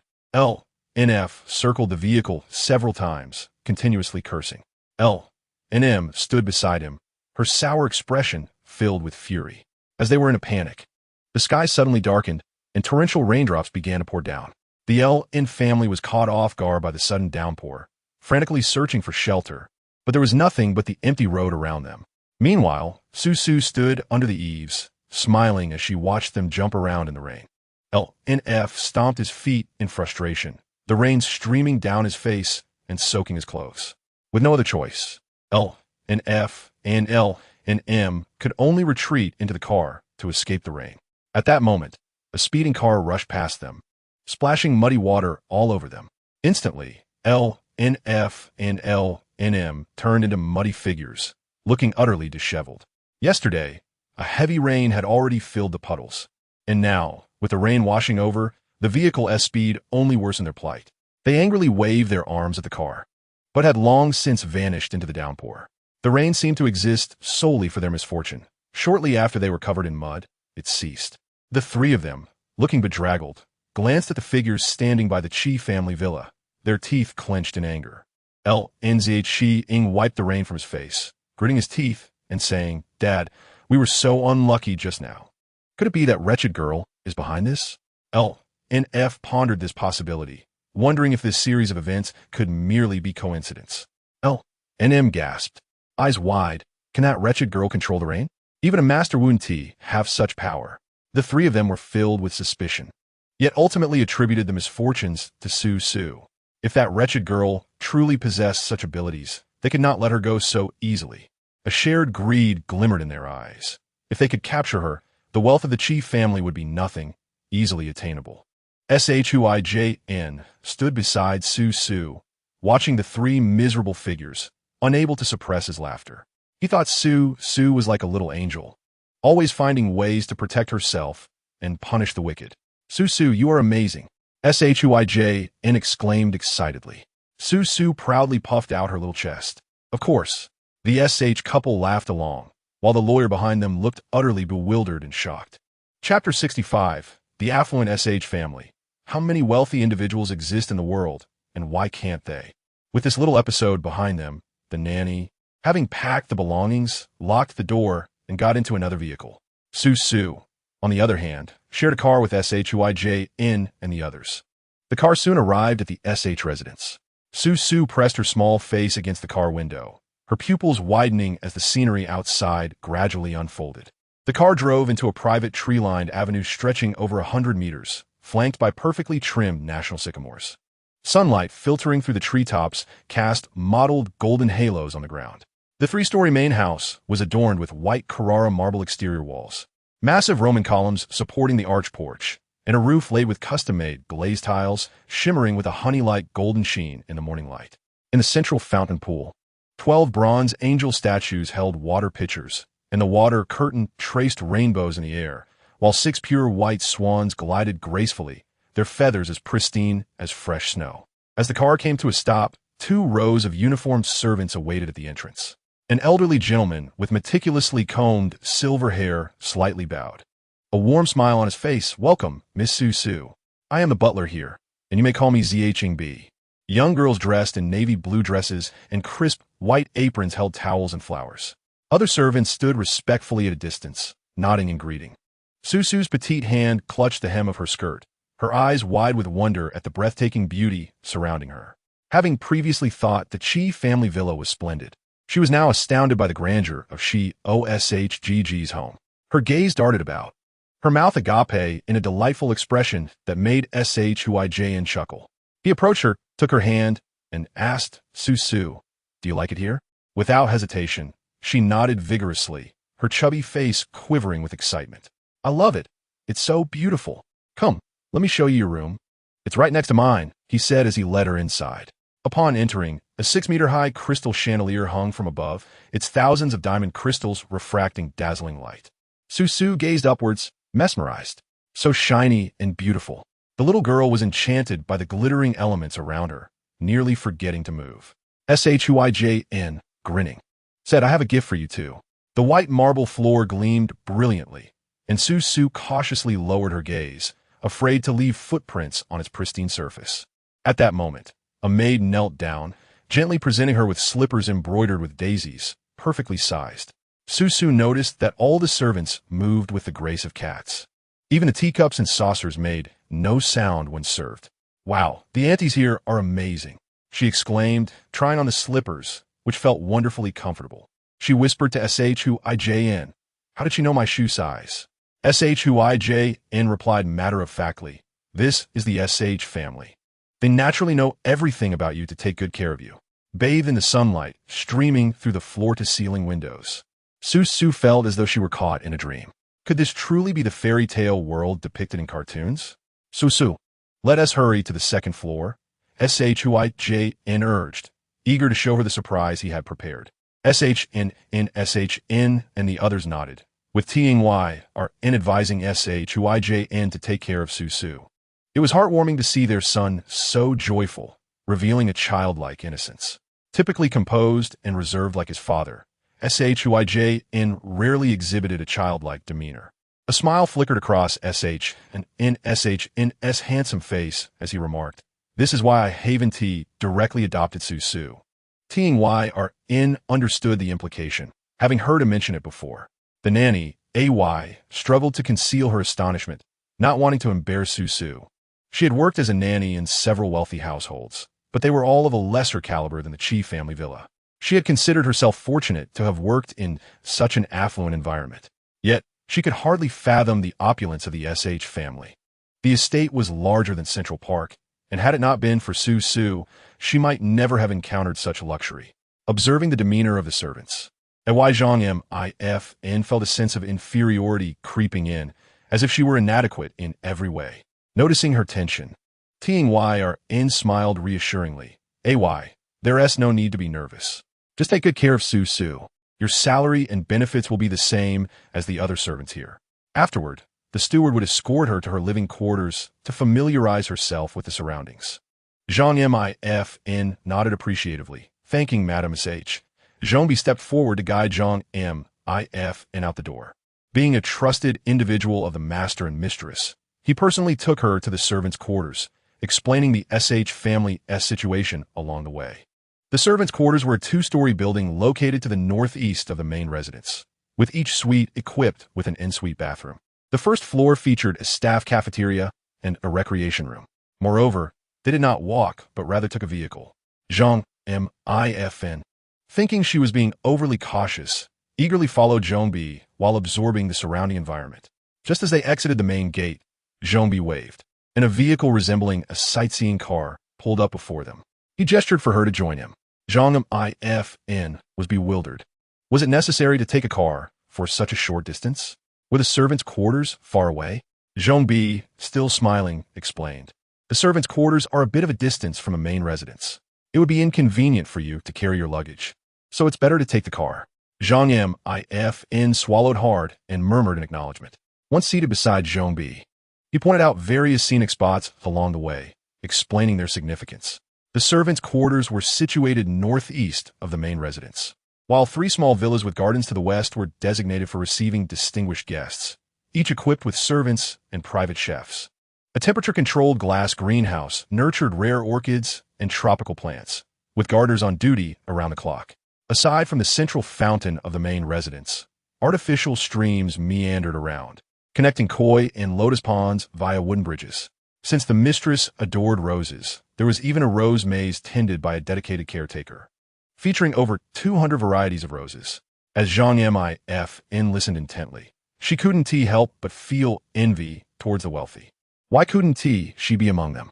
In her musings, she suddenly spotted peacocks strolling on the lawn nearby. "What?" she gasped. Zhongbi explained. The SH family also keeps a variety of animals, including 2 national horses in the stable.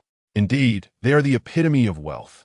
Zhang thought to herself, realizing that Mr. Qi seemed like nothing in comparison.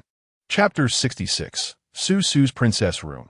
The enchanted doll for Oshg. Meanwhile, as Zhang wandered in a daze, Suisui, led upstairs by Shuijin, was equally mesmerized her eyes wide with amazement. Is this my room? It's so beautiful. I love it. A white, intricately carved princess bed adorned with real silk drapery awaited her, and the bedding was embroidered with her initials. In the corner stood a mini castle-shaped wardrobe, its doors embellished with crystal handles. The carpet was woven with silver threads, sparkling beneath her feet. A string of glass wind chimes hung by the window, chiming softly in the gentle breeze. Directly opposite was a transparent storage cabinet filled with an array of dolls. Suisui gazed up in delight. She OSHGG. All the dolls are so cute. However, she was puzzled as to why they all looked so similar to one another. Hesitantly, she pointed at herself. Is this me? Suijn's eyes sparkled with delight as he confirmed. Indeed, this is you. I had it specially made. Suisui tiptoed and carefully accepted the doll dressed in a Taoist robe with a top knot. The doll's round face, bright black eyes, and even the slight upward curve of its mouth mirrored her own perfectly. She gently pinched the doll's face, feeling the soft and delicate texture akin to high-quality velvet. So soft, it looks just like me. Suijn proudly lifted his chin, of course. I found the best doll designer and sent them your photo to create it. He paused and added, I even had them replicate your little gestures when you cast spells. As he pressed a hidden switch on the doll's back, it immediately raised its tiny hand, emitting a faint golden glow from its fingertips due to the built-in lighting effect. Resembling Susukastin Hermagic. She gasped in delight, twirling with the doll in her arms, her skirt billowing.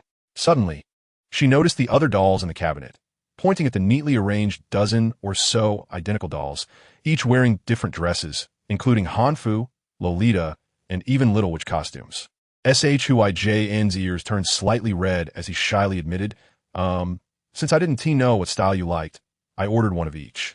Aside from these special garments, there are also her everyday outfits, which fill an entire wardrobe. Sui Sui blinked her eyes and suddenly rushed over to embrace him. Little Shu Gu, you are the best. Shu Huijin also chuckled with joy, pleased that Sui Sui was happy. Outside the window, sunlight filtered through the sheer curtains, mingling with the laughter of the two children and the tinkling sound of the glass wind chimes, making the air sweet and fragrant. By the way, Sui Sui, I have a gift for you, Shu Huijin said, taking Sui Sui's hand and leading her to a pink desk adorned with an array of jewelry and accessories that girls adore, sparkling with diamonds. Sui Sui's gaze fell upon the desk, and she was momentarily speechless, captivated by the enchanting display. The three-tiered rotating jewelry stand showcased a diamond hairpin nestled within a blue velvet box on the top tier, where each tiny diamond was meticulously cut, refracting a rainbow of colors under the sunlight. The bottom tier was filled with enamel brooches shaped like stars and moons, some embedded with sapphires, others adorned with small diamonds, and even featuring a cloisonne pattern of the bagua, clearly custom-made for her, embodying a mystical style. Observing Sui Sui's delight, Shu Huijin felt a surge of happiness, knowing that his efforts to glean her preferences from his mother were not in vain. He had prepared these gifts long in advance. Her small hand gently brushed over the diamond hairpin, and she suddenly discovered an inscription on the back for the bravest little celestial master. Raising her head, her eyes glistening with tears, she asked, Little Shu Gu, are these really all for me? Shu Huijin nodded vigorously, his eyes sparkling as he replied, Yes. Sui Sui is the best Sui Sui in the world, and she deserves these. Sui Sui felt a warm sensation in her heart, overwhelmed with emotion. Little Shu Gu, I really like you so much, she exclaimed, lunging forward to snuggle against him. Then, as if struck by a sudden thought, she looked up excitedly and said, Little Shu Gu, since you gave me a gift, I want to give you one too. Do you like dolls that look like you? I will make one for you. Although Shu Huijin didn't have a particular fondness for dolls, he would certainly welcome one that Sui Sui crafted herself. I like it, as long as it is made by Sui Sui, he replied. Sui Sui's south eyes curved into crescent moons, and without hesitation, she dashed off to retrieve her belongings, which were treasures she had brought down from the mountain. However, Shu Huijin swiftly caught her, signaling that it was unnecessary to go through such trouble. He pressed a hidden button inside the door, and a servant promptly appeared, inquiring about their needs. After instructing the servant to bring Sui Sui's luggage upstairs, Shu Huijin turned to see Sui Sui's curious expression, noting that this method was indeed more convenient than a communication talisman. After all, brief exchanges seemed wasteful when a talisman could suffice. Shu Huijin remarked. Each has its advantages. Without the communication talisman, we wouldn't have been able to find you so quickly when those traffickers took you. However, despite the rapid advancement of modern technology, Suisui's abilities are even more extraordinary. Suisui chuckled behind her hand. Shortly thereafter, her luggage was delivered. She quickly rummaged through her belongings. And under Shu Huijin's expectant gaze, she produced a doll that was somewhat unrefined but still recognizable as a person. Shu Huijin exclaimed, "Ah, this. No, it's all right.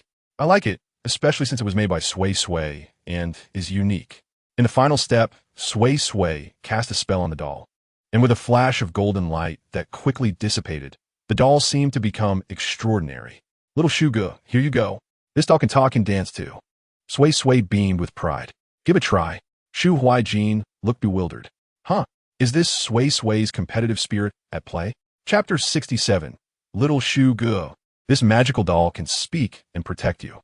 Despite its somewhat crude appearance, the doll represented Sui Sui's heartfelt intention as Shu Huijin accepted it. Gazing into its large eyes that matched his own, Sui Sui excitedly introduced the doll, revealing that it had a miniature bagua array painted in vermilion on its back and a drop of Sui Sui's blood embedded at its center. With a genuine 5 Emperor coin pendant hanging from its waist, which Sui Sui had unearthed from her luggage. This doll can not only speak and move, but also protect you. Sui Sui's eyes sparkled with delight. Shu Huijin, well aware of Sui Sui's prowess, couldn't help but poke the doll. While he had not observed any mechanical devices during its creation, he wondered how it could talk. Did it rely on the drop of blood from Sui Sui's pricked finger? "Good morning, Sui Sui." The doll suddenly sat up and spoke in its own voice, startling Shu Huijin to the point where he almost dropped it. Sui Sui wiggled her toes in glee. "Try calling Sui Sui the most adorable in the world again." The doll immediately echoed her words and even performed a 360-degree flip, leaving Shu Huijin speechless. "Sui Sui, how did you do that?" Sui Sui proudly tilted her head. "Although I don't know any high technology, I do know spells." Shu Huijin stared in astonishment at the doll, which had now nimbly climbed onto his shoulder and tilted its head to say, "Little Shuge, be sure to protect Sui Sui well." This was astonishingly intelligent. After all, the doll was light as a feather, made of cotton and fabric, with no battery compartment. Shu Huijin swallowed hard, excitement bubbling within him. What else can it do? Sui Sui sat cross-legged on the carpet, counting on her fingers. "It can warn of danger, shield you from misfortune." She suddenly lowered her voice conspiratorially, leaning closer. "If you get lost, just say Sui Sui, save me, and it will light up to guide you." As if to validate her words, the doll suddenly leaped from his palm and scurried to the desk, knocking Shu Huijin's math workbook to the ground. "Danger! Danger!" The doll shrieked in a mechanical tone. "This problem is incorrect." Shu Huijin focused and realized it was indeed the equation he had mistakenly written the previous night due to excitement over Sui Sui coming to stay at his home. Although he was only 6 years old, as the future heir of the Shu family, he had been burdened with considerable academic expectations. Attending kindergarten was merely a means for Tong Yuran to ensure that his childhood was not solely filled with relentless pressure. He was thoroughly impressed. Scooping up the doll in his arms, "Sui Sui, your spell is amazing." Sui Sui giggled behind her hand, her little face shining with pride. "Of course. This is the spirit doll technique taught by my master, using birth dates as a guide and blood from my fingertip as a medium." She suddenly faltered, scratching her head. Anyway, it's a very powerful spell." Although she couldn't recall her master's later words, it was enough that she could perform the spell herself. She truly was an impressive little one. Outside the window, a curious sparrow landed on the windowsill, and the doll abruptly turned its head, its dark eyes locking onto the little bird. "Chirp!" The sparrow was startled and flew away in a flurry. Shu Huijin and Sui Sui erupted into laughter, the sunlight casting their shadows on the carpet strewn with toys, while the homely doll grinned at its two masters. Aware of Shu Ninshan's busy schedule, Tong Yuran did not pay much attention as she watched him leave. Afterward, she instructed the household staff to treat Sui Sui with the same respect they would accord themselves before heading upstairs. The servants listened quietly until Tong Yuran ascended, at which point they resumed their tasks. However, they remained curious about who this Sui Sui was, having never heard of her before, and wondered why she was so favored. Within the main residence, they dared not speak, but outside, while trimming the flowers and plants, they could not help but murmur among themselves. If missing Shui were to find out, she would surely be furious. Indeed, bringing her daughter here daily, hoping to soften the old lady's heart. They think Our Lady desires a soft and gentle daughter, allowing their own to gain the Shu family's affection. Sadly, both the old lady and Our Lady are no fools. The gossip originated from two servants in the main residence. Working at Shujia is indeed quite comfortable, with generous salaries and excellent benefits. Moreover, due to the ample number of servants, each individual has minimal tasks to accomplish daily. Of course, one can wander outside the main residence to enjoy the scenery, as long as it does not disturb the family. The esteemed Miss Ing Shue, as they refer to her, is the elder sister of Shu Nanshan and the daughter of Shujia. At just 3 years older than Shu Nanshan, Shu Ing Shue has been accustomed to a life of luxury since childhood, epitomizing the quintessential affluent beauty of high society. However, her privileged background sets the stage for a tale of a young lady falling for a struggling artist. At the age of 25, Shu Ing Shue met the down-and-out painter Lin Shuyuan at an art exhibition. With his artistic long hair and melancholic demeanor, he spoke of soul resonance but could scarcely afford a decent meal. Every date was funded by Shu Ing Shue. Yet, rather than feeling discomfort, she found joy in her wealth, viewing the provision of necessities as trivial compared to their love. The Shujia family did not insist on social status for Ing Shue's partner. They merely sought a good man who would cherish and protect her. However, Shu Nanshan's investigation unveiled that Lin Shuyuan was simultaneously courting 3 women and was deeply in debt, using Shu Ing Shue as a mere pawn. Upon learning this, Shu Ing Shue vehemently defended him, claiming these relationships were merely sources of inspiration for his art and that the debts were incurred solely for his dream of holding an exhibition.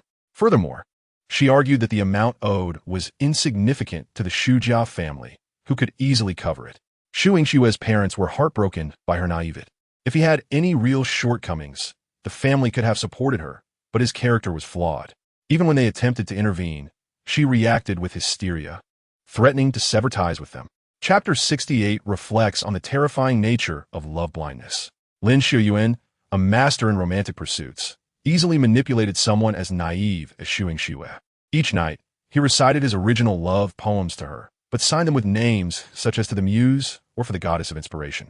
When Shu Ing Shue questioned him, he would stroke her hair and sigh, stating that art requires diverse stimulation, yet she was his ultimate destination. This ambiguous behavior ensnared Shu Ing Shue in a vicious cycle of jealousy and self-doubt, leading her to mimic the styles of Lin Shuyuan's other acquaintances, hoping one day her name would join theirs. Under the pretense of preparing for an exhibition, he feigned innocence and deceitfully extracted substantial sums from her, which Shu Nanshan later discovered he squandered in gambling, all while being seen with the owner of a gallery. When confronted with evidence, Shu Ing Shue screamed that they had sent someone to follow him, which she deemed an affront to an artist's dignity. Lin Shuyuan continued to brainwash her, insisting that capitalists could never understand true art. This infuriated Shu Nanshan, who wished he could delve into Shu Ing Shue's mind to uncover her reasoning. In the face of the Shujia family's opposition, Lin Shuyuan deliberately spilled red wine at a family gathering, then turned to Shu Ing Shue, lamenting that in her family's eyes, he was worth less than a dog. He claimed that if they believed he was unworthy, they should part ways.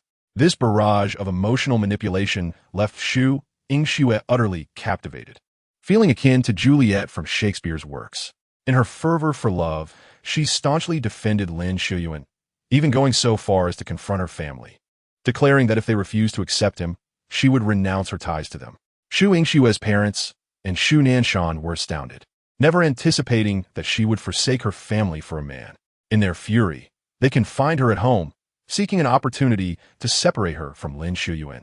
While locked in her room, Shu Ing Shue inflicted shallow cuts on her wrist with a brow-shaping knife and sent photos to Lin Shuyuan.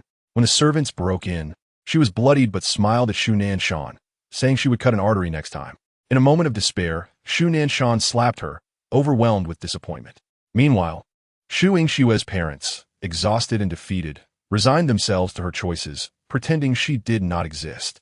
With the Shujia family's constraints lifted, Shu Ing Shue swiftly joined Lin Shuyuan, cohabiting with him. 3 months later, they acquired a marriage certificate but did not hold a wedding, citing his recent exhibition left him without funds. Understanding and compassionate, Shu Ing Shue accepted this arrangement, even though she had previously dreamt of a grand wedding that would evoke envy. Now, she found herself with only a certificate and no ceremony.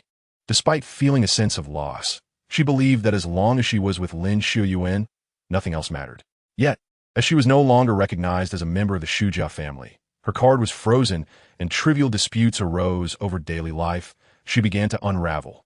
Especially as former friends flaunted their vacations and extravagant jewelry on social media, she realized that the skincare products she once disregarded had become her essentials. Gazing into the mirror, she felt a sense of dread at how much she had aged in just a few months of marriage.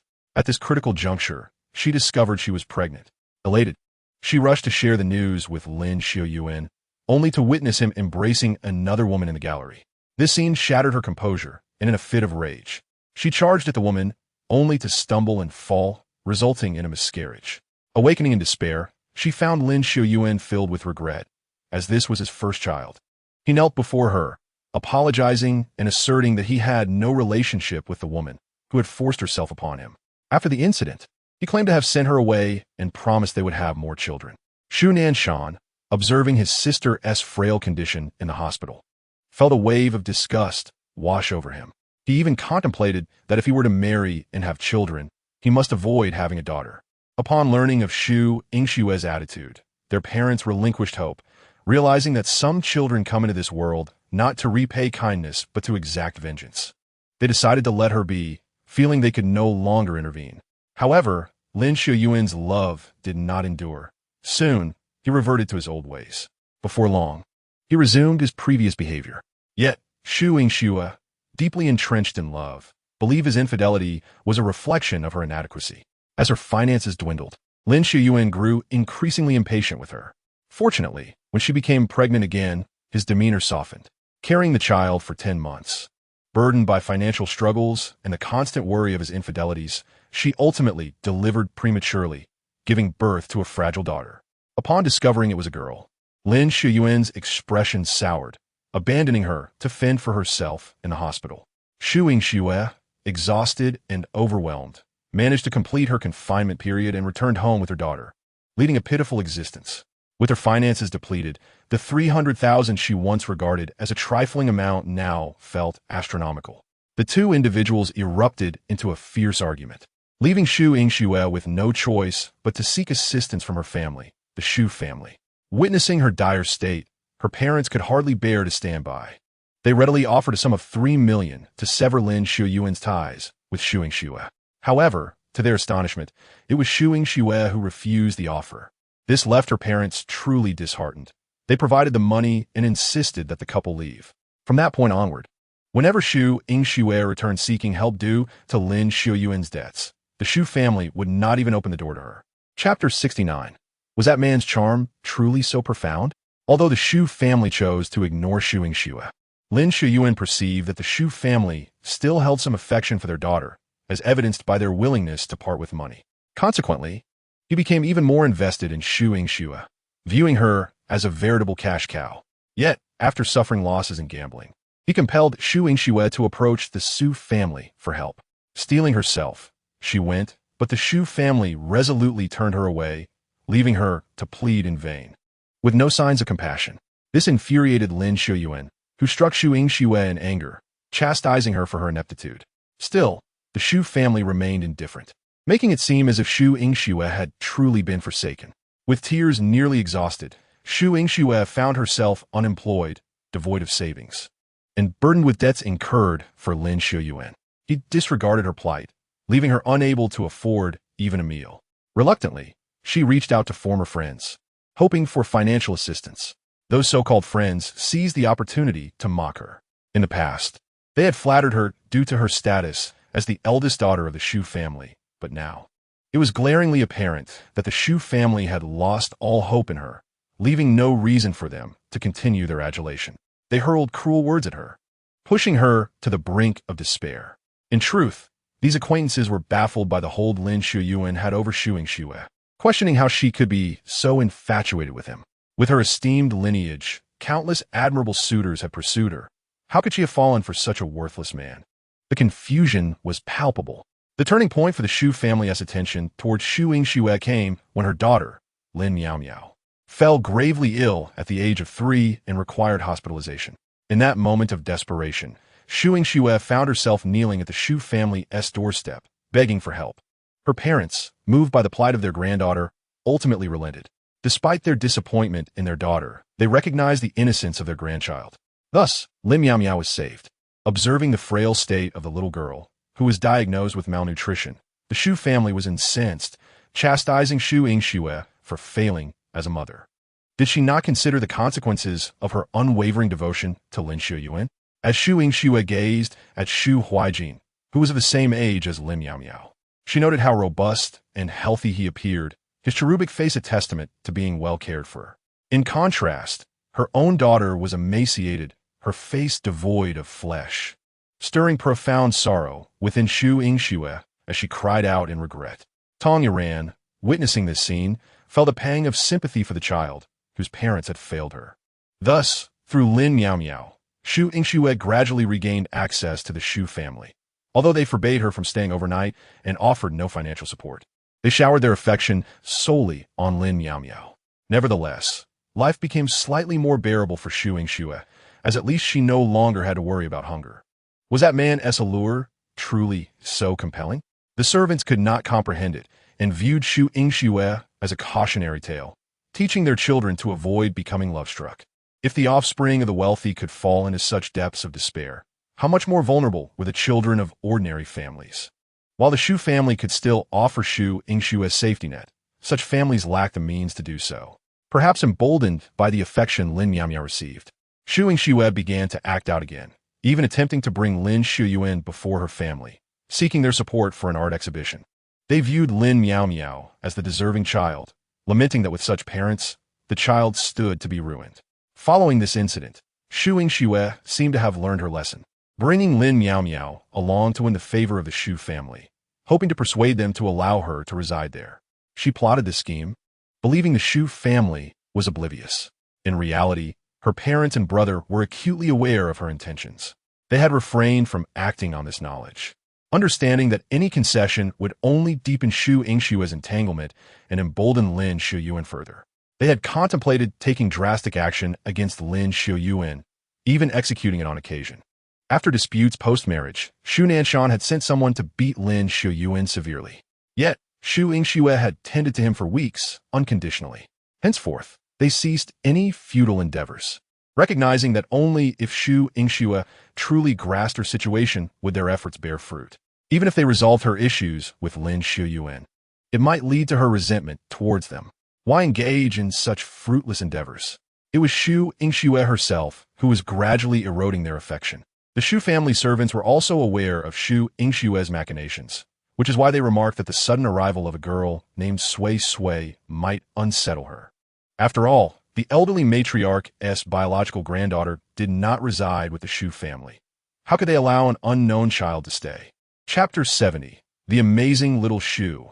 A performance for Auntie in the main residence. Shu Huaijin carefully cradled the oddly shaped, unattractive doll as if it were a treasure, descending the stairs with utmost caution. Sui Sui, delighted with the Taoist robe gifted by Shu Huaijin, followed closely behind. "Mom, look!" He rushed to Tong Yuan, standing on his tiptoes to raise the doll high. "This is made by Sui Sui. She said it will protect me." As he spoke, he patted the doll's head and instructed, "Little Shu, say hello to my mom." The doll immediately responded in a voice, "Hello, Annie." The name Little Shu was coined by Sui Sui, as the doll resembled Shu Huaijin and thus bore a similar name. In contrast, her dolls were named Little Sui 1, 2, and 3 in succession. Tong Yuan set down her coffee cup, a bemused smile gracing her lips as she tousled her son's hair. Impressive. Sui Sui's craftsmanship is remarkable, albeit a bit ugly. After examining the doll and feeling its fabric, she noticed it contained cotton and cloth, with no apparent mechanism for speech. "How does it talk?" "Annie, are you curious about how it speaks?" Little Shu suddenly opened its mouth, its dark eyes surprisingly intimidating, resembling glass marbles or possibly obsidian. Tong Yuan paused momentarily, then laughed and said, "So intelligent? It can even interact with me?" Shu Huaijin grinned widely, bursting with excitement. "Mom, you'll never guess. This is Sui Sui's exclusive doll, and it's amazing." Still preoccupied with the doll's peculiarities, Tong Iran casually inquired. What makes it so remarkable? It can warn of danger, shield me from misfortune, and even check my homework. Shu Huaijin, having encountered such a fascinating and beloved toy, bounced around joyfully. Only then did Tong Iran take a closer look at Sui Sui, who was clutching a doll nearly as large as her upper body, her cheeks flushed. Auntie indeed. Little Shu is that impressive. It can even perform acrobatics. Little SH, would you perform for your aunt? Little SH responded cheerfully, and under the astonished gaze of T-Ing-Yrn, she executed a backflip in front of her, even mimicking Sun Wukong, exclaiming, "Fairy, where do you think you're running?" T-Ing-Yrn was bewildered and utterly shocked. Susu, how on earth did you manage that? There are no motors or batteries here. As the realization of Susu's remarkable abilities dawned on her, T-Ing-Yrn felt a mix of amusement and admiration. She gazed at Susu, smiled gently, and patted her little head, saying, "Thank you, Susu, for presenting such a wonderful gift to Hu Ijn." The creations from Susu were undoubtedly impressive and provided Hu Ijn with an added sense of security. T-Ing-Yrn felt grateful. She raised her lips in a smile, her gaze lingering on the doll for a moment before she feigned sorrow, placing a hand over her heart. "Oh dear, Aunt suddenly feels a bit down." Upon hearing this, Susu immediately perked up, her ears attentive. "What is wrong, Aunt?" T-Ing-Yrn cast a languid glance at her. Some little one seemed to have forgotten who buys them strawberry cakes every day. Why is it only Hu Ijn who gets one, and not me? Moreover, the jewelry that Hu Ijn gifted you is all my idea. Susu's face flushed crimson as she hurried over, nervously tugging at her clothing while stammering. "I didn't forget. Aunt and uncle also have some. I just didn't have enough time. I'll make it tonight." Hu Ijn laughed heartily at her flustered demeanor, and T-Ing-Yrn found herself amused as well. Just as she was about to tease Susu further, the front door swung open, bringing in a rush of cool air mingled with a strong scent of perfume. Everyone instinctively turned their gaze to the entrance where Shy stood with L-Omi-O at the threshold, her face adorned with a gentle smile, though her eyes darkened momentarily as they swept over Susu. The smile on T-Ing-Yrn's face instantly froze, and the warmth in her eyes abruptly dissipated. The atmosphere seemed to crystallize in that moment. Hu Ijn, ever observant, sensed the shift in mood and instinctively drew little SH closer. "Aunt is here, and every time she comes, Mother is unhappy." Susu quietly stepped back a pace, instinctively moving closer to T-Ing-Yrn. Her curiosity piqued as she glanced at the duo at the door. Omi-O stood timidly beside Shy, gripping her mother's clothing tightly. Yet her eyes could not help but steal glances at the doll in Susu's hands, showing a hint of envy. Shy cleared her throat and feigned nonchalance, saying, "Oh my, what a lively gathering. Have we arrived at an inopportune moment?" For a fleeting moment, Shy's smile faltered before she quickly donned a more sycophantic expression. "I thought it would be nice to bring me Omi-O to see Hu Ijn. She has been eager to play with her brother. Haven to you, me, Omi-O." Shy looked down, pinching L-Omi-O's hand, and the latter eagerly responded, glancing at Shu Ijn with a shy smile. "Yes, I want to play with my brother." Shu Ijn regarded L-Omi-O, whose eyes sparkled with anticipation, and hesitated before nodding. He felt indifferent towards his cousin, only aware of her unfortunate circumstances, which elicited a modicum of sympathy. His aunt often used her as an excuse to visit the SH household, and despite L-Omi-O residing there for some time, she remained frail and petite, even less robust than Susu. Previously, when he had declined her advances, L-Omi-O would tear up, prompting his aunt to chastise her for being ineffectual. Shu Ijn found their behavior quite distasteful. Upon seeing Shu Ijn nod, Shy promptly nudged L-Omi-O, urging, "Go on, Omi-O, go play with your brother." Meanwhile, she settled herself in front of T-Ing-Yrn with a smile. The servant quickly brought tea, and Shy took a sip before glancing at the three children playing nearby, smiling lightly. "Who is this child? I don't believe I've seen her before. Is she from your family?" T-Ing-Yrn shook her head. "No." Shy awaited further elaboration, but T-Ing-Yrn remained silent, leaving her feeling frustrated. Undeterred, Shy pressed on. She is quite adorable and appears to be older than our Mio. It seems she can't be your brothers. None of your brothers are married or have children, right? Ting merely tugged at her lips and mumbled an affirmative, but offered no further explanation. Shy thought to herself. This insufferable girl has moved into the SH residence. She is truly undeserving of such privilege. Time and again, Shy faced setbacks, yet remained unrepentant, harboring a desire to uncover Suisu's true identity from Tyrn. It pained her to see that Mio was the legitimate child of the SH family, the beloved granddaughter of her parents, and Tyrn's niece.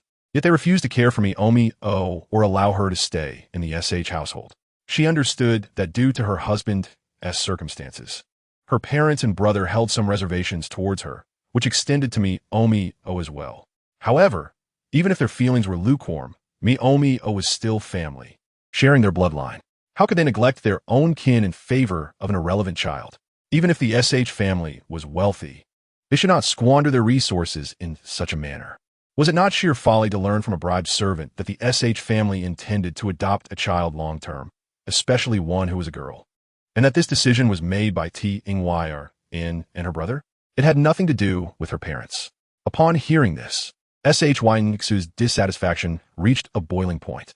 She knew her sister-in-law had a penchant for little girls, and when she first brought Mio to the SH household, her sister-in-law had been quite fond of her daughter. Yet, for reasons unknown, her sister-in-law's demeanor towards her daughter gradually grew indifferent. The concern and care that once enveloped her had dissipated, replaced by a casual treatment that lacked warmth.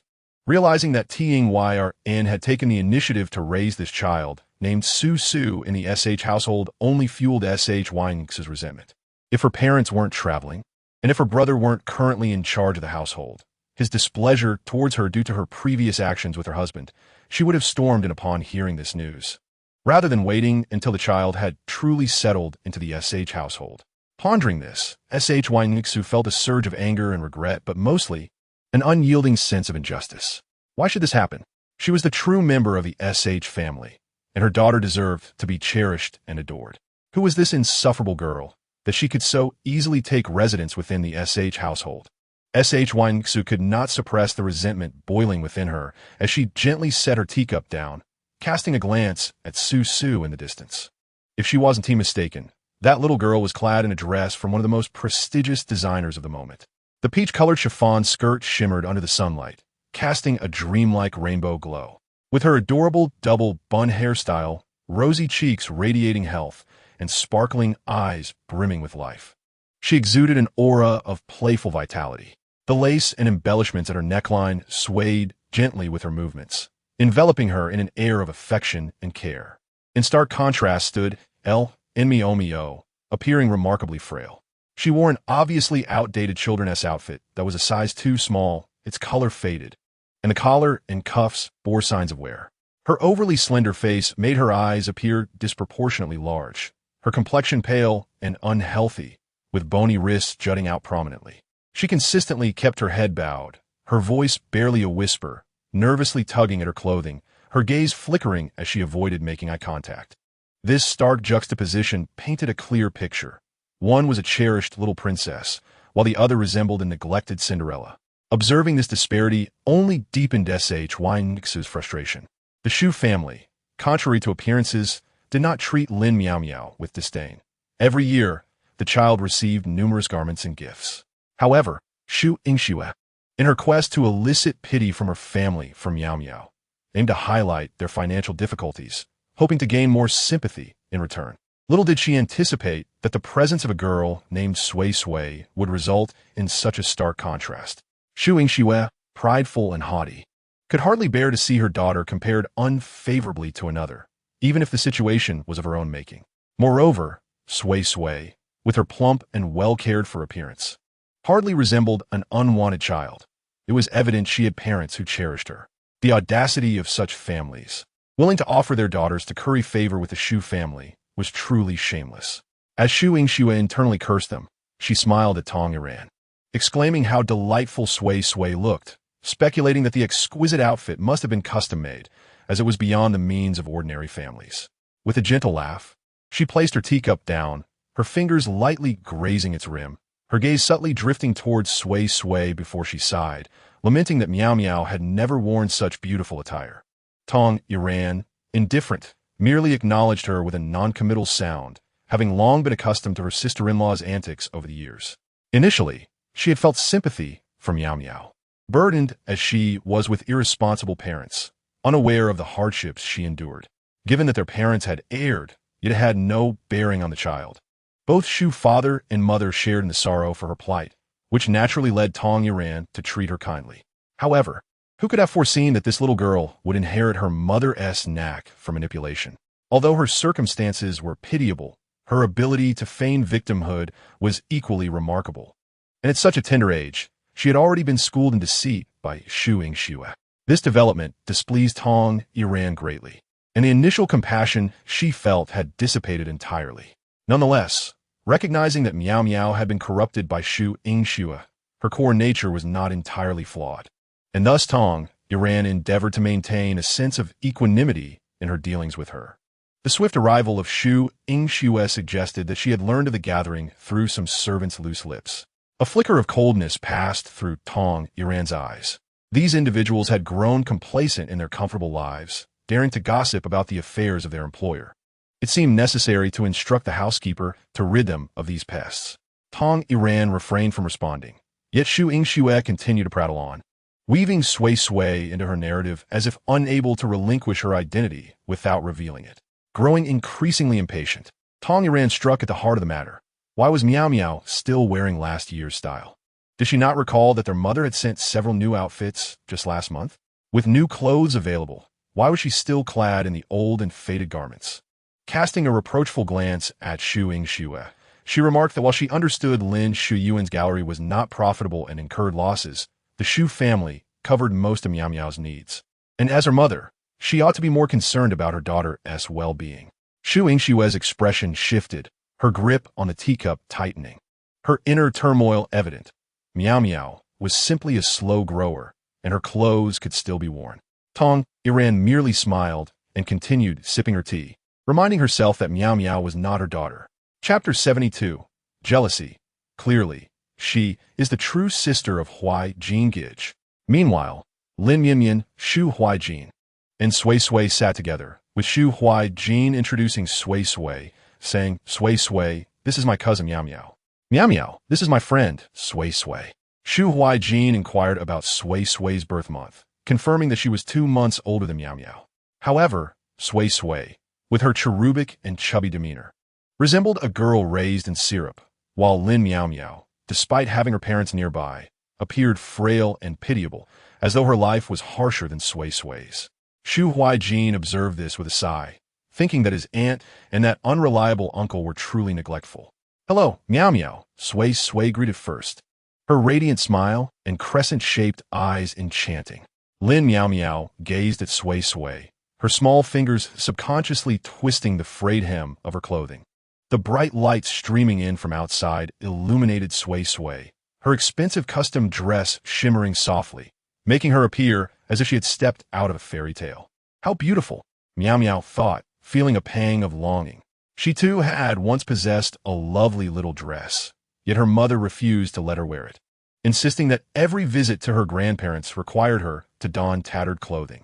Deep down, she harbored no affection for these garments. Yet, her mother claimed that only by appearing pitiful would her grandparents and uncle and aunt understand her struggles, allowing her to move into the main house and enjoy the benefits alongside her mother. Their ability to live well and without worry depended entirely on her. Yet now, this girl named Sui Sui effortlessly possessed everything Meow Meow longed for: a room in the grand house, a princess bed, and exquisite custom dolls.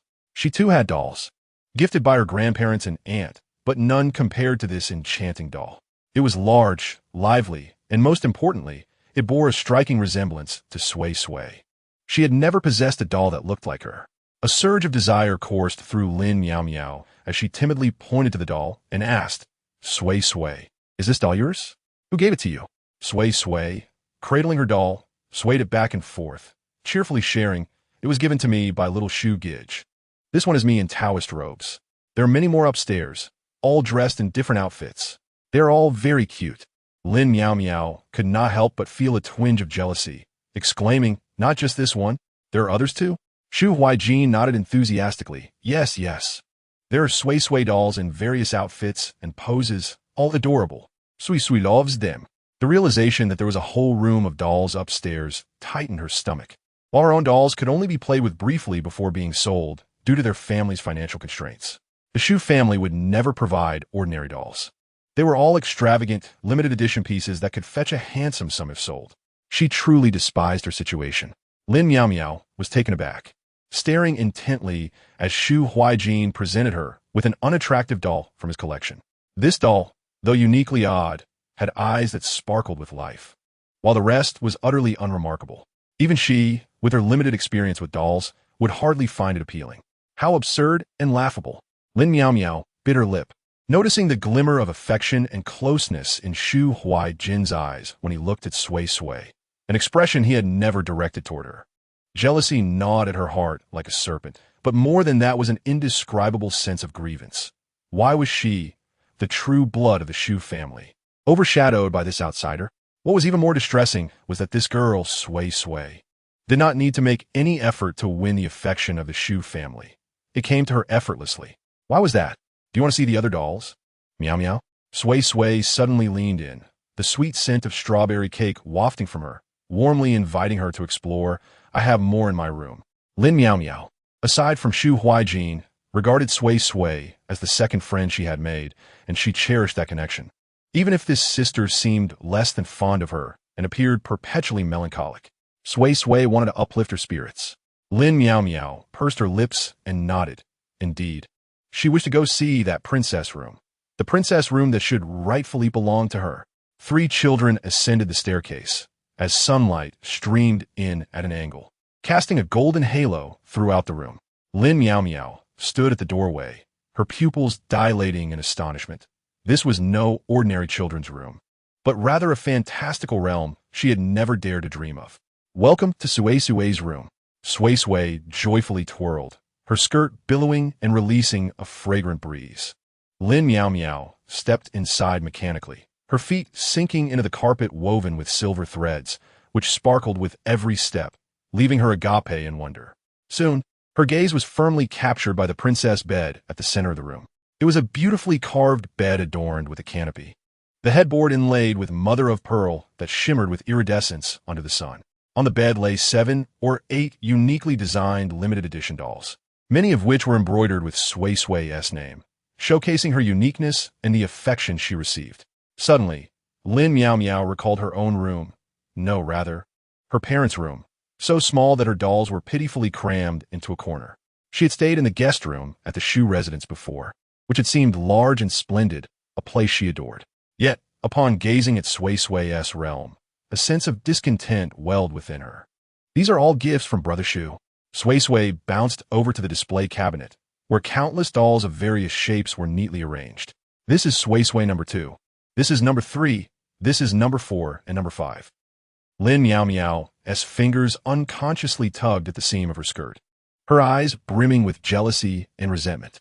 Why was it that she deserved such affection? After all, she was the true sister of Brother Huaijin.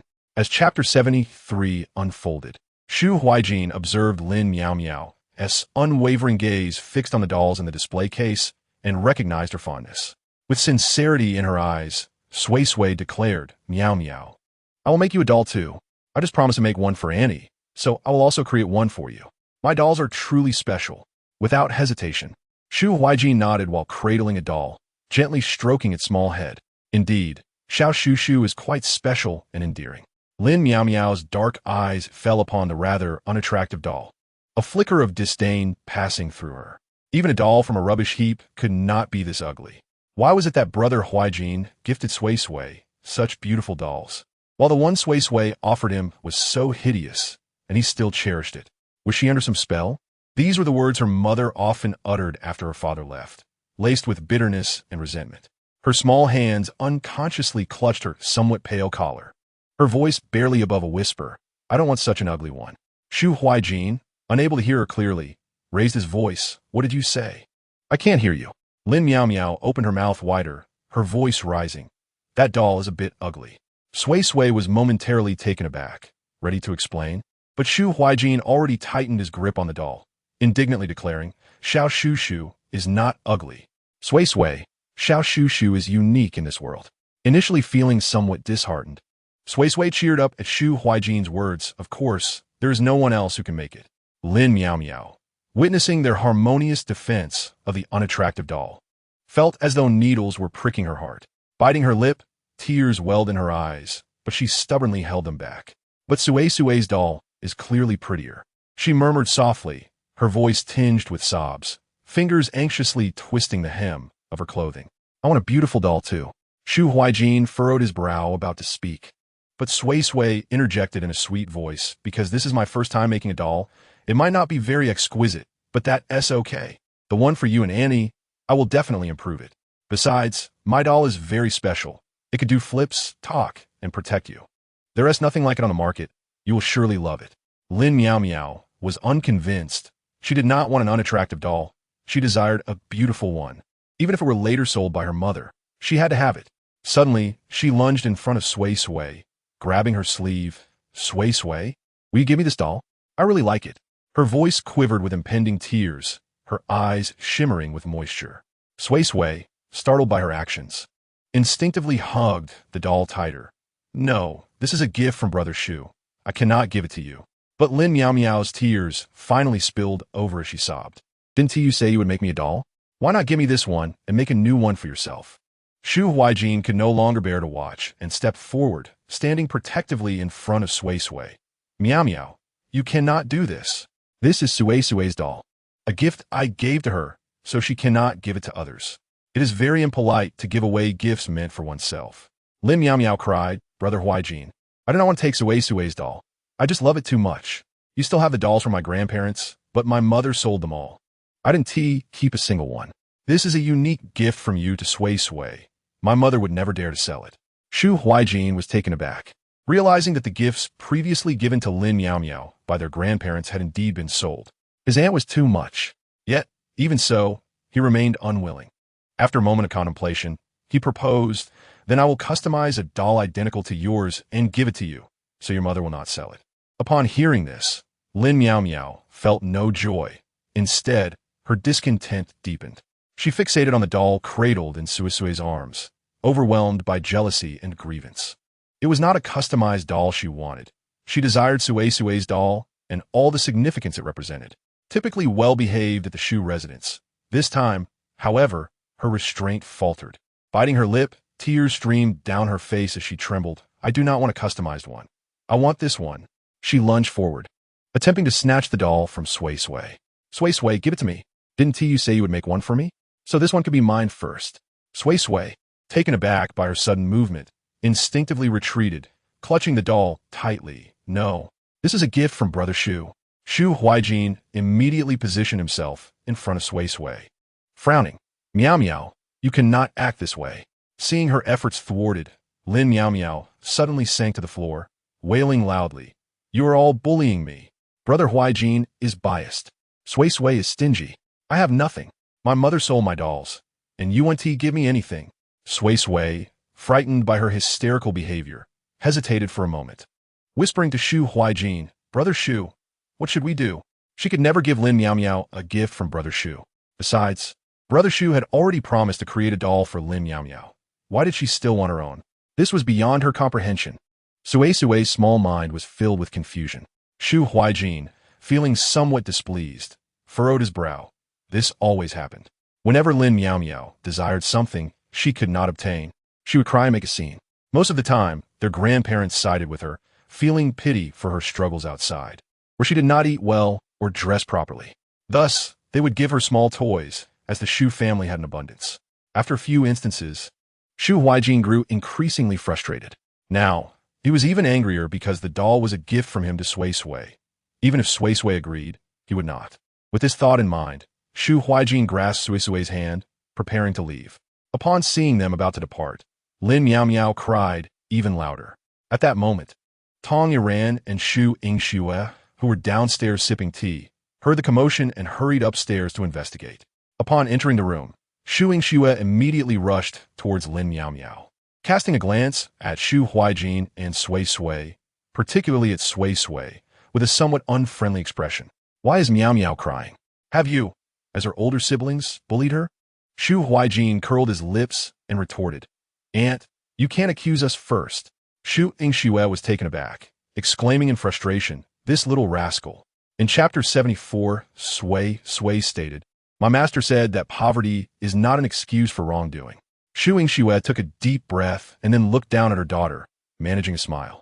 Meow Meow, tell mommy. Why are you crying? Has someone bullied you? With mommy here, no one dares to bully you. Lin Meow Meow sobbed quietly, her eyes darting towards Sui Sui and Shu Huijin. Tong Iran, following Shu Yingxue, rolled her eyes at her aunt's classic inquiry, finding it rather tiresome. It was always the same. This was precisely why she grew increasingly disenchanted with the duo. Regardless of the reason behind Lin Meow Meow's tears, Shu Yingxue always framed her as the victim and their Huijin as the perpetrator. Who would be pleased in such a situation? Therefore, Tong Iran approached Sui Sui and Shu Huijin, gently inquiring, Sui Sui dear, what happened just now? Why is Meow Meow crying? Is she crying on her own accord, or is someone else making her cry? Shu Yingxue was taken aback, instinctively straining to listen, doubting if she had misheard. Sui Sui blinked her large eyes, about to speak, but Shu Huijin raised his hand to stop her, choosing to speak for himself. Aunt is a difficult adult. In the past, when other children visited our home and had conflicts with Lin Meow Meow, Aunt would invariably side with her, blaming them for the disputes. She would feign innocence, evoking sympathy from Grandma and Grandpa. Shu Huijin often refrained from arguing with Lin Meow Meow. Firstly, because she was indeed his younger sister, and he felt it unnecessary to bicker with her as an older brother. Secondly, he found her constant play-acting to elicit pity quite bothersome. Thus, he generally let her have her way. However, when it came to Sui Sui, he was resolute in ensuring she would not endure similar harm. Hence, he shielded Sui Sui behind him and stated, Mom, it's not our fault. Meow Meow wanted me to give Sui Sui the doll.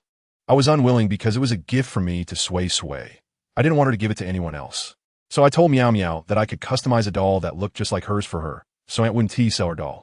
But Meow Meow was upset, crying and insisting on having Sui Sui's doll, which displeased us as well. Shu Huijin pouted childishly, asserting, this gift is mine to give to Sui Sui.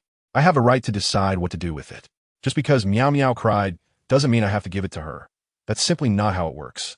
He tilted his head, gazing at Shu Yingxue, whose expression darkened. Aunt, don't you agree? If Grandma and Grandpa gifted you something, would you give it away just because another child liked it? Wouldn't that hurt Grandma and Grandpa? Shu Yingxue forced a smile, responding, why would they be upset? Whatever Grandma and Grandpa gave me is mine. I can dispose of it as I wish. Just as you gave Sui Sui this doll. Since you have given it to Sui Sui, she too can dispose of it as she pleases. Tong Iran sensed the situation was spiraling and feared for her son's involvement, ready to clarify that this was a different matter. Yet she observed Sui Sui tilt her head, speaking earnestly. These two situations are different. Aunt, the gifts given to you by little Shu Gij's grandparents can be disposed of freely because they lack the uniqueness of little Shu Gij's gift. You don't care as much. Secondly, it is because you're willing to give them to others. Sui Sui continued earnestly. However, we do not wish to give our doll to anyone else. And that is the fundamental difference.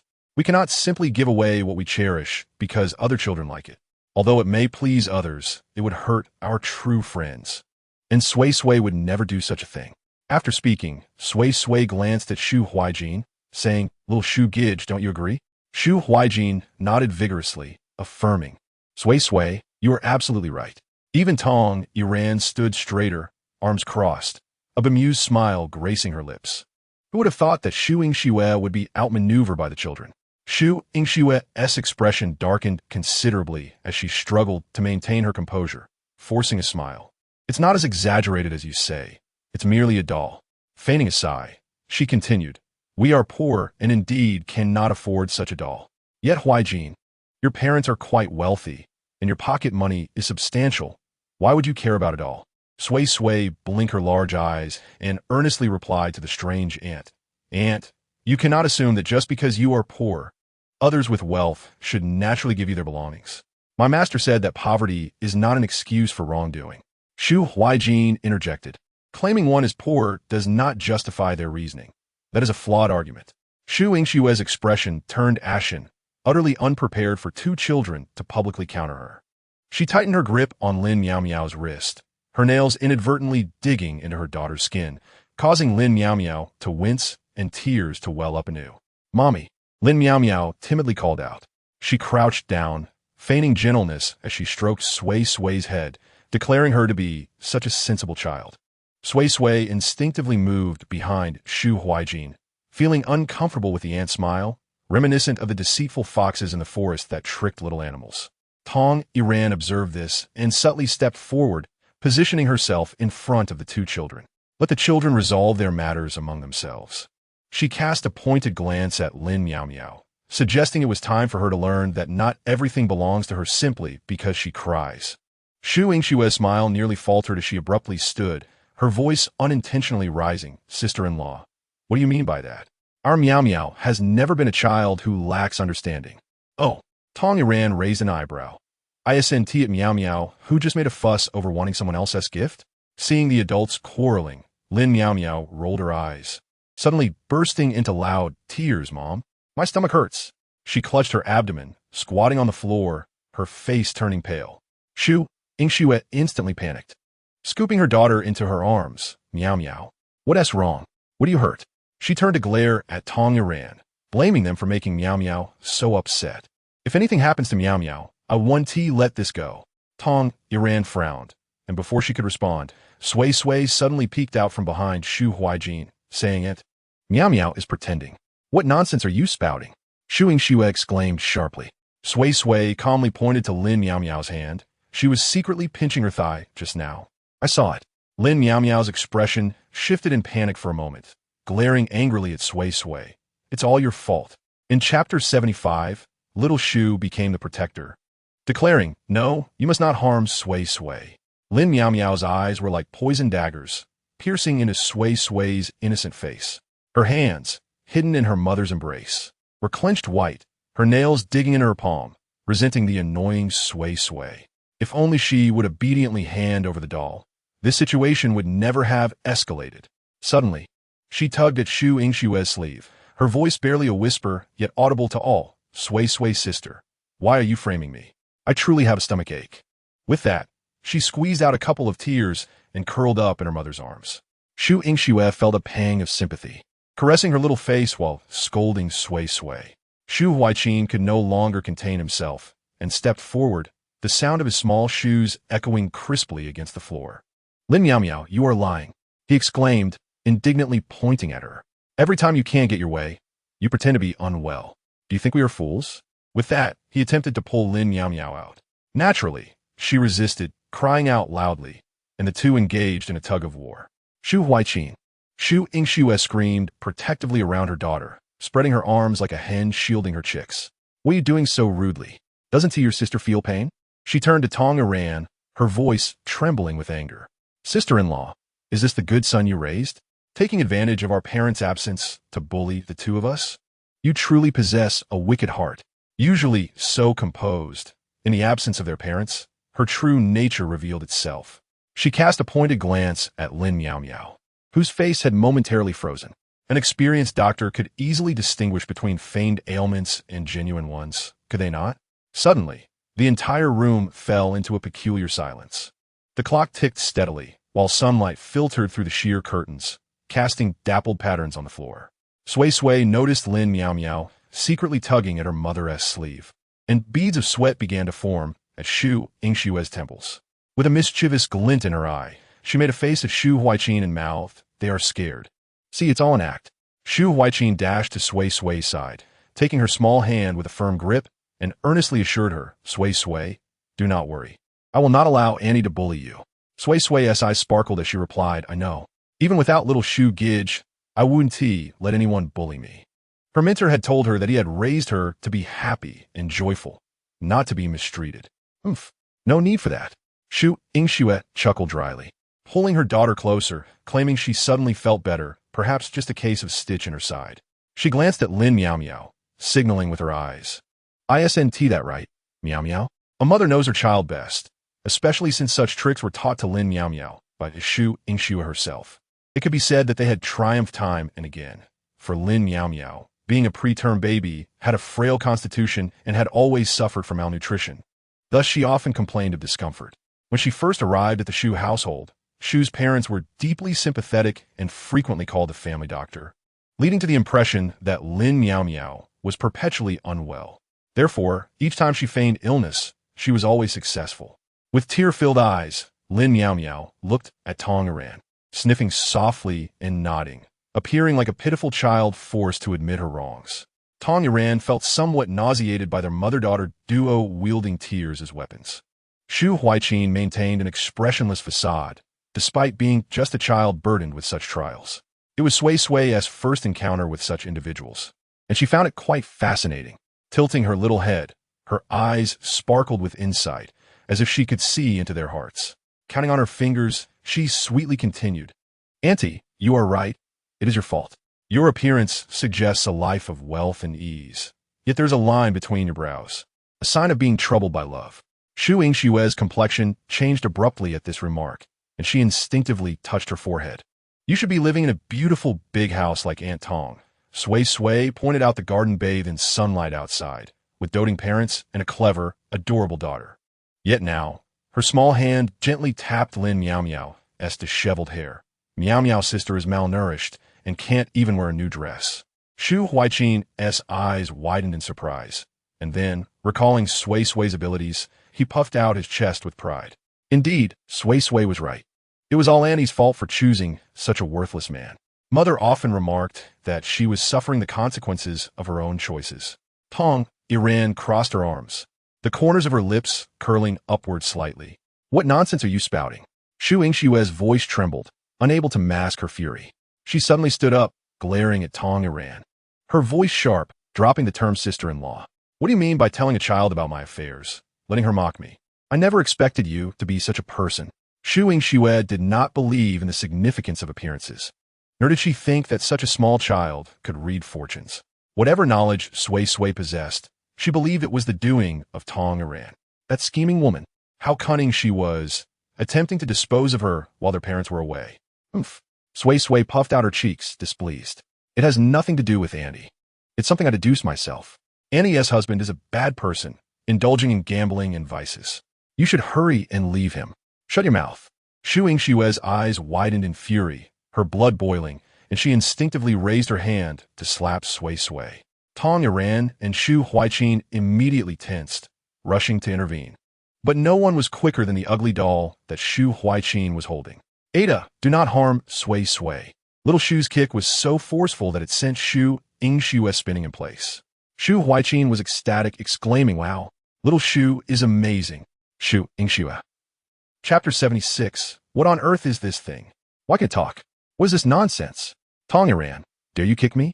Shu Yingshue could hardly fathom that a doll could send her spinning in circles. This was utterly ludicrous. Thus, she assumed that Tong Iran had pushed her in an effort to protect Sui Sui.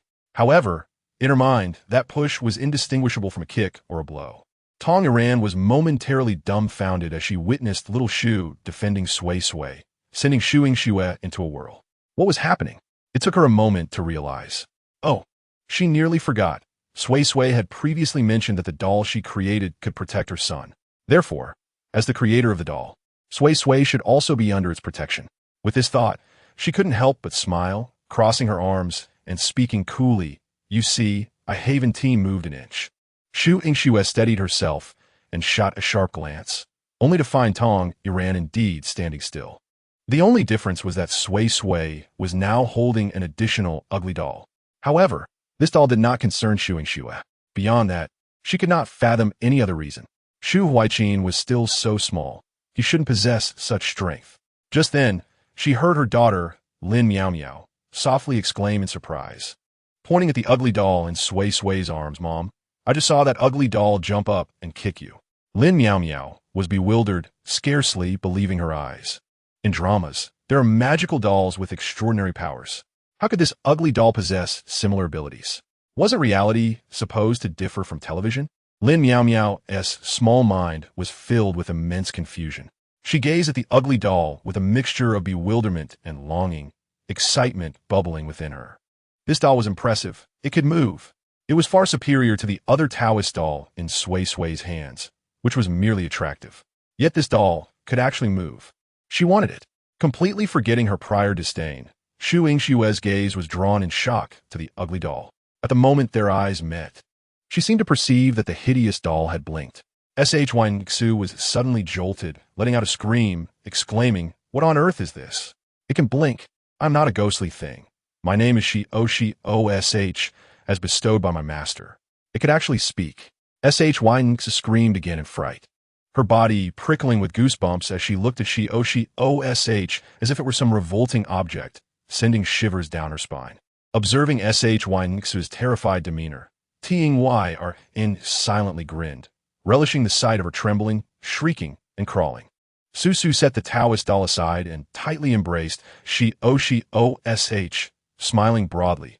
"Thank you for saving me, Shi-O-Shi-O-S-H." Shi-O-Shi-O-S-H blinked its dark eyes, responding, "No need for thanks, Suisui. You are also my master. It is my duty to protect you."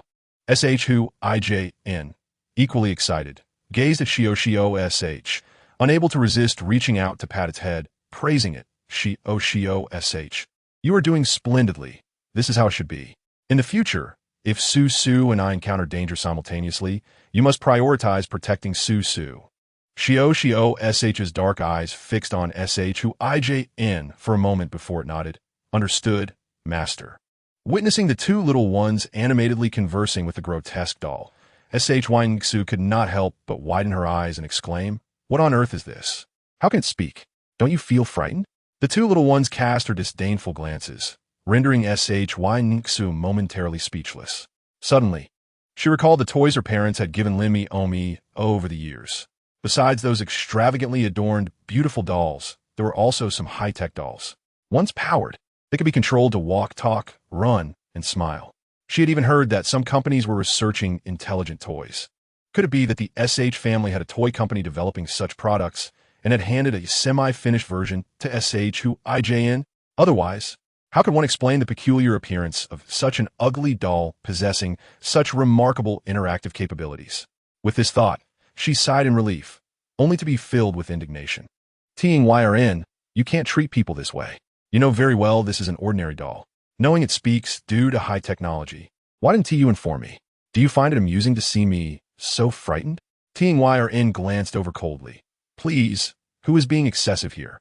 Shuijn, this is the SH family, and you have married out, severing ties with us.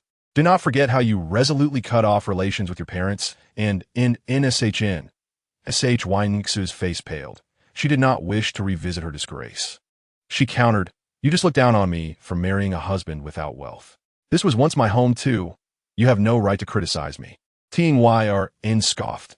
"I never said this isn't your home. On the contrary, you destroyed this home with your own hands. You were the one who abandoned it." Infuriated by Ting-Y-R-N's humiliation, Shuijn trembled with rage, her eyes reddening as her voice turned harsh. Ting-Y-R-N remained unfazed. Her parents-in-law were reasonable individuals. Although they occasionally favored Linmi Omi-O, they never compromised on serious matters. Was it not because they understood the nature of this sister-in-law? Ting-Y-R-N waved her hand dismissively. "Enough, it's time for lunch. If you have nothing else, you may leave." Shuijn gritted her teeth in anger. Fine, fine, you're so agreeable." With that, she angrily took Linmi Omi-O's hand and dragged her out of the room. Linmi Omi-O stared at the ugly doll, unable to resist, saying, "Mama, I want that toy." Shuijn yelled at her, forcefully pulling her away. What? Don't you see that your aunt looks down on you?" Linmi Omi-O burst into tears, being dragged away by Shuijn. Suisui watched silently, puffing out her cheeks. After a brief interaction, she began to dislike this sister, hoping not to encounter her again. Chapter 77. Reporting. "If you cry again, I will throw you away." Ting-Y-R-N observed the mother and daughter's stumbling, furious retreat, then turned to squat down to meet Suisu's gaze. Gently cradling the little girl's somewhat wrinkled face, she spoke softly, "Suisui, lift your head." Her fingertips brushed the corners of her eyes. "Do not let me Omi-O affect you. This is not your fault, and it has nothing to do with you." Sunlight streamed through the sheer curtain, casting specks of golden light on Ting-Y-R-N's eyelashes, and her faint floral scent made Suisui unconsciously lean closer. Yet Susu tugged as she osh's clothing. Sister Miomi O is crying so sorrowfully, and her mother is sh uncle sister. They are relatives. I am merely an outsider. Logically, I should get along well with Miomi O. However, she genuinely found herself disliking the other girl. Susu felt somewhat frustrated. Listen, sweetheart, Tyr said, guiding both children to sit on the sofa. Like a magician, she pulled rainbow-colored macarons from the coffee table drawer. Some people are like this lemon-flavored treat. They appear bright and charming, but biting into them can be sour. She exaggeratedly grimaced, making Susu giggle through her tears. Seizing the moment, Shuijn popped a strawberry-flavored macaron into Susu's mouth, exclaiming, Mom is right. Last time, Miomio snatched my dinosaur model and broke it, then cried saying it was my fault. The young boy, puffing up with indignation, declared, If she bullies you again, I will have she kick her away. Who IJN? Tyr frowned disapprovingly, but seeing her son wink mischievously, she realized he was just trying to cheer Susu up. Indeed, the little girl burst into laughter at his childish antics. And even she bobbed its head along. Tyr took the opportunity to envelop Susu's small hand in her palm. Annie will teach you a method, all right? When dealing with a little friend like Linmi Omio, treat her like a thorny rose in a garden. Her fingertip gently tapped Susu's nose. It's fine to admire from a distance, but if she reaches out to grab, suddenly act as if you've been pricked. Ouch. Susu laughed, tumbling into Tyr's embrace, her hairpin askew. She understood her aunt's message. Keep a distance from Linmi Omi and avoid becoming too close. Just like before, when they played downstairs. She shouldn't have specifically invited her upstairs to see the dolls. Had Susu known Linmi Omi was such a child, she would never have invited her. Tyr helped her adjust the hairpin. Then, after the laughter subsided, turned serious. But if she truly tries to take your things, you must tell auntie and brother we will help you, just as we did today. You did very well today. Suddenly, Shiosh sprang up from Susu's arms, its eyes sparkling. And I am here too. It demonstrated a kicking motion, showcasing its impressive maneuver from earlier. The three erupted into laughter, with Tyr exclaiming, Yes, yes, how could we forget about Shiosh? You are amazing. Shiosh beamed proudly, declaring itself the bravest little warrior of its master. Meanwhile, outside the SH family's door, Shynxu remained seething, her chest heaving, eyes reddened. Beside her, Linmi Omi sobbed quietly, feeling utterly wronged. Shynxu impatiently glared at her, cry, cry, cry. All you do is cry. Besides crying, what else can you do? You are utterly useless. Linmi Omi scolded, cried even harder, Mama, please don't be angry. I was wrong. I will do better in the future. What use will that be? That wretched girl has already entered the house. What does it have to do with you now? Shynxu cursed, unable to contain her irritation, pinching Linmi Omi.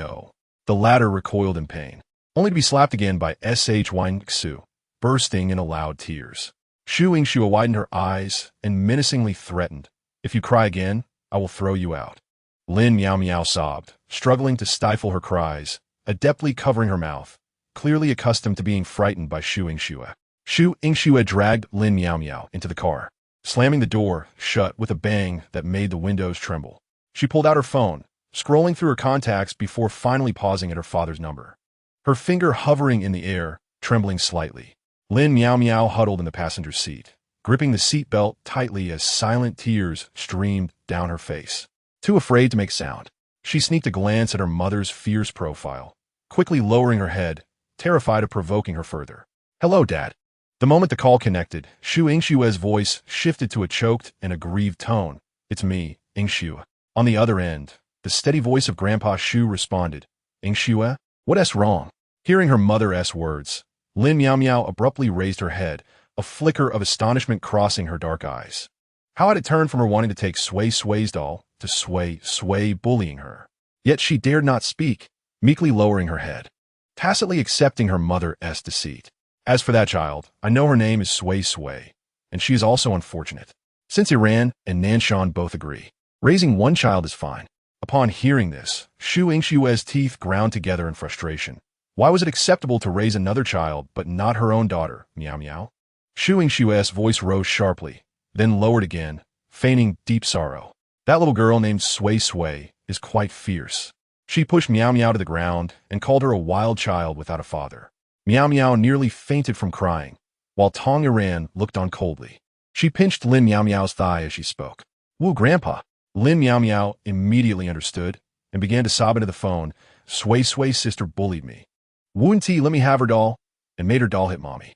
There was a moment of silence on the other end before Grandpa Shu spoke gravely. "Hand the phone to Iran. I will ask her myself." Shu Yingshue's expression changed, and she hastily replied, "Dad, how could she possibly take the call now? She would rather we mother and daughter disappear far away." Upon hearing this, Lin Meow Meow's eyes suddenly lit up. Moving into the Shu family? Wouldn't that mean I could see Brother Huaiqin every day? And all those beautiful toys and snacks? Chapter 78. Disregarding those men who actively pursue her. She prefers to chase after them?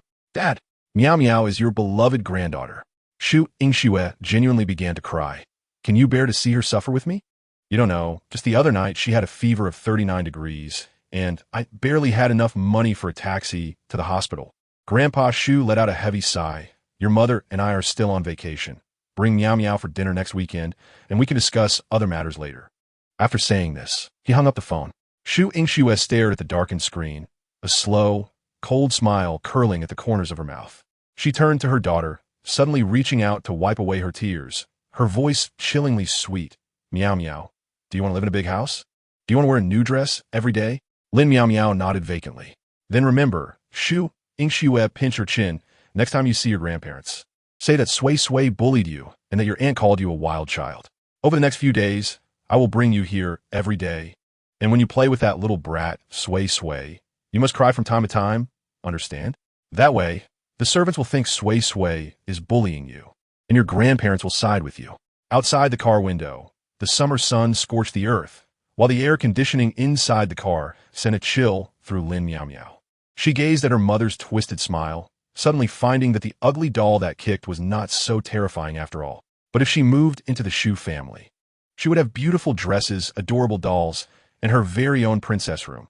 She had to make it happen. She did not want to confront her drunken father who wanted to hit her, nor did she wish to face her mother arguing with him. She utterly despised such parents.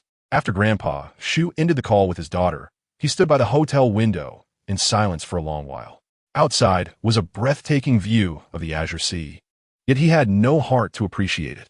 The waiter set up lunch, but Grandpa Shu had no appetite. His spouse was in the bathroom, and the sound of running water drowned out his heavy sighs. After a while, he picked up his phone and dialed Tong Iran's number. The call was quickly connected, and his daughter-in-law's clear voice came through. "Dad, are you and Mom having fun?" "Iran." Grandpa Shu rubbed his temples, fatigue evident in his voice. "Yingshu just called me." There was a noticeable pause on the other end before Tong Iran chuckled lightly. "Did she say that Sui Sui and I bullied Meow Meow?" Tong Iran hesitated, surprised that her father-in-law would apologize first, warmth flooding her heart. "Dad, don't say that. Yingshu has empathy. If she had a daughter like that, she would feel just as distressed and tormented." He paused, his tone growing serious. "Especially do not let her have any alone time with Huaiqin or Sui Sui." Tong Iran couldn't help but smile. "All right, Dad, I understand." With her father-in-law's direct instruction, she felt she could act more freely. She glanced at the little Shu, who was playing with two children who had finished their meal on the tatami, and teasingly remarked, "But with Sui Sui's guardian doll around, I doubt anyone would dare to bully them." "Guardian doll?" Grandpa Shu was intrigued. "It's the stuffed toy that Sui Sui made by hand. It can run, jump, and even kick." Holding back her laughter, Tong Iran recounted the day's events, eliciting hearty laughter from Grandpa Shu on the other end. After all, having such a child with his grandchildren made him feel at ease. Most importantly, this child was pitiable. Having such parents was even worse than Meow Meow's plight. Grandpa Shu spoke these words with a heavy heart. However, without making such a decision, his daughter would only become increasingly outrageous. He was old, weary, and could no longer endure such turmoil. It was better this way. Let Lin Shuyuan know that the Shu family had not abandoned Yingshu, ensuring he would not take her for granted, yet he would not provide her with any substantial support, preventing Lin Shuyuan from accessing the Shu family's wealth through Yingshu. "Dad, you can rest assured. Tong Iran understood. I will prepare thoroughly." However, she hesitated for a moment, Meow Meow is quite pitiful. If possible, we should take care of her more. I fear that if she stays with her mother, she will be utterly ruined. Lies came easily to her lips. Grandpa Shu remained silent for a moment. I will think about this matter. After hanging up the phone, Tong Iran gazed out the window in a daze. To be honest, after all these years, she still could not comprehend why Shu Yingxue caused such chaos at home for a man. If she truly cared for her daughter, why couldn't she give up that man for her sake? What was it about a man skilled in drinking, gambling, and violence that could enchant her so? Tong Iran could not fathom it. Was it simply because she had always had the wind and rain at her command since childhood, that she looked down on those men who pursued her and preferred to chase after others for excitement? Chapter 79, Little Uncle. Hey, this person looks just like the one on TV. As July approached, the scorching sun baked the asphalt roads, and Shu Yingshue's car was halted by an automatic barrier at the checkpoint on the winding mountain road. The moment the window rolled down, a wave of heat, accompanied by the sound of cicadas, rushed in. Identification failed. The cold, mechanical voice of the electronic screen echoed as security guard Old Zhang jogged out from the booth, his uniform already soaked with sweat. Miss, the system indicates your license plate is not on the approved list. Open your eyes wide and see who I am. Shu Yingxue slammed her palm on the steering wheel. The sharp sound startling Lin Meow Meow in the back seat, causing her old toy, a birthday gift from Grandma Shu when she was 3, to tumble beneath the car. Its fur had become stiff from washing. Compared to the dolls displayed in Suisui's showcase, the disparity is akin to that of heaven and earth. Initially, she had no intention of bringing them. It was Shu Yingxue who insisted, all to demonstrate to Tong Iran the wretched condition of her daughter. When the time came for her to request a doll, it would be perfectly justified. Everything was orchestrated to elicit pity. Old Zhang bent down, forcing a smile as beads of sweat trickled down his forehead. He was well aware of who Shu Yingxue was, and it was precisely this knowledge that filled him with dread, lamenting why he had to be on duty today. Upon receiving the notice from the Shu family yesterday to remove Shu Yingshue's license plate number, he realized trouble was imminent. Indeed, the situation escalated today. Discussions about this young lady from a Shu family had become fodder for gossip among security guards during their breaks. If it were his own daughter, her legs would have been broken. Now, he was uncertain about the conflict she had with the current young mistress of the Shu family, as they wouldn't even allow her to enter. Miss Shu, this is Madame Shu's order. We, as security, can only comply with the family's requests. Perhaps you could call her for clarification? Old Zhang wore a fawning smile, bowing and nodding. Shu Yingshue's face flushed crimson, her chest heaving violently. Very well. Just splendid. Her voice turned sharp and high-pitched. Just because of yesterday's incident, that wretched Tong Iran had the audacity to turn her away. Truly splendid. Lin Meow Meow timidly raised her head, noticing her mother's fierce expression, recalling the words she had been forced to memorize last night. Accusing Sui Sui of hitting her and saying that her aunt had labeled her a bastard. Her small hands unconsciously clutched at her dress, which was now crumpled and wrinkled. What if aunt and mother had a significant quarrel? Would they be barred from entering grandfather and grandmother's home as well? Realizing the security would not let her in, Shu Yingxue gritted her teeth and took out her phone. Her trembling fingers struggled 3 times before successfully dialing her father's number. The cold air from the car's air conditioning whooshed around, yet it could not dissipate the seething anger enveloping her. In the rearview mirror, Lin Meow Meow was picking up a fallen doll, using her dress to wipe off the dust, an action that further irritated Shu Yingxue. Dad! As the call connected, her suppressed grievances spilled forth. I'm at the guard station at the foot of the mountain, and Tong Iran actually had the security delete my license plate number, preventing me from entering. I had her do that, came her father's composed voice, like a bucket of ice water poured over her, sending chills down her spine. Why, Dad? Why can't I even enter our home? Old Master Shu sighed. Yingxue, you know the reason. While we are away, it's best if you don't go there and stir up their displeasure. Tears brimmed in Shu Yingshue's eyes. I was doing well with Xiao Yuan. Why must we divorce? Our Shu family is prosperous. What is wrong with giving some financial support to Xiao Yuan for his art exhibition? Am I not still your daughter? How can you be so biased? Biased? The old man's roar made the phone tremble. If I were biased, you wouldn't even be able to stand before me. Tell me, how much of the money I've given you have you spent on yourself? All squandered on gambling and debauchery thanks to that Lin Xiao Yuan. How could I have such a daughter? Old Master Shu was shaking with anger, while old Madame Shu anxiously tried to intervene. Shu Yingxue, furious, hung up the phone abruptly, her rage boiling over as she turned the steering wheel to leave, only to see a flamboyant sports car speed past her. Upon closer inspection, she recognized it as belonging to Tong, Iran's brother.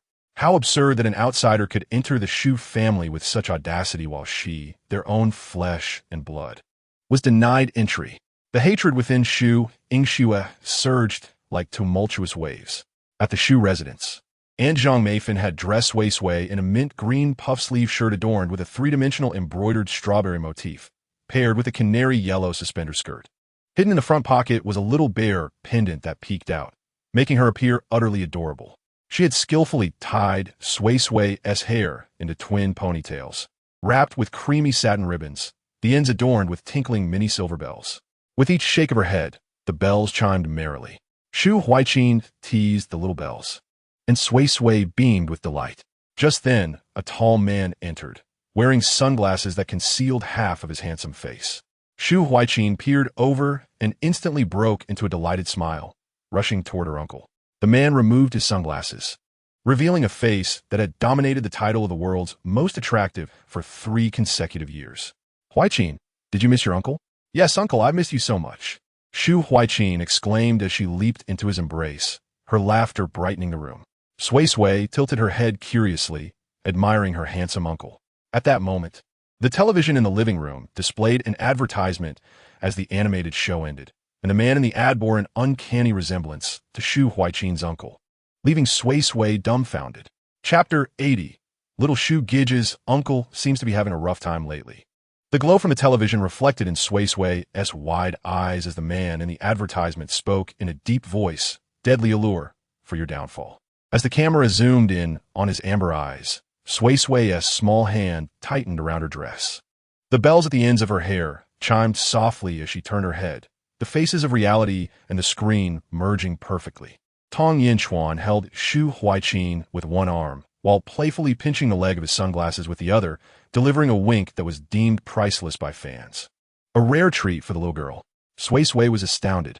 Yet, she tilted her head, pondering that her little Shu Gij's uncle seemed to be facing some misfortune lately.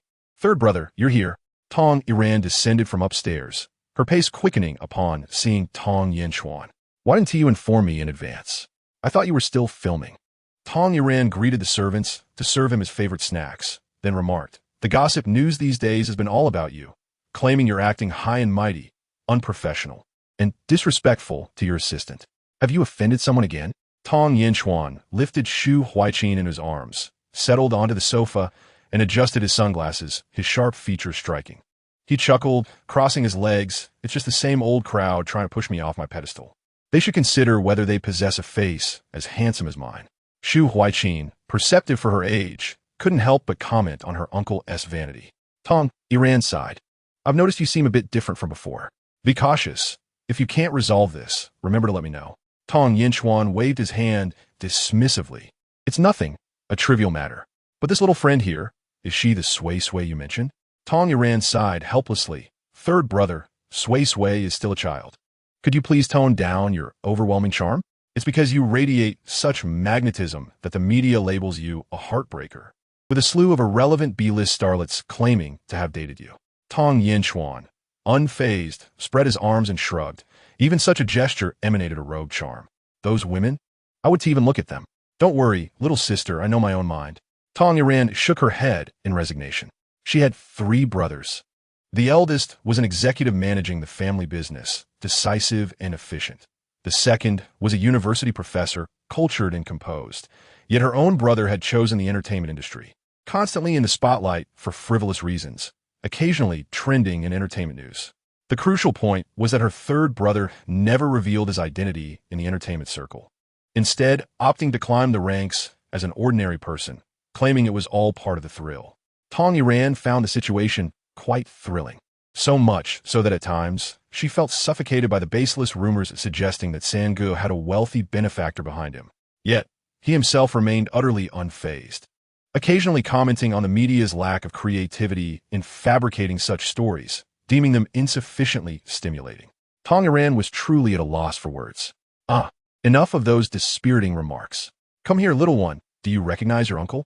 Tong Yin-chuan smiled warmly, waving at Sui Sui, who was a cherubic little bundle with creamy white skin, plump arms resembling lotus roots, a round face adorned with a hint of baby fat, and large, sparkling eyes reminiscent of celestial stars.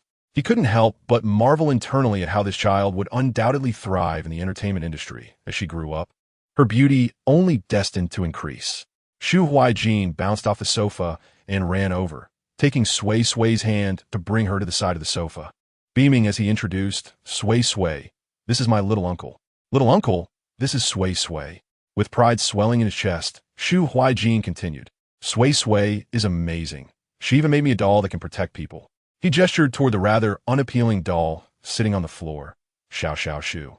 Tong Yin-chuan cast a glance at the doll, which severely clashed with his aesthetic sensibilities, and smirked. You actually like this hideous doll? What does that make the limited edition figurines I usually gift you? Was all my effort in vain? Shu Huaijin puffed out his cheeks, about to retort, when Sui Sui furrowed her tiny brows and piped up her sweet voice. Uncle, you can't say Xiao Xiao Shu is ugly. It will get upset. Observing the adorable expression on the little girl's face, far more endearing than his own stubborn little nephew, Tong Yin-chuan playfully teased, but it is ugly. Why can't people say so? Just like how you are very cute, I can say, hello, little friend, you are adorable. See, one must be honest. Sui Sui, as anticipated, scrunched her brows in confusion, puffing her cheeks, unable to formulate a rebuttal, and merely gazed at him with her big, bewildered eyes. Tong Yuran, observing her brother's mischievous grin, was about to admonish him not to bully Sui Sui, when suddenly, Xiao Xiao Shu stood up defiantly and approached, exclaiming, even if I am ugly in your eyes. In the eyes of my owner, I am not, and that is what matters. Tong Yin-chuan was taken aback. What on earth? He jumped up in shock. What is this? Shu Huaijin gleefully declared, Little uncle, Xiao Xiao Shu is upset. Xiao Xiao Shu placed its hands on its hips, puffing out its chest, asserting, the joy of my owner is paramount. The opinions of outsiders are of no consequence to me. Tong Yin-chuan was flabbergasted. Huh?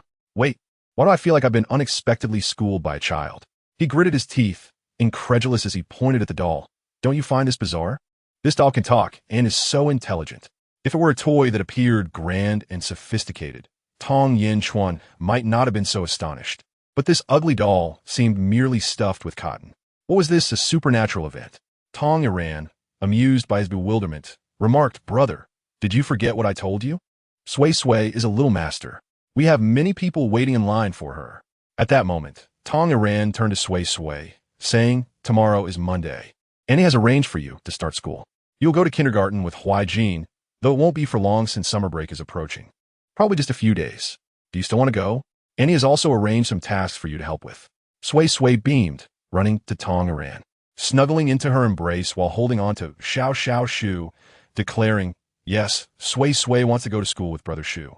As for those tasks, they can wait until after school. Tong Yuran playfully pinched her soft little face. All right, we'll do as you say.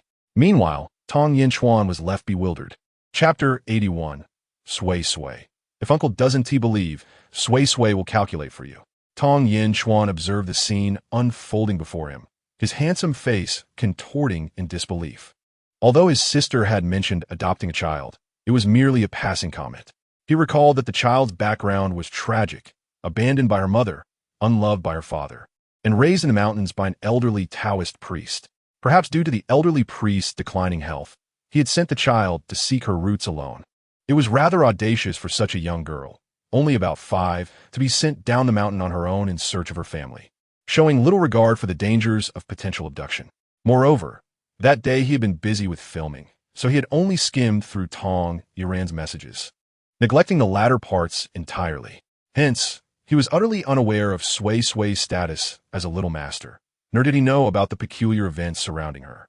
Consequently, when Shu Huaijin and Tong Yuran mentioned that someone was seeking Sui Sui for fortune-telling, he was left in a state of utter confusion. What was going on? And was this oddly named Xiao Xiao Shu doll truly equipped with advanced technology? Tong Yin-chuan's expression was one of incredulity as he stared blankly, while Xiao Xiao Shu giggled, leaving him feeling a prickling sensation at the back of his neck. Don't laugh. The more you do, the more you resemble those creepy dolls from American horror films. He shuddered, rubbing his arms as goosebumps rose. Shu Huai-jin struggled to contain his laughter, clearing his throat to alleviate his uncle's confusion. Little uncle, it's definitely because you weren't paying attention when Mom explained. Sui Sui is indeed the master you envision. Tong Yin Chuan replied. Wait, you mean she's the kind of master who can divine your past and present with just a gesture? He pointed incredulously at the cherubic little girl nestled in Tong Iran's arms, scrutinizing her from every angle, utterly failing to perceive the aura of a mystical, inscrutable master as portrayed in dramas. He couldn't help but chuckle in disbelief, his eyes fixed on the three present, his lips parting to say, You all aren't playing a prank on me, are you? My intelligence isn't a trade-off for my looks. Sui Sui, somevat puzzled, looked at Tong Iran while hugging Xiao Shu, asking, Annie, what does uncle mean? Realization dawned on her as she furrowed her small brows, saying, But we aren't deceiving him. She affectionately rubbed Xiao Shu with her chubby, soft hands while shaking her head. I understand now. Adults fail to see my true abilities and question me because of my age. I won't be disheartened. Previously, when she revealed her skills to Xiao Shu and Annie Tong, they too had doubted her, but once she demonstrated her prowess, they all bowed before her. Thus, Sui Sui was not one to succumb to anxious self-validation. Yes, Sui Sui is right. Those who doubt must prove their claims. Xiao Shu echoed in agreement. Upon hearing this, Tong Yin Chuan's expression shifted. While he had already sensed that the ugly doll possessed a remarkable intellect, this revelation confirmed his suspicions. He pondered for a moment, shifting his posture. You're not kidding me, are you? Sui Sui tugged at Xiao Shu's arm in silence, while Shu Huai-jin eagerly sought to showcase Sui Sui's talents. Of course not, little uncle. I never lie. Just the other day, when the Liu family's little girl, Yao, was taken away by her brother with intentions to discard her, it was Sui Sui who found her. Tong Yin Chuan raised an eyebrow, intrigued. He recalled having seen a message about it in a group chat, where it was reported that the mischievous boy was upset about his parents having a second child, fearing competition for inheritance, and had devised a scheme to make it seem as though the family dog had devoured his sister. Fortunately, the truth was ultimately unveiled. Otherwise, it would not only be the unfortunate 3-month-old infant who would suffer, but also the innocent golden retriever. At that moment, Tiang Wan-chu-in could hardly contain his derision, laughing heartily. His parents were in turmoil over having a second child. What would they say about his family of 4? Truly absurd. Only someone of the lowest character would perceive a sister 20 years younger as a threat. Moreover, Suisui had previously been sold to human traffickers by her parents, yet she managed to escape and even rescued a group of abducted children. As Shuij spoke of this, her eyes sparkled with delight as she leaned against Suisui, beaming with joy. Although I was initially worried, Suisui truly guisri markevet. Furthermore, she promised me that she would take fewer risks in the future and include me in her endeavors. Suisui, turning to nuzzle Shuijn's arm, Tiang gently stroked her son's head, with Suisui present. Shuijn did not shy away, and the warmth in Tiang's eyes deepened. Seizing the opportunity, she affectionately patted his head. Only Tiang Wan-chu-in remained in a state of bewilderment, his eyes wide with shock. He was aware of the situation. After all, how could there not be a report when the police apprehended such a significant trafficking ring? Moreover, among the rescued children were those from their circle. Yet, no one had mentioned that it was the work of a 5-year-old girl. Tiang, noticing the confusion etched on her brother's face, chuckled and explained. The police are aware of Suisui's abilities, so they naturally keep it confidential. She is still young and must not be exposed, especially in connection with such a criminal organization. Thus, the families of the victims only know that Suisui assisted, but are unaware of the specifics. They might even believe that the traffickers offended us, resulting in their downfall. Tiang Wan-chu-in was taken aback. Was this truly the case? With matters having progressed to this extent, YRN and Huij could not possibly be deceiving him. He swallowed hard, looking incredulously at the chubby little girl before him. Are you truly this extraordinary? Suisui squinted at him playfully, her features exquisite and endearing. Uncle, if you doubt me, I can calculate it for you. Tiang Wan-chu-in was momentarily taken aback. Calculate? Calculate what? Shuij interjected, raising her hand. Let's calculate Uncle's romantic fate. Grandpa and Grandma have been urging. Among the 3 uncles, aside from the eldest who had a girlfriend, the second and youngest remained single, much to their grandparents' distress. After all, their mother, being the youngest, was already married with children, while they had made no progress. As a nephew, he too felt the urgency. In Chapter 82, Suisui, Uncle, there are little beings absorbing your fortune. Observing his little nephew, who seemed more anxious about his marriage than he was, Tiang Wan-Chu-in stylishly swept his hair back and threw a flirtatious glance. If your little uncle hastily enters the grave of marriage, those women will surely weep. Shuijin's tiny face scrunched up in distaste, a shiver running down her spine. She pouted in disgust, eliciting a laugh from Tiang-Yrn. Meanwhile, Suisui nestled into Tiang-Yrn's embrace, swinging her little feet, the delicate lace of her short socks glimmering softly in the sunlight. She tilted her head and gazed at Tiang-Wan-Chun, her sweet voice radiating an uncharacteristic confidence for her age. Wan-Chun, uncle, there's a little dark being dancing on your brow. Tiang-Wan-Chun was momentarily baffled. What? What was dancing? Tiang-Yrn reacted even faster. Her voice tinged with alarm. Suisui, a little dark being?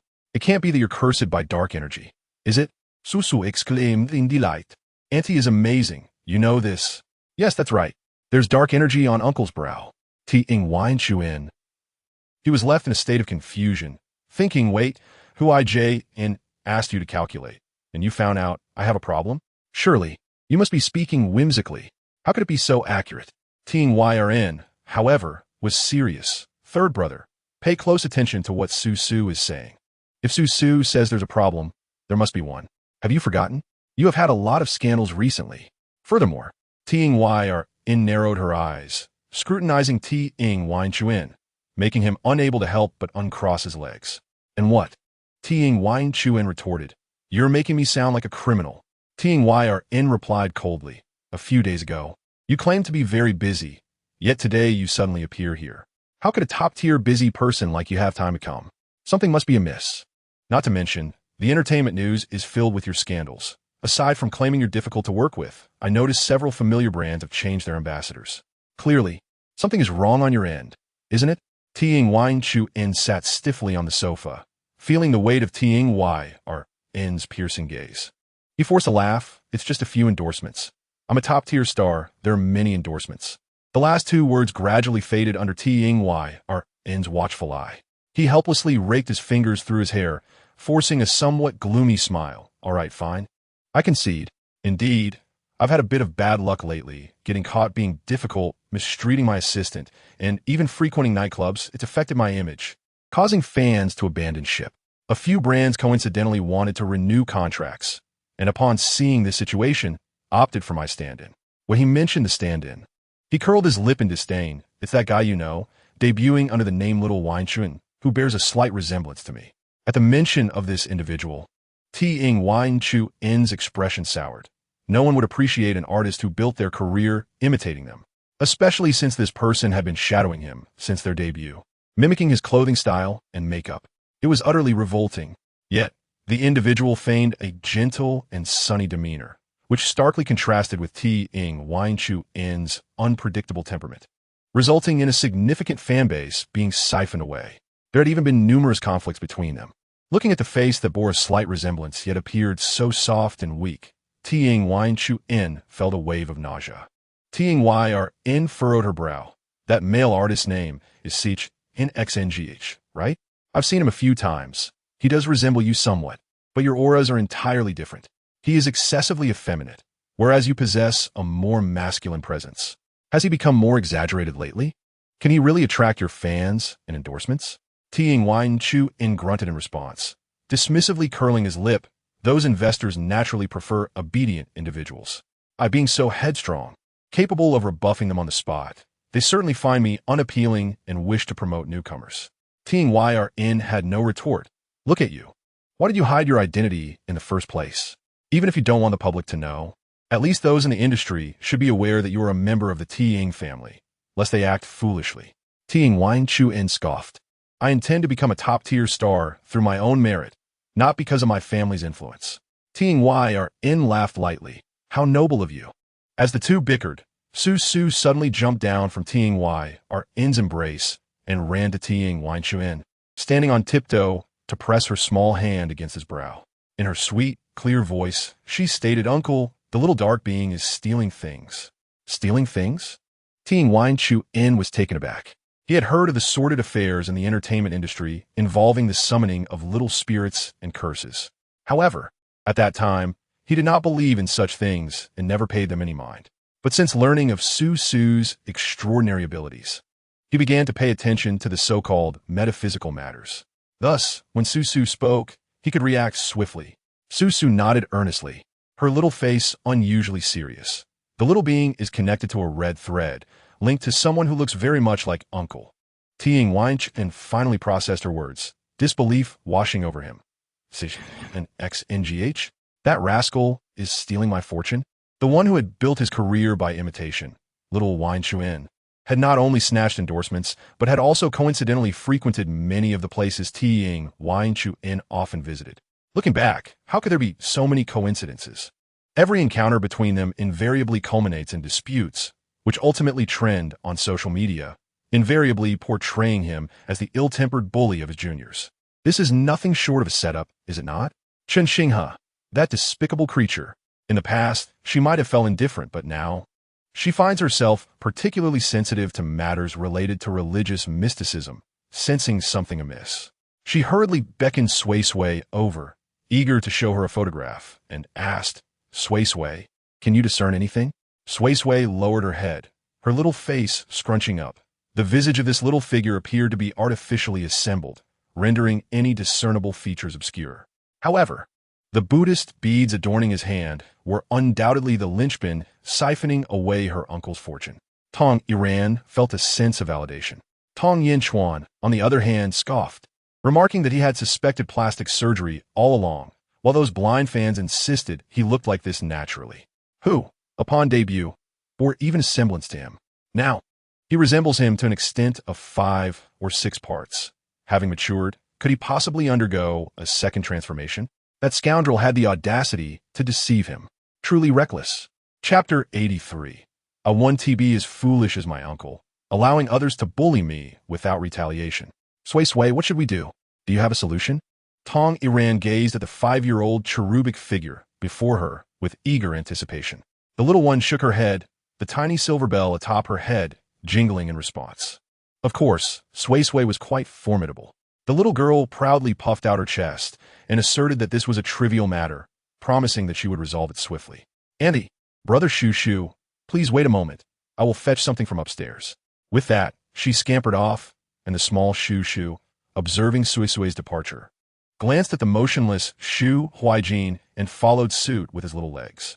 Initially fuming at Chen Xinghe's audacity to target him, Tong Yinchuan found his gaze inadvertently trailing the small Shu Shu. As he watched, he turned to Tong Iran and said, "Hey, I must admit, this little creature is quite amusing. Look at those short legs. They run with such vigor. Tell me, what mechanism enables her to walk so successfully?"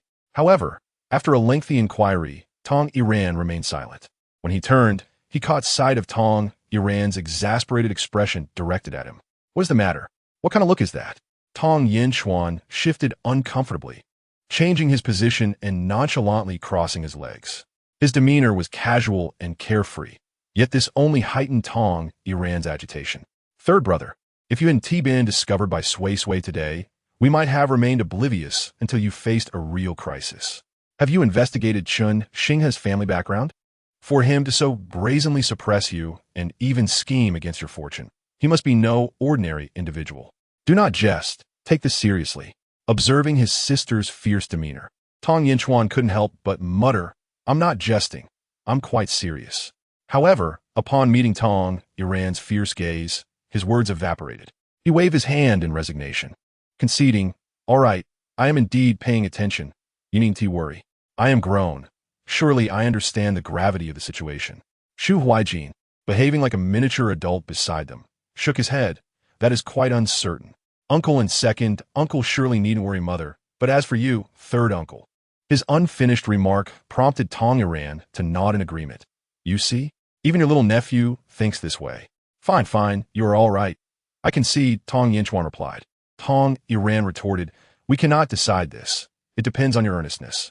With a resigned gesture, Tong Yinchuan rubbed his face vigorously before sitting upright, admitting, Initially, I thought Chen Xinghe was merely a comical imitator, not worth my attention.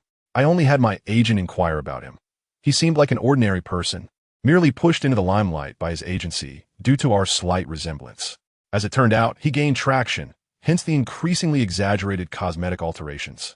Adding to this, he is adept at feigning gentility and sophistication, which has indeed fooled quite a number of fans. However, the loss of those fair-weather fans means little to me. I remain indifferent. I never anticipated he would engage in such underhanded tactics. Tong Yinchuan expressed his disdain. If he possesses the capability, let him compete openly for popularity and talent. Resorting to such trickery is truly beneath him. Tong Yiran scoffed. By employing such tactics, he can effortlessly outshine you, even seize your fortune. Your misfortunes extend beyond what I mentioned earlier, do they not? Tong Yinchuan's previously erect posture slumped instantaneously. He lamented with a wry smile, "Sister, your intuition is remarkably accurate." Upon hearing Tong Yinchuan's revelations, Tong Yiran recognized her suspicions were indeed valid. Frustration welled within her as she exclaimed, "Goodness, third brother. Have you lost your mind? You are the third young master of the Tong family, a top-tier celebrity, and yet you remain silent while someone undermines you in this manner. What are you thinking?" Tong Yinchuan scratched his head, his handsome face betraying a hint of guilt. "I merely thought this was trivial. The main issue is my embarrassment.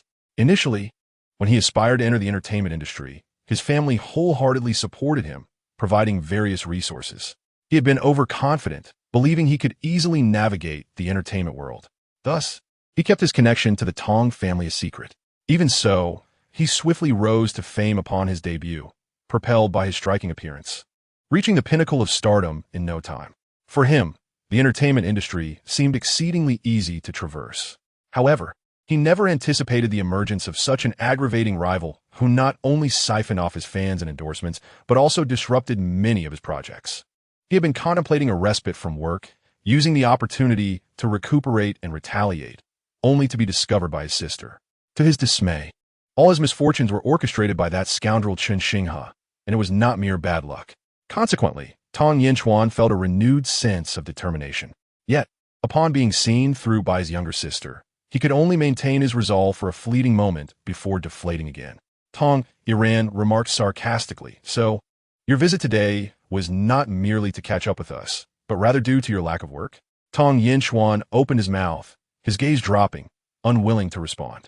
After all, Tong Yiran was in a particularly fiery mood, and he feared that speaking might provoke her wrath. Even without uttering a word, his demeanor was enough to incite Tong Yiran's frustration. "Look at you. You're truly exasperating." She crossed her arms, her expression icy. Turning to her son, she instructed, "Huaijin, remember, if anyone bullies you, do not hide it away, thinking you can retaliate later. Such notions are merely the stuff of novels. You are a member of the Shu family, the sole heir. Who dares to mistreat you or show you disrespect? Should anyone dare to lay a hand on you, bring forth the power of the Shu family and retaliate without hesitation. Do you understand? If they have bullied you, retaliating afterward brings no satisfaction. It is when they attempt to bully you that you strike them down. That is the true delight." Though young, Shu Huaijin grasped a semblance of understanding from Tong Yiran's words. He glanced at his uncle, whose face had turned stony, and he began to comprehend the reason behind his mother's admonitions. Tong Yinchuan felt as though pierced by 1,000 arrows, his heart heavy with the weight of his sister's words.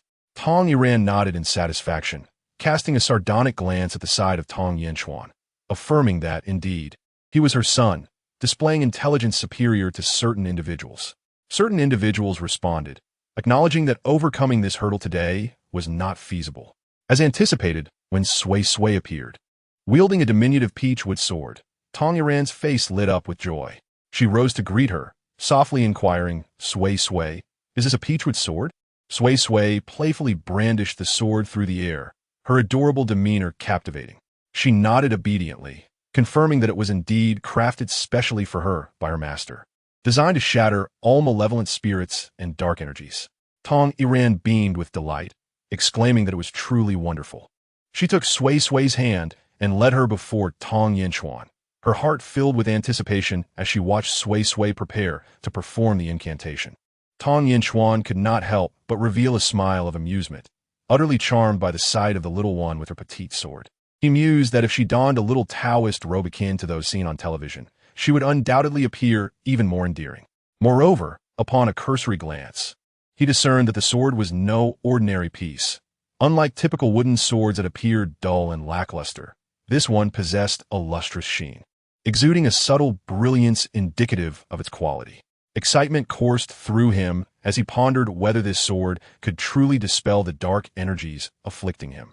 Suisui nodded affirmatively, asserting that it certainly could. She puffed out her little chest, gripping the sword and declaring that it was forged from century-old peach wood, capable of vanquishing all malevolent forces. Coupled with her incantations, the troubles plaguing her uncle would be effortlessly resolved. Tong Yinchuan beamed broadly, envisioning the ecstatic reactions of his fans. Though regrettably, those present were immune to his striking looks. He contemplated the reactions of those behind the scenes, specifically how Chun Xinghe, the one who had cast dark intentions upon him, would respond. Sui Sui pondered briefly, then stated that the practitioner would face backlash, while the petty individual who had derived fortune from him would encounter a streak of bad luck. Upon hearing this, Tong Yinchuan's excitement surged as he slapped his thigh and retrieved his phone. One moment, let me find out what that scoundrel Chun Xinghe is up to. I recall he has a mall appearance scheduled today. Originally, this brand endorsement belonged to him, and the appearance had been set half a month prior for a ceremonial debut at the mall. However, due to the scandal surrounding Chun Xinghe, the brand had shifted to his favor, altering his itinerary to mirror Chun Xinghe's. After a swift search, he located the live stream of the event. The viewer count registered at 100,000, the excitement palpable as Chun Xinghe stood on stage, basking in the spotlight. Tong Yinchuan smirked, presenting the phone to those around him, eagerly anticipating Sui's intervention to ensure Chun Xinghe's misfortune materialized. Sui, will your assistance lead to Chun Xinghe experiencing bad luck on stage? Sui tilted her head, affirmatively nodding, her cherubic features causing Tong Yinchuan to momentarily lose focus, tempted to pinch her cheeks. Of course, with palpable enthusiasm, Tong Yinchuan summoned a servant to provide a phone stand, positioning it on the coffee table for optimal viewing. He adjusted himself, sitting upright in anticipation, as Tong Iran and Shu Huijin stood beside him, eyes wide with excitement, anticipation, and a hint of nervousness. The little girl brandished the peach wood sword, initially mimicking the motions before reciting an incantation.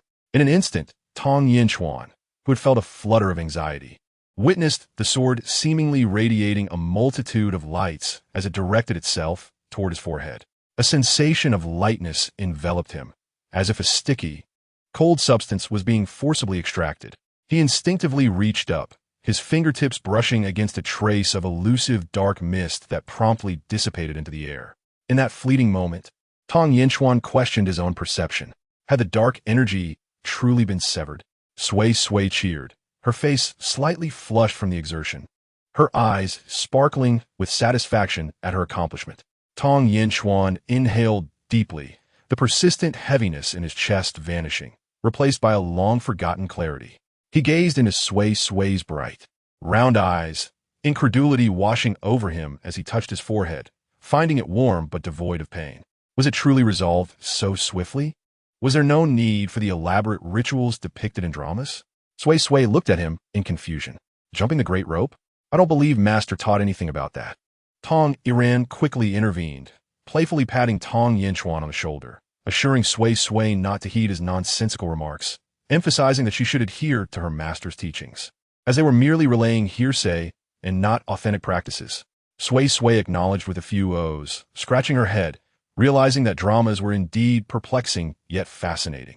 She noted that the Taoist practices portrayed were evidently deceptive, despite everyone appearing to believe in them.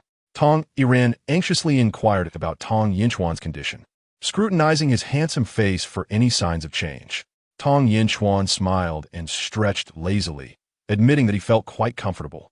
The summer air had felt slightly cool, but Sui's intervention had warmed him thoroughly.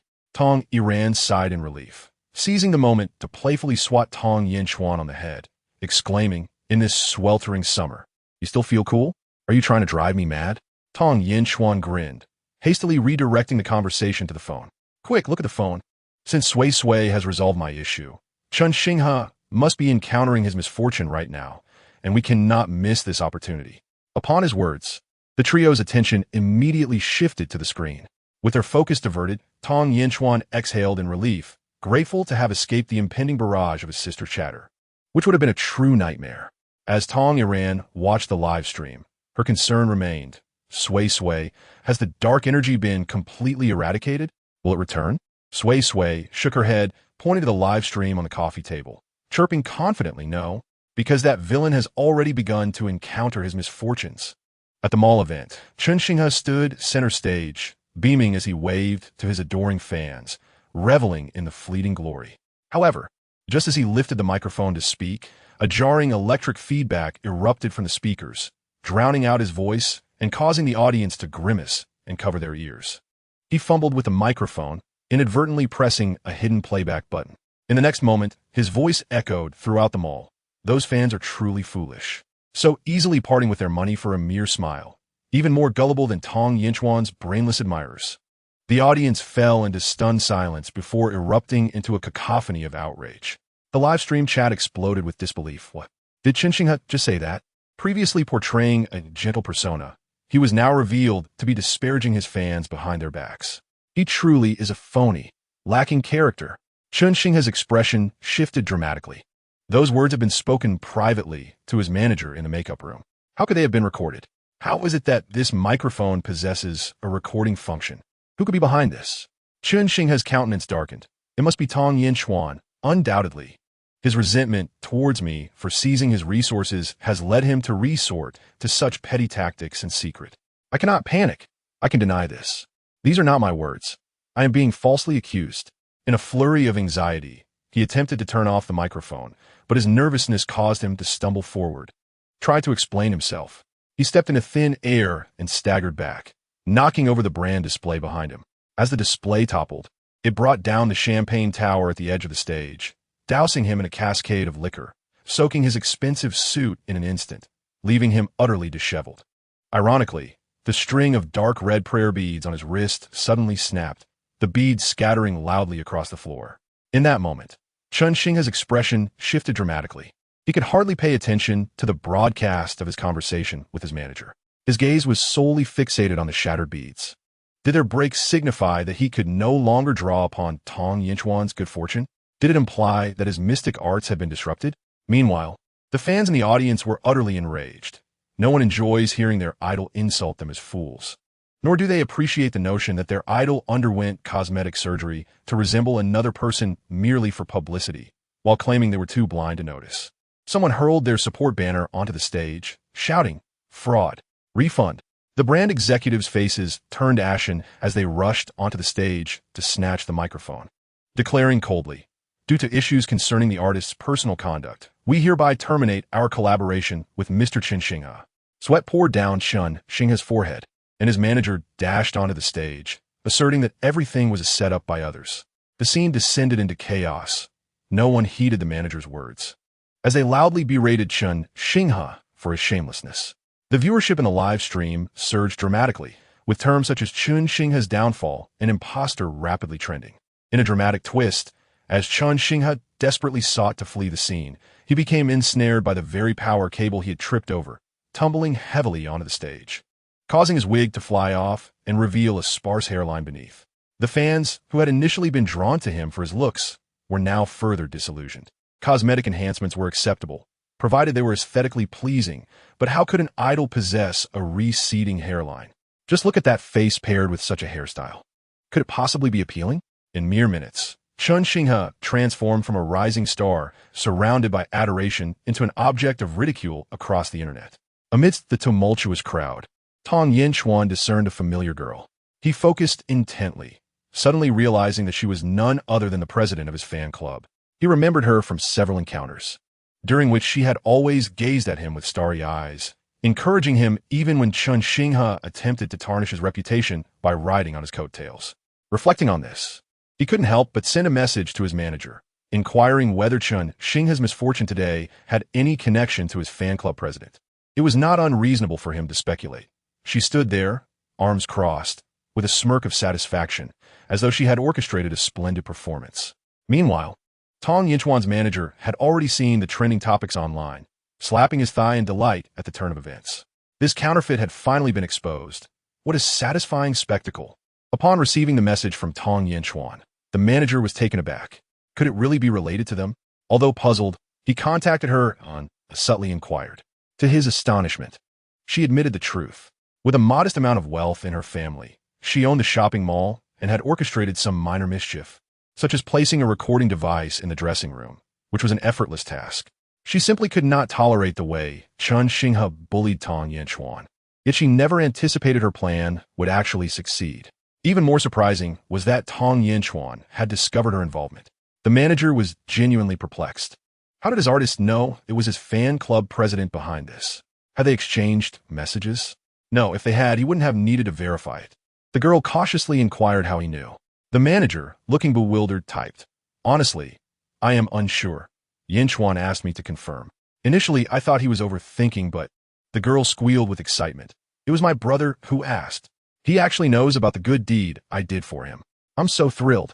Many in the mall were enraged, so her behavior did not seem out of place. They assumed she was merely another fan of Chen Xinghe, incensed by his actions.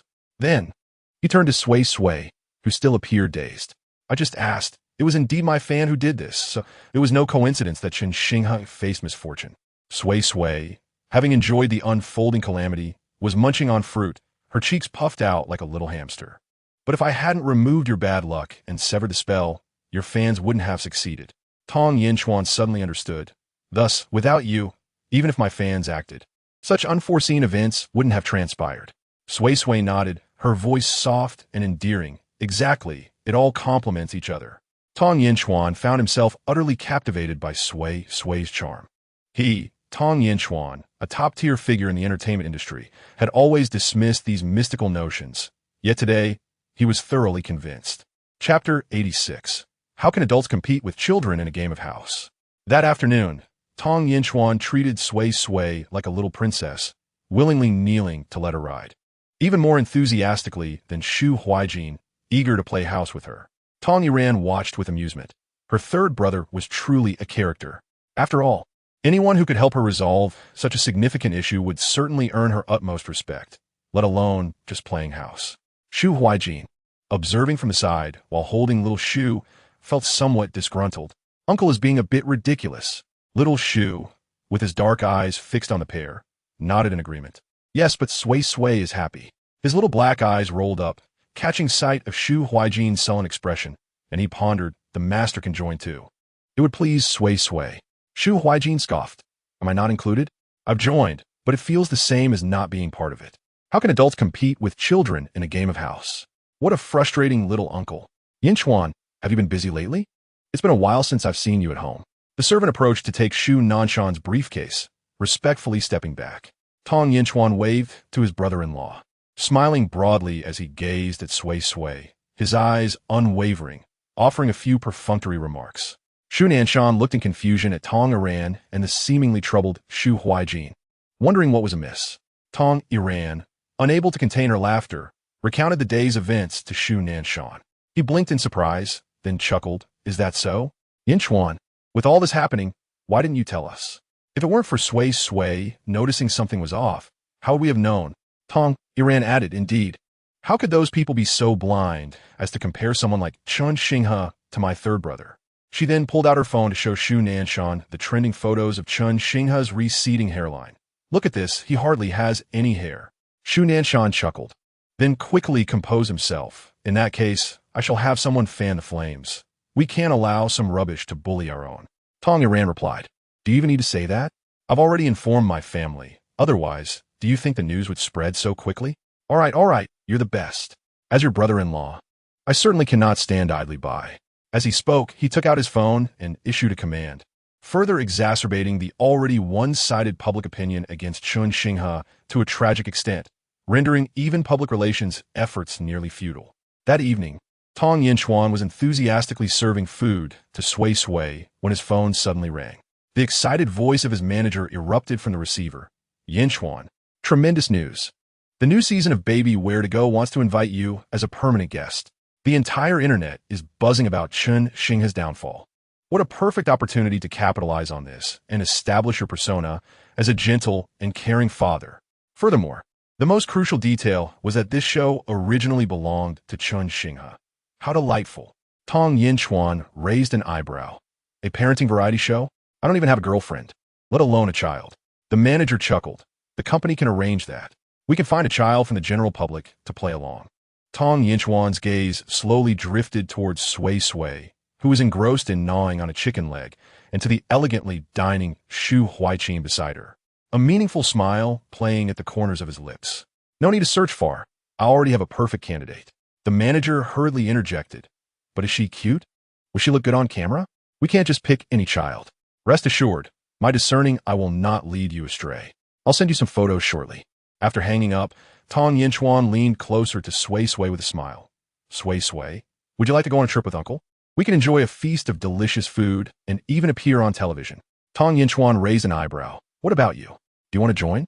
Shu Huaiqin, with a serious expression, replied, I must protect Sui Sui. However, this requires your parents' approval. Tong Yiran frowned. Hadn't the scandal been addressed by public relations earlier today? Was there still a need for further action? He glanced at Shu Huaiqin, who was whispering to Sui Sui.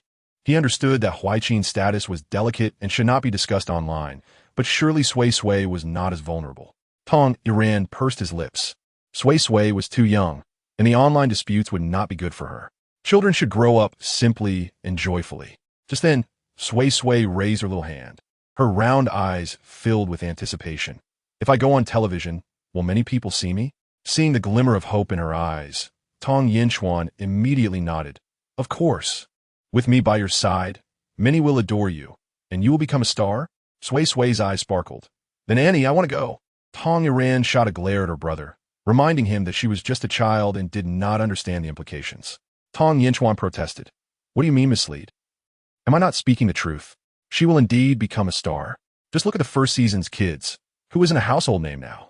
Hearing this, Sui Sui became even more excited, waving her chopsticks with delight. Annie, I want to go. Then everyone will know that Sui Sui is a little celestial master, and I will gain so much merit.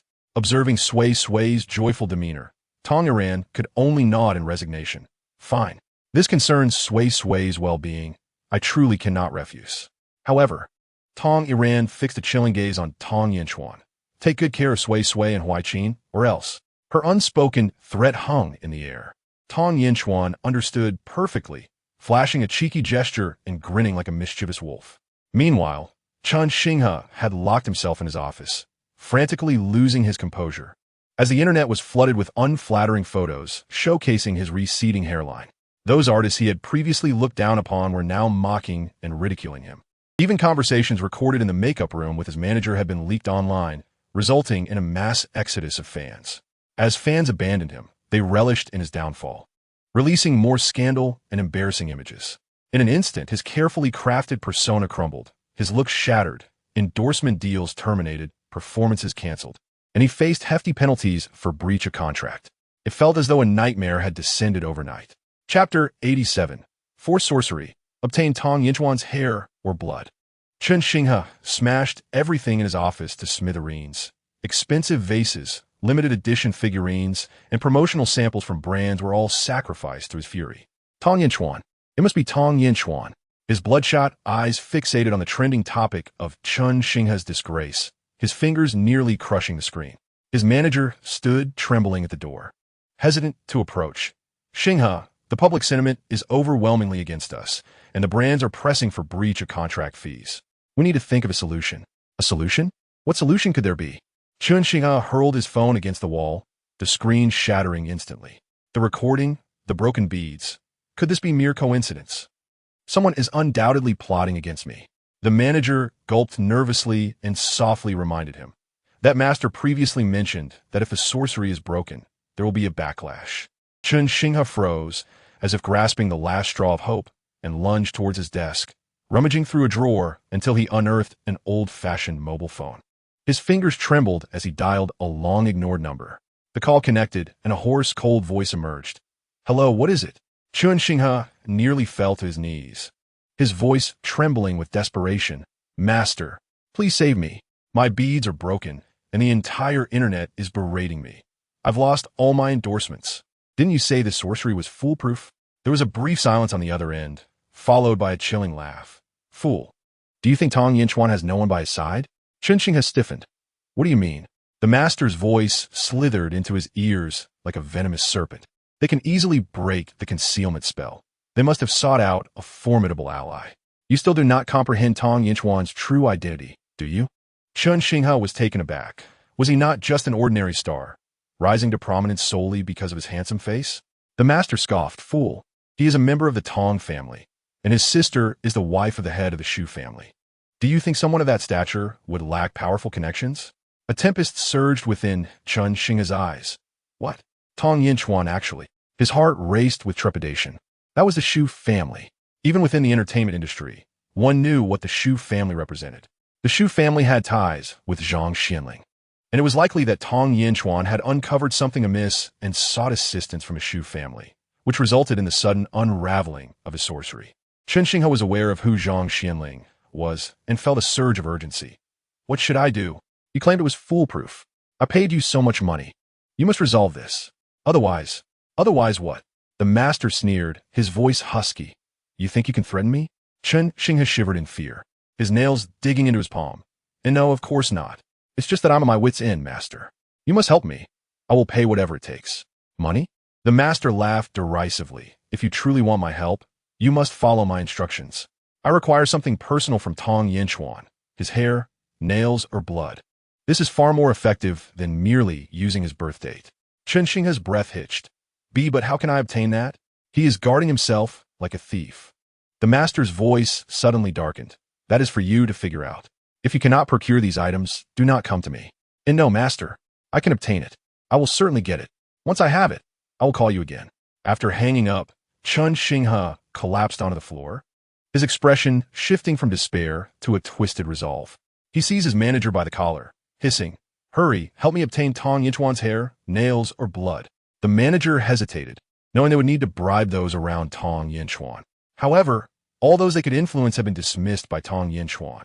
Now, they could not infiltrate his circle without direct contact, unless you confront him personally and stage a quarrel to snatch a few strands of hair. But with our current situation, all our announcements, scripts, and variety shows have been canceled. Perhaps we should wait a little longer? Chun Xinghe suddenly slapped him hard, his eyes dark and menacing. Wait? If I wait any longer, I will be finished. No, think of another way. The agent, stunned from the slap, covered his face, a flicker of resentment crossing his eyes. Suddenly, as if recalling something, he quickly stated, Today, right after finishing a discussion about the variety show bao, Bei, Chunai Air, Chun Xinghe sought out Tong Yinchuan. Perhaps we could participate as guests for no compensation, as long as there is a chance to obtain a strand of his hair, which should be the simplest task. Chun Xinghe's face, marred by madness, displayed a semblance of anger. But if I go now, wouldn't that be self-humiliation? The agent countered, a momentary disgrace is inconsequential. Once you achieve success, you can make Tong Yinchuan kneel at your feet, attending to your every whim. Wouldn't you agree? Perhaps the image painted by the agent was too enticing, for Chun Xinghe's expression turned dreamy with longing. Indeed, a fleeting humiliation was negligible if it meant defeating Tong Yinchuan. Very well, let us proceed as you suggest. Quickly, contact the director. Yes, I will do so immediately. The agent hurriedly grabbed his phone and left the office, casting a barely perceptible cold glance at Chun Xinghe as he closed the door. Immersed in visions of success, Chun Xinghe remained oblivious, treating his agent as merely a servant to summon at will. In the Shu family study, Shu Nanshan poured a cup of tea and regarded Tong Yinchuan with concern. The forces behind Chun Xinghe will undoubtedly retaliate, so you must remain vigilant. We will investigate to uncover their identities. Shu Nanshan frowned in disapproval. Sui Sui is still just a child. How can you say such things? Tong Yinchuan chuckled lightly. Oh, I am aware. Do not worry. I have also sent people to investigate. It is impossible for a mere child to stand as my protector. With a glint of coldness in his eyes, he mused that as he participated in the variety show, Chun Xinghe and his benefactors would surely be unable to remain idle. A cold smile crept upon his lips. Shu Nanshan nodded, as long as you are aware. Chapter 88. Sui Sui's journey as the beloved of the kindergarten on Monday. The morning sunlight streamed through the car windows onto the back seat, where Sui Sui, clad in a pink tutu, bounced in her little shoes adorned with bows. She cradled a bear backpack similar to that of Sui Sui, occasionally caressing the embroidered character Sui on it. Just like the bedding in her princess room, all embroidered with her name, it instilled a sense of ownership within her. Sui Sui, look. This is the entrance to our kindergarten. Sui Sui exclaimed, leaning against a car window, his face flushed with excitement. Our class has a super large block area, and the napping beds are blue. In the front seat, Tong Iran glanced at her chattering son through the rearview mirror, chuckling as she shook her head. Huijin, let Sui Sui catch her breath. You've been talking nonstop since we got in the car. Sui Huijin grinned, but Mom, I'm just so happy. He hopped out of the car, holding Sui Sui's hand as they dashed toward the kindergarten. At the entrance, the teacher of the sunflower class awaited, already aware of the new addition to their class. Good morning, Teacher Sue. This is my sister Sui Sui.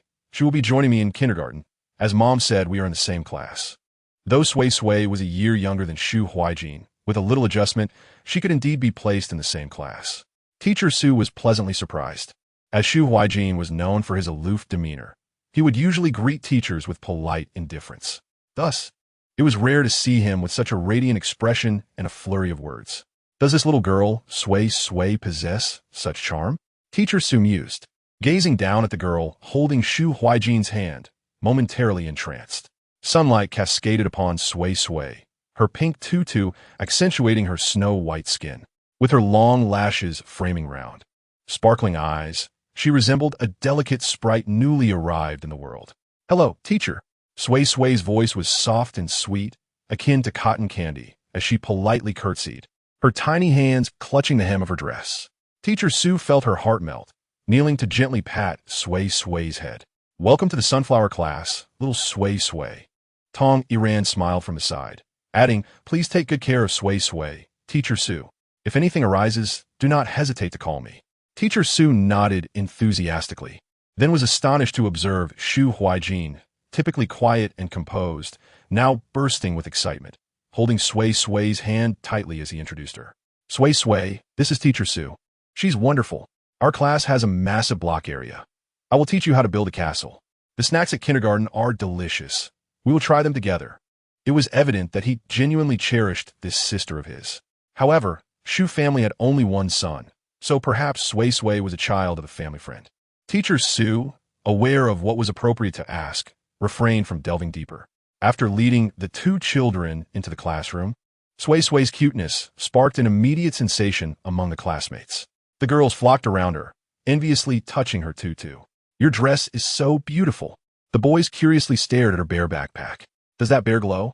Even the most mischievous of boys shyly offered her a candy, stammering, here, for you to eat. Sui Huijin, a bit displeased, pulled Sui Sui's hand to decline the boy's offering. No thanks, Sui Sui doesn't like sweets. Teacher Sue suppressed a laugh, clapping her hands to gather the children's attention. Everyone, we have a new friend in class today. Her name is Sui Sui, and she is Sui Huijin's sister. Let's all get along well. Okay. The children chimed in unison, displaying remarkable obedience. Sui Sui, with her sweet voice, chimed in, hello, I am Sui Sui. Teacher Sue smiled at the scene, acknowledging that while children could sometimes be troublesome, they also possessed an angelic charm when they were endearing. She ruffled Sui Sui's hair and playfully touched her soft face, directing her to a seat in the back. Sui Sui, you can sit there with Sui Huijin. Sui Sui nodded obediently, while Sui Huijin eagerly took her hand to lead her to their seats. At that moment, the mischievous boy could no longer contain himself and exclaimed loudly, Teacher Sue, I want to sit with Sui Sui. Taken aback, Teacher Sue turned to see the boy, usually bold and brash, now blushing and fidgeting, gazing at Sui Sui with anticipation. She stifled a laugh, amused that the notorious troublemaker had developed a fondness for the adorable Sui Sui. How delightful! It was no wonder he was suddenly so polite. The boy, named Zhou Zishuan, was known as the little tyrant of the sunflower class, often challenging the teacher's instructions. Yet now, he stood bashfully in the aisle, refusing to sit down. I want to sit with Sui Sui, he insisted, his voice faltering, stealing glances at Sui Sui. My seat is by the window. I can see the birds. Sui Huijin protectively positioned himself in front of Sui Sui, his expression serious. Sui Sui will sit with me. We are family. The classroom fell silent, all eyes fixed on this unexpected showdown. Teacher Sue found the scene both amusing and exasperating, yet she watched as Sui Sui peered from behind Shu Huijin, her large eyes blinking innocently at Zhou Zishuan. "I want to sit with Brother Shu," she softly declared. Her words instantly brightened Shu Huijin's demeanor, while Zhou Zishuan's expression fell. Teacher Sue internally marveled at Sui Sui's precociousness at such a tender age. Shu Huijin triumphantly lifted his chin towards Zhou Zishuan, then eagerly took Sui Sui's hand and led her to their seats. Little Bao Wang felt quite dejected, his face hanging low with discontent. Teacher Xiao Su watched him anxiously, fearing a sudden outburst, only to realize that he was merely glancing in the direction of Sui Sui, devoid of any excessive movements. Teacher Xiao Su breathed a sigh of relief, as it seemed that little Bao Wang genuinely held affection for Sui Sui, understanding that he could not act out in front of someone he admired. A truly remarkable phenomenon. Chapter 89. Jealous Shu Huijin. Little Shu Gugu is the most important. Sui Sui's presence rendered the entire sunflower class exceptionally unique. A sentiment not only acknowledged by Teacher Xiao Su but also recognized by the other teachers. Those notoriously challenging little ones appeared to undergo a transformation. And after several days of careful observation, it became evident that this change was indeed linked to Sui Sui. Every morning, a few children would eagerly await at the kindergarten gate, eager to be the first to greet Sui Sui with a cheerful good morning. Even the usually tardy little Bao Wang, Zhou Zixian, managed to arrive at school on time each day. During craft class, the little bunny that Sui Sui had shaped became an object of fascination, with even the most restless Zhou Zixian quietly raising his hand, waiting for his turn to have a look. During nap time, the girls vied for a spot beside Sui Sui's small bed, prompting Teacher Xiao Su to establish a rotation schedule for Sui Sui's adjacent sleeping arrangements, leaving Shu Huijin forlornly isolated. The girls insisted that boys and girls should not be too close. Shu Huijin thought, "What nonsense is this?" Snack time evolved into a tribute ceremony, with children presenting their favorite cookies and fruits before Sui Sui, eagerly awaiting her expression of gratitude. Sui Sui found kindergarten to be truly delightful, with countless friends to play with and an abundance of delicious treats. In stark contrast, Shu Huijin felt increasingly disenchanted with school. Seated in a corner with a set of building blocks, he pressed his lips into a straight line. Typically, this would be the moment when Sui Sui would be by his side, constructing castles together. Yet now, Zhou Zixian shouted from across the room, "Sui Sui, look, my paper airplane can fly so far." "Wow!" Sui Sui exclaimed, her toes pointed as she clapped her hands, her fluffy skirt blooming like a little flower with her spinning motion, cheerfully declaring, "Zhou Zixian, you are amazing." The blocks in Shu Huijin's hands clattered to the floor. This marked the third time today, during morning activities, Zhou Zixian had insisted on teaching Sui Sui how to bounce a ball during outdoor play. He insisted on being in the same group as Sui Sui on the slide. And now, even during free play, he was creating chaos. Shu Huijin was furious, his little face puffing up in displeasure. Especially troubling was the fact that Zhou Zixian had been receiving compliments and praise from the teachers, along with little red flowers. He even learned to use polite phrases like please and thank you, leaving all the teachers in astonishment. Yet, to Shu Huijin, all of this seemed like conspiracy, a ploy to win Sui Sui's favor. Suddenly, he stretched out his little hand from behind, revealing two special milk candies, their wrappers adorned with his favorite spaceship design. These were given by the principal during morning activities. He leaned closer to Shu Huijin's ear, breathing in the sweet scent of strawberry toothpaste. "I saved these for you, little Shu Gugu," and didn't he let the other children know.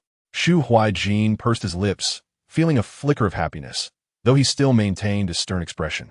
Observing this, Sui Sui bounced over and nuzzled against him, her soft little face beaming. "Little Shu Gugu, let me help you build with the blocks."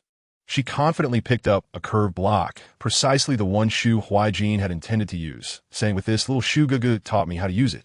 Shu Huijin's spirits lifted, a hint of a smile gracing his eyes. Just then, Zhou Zixian called from a distance, urging Sui Sui to admire his newly folded paper frog. Shu Huijin's expression immediately soured, but Sui Sui turned to wave. "Wait a moment. I'm building a block castle with little Shu Gugu. It's much more impressive than a paper frog." Shu Huijin felt a surge of triumph, casting a smug glance at Zhou Zixian, thinking, what is so great about a paper frog? Building with blocks is far more interesting. It was now Zhou Zixian's turn to feel upset. Clutching his paper frog, he sulked over to them, mumbling, and was taken aback to see the nascent castle shape taking form with the blocks. He had never considered that blocks could be assembled into something so intricate. A pointed tower, an arched gate, and even a small bridge. Sui Sui continued to work diligently, placing a block steadily, but the castle can house a princess. Zhou Zixian retorted. Frog can too. Frogs can turn into princes. Shu Huai-jin scoffed. Have you read too many fairy tales? Just as it seemed a quarrel was about to erupt, Sui Sui raised a star-shaped block, proposing, why don't we collaborate? Zhou Zixian can fold small animals, and little Shu Gugu can build a house. Then we'll have a fairy tale kingdom. Zhou Zixian declared, I'm not cooperating with him. Yet his feet remained rooted in place. Shu Huai-jin shot him a cold glance. Neither am I. So you can leave. Zhou Zixian stubbornly replied, I won tea. This isn't your house. Suisui, perplexed, pondered why the seemingly mature little Shu Gugu always clashed with Zhou Zixian. After some thought, she remained silent. After all, while she had a fondness for Zhou Zixian, little Shu Gugu was her priority. Thus, she focused on building with the blocks. While Shu Huai-jin and Zhou Zixian remained in an impasse, one glaring, the other fuming. When teacher Xiao Su entered the classroom, she was greeted by this scene, shaking her head with a mix of amusement and exasperation, noting that ever since Sui Sui arrived, this had become a common occurrence. Chapter 90. Do you believe I am Qin Shi Huang, or that a 5-year-old child is a master? Finally enduring until the weekend, Shu Huai-jin sighed in relief, believing he could evade the bothersome Zhou Zixian. However, to his utter astonishment, early Saturday morning, after having breakfast with Sui Sui and playing with little Shu, Zhou Zixian unexpectedly appeared at his home. What on earth? He couldn't escape at school. Why was he invading his home too? Shu Huai-jin gritted his teeth, nearly transforming into an angry emoji. Meanwhile, Sui Sui, witnessing Zhou Zixian being escorted in by his parents, widened her eyes in surprise. This seems a bit off. Zhou Zixian wasn't there to play with her. He had come for serious business. Zhou's father, looking anxious, addressed Shunan Shone. Mr. Shu, I apologize for coming so early, but my son has been acting strangely since Friday evening by the Chui Lake. We've consulted some people and even tried charm water, but nothing has worked. Desperate, I recalled your message in the group and had no choice but to reach out to you, hoping that the master might be able to assist us. Dressed in a suit, yet furrowing his brow, Zhou's father appeared troubled, while Zhou's mother had red-rimmed eyes, and Zhou Zixian himself looked listless, devoid of his usual bravado. Only Sui Sui remained unseen by all. After a moment of contemplation, Shu Nanshan nodded and said, Of course, there is no problem. However, I must first advise you not to form any preconceived notions based on the master's youthful appearance. The crux is that the master can resolve this issue. For a moment, Zhou Fu was puzzled by Shu Nanshan's words.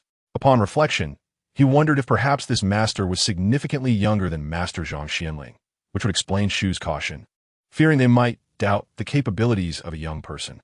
Realizing this, he immediately smiled, his eyes brimming with urgency. Rest assured, Mr. Shu, we would never judge someone by their appearance.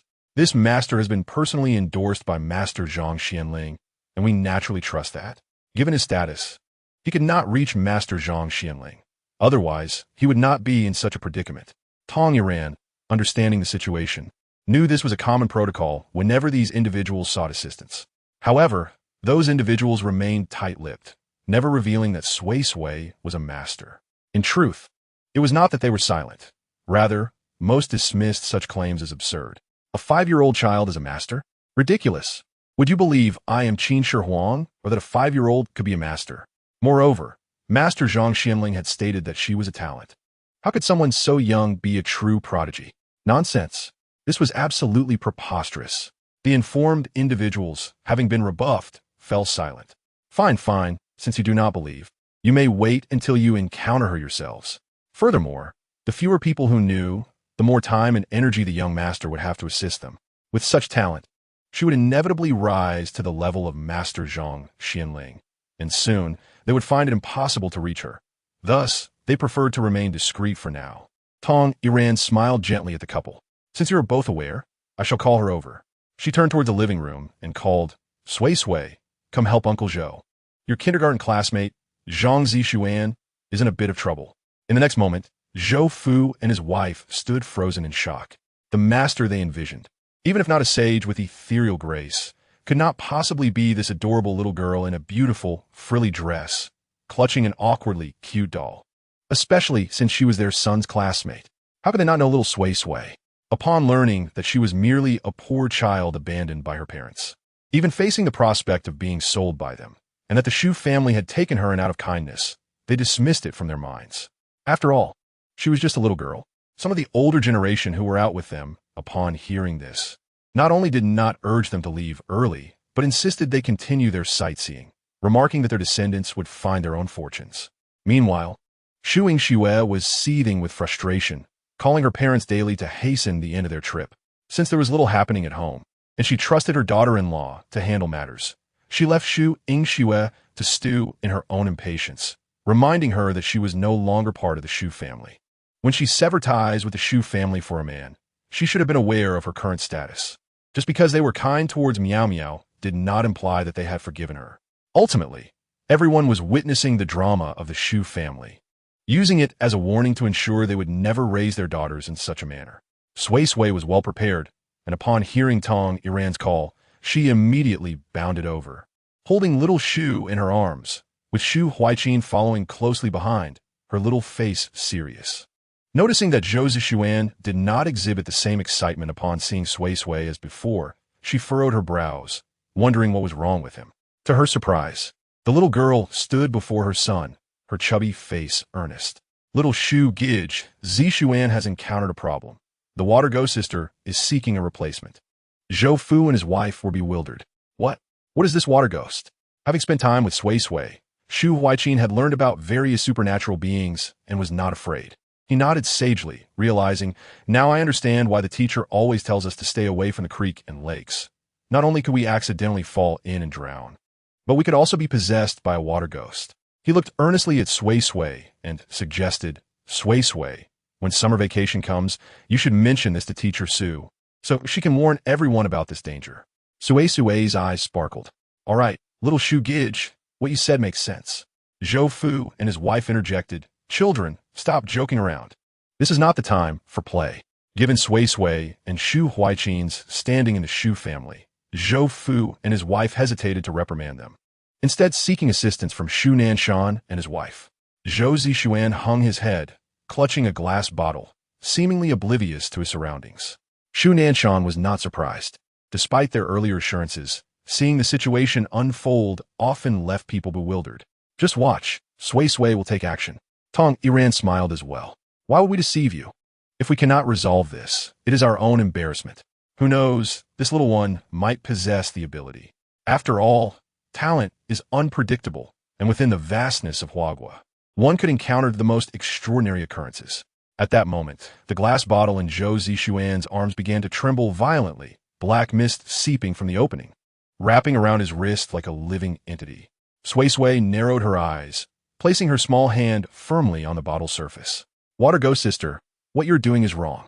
As her words fell, the bottle cracked open, and the black mist coalesced into a drenched, long-haired woman, her face obscured, with pale fingers tightening around Zhou Zishuan's neck.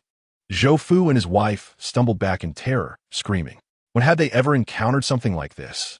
A ghost. This was a genuine ghost, and it had been contained within the glass bottle their son held. The couple felt faint at the realization. Tong Iran, however, remained calm, reassuring them, do not panic. Suisui can handle this. To be honest, she felt a bit nervous herself. Having witnessed Suisui deal with several matters before, this was her first encounter with a ghost. It was undeniably thrilling. Suisui, unflustered, retrieved a yellow talisman adorned with a cartoon rabbit from her frilly dress pocket. As soon as the talisman touched the black mist, it ignited in golden flames. The water ghost shrieked in pain and released Zhou Zishuan, but remained undeterred, coldly fixating on him. I want his body. That is unacceptable. Suisui shook her head, forming a seal with her small hands. Her tender voice carried an undeniable authority. To forcibly occupy a living person's body is against the laws of nature. The water ghost sneered, and what of it? She lunged at Zhou Zishuan, the black mist surging like a tidal wave. Suisui sighed and suddenly extended her hand. In the next moment, A peachwood sword soared down from the second floor. Grasping the sword, Sui Sui slashed it through the air. Heaven and earth descend with the five thunders. Instantly, a swirling bagua illusion manifested on the living room ceiling, and five beams of golden light struck down. The water ghost let out a horrific wail as the black mist crackled and hissed with the heat. "Oh, let me go!" The water ghost wailed, her eyes filled with malice as she glared at Sui Sui. Zhou Fu and his wife were petrified, unable to meet the ghost's gaze. Yet Sui Sui stood undaunted, brandishing the peachwood sword, and earnestly inquired, "You have not taken any lives. Why then do you feel compelled to harm others?" The water ghost glared at her with bitterness. "I have waited far too long. At last, I have encountered him." Suisui's small figure stood resolutely before everyone. The peachwood sword unwaveringly aimed at the water ghost, her innocent face bearing an uncharacteristic seriousness. "Does waiting too long justify harming others? Zhou Zishuan has never wronged you." The water ghost's pale face twisted with rage, her damp hair moving without wind. What could a little girl possibly understand? "I've spent 20 years in the cold depths of the lake. 20 years. Her voice was akin to nails scraping against glass, painfully piercing to the eardrums. As she abruptly turned toward Zhou Fu and Zhou Mu, the black mist churned violently, as if to declare that the Zhou family lived in carefree tranquility.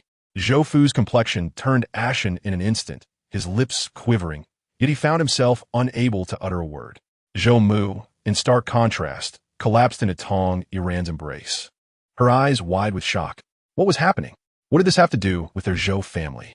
Was this not merely a matter of their son being unfortunate enough to be seized by a water ghost as a substitute? Could it possibly be connected to their family? Trembling, Zhou Mu glanced at Zhou Fu, only to find him pale and utterly preoccupied with his own thoughts. Sui Sui, keenly sensing the anomaly, quickly formed a hand seal, and a flash of golden light momentarily subdued the water ghost. She turned to Shu Nanshan, requesting, "Uncle Shu, could you assist me in preparing the items for the ritual?" Nanshan nodded, promptly instructing the housekeeper to fetch what was needed. Since Sui Sui's arrival, they had amassed a considerable collection of such items. Tong Iran endeavored to comfort the Zhou couple while casting a worried glance at Sui Sui, asking, "Do you need assistance?" "No, any," Sui Sui responded with a reassuring smile. "Although this water ghost sister appears fierce, she bears no debts of human lives and can be guided to peace." The water ghost, enveloped in golden light, scoffed. "Guided to peace? Do you think I would obediently comply? I admit this little brat possesses some skill, but how old is she? The only reason she can restrain me now is sheer luck." She brandished a peachwood sword in front of her, lighting 3 incense sticks. The smoke spiraled upward, tracing peculiar patterns in the living room. "Tell me your name," Sui Sui suddenly inquired, her tone softening. "I know you were not born fierce." The water ghost's black mist hesitated slightly, only to surge more violently. "Spare me your false sympathy. You Taoists are all the same." It seemed that many practitioners had sought her out before, but none had succeeded. Sui Sui shook her head and instructed Xiao Shu to retrieve an item from her bag in the room. The Shu family had grown accustomed to such occurrences, but Zhou Fu and Zhou Mu were astonished when what they had assumed was an ugly doll suddenly leapt down the stairs, bouncing joyfully as it brought back the requested item, utterly shattering their worldview once more. "My heavens!" Zhou Mu murmured, her emotions fluctuating. But she understood that her son was saved, and that was enough. Sui Sui took the gleaming jade from Xiao Shu's hands, sweetly expressing her gratitude. "Thank you, Xiao Shu." The little one stared with unblinking eyes at Sui Sui. "You're welcome." As it spoke, Zhou Fu and Zhou Mu were once again rendered speechless. Even the water ghost, who had been observing coldly, furrowed her brow, peeking through her black hair at the 5-year-old girl, feeling an inexplicable sensation. Sui Sui smiled at the water ghost, cheerfully declaring, "Water ghost sister, it's not false sympathy. Look, this is a spirit-seeing jade that allows me to glimpse your past." The water ghost frowned. Spirit-seeing jade? What is that? Although she had been a ghost for many years, she was not well informed about everything. The spirit-seeing jade was given to Sui Sui by her master. She could have directly used her merits to observe, but her master worried she might misuse it. So he specifically provided her with the jade. Once Sui Sui learned to wield her merits without depleting her lifespan, the jade could be stored away. Sui Sui tossed the jade into the air, infusing it with spiritual energy. The jade emitted a faint white glow, and she closed her eyes. I see the lake water is very cold. Am I right? The water ghost fell silent. You were wearing a white dress and holding a book? Sui Sui continued, her brow slightly furrowing. Someone is chasing you. Then suddenly opened her eyes, filled with sorrow. Someone pushed you. A profound silence enveloped the living room. Chapter 92. Do you know the one who caused Sister Lin's death? As Sui Sui's words settled, cold sweat beaded on Zhou Fu's forehead, his fingers unconsciously clutching the armrest of the sofa. The black mist surrounding the water ghost gradually dissipated, her hair lifting to reveal the face of a girl scarcely in her 20s. No longer menacing, yet her eyes remained filled with resentment. Indeed, 20 years ago, I was pushed into the Chui Lake and died with my eyes unclosed. What is your name? Sui Sui gently inquired. It seemed the water ghost realized Sui Sui was different from other Taoists who sought to subdue her, and perhaps sensed her greater capabilities, prompting her compliance. Alternatively, a flicker of hope ignited within her. Perhaps this little girl could assist her. Sui Sui nodded and swiftly drew a talisman with a cinnabar brush on yellow paper. Sister Lin, the one who harmed you is not Zhou Zishuan. You have mistaken the person, but he bears the blood of the Zhou family. Lin Wanshu's agitation surged. The Zhou family deserves to die. Zhou Mu could no longer contain her tears, exclaiming, "We don't even know you." Sui Sui affixed the completed talisman to Lin Wanshu's forehead, and the black mist dissipated significantly. Sister Lin, see clearly. Zhou Zishuan was not even born in 1995. Lin Wanshu froze, turning her gaze toward the unconscious Zhou Zishuan. Confusion etched on her pale face. At that moment, Shu Nanshan seized the opportunity, adding, their family only moved to this city 10 years ago. It is impossible for them to be connected to your death. Impossible. Lin Wanshu shrieked. I distinctly heard the person who pushed me say it was Zhou Zong's orders. It must be related to them. This statement detonated like a bomb in the living room. Zhou Fu leapt to his feet, his face ashen. Nonsense. No one in the Zhou family has ever done such a thing. Moreover, we do not know you. You cannot speak such lies. Sui Sui regarded him, noting his righteous indignation and palpable anger, yet she discerned a hint of fear in his eyes. However, this was not the time for inquiries. She turned back to Lin Wanshu. Sister Lin, the person who harmed you might merely share the surname Zhou, but that does not necessarily mean they belong to this Zhou family. You have been trapped in hatred for far too long. The black mist surrounding Lin Wanshu began to waver unsteadily as she clutched her head. Then my hatred. Can no one help me? How could she ever find her true enemy? Had she really mistaken the Zhou family?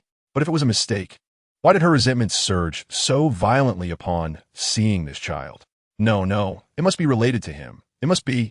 Her resentment surged, and Lin Wanshu transformed into a terrifying visage, instilling fear in those present. Sui Sui was compelled to strengthen her spiritual restraints. Sister Lin, please calm down. I will help you find the true culprit. Sui Sui asserted, I know what you experienced before your death, and I saw the person who pushed you. So I will have Uncle Shu find someone to sketch them. He is quite skilled and will certainly identify that individual. Lin Wanshu's sorrowful gaze turned to Shu Nanshan, who felt a chill run down his spine and nodded without hesitation. Yes, indeed. The Shu family group is quite renowned in Jing City and has been for 20 years. Lin Wanshu was well aware of their eminent status in Jing City. Gradually, the black mist enveloping her began to dissipate, seemingly receptive to her words. Sui Sui sighed in relief. Sister Lin, now you must release your obsessions. Consider, do you have any unfulfilled wishes? Finally, she murmured. My sister Lin Shui was only 8 years old at that time. I want to know if she is well. Sui Sui's eyes brightened. This is easy. Uncle Shu, could you help me look into Lin Wanshu's family, particularly her sister Lin Shui? Shu Nanshan immediately took out his phone and made a call. His expression shifted as he reviewed the information. Lin Shui is a nurse at the city hospital, married, and has a 5-year-old daughter. Lin Wanshu's spirit trembled. Is she doing well? The information indicated she lived a happy life. Shu Nanshan replied gently. Would you like to arrange a meeting? Sui Sui shook her head. The realms of the living and the dead are separated. A direct meeting could harm the living, but I can allow her to dream of you. Yet Lin Wanshu shook her head. After all these years, if I appear, she will undoubtedly be saddened. I also fear that upon seeing her, I will be reluctant to reincarnate. Let it be. Knowing she is happy is enough. As for the parents, SHN did not speak. Yet, L and W and Key seemed to have an inkling of the outcome, her heart heavy with sorrow. Suisui sighed softly and took out another piece of talisman paper. Sister LN, do you have something you wish to convey to your younger sister? I can relay it to her in a dream. Tears finally streamed down L and W and Key's face, pure and clear, devoid of the dark resentment that had plagued her. Tell her that her sister misses her dearly and wishes for her eternal happiness. Also, if there's a next life, we will still be sisters. Suisui earnestly noted her words, then folded the talisman into a paper crane. With a gentle breath, the crane transformed into golden light and flew out the window. Now, Sister LN, are you willing to be liberated? Suisui softly. L, N, W, and Key gazed at the unconscious Suisui, then at the Zhu couple, before her eyes finally settled on Suisui. Will you truly help me find a culprit? Suisui nodded solemnly. I swear by the name of the Celestial Master. L, N, W, and Key let out a long sigh, the dark mist dissipating completely, returning her to the form of an ordinary spirit. I am ready. Suisui smiled, grasped her peachwood sword, and began to chant the sutra for liberation. Golden characters flew from her mouth, swirling around L and W and Key. The atmosphere in the living room became solemn and sacred, the very act of breathing turning cautious. By the decree of the highest, Suisui's youthful voice, though tender, resonated with power. I liberate your solitary soul. Transcend the sea of suffering and be reborn as a human. As the sutra was recited, L, N, W, and Key's figure gradually grew transparent. Before she vanished completely, she bowed deeply to Suisui. Thank you, little master. In a flash of golden light, the living room returned to tranquility, with only the shattered glass vase on the floor as evidence that the preceding events were not an illusion. At that moment, Suisui suddenly coughed a few times and slowly opened his eyes. Where am I? Zhum rushed over and embraced her son, overcome with tears. Zhuf looked at Suisui with a complex expression, hesitating to speak. Suisui suddenly fixed her serious gaze on him. Uncle Zhu, do you know the person who caused Sister Ellen's death? Zhuf's face went pale in an instant. Chapter 93. Is the death of that female ghost related to you? Did you cause her demise?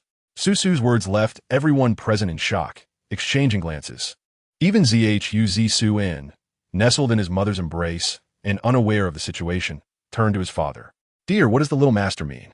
What does it mean that you know the person who harmed that female ghost? Is it truly related to the Zhu family?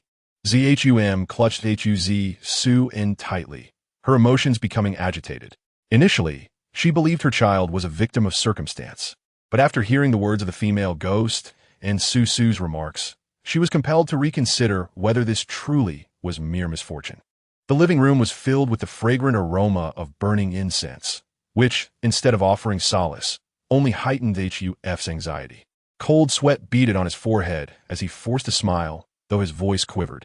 Little master, such words should not be spoken lightly. Our Zhu family has always adhered to the law. How can we harm others? He turned to Zhum, admonishing her.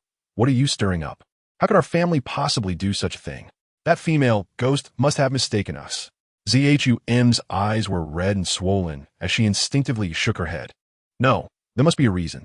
Why else would so many people pass by the lake? And yet our son encountered trouble. Something is definitely amiss. Zhuf, embarrassed and furious, shouted, How would I know? Those spirits are not to be trifled with. How can their words be trusted? He instinctively reached for his suit pocket, seemingly seeking a cigarette to calm his nerves, but found his hands trembling so violently that he could not steady the lighter. Suisui had seen the truth through the divination jade. She could witness the last moments of the deceased's life. She could even describe the face of the man who had chased after L and W and Key, just as she had told L and W and Key. With just that man's face and the connection to the Zhu family, SH and NSHN would be able to uncover the true culprit behind the scenes. Thus, Zhuf's stubborn denial was utterly futile. Upon hearing her words, Zhuf's pupils constricted sharply, his lips trembling without sound.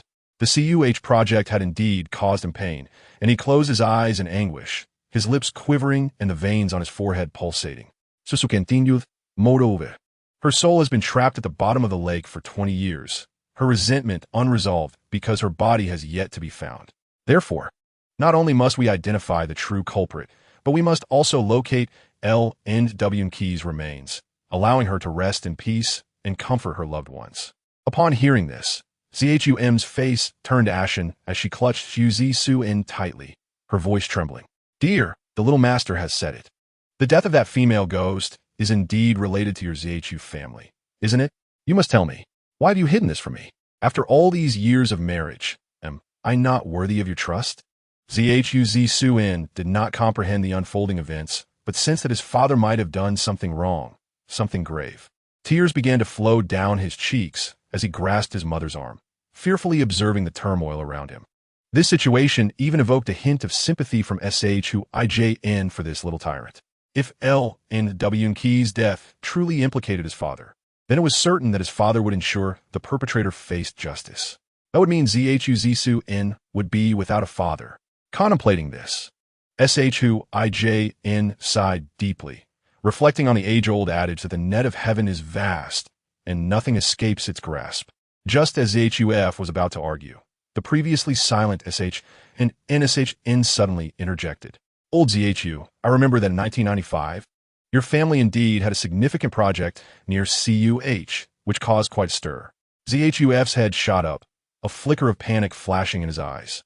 That was all in the past. Besides, that project has long since concluded. SH and SHN's gaze was sharp as he continued. But I recall that at the time, villagers protested the demolition, and then suddenly, there was no more uproar. The newspapers claimed it had been resolved peacefully. Zhuf's breathing quickened, the veins on his temples visibly pulsing. At that time, we had not yet moved to JNGSH. I was not well informed. I only occasionally visited to check on the project's progress. Zhum listened, uncertain whether to believe him, as she had not known him at that time. They had only moved to JNGSH shortly after their marriage. As for the CUH community, she was aware it was a major project belonging to her family, housing many wealthy individuals with exorbitant prices even then and still so today. They had originally had the opportunity to live there, but her husband had vehemently disagreed, insisting that they should reside in a newer building, as the old one had been completed for over a decade. Though they had moved, it was still nearby, just across from CUH. From the moment they settled, her husband had cautioned her against wandering around CUH, claiming the feng shui was poor and that there had been drownings, making it very ominous.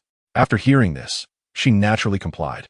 However, the picturesque surroundings of CUH attracted many visitors, and indeed, unfortunate incidents had occurred, causing her to avoid the area. Once they had children, it became even more imperative to keep them away. Who could have predicted that just days ago, upon finishing school, her child had gone to play by CUH with a familiar friend? The friend emerged unscathed, yet her son encountered peril. Overwhelmed by emotion, Zhum could not hold back her tears as she accused. Is the death of that female ghost-related to you? Did you cause her demise? Speak up. Do you wish to harm your own son? Zhuf gritted his teeth, his eyes bloodshot. Just then, Suisui stepped forward, cradling the small SH, and tilted her head. Uncle Zhu, you carry no trace of malevolence, indicating that you are not the one who harmed Sister LN, and thus, it does not concern you. However, the fact that Sister LN encountered Suisui in such a manner, filled with fury, suggests she discovered a connection between Suisui and the one who harmed her. Therefore, it implies that it was indeed a member of your Zhu family who was responsible. Shone cast a glance at the pale-faced Zhou father, stating, Old Zhou, the situation has become quite evident. Even if you remain silent, I can uncover the truth by investigating, as Sui Sui suggested. All it takes is to identify who is responsible for that project and who is behind pushing Miss Lin. Are you still intent on concealing this? Tong Iran shook her head internally. Zhou father's reluctance to speak was undoubtedly due to the fact that the perpetrator was a family member. If he were to confess, the Zhou family would face repercussions, and he would be implicated as well. However, it was indeed the Zhou family that first committed the transgression, and thus, such karmic retribution is only fitting. After enjoying 2 decades of grandeur, that was more than sufficient. Chapter 94. It is only fitting for her to seek justice for a long-lost sister. Zhou father's psychological defenses finally crumbled as he abruptly pushed away his hands that covered his face, exclaiming in a fit of hysteria, Yes, it was our Zhou family. But it was my cousin, Zhou Yongchang's idea. He was the project leader at the time. Those stubborn villagers refused to relocate. So his voice abruptly halted, and he slumped onto the sofa, his face ashen. Zhou mother covered her mouth, tears streaming down her cheeks. So, Zishuan got entangled in this because your Zhou family caused someone's death? Zhou father, in agony, cradled his head, finally admitting that female spirit, Lin wants you, was the daughter of the protesting villagers, and she was quite troublesome, constantly opposing us. When the diesel supply ceased, Yongchang lost his patience and had her pushed into the lake.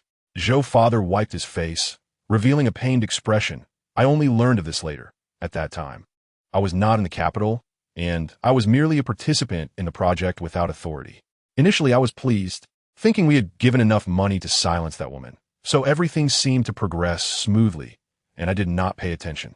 It wasn't until I occasionally went to supervise the work that I discovered the Lin family had raised banners, claiming that their daughter was killed by Yongchang. Recalling these events, Zhou father was filled with anguish and despair.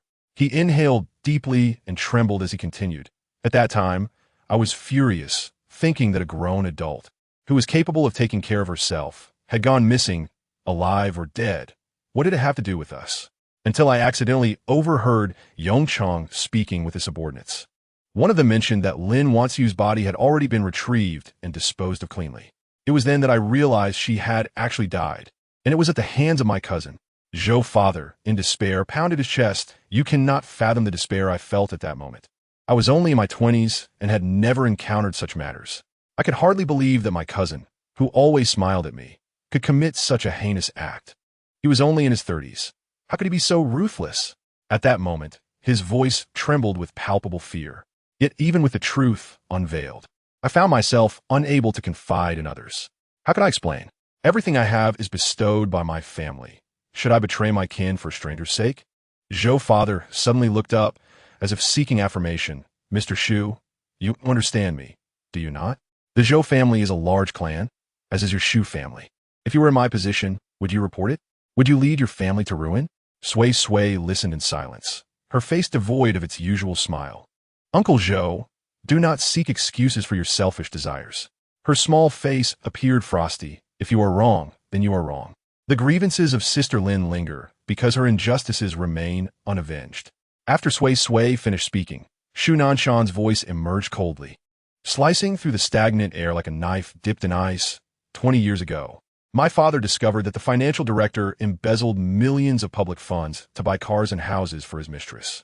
He abruptly turned, the cuff of his suit brushing against the cup of tea, now long cold, on the coffee table. The next day, that director was seated in the interrogation room of the prosecutor's office, and he was my father's cousin. Zhou father's pupils contracted sharply, his throat bobbing as he struggled to speak. 5 years ago, Shu Nanshan's long fingers tapped the tea table lightly, sunlight illuminating his stern profile. A project manager at Shu Corporation swapped out seismic steel bars to meet deadlines. He suddenly chuckled, a sound that instinctively made Zhou mother's son, Zhou Zishuan, shrink back. He is still in prison, sewing buttons for the guards. And he is my cousin. Henceforth, even family connections know that in Shu Corporation, one may slack off and be a good-for-nothing, but absolutely must not engage in unlawful activities. Otherwise, our Shu family will not let them off lightly. Zhou Jiaming. Shu Nanshan called out his name for the first time, his voice imbued with the authority of a higher status. Do you think the family is a breeding ground for accomplices? Zhou father lifted his gaze, fear and regret evident in his eyes.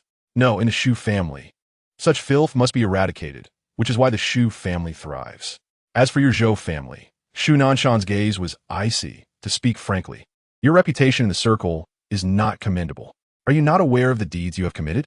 If you sever ties with your family in time, you might still have a chance for redemption. Now it seems he truly anticipated this outcome. Zhou mother, in a state of panic, rushed over to strike Zhou father. Zhou Jiaming, think carefully. You cannot jeopardize our son. He is still young and cannot have a father in prison. His eyes flickered, filled with regret. However, I will inform the police of the evidence in secret. After saying this, he turned to Shu Nanshan and Sui Sui. I cannot publicly report it. After all, he is my blood relative, and our small family cannot compete with a larger clan. I do not wish to endure such storms. I will share what I know, including the location where Lin Wanxiu's body is hidden, But for everything else, I will leave it to you, Mr. Shu. Shu Nanshan merely regarded him solemnly, slowly nodding. Very well. Yet he would not personally intervene. As long as he knew the whereabouts of Lin Wanxiu's remains, identified the person who pushed her. Paired with Zhou father's testimony and the Zhou family's sordid dealings over the years, he would simply need to make a call to the police. And there would be little issue. Sui Sui blinked her large eyes. Sister Lin asked me to convey a message to her sister. I can conveniently inform her in dreams where her sister's body lies. She is the most suitable for this task. Upon hearing this, Shu Nanshan smiled. Rising to embrace Sui Sui and pinching her cheek, you're correct. Previous records indicated that the Lin family had been searching for Lin Wanxiu. And after the Lin couple passed away, only their daughter, Lin Shui, remained to investigate. It is only fitting that she seeks justice for her sister, who has been missing for many years. Chapter 95, Into the Dream, remains, May we be sisters in our next life. As Lin Shui pushed open the door to her home, her weary body barely managing the effort, the wall clock struck 3:15 in the morning. The scent of disinfectant still lingered on her nurse's uniform after the night shift. She tossed her name badge into the glass bowl at the entrance, the metallic clink echoing sharply in the silent living room. Her 5-year-old daughter, Nuan, murmured indistinctly in her sleep from the bedroom. Lin Shui quietly pushed open the door to the children's room, tucking the summer blanket back around her child. Moonlight filtered through the sheer curtains, casting dappled shadows on the cover of Guess How Much I Love You, the last gift her sister Lin Wanxiu had given before her disappearance. When Lin Shui finally lay down in bed, the cool air from the air conditioner enveloped her, bringing forth a dull ache that had shadowed her for 2 decades. Lin Shui softly murmured, closing her eyes, involuntarily recalling the words of her head nurse's playful remark earlier that day. Lin Shui, you have a happy family and a husband who earns well. Why do you always seem burdened with worries? It's as if your brow has never been unfurled. Indeed, ever since her sister's disappearance 20 years ago, she had developed a habit of frowning. With her sister gone, the family home faced forced demolition, and the compensation received was pitifully inadequate. Her parents struggled to make ends meet while desperately searching for their missing daughter. They all knew in their hearts that it was undoubtedly the Zhou family who was responsible. They must have disapproved of my sister leading the resistance, which is why they devised ways to eliminate her as the figurehead. At that time, the villagers lacked education, and only my sister, being a top student, stood up to seek welfare for everyone. Yet, no one anticipated such an outcome. 2 decades have passed, and my sister remains missing. Her parents, year after year in search of her, have lost their spirit, becoming despondent, and shortly after the birth of her child, they both perished in a tragic accident while seeking her. Her life felt as if the sky had collapsed upon her. However, the only solace she found was in her husband, who remained steadfast by her side, caring for their daughter and comforting her until she gradually regained hope for life. She resolutely told herself that she could not succumb. If she did, no one would ever care about her sister's plight again. She must live well. For one day she would find her sister, even if it meant discovering only her remains. Lin Shui tossed and turned, gazing blankly out the window. The sky was still shrouded in darkness. The clock in her bedroom ticked rhythmically, and before she knew it, she drifted into a slumber. In her hazy dreams, she felt a gentle breeze caress her cheek and, in a daze, saw a golden paper crane fluttering through the gap in the curtains. Every flap of the crane's wings scattered tiny flecks of gold dust, forming delicate spirals in the cool air. When the gold dust settled on her eyelashes, the crane suddenly unfolded, transforming into a familiar figure with flowing long hair, dressed in white, her gentle features reminiscent of memories long cherished. The call of Xiao Shui made Lin Shui weep uncontrollably in her dream. The voice, unchanged after 2 decades, was like a key that unlocked the tightly sealed gates of her memory. Sister. Lin Shui rushed forward, yearning to embrace her sister tightly, only to grasp at the void. She became frantic and collapsed in tears. Xiao Shui, do not cry. I have departed, reborn into another life. You need not grieve for me. Knowing you are well brings me joy. Sister, I wish you eternal happiness. Lin Shui shook her head vigorously, tears streaming down her face. After all these years, it was the first time she dreamt of her sister. She could not bear it. She could not bear it. Sister, I truly miss you. Why did it take so long for me to dream of you? Lin Wanxiu revealed a gentle smile, her transparent fingers brushing away Lin Shui's tears. I have been liberated by a little master today, allowing me to be reborn. Lin Shui froze for a moment, then heard her sister continue. It was Zhou Yongchong who caused my demise. He sent someone to push me into Chui Lake to drown, then bury my body on Chui Mountain. Sister, report this to the authorities and avenge me. Rest assured, the little master and Mr. Shu of the Shu Group will assist you. She conveyed all the crucial information to Lin Shui, who, amidst her rage and despair, revealed a nostalgic smile. You are still as hot-tempered as you were in childhood. Lin Shui's tears flowed unabated. She wished to express that since her sister's disappearance and their parents' passing, her temper had calmed, for there was no longer anyone who loved her enough to tolerate her bad temper. Lin Shui looked at Lin Wanxiu, feeling both heartbroken and distressed. She had so much to say to her sister. Yet time, alas, always felt so fleeting. It seemed as though she had only just begun to converse with her sister. Yet her voice began to fade into translucence. Sister Zhou Shui cried out, knowing this was their last encounter in this lifetime. She felt reluctant and pained. She understood her sister could be reborn, yet sorrow flooded her heart. This was her sister, whom she had only seen once in 20 years. In the next life, may we still be sisters. The final notes of her voice transformed into gold dust, dissipating in the morning light. Sister, Lin Shui awoke from her dream. Her face streaked with tears. She gazed blankly at the window. Dawn had arrived. My dear, what happened? Did you dream of your sister? The man, awakened by her cries, rubbed his eyes and looked at Lin Shui, who appeared forlorn, silent tears sliding down her cheeks. Lin Shui nodded dazedly. Her voice choked. It was a dream, a beautiful dream. The man sighed, stroking her head, wanting to embrace her for comfort, only to discover something strange entwined in her hair, a golden paper crane seemingly folded from talisman paper. He picked up the crane, bewildered, asking, how did a paper crane end up in your hair? Lin Shui was momentarily taken aback. Upon seeing the crane, her previously listless demeanor vanished entirely. She snatched it from him, holding it close, tears streaming down her face. It is real, it is real. Sister truly came to me in a dream. It is true. She wept uncontrollably, unable to contain herself, leaving the man beside her utterly bewildered, only able to offer awkward comfort. After thoroughly venting her emotions, Lin Shui raised her reddened eyes, filled with determination.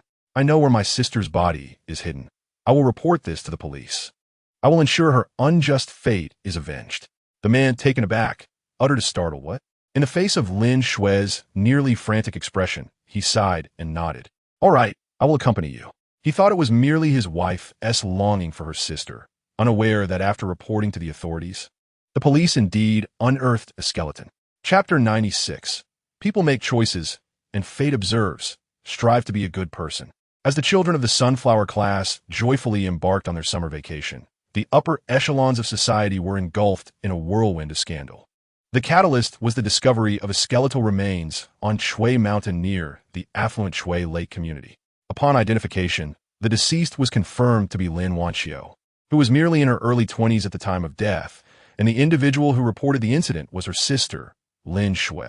According to Lin Shui, her sister had died unjustly and appeared in her dreams to reveal that she had been murdered, first drowned in Chui Lake, and then buried on Chui Mountain.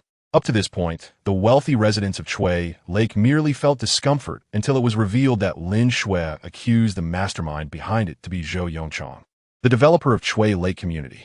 This revelation ignited a firestorm within their circles.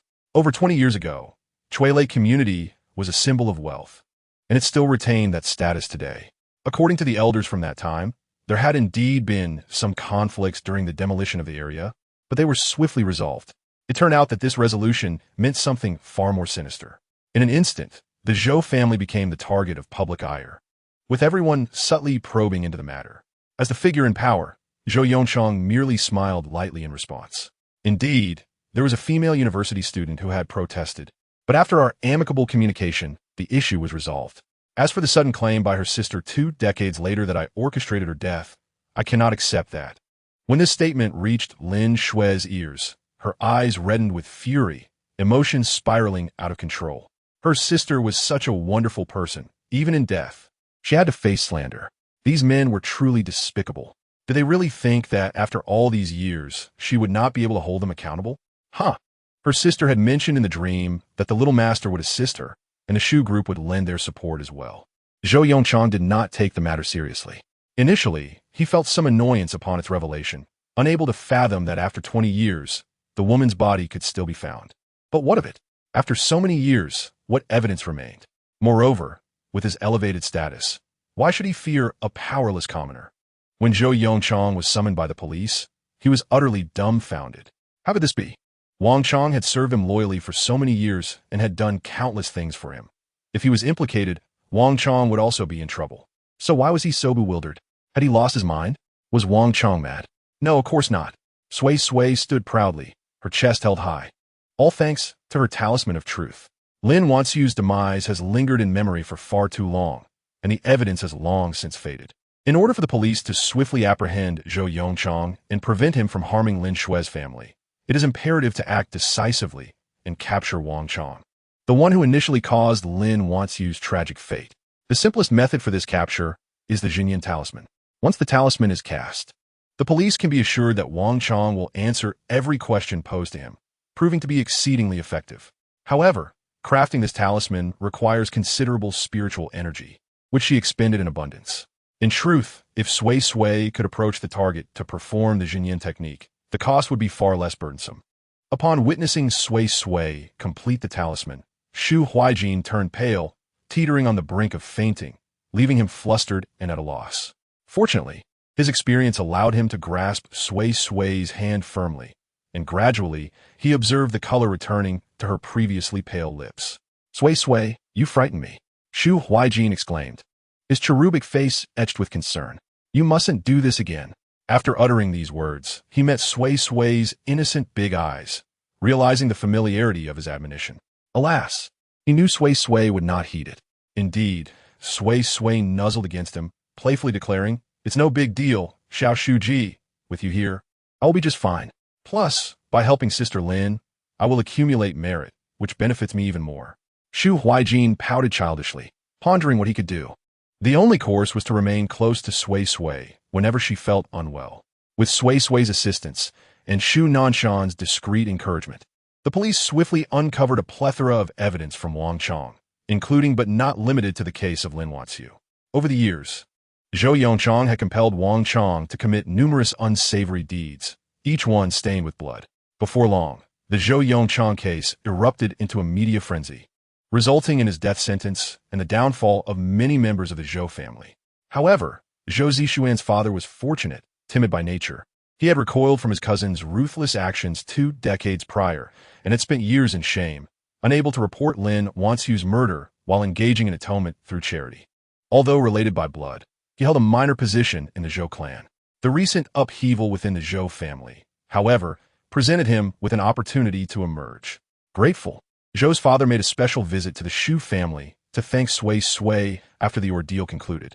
Sui Sui merely regarded him with her strikingly expressive eyes, imparting wisdom. People act, and heaven watches. One must strive to be virtuous. Zhou's father, humbled, nodded repeatedly, affirming her words, vowing not to act foolishly. The memories of the bloodshed were vivid, and he would not jeopardize his own life and fortune. Yet, in the aftermath of the Zhou family's turmoil, he felt a newfound lightness. Lin Wanxiu's grievances were avenged, and Lin Shui was profoundly grateful, though Sui Sui and Shu Nanshan remained strangers to her. Unable to express her gratitude directly, she could only confide her joy at her sister's grave. Sister, it seems not all wealthy individuals are malevolent. At least President Shu and the little master you mentioned are good people. I hope in our next life, we can still be sisters. The midday rain ceased abruptly, and a beam of golden light pierced through the clouds, illuminating the freshly carved gravestone. Lin Shui knelt on the damp earth, watching as the light danced among the characters, spelling Lin Wanxiu's name, momentarily feeling as if her sister were gently caressing her hair. The radiant light seemed to dispel all gloom, and as Lin Shui gazed upon her sister's tender smile etched in stone, she shed her final tear. Chapter 97. Little Sui Sui is truly their dream granddaughter. The once frail body suddenly regained vitality. Shu Huijin observed from the sidelines, relieved to see Sui Sui's rosy complexion. Wonderful, wonderful. It appears Sui Sui's merits have increased. Although Sui Sui's endeavors to assist others were fraught with danger, the tangible benefits of her accumulated merits were evident. Thus, Shu Huijin found himself in a quandary. On one hand, this path was essential for Sui Sui's survival and growth, yet on the other, she remained but a 5-year-old child, vulnerable to potential harm while aiding others. Consequently, he felt an overwhelming sense of anxiety. Sui Sui, wise beyond her years, reassured him that in this world, one cannot expect perfection in all things. To gain something, one must inevitably sacrifice something else, she said, patting Shu Huijin's shoulder, encouraging him to let go of his worries and allow things to unfold naturally. Upon learning of this matter, Tong Yiran affectionately ruffled her son's hair. Though you are a year older than Sui Sui and quite clever, in this regard, you lack her insight. I understand your concerns for Sui Sui, but her need for this method of healing is inevitable. No matter how reluctant you may feel, it is beyond your control. While you may be powerless in other aspects, you can help alleviate her burdens when she aids others. My son, can you do that? For Sui Sui had once mentioned that being by his side made her feel much more comfortable. This indicated her deep reliance on him, particularly in times when her merits were insufficient. He was her last line of defense. As long as he remained close, Sui Sui would be safeguarded, though he could not assist her in other ways. This was a promise he could fulfill. Tong Yiran's comforting words illuminated Shu Huijin's mind, as though he had emerged from a labyrinth. Realizing that since he could not aid Sui Sui in other matters, he must become her most steadfast and unyielding support. This way, no matter the trials Sui Sui faced, as long as he was present, she would have a glimmer of hope and continue to thrive until her merits returned. Consequently, Shu Huijin ceased his incessant warnings for Sui Sui to be careful. Instead, he grew calmer and more composed. When Sui Sui ventured to assist others, he became her quiet yet reliable backbone. Sui Sui, in turn, was elated by this transformation. She understood that Xiao Shuji acted out of concern for her, yet the continual admonitions had caused her distress. Thankfully, he had changed for the better. During their journey, they heard of the Zhao family's recent troubles and initially thought it remarkable that ordinary citizens sought to topple the Zhao family by investigating a case from over 20 years ago. No one anticipated such unexpected outcomes. While the police delve into the past, none could have predicted that Zhou Yongchang's confidant would betray him so readily. When news of this betrayal broke, those within the circle were left in shock and disarray, plagued by a sense of dread. For individuals like them often had confidants handling their affairs, privy to their dirty dealings. If Zhou Yongchang could be so easily betrayed, what fate awaited them? Curiosity ensued as they pondered what Zhou Yongchang had done to provoke such treachery. If memory served them correctly, the confidant had thrived under Zhou Yongchang's patronage, enjoying a status even superior to some distant relatives. Their circumstances were not vastly different from how they treated their own confidants. What could have left the confidant so unsatisfied as to resort to self-destruction? Could it be that something sordid had transpired between them? The people in the circle pondered deeply, ultimately concluding that a significant rift must have occurred between Zhou Yongchang and his confidant, prompting the latter to seek mutual destruction. The members of the Shu family who truly comprehend the truth, along with Zhou Zishuan's parents, remain silent.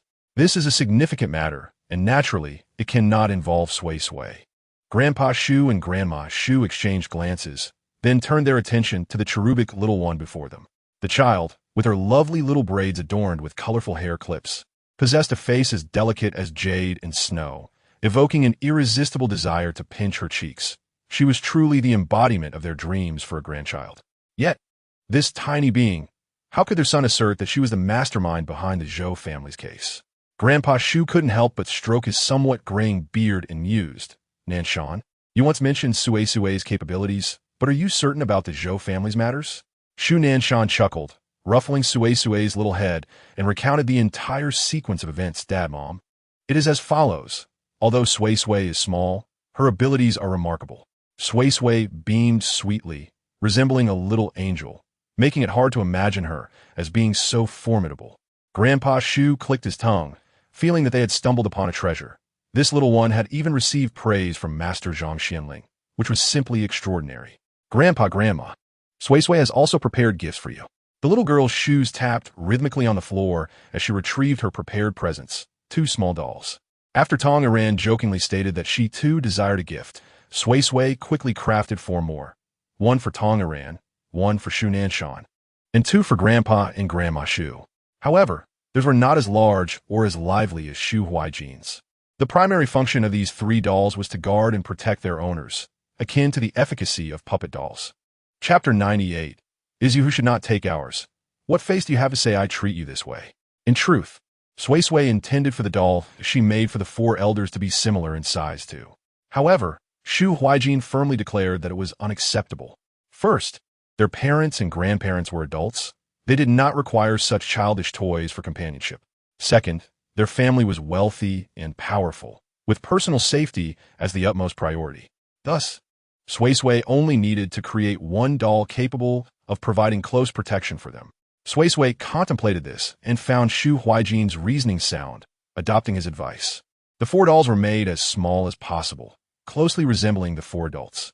Although their likenesses were not entirely satisfactory, they were indeed small enough to fit in the palm of one's hand, serving as keychain companions.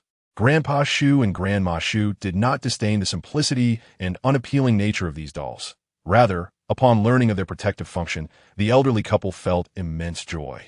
In their excitement, they delightedly offered the child money. However, as Sui Sui did not possess a personal bank card, Grandpa Shu simply handed over his supplementary card. This supplementary card was not something just anyone could enjoy. Dad, isn't this your bank supplementary card? Why give it to this girl? Shu Yingshua's emotions flared, her eyes bloodshot and appearing somewhat fearsome.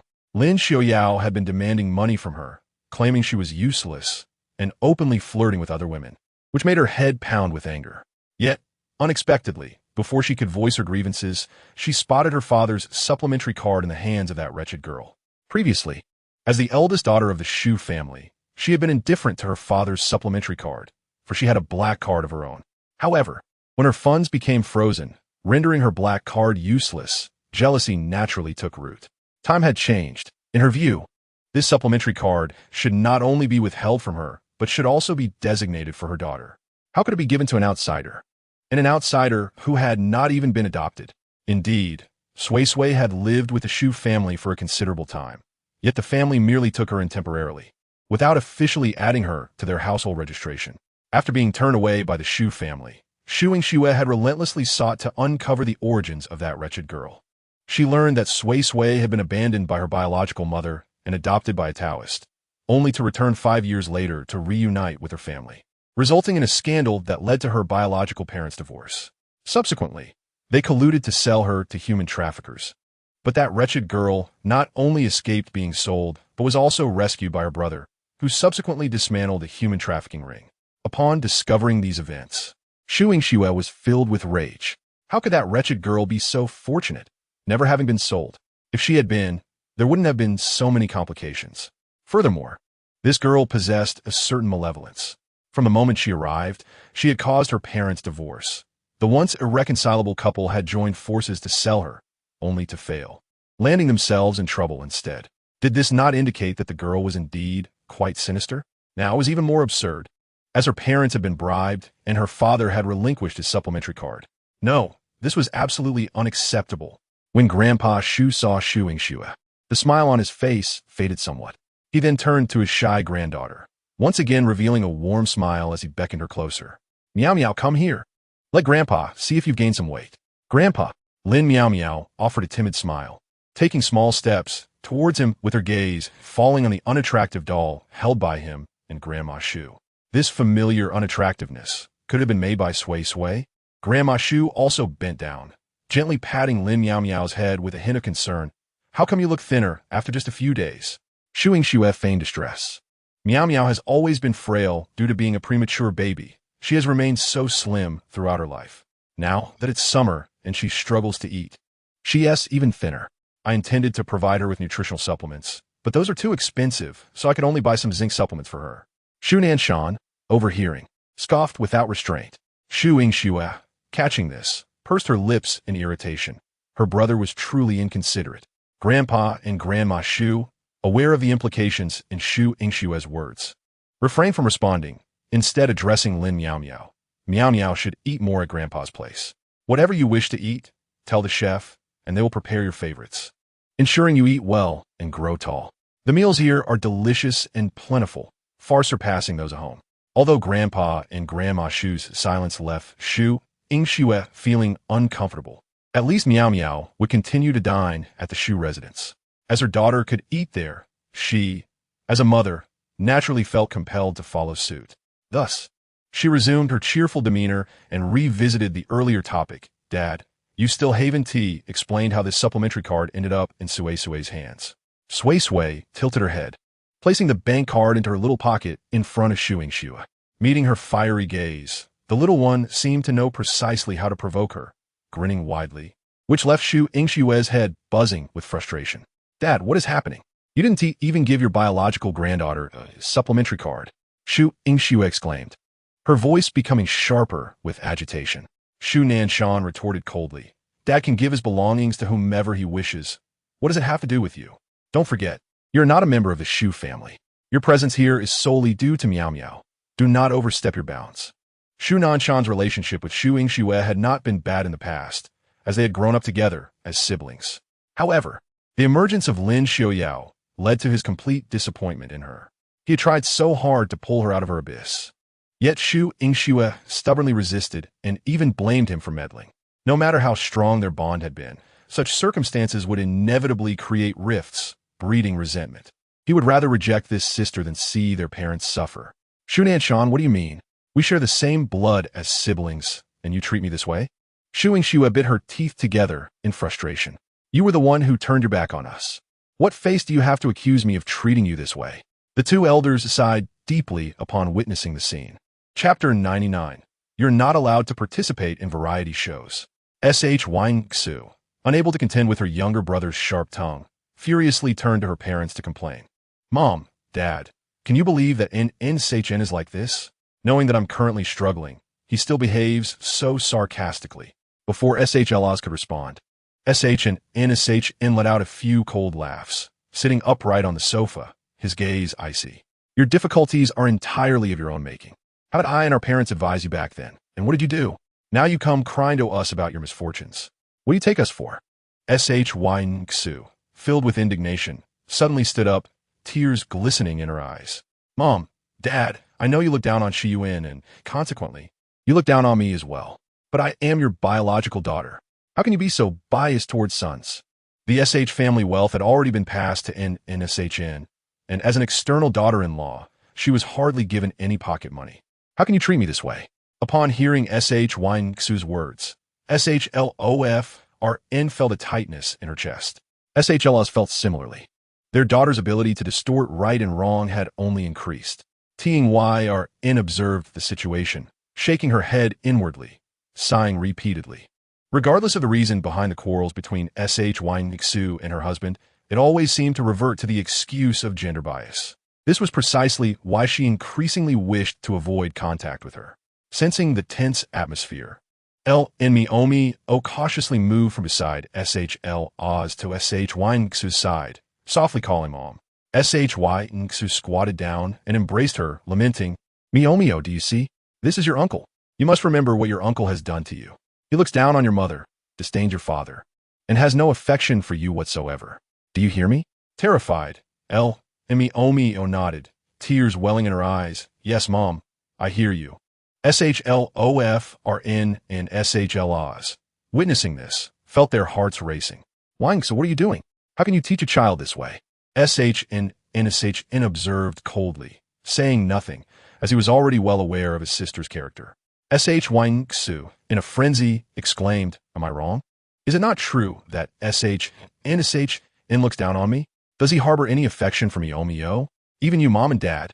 SHLOFRN felt her heart constrict at her daughter's words, clutching her chest and gasping. SHLOS, infuriated, retorted, YNGXU. If you continue this way, get out. As she spoke, she took Miomi by the hand to leave. Miomi, with tears in her eyes, looked back at SHL Oz and SHLOFRN, calling out to them, Grandpa, Grandma, appearing reluctant to part. The two elders felt a mix of heartache and sorrow. Observing this, SHY Nixon narrowed her eyes and sneered, If Miomio leaves, your grandparents won't care anyway. By the next time you see them, You might be so thin they won't even recognize you. It's because I've failed as a mother that I couldn't raise you well. They don't like you anyway, so if they don't recognize you, so be it. Teeing wire in could no longer hold back, interjecting, is this what a mother should say? What do you mean by thin is thin? Unrecognizable is unrecognizable. Your child is so frail, and you, as a mother, aren't worried at all? Shynxu rolled her eyes, spewing venomous words, finding fault with everyone. Suisui and Shuiqn exchanged glances, observing Shynxu's fierce demeanor, resembling a madwoman, and couldn't help but frown. Although they weren't particularly fond of having such a mother was indeed troublesome. Shynxu felt emboldened. Despite SHLOFRN and SHLOS claiming they would no longer acknowledge her, that she was no longer a member of the SH family, she still moved freely within the household. She could still act spoiled towards them, and although she didn't receive much money, her daily needs were not overly burdensome. Thus, she felt fearless. Since gentle words failed to alter the situation, she resorted to being domineering. After all, she held the trump card of and was convinced that the two elders would feel pity. The elders were hardly pleased. After all, what kind of decent person would use their daughter to threaten their parents?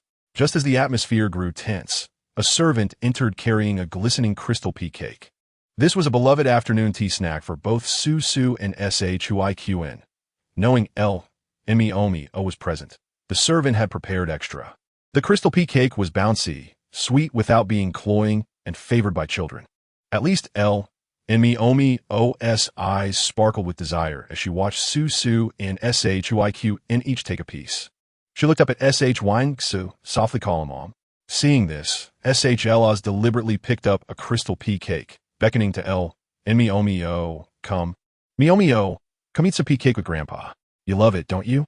Meomi swallowed hard, her gaze fixated, clearly craving it, as such treats were rare at home. However, Shynxu abruptly yanked her back, her voice sharp. What are you eating? What's so good about it? It's just a pea cake, not anything special. Why are you so greedy? How did your mother teach you? With tears streaming down her face, Meomi sniffled, hesitant to reach out for the cake, which only fueled SHLOS and SHLOFRN's anger. Just as they were about to speak, a familiar male voice rang out from outside. Suisui, little Suisui, I'm here. As the words fell, a tall man strolled in, dressed casually yet exuding an air of charm. Upon seeing so many people in the room, Weinchu-in removed his glasses, first greeting SHLOS and SHLOFRN with a smile, then inquiring after his sister and brother-in-law, followed by Suisui and Shuiqn. Shuiqn immediately chimed in, what about me? Weinchu-in raised an eyebrow, grinning. Of course I haven't forgotten you. You're Suisui's little shadow. SHLOS, confused, asked, and NSHN, what is going on? What variety show? SHLOS responded with a mild "oh" without opposing. Unexpectedly, it was Shynxu who raised her voice adamantly against it. Chapter 100. Let the child earn her own milk money. What kind of mother is this? As Shynxu raised her sharp voice in protest, Weinchu-in, with Suisui in his arms, was about to be fed a crystal pea cake by the little girl, both engaged in a warm interaction. Despite having met only once, their bond was quite good. Shynxu rushed forward, nearly poking Weinchun's nose with her finger. Huiqn is the only heir of the SH family. Are you really going to let him appear on television? What if he gets kidnapped? The tremor in her voice betrayed her theatricality as her eyes flickered. He scoffed, Shynxu, the security in the country isn't that dire. Yet, Shynxu disregarded Weinchu-in's words, pushing Meomi to the forefront, her voice sharp and heightened. Huiqn is the sole heir of the SH family. If you let him participate in a variety show, what if someone with ulterior motives targets him? Her eyes reddened, as if genuinely concerned, yet her fingers secretly pinched Meomi's waist, signaling her to cry. Shynxu felt frustrated, but did not mind, as she never intended for Huiqn to engage with her. Weinchu narrowed his eyes. So what do you wish to convey? Shynxu shifted her tone, forcing a smile. Since your variety show requires children, our Meomi is lively and sensible. Surely more suitable than Huiqn. She bent down and pinched in Mi-Omi-O's cheek, her nails nearly digging in her flesh. Mi-Omi-O, tell Grandpa and Grandma. Don't you want to be on television? Lin Meow Meow felt tears welling up in her eyes from the tight grip, yet she dared not resist. Merely nodding timidly, I want to. Upon witnessing this, the old master Shu could grasp the situation clearly. His daughter likely insisted on having Meow Meow participate in the variety show solely for that meager appearance fee. Enough. Do not bring shame upon me. Shu Yingxue retorted sharply, her brow furrowed in defiance. What do you mean by shame? If Huaiqin can participate, why can't our Meow Meow? Tong Yinchuan turned his head, observing his sister's impatient eye-rolling. Understanding the dynamics at play. What do you mean by compatibility? Shu Yingxue's piercing voice nearly shattered the chandelier overhead as she yanked Lin Meow Meow's slender arm. Our Meow Meow is the legitimate granddaughter of the Shu family. Is she not better than that troublesome girl who would land her parents in jail? As her words fell, the temperature in the living room plummeted. The fine-boned china cup in Shu Nanshan's hand clattered onto the coffee table, the cracks at the bottom mirroring the fury swirling in his eyes. Yet, Suisui merely tilted her head, unaffected by her aunt's harsh words. Continuing to feed Tong Yinchuan the pea cake, Uncle, eat up. It won't be bouncy when it cools down. This soft rebuttal rendered Shu Yingxue's carefully prepared outburst as ineffective as striking cotton. Did she truly not comprehend her words? Tong Iran abruptly stood, slamming her teacup onto the table with a resounding crash. Shu Yingxue. Her voice was as frigid as ice, omitting even the term sister. Are you over 30 and speaking without thinking? How could you say such things in front of Suisui, who is just a child? Shu Yingxue staggered back, taken aback by the sudden fury, but soon lifted her chin defiantly, responding with a sarcastic tone. What? Did I say something wrong? Aren't her parents? Silence. Tong Iran interrupted directly, her eyes blazing with anger. No matter what, you have no right to cast judgment on Suisui's parents. She is now part of our family. A scornful smile graced Tong Iran's lips, leaving unsaid words hanging in the air. Yet Shu Yingxue understood the implications. Her face flushed with indignation, veins throbbing on her forehead. She quickly turned to the old master Shu, her voice thick with feigned sorrow. Father, look at her. I merely spoke the truth. Is it necessary for her to be so agitated? Lin Meow Meow's arm turned red from the grip, tears brimming in her eyes, yet she still nodded timidly. Why, yes. Tong Iran laughed coldly. You are quite adept at teaching your child to lie. Tong Yinchuan leisurely swallowed the pea cake Suisui had fed him, wiped his mouth, and finally raised his gaze to Shu Yingxue, his eyes brimming with undisguised derision. Save your efforts. It will be futile. He lazily pulled out his phone, opening the chat records with the variety show producer. The production team has clearly stated that they desire bright and clever children like Suisui. As for your Meow Meow, he deliberately elongated his tone, sizing up Lin Meow Meow. Her gloomy disposition, exaggerated acting, and propensity to cry will only lead viewers to change the channel. Shu Yingxue trembled with rage, while Lin Meow Meow clutched her skirt in sorrow. She will never be your daughter. Shu Yingxue's expression darkened, her body stiffening as she took several deep breaths to suppress her rising anger. Tong Iran was insufferable, and so was her brother. Refusing to yield, Shu Yingxue's eyes flickered, immediately turning to the old master Shu, her voice now laced with faux tears. Father. She fell to her knees before him, her hair brushing against his trembling hands. Can you bear to see Meow Meow so despondent? Secretly pinching her thigh, she forced out a couple of tears. How about this? There is no need to replace Suisui. Just let Meow Meow be a background character. Digging her nails into her palm, she implored, you could talk to Yinchuan. What trouble would it be to bring one more child? Noticing the old masteress' silence, she suddenly grasped Lin Meow Meow's arm, revealing the red marks left from her earlier grip. Look, Meow Meow's wrist is so thin that she can't even wear a children's watch. Tong Iran scoffed. Now you realize your child is too thin? Why didn't you care earlier? You even let her earn her own milk money. What kind of mother are you? Chapter 101. Encountering such a love-struck fool truly burdens the family. Enough, enough. You need not make such a scene. He is merely your brother-in-law. What can you expect from him? Even if he agrees, I would not. Shu Yingxue was exasperated, immediately abandoning her previous demeanor of hurt and sadness, becoming sharp-tongued and hysterical. Father, is Meow Meow not your granddaughter? Is Huaiqin your only grandson, and therefore more important? Even this wild girl is prioritized over Meow Meow. Are you still Meow Meow's true grandfather? Meanwhile, Sui Sui nestled in Tong Yinchuan's embrace, her crystal-like eyes fixed on Shu Yingxue, noticing that Meow Meow's unlikability largely stemmed from her. As she pondered this, she suddenly saw Shu Yingxue tugging at Lin Meow Meow's hand. In the next moment, she witnessed Lin Meow Meow's frail face suddenly streaming with tears, followed by her pitiful, soft sobs directed at the old Master Shu and the old Madam Shu. They exchanged glances, sighed, and instead of reacting with anger, beckoned Lin Meow Meow closer. Lin Meow Meow approached the old Master Shu, who reached out to gently caress her delicate face. As his words fell, Shu Yingxue began to sob dramatically. Meow Meow, you are truly Mother's most cherished little cotton-padded jacket, understanding my struggles and finding ways to lessen my burdens. I'm so fortunate to have you. This exaggerated display made Tong Yinchuan cringe, feeling as though goosebumps were erupting all over him. Shu Nanshan, unaccustomed to her antics, interjected coldly. You're having a daughter like Meow Meow is your blessing, while Meow Meow having a mother like you is her misfortune.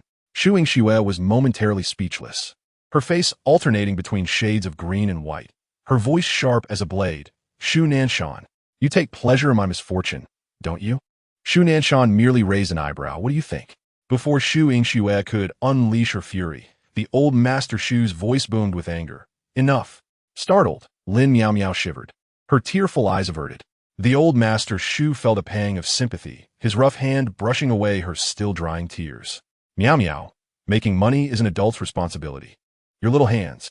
He held her slender wrist. The bone feeling as fragile as a reed, should be holding colored pens and fairy tale books, not contract agreements. Lin Meow Meow gazed at the kindly old man through her tear-stained eyes, unable to resist calling out, Grandfather. The soft, choked voice tugged at the old Master Shu's heartstrings. As he gently patted her head, then glanced at his ungrateful daughter, shaking his head in helplessness. Uncle Zhong stood by, ready to serve, and, upon receiving instructions, quickly brought over a sandalwood box. Recognizing the box as anything but inexpensive, Shu Yingxue's mood instantly brightened, her eyes sparkling with anticipation. Observing her greedy expression, the old Master Shu felt an increasing headache.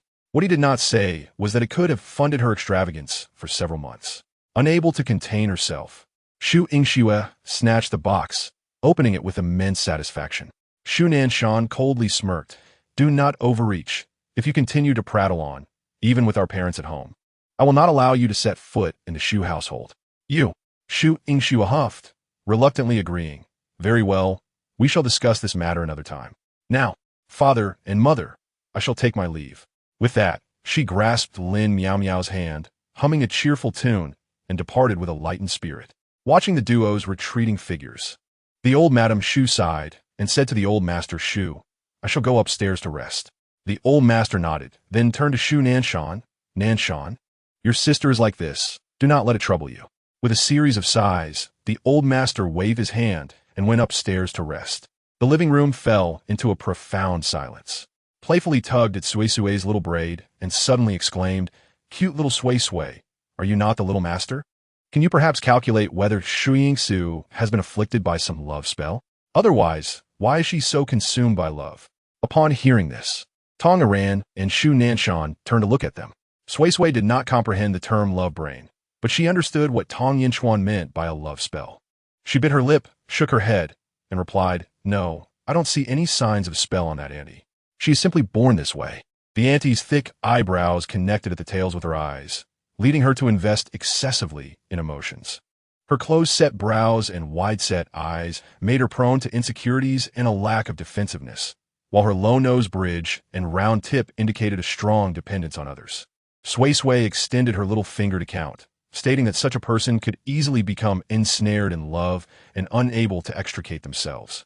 If they encountered mutual affection, it would be fine, but if they met someone with ulterior motives, the auntie would surely suffer.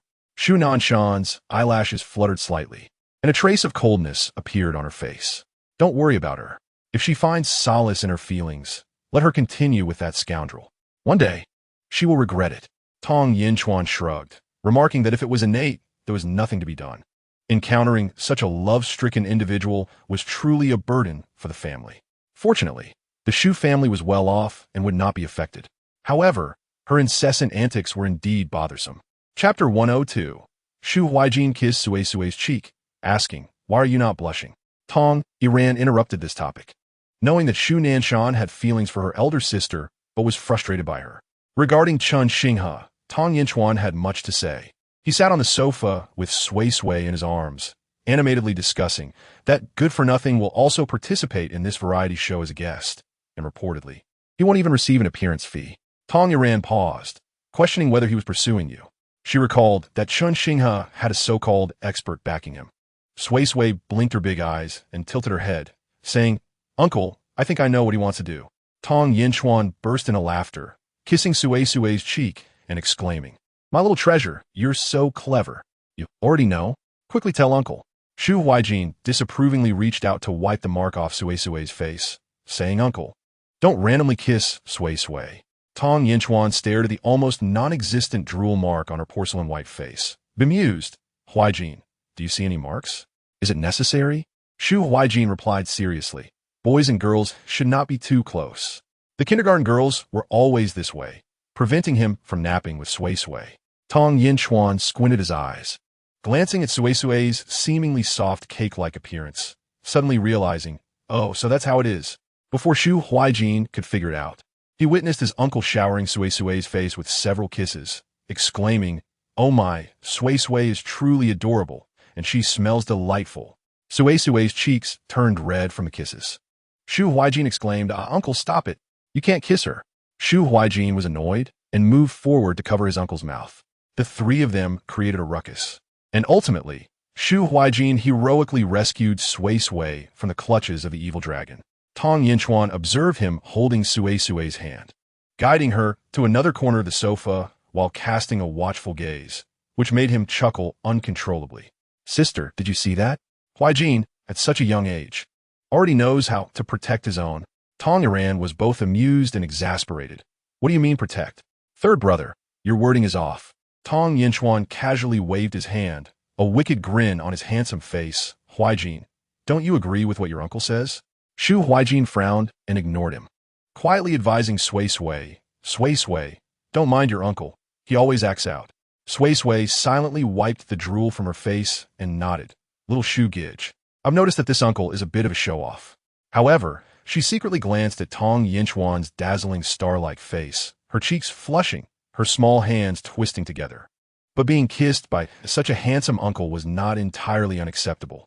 Shu Huijin, observing Sui Sui's apple-like cheeks, could hardly believe his eyes. "Sui Sui, are you blushing?" Sui Sui instinctively touched her face, realizing it did feel a bit warm. Embarrassed, she quickly whispered, "Little Shu Gidge, don't speak. Someone will hear you." Shu Huijin was still reeling from the shock of Sui Sui blushing from his uncle's kiss. He understood what blushing represented, even as a young child. "No, I refuse to believe that Sui Sui is blushing because of uncle's kiss."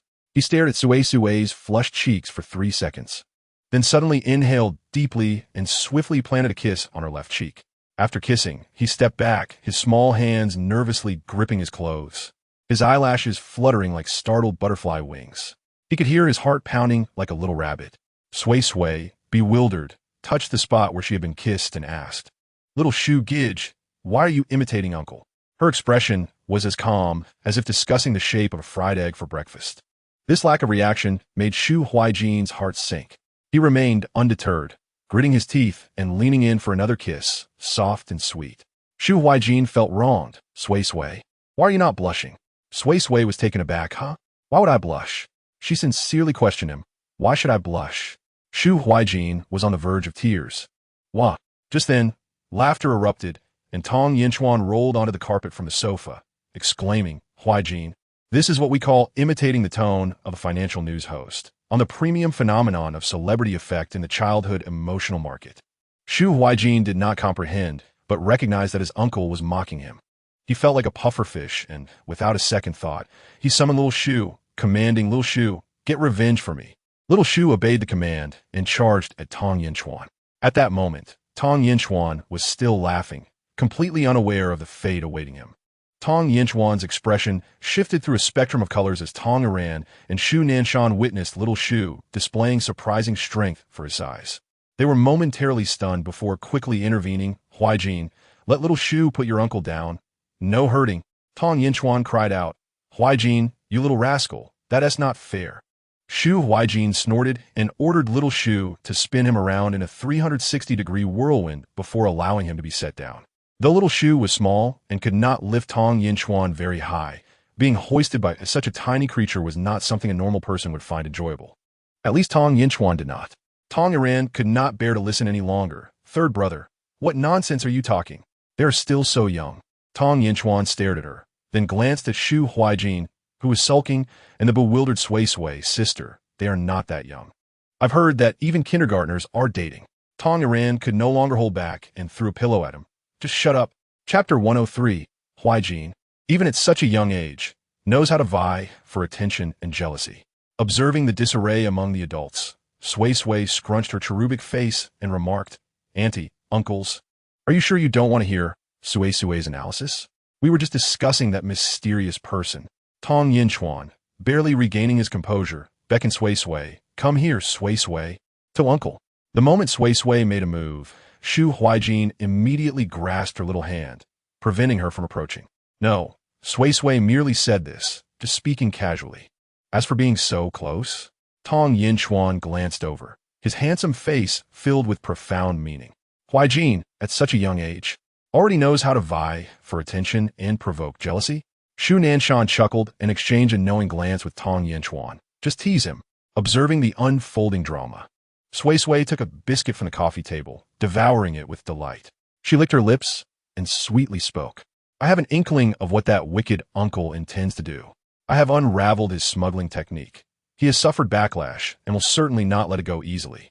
Coupled with Uncle Tong's abundant fortune, he surely does not intend to relent. Tong Yinchuan furrowed his brows and sneered. Foolish. Does he think he can fleece me alone? How shameless. Does he believe I am a fool? Tong Iran quickly interjected. His actions indicate he believes he possesses the capability to act without fear. Third brother, you must not let your guard down. Having witnessed Suisui's abilities, she truly possesses a remarkable talent, akin to turning clouds and rain with a mere gesture. Moreover, Sui Sui is a child, while the mastermind must be an adult. What if they also possess formidable skills? If that were the case, wouldn't it be all too easy to stir trouble? Tong Yinchuan pondered for a moment, then shifted his gaze to Sui Sui, moving closer on the sofa. Seeing this, Shu Huaijin silently sat on the other side of Sui Sui, creating a barrier between them. Tong Yinchuan shot him an irritable glance and continued, Sui Sui. Does this mean the mastermind can continue to target me through Chenxingha? Sui Sui nodded. Previously, they must have obtained your birth details. Now, to proceed, they require more from you. In our Xianmen, if we acquire a strand of hair, fingernails, or blood from the opponent, we can continue our incantations. Moreover, with malevolent practices, possessing these would make it even easier to commit misdeeds. Tong Yinchuan ground his teeth, chuckling. Now that I am aware, if he dares to pull my hair, I shall shave his head and use his hair to perform spells for Sui Sui. Sui Sui scrunched her little face, shaking her head without hesitation. Sui Sui does not want that. Sui Sui is not a wicked celestial master. The master said we cannot use magic to harm others. Tong Yinchuan crossed his arms, unwillingly replying. Must I allow him to act with impunity? Sui Sui blinked her big eyes. Yet without his hair, Sui Sui can still counter him with magic. That is not harming him. It is legitimate self-defense. Tong Yinchuan exclaimed, Huh? Shu Huaijin, standing aside, fervently explained. Using hair to harm others with dark magic is not the same as a proper counterattack. Dear uncle, you must learn from this. Tong Yinchuan glanced at his proud nephew, who seemed as if he were Sui Sui's external assistant, and suddenly burst into laughter, leaning over to pinch Shu Huaijin's round face. Yes, you are impressive. You are impressive. Uncle, let go of me. Shu Huaijin struggled desperately, resembling a little lion with ruffled fur. Xiao Shu observed from the side, its dark eyes rolling slowly, but without its owner's command, and sensing no malice from Tong Yinchuan. It merely stood as a little guard. Sui Sui let out a small burp, smiling as she offered a cream biscuit to Shu Huaijin. Little Shu, go, have some. Shu Huaijin immediately accepted it, exclaiming without needing instruction, Wow. The biscuits that Sui Sui gives are exceptionally delicious. Tong Yinchuan wore a face of disdain akin to a disgruntled elder on the subway, unable to conceal his irritation. Tong Yuan was truly exasperated by her third brother's frivolous demeanor. How could he still play around with Huai Jin at such a critical moment? Did he not comprehend the seriousness of the situation? She shook her head in frustration, then turned to Sui Sui, expressing concern. Sui Sui, if you stay by Uncle Tong's side, can you thwart any of the opponent's underhanded schemes? Perhaps even take the initiative against their malicious deeds? Sui Sui beamed sweetly, her little face brimming with cuteness. Of course. If I go, I will definitely protect Uncle Tong. Whatever the opponent intends to do, I will uncover it, and perhaps I can even trace back to the mastermind behind him. Tong Yuan felt a wave of relief, approaching to pinch Sui Sui's cheek, expressing gratitude. Thank you, Sui Sui. With you around, Annie feels much more at ease. Sui Sui instinctively nestled into her embrace, comforted by the warmth and fragrant embrace. She earnestly declared, Auntie, he is your brother. Thus he is also my family. I will not let anything happen to him. Tong Yuan gazed into the depths of the child's eyes, shimmering like stars, and her earnest demeanor softened her heart. How fortunate she was to encounter such a thoughtful and adorable little treasure. She couldn't help but plant a warm kiss on Sui Sui's forehead. Sui Sui, Annie is truly grateful to have you. As Sui Sui felt the warmth of affection spreading across her forehead, she smiled, narrowing her beautiful eyes, her radiant face tinged with a gentle blush. Auntie, Sui Sui is very thankful for having you. Without Annie, Sui Sui could not live happily now. Shu Huaijin looked at Sui Sui, snuggled in his mother's embrace, and couldn't help but smile. Tong Yinchuan leaned in, teasingly remarking, So this time are you not jealous? Look, your mother is also kissing Sui Sui. Shu Huaijin instinctively frowned in protest. It's not the same. Tong Yinchuan grinned. How is it different? Shu Huaijin paused. Glancing at Tong Yinchuan, you are greasier than Mom. Tong Yinchuan. His face contorted, gritting his teeth. Who? Who is greasy? He, a renowned superstar admired nationwide. Accused of being greasy? Absurd. Chapter 1. Oh, for the fortune of a Shu family's only son must also be abundant. He desires to seize it. After confirming everything, that evening, Where's the Baby announced its guests. There were 4 groups of guests. A popular actress, Wang Susu, accompanied by her younger sister, Wang Gua. The recently retired Olympic diving gold medalist, Zheng Yi, with her 6-year-old daughter, Zheng Xiaoyu. The renowned food blogger, Zhang Dachuan, with his 7-year-old son, Zhang Xiaoran. And finally, Tong Yinchuan leading 2 children. The promotional release immediately ignited trending searches. After all, Tong Yinchuan has been in the spotlight lately. Moreover, while other guests brought 1 child each, he uniquely brought 2, making him stand out and attracting attention. Furthermore, those 2 children remained faceless, unlike the other guests who featured their children in photos. Tong Yinchuan stood alongside 2 shadowy figures. Indeed, Tong Yinchuan is a big name. Withholding the identities of the 2 children, could it be that he fears the public discovering he has fathered children out of wedlock or while married, using this opportunity to gain acceptance? Oh no, the brother must be bringing ordinary individuals. Absolutely, the manager's blog stated so. And it was because these 2 ordinary individuals are extraordinarily adorable that they are being kept hidden. Do not overthink it. Exactly. Remember how that ugly Chun Xinghe set our brother up? Now you still want to slander him. Not a chance. Brother is the best. Brother is unparalleled. The director, observing the real-time trending index, grinned widely. He truly could not wait to witness this moment. Chun Xinghe slumped on the sofa, his fingers anxiously tugging at his already sparse hair, his hairline retreating another ½ centimeter. He glared at the trending topic featuring Tong Yinchuan with the 2 children, a mix of bitterness and rage churning within him. Why? He ground his teeth, angrily slamming his phone onto the sofa. Tong Yinchuan is thriving in his career, adored by fans, with a luxurious head of hair, while he, Chun Xinghe, is mocked across the internet for his baldness, losing endorsements, and needing to wear wigs just to step outside. His manager said little, only advising him to wait for the Where is the Baby show to commence. If he succeeds, he could turn his fortunes around. If he fails, the company would have no choice but to abandon him. Thus, Chun Xinghe felt anxious, his hair falling out in clumps. Originally ridiculed for his exceptionally high hairline, he now suffers even more due to thinning hair, prompting his agent to tirelessly seek remedies for hair regrowth. Yet, regardless of the exorbitant prices or extravagant claims, the rate of hair growth cannot keep pace with its loss. His height appears relatively unchanged, likely around 57 years of age. While all other guest children are prominently featured, only Ting Y In Chu In's group enjoys the privilege of anonymity, publicly dubbed as ordinary charming kids, while refusing to divulge any specific information. The mighty allure of a top-tier celebrity. At this moment, an assistant arrives, and, upon witnessing CHNXingH's irritable demeanor, hesitates briefly before ultimately sighing. Xing-H, the arrangements for the variety show have been made. Try not to be too anxious. The assistant attempts to reassure him. Ting Y In Chu In is indeed exceptional, he continues, deliberately glossing over the latter's recent scandal. Insiders have revealed he is from the Ting family, hence the influx of resources and endorsements. The director cannot afford to disregard him. He mentioned bringing 2 children, and the director did not dare to refuse. Furthermore, it is rumored that one of the children may have ties to the SH family.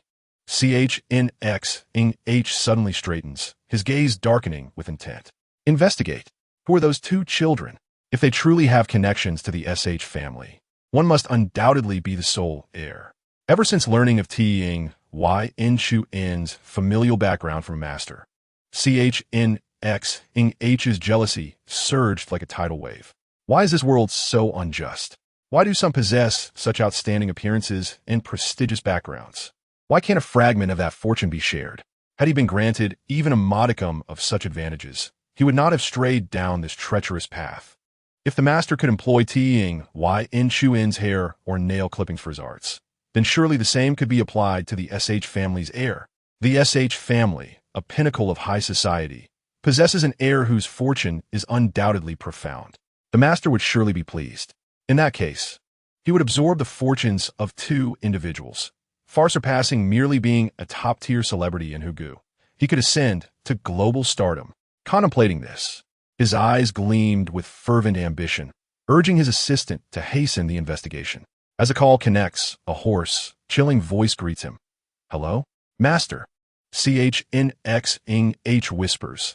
The 2 children Ting Y In Chu In is with. One is unknown, but the other may be the sole heir of the SH family. Surely, he possesses a rich fortune as well. Master, if we obtain his hair, could we not perform the arts and steal his fortune? The master falls silent for a few seconds before suddenly chuckling coldly. You are rather greedy, aren't you? CHNXingH moistens his parched lips, his eyes gleaming with avarice. Master, whether it's 1 or 2, it matters not. I will pay you double. You shall not suffer losses. What do you think? The master chuckles. Very well, as long as you can handle it. I can handle any magnitude of fortune. Then, when your success is assured, reach out to me. With that, the call concludes, leaving CHNXingH exhilarated, rolling on his bed in anticipation of his impending triumph as a global sensation. Chapter 105. Why does he kiss Suisui without her blushing? Alas, the Ting family is gathered, save for Ting RG, who remains busy at the university, observing Suisui, hand in hand with Ting Y RN. The adorable little bundle exudes charm, her hair adorned with numerous tiny braids, each tied with a colorful bow that could easily draw attention. She dons a pale yellow puff dress, embellished with reflective stars, complemented by matching yellow shoes, their bows fluttering with her every leap. Most striking is the jingling silver bell bracelet on her wrist, producing a crisp sound with each step. Initially glaring at Ting Y In Chu In, the Ting family cannot help but shift their gaze upon seeing Suisui. What a delightful little princess, exclaims Grandma Ting, crouching to pinch her cheek. Oh dear, has this little princess lost her way to our home? Suisui beams at the kind grandmother, her face alight with joy, declaring herself the little princess. Laughter ensues as the family gathers around, playfully ruffling her hair and pinching her cheeks, utterly enchanted. When Ting Y are in first proposed adopting a child, the Ting family had opposed it, considering the SH family's circumstances. However, once they learned of the child's situation, particularly that SHN had consented and that the child was a girl, their objections dissipated. Little did they expect her to be so endearing and charming, prompting them to shower her with gifts. Suisui gleefully accepted them, her innocence radiating. Meanwhile, their blood-related grandson, SHUIJN, was all but forgotten. Holding the tiny SH, he remained indifferent, actually relieved as every visit to his grandparents often resulted in head pats and cheek pinches. As a young man, how could he endure such treatment? Yet, faced with his grandparents' affectionate smiles, he found himself powerless to resist. Enduring the fierce reprimands from his uncles, he could only endure.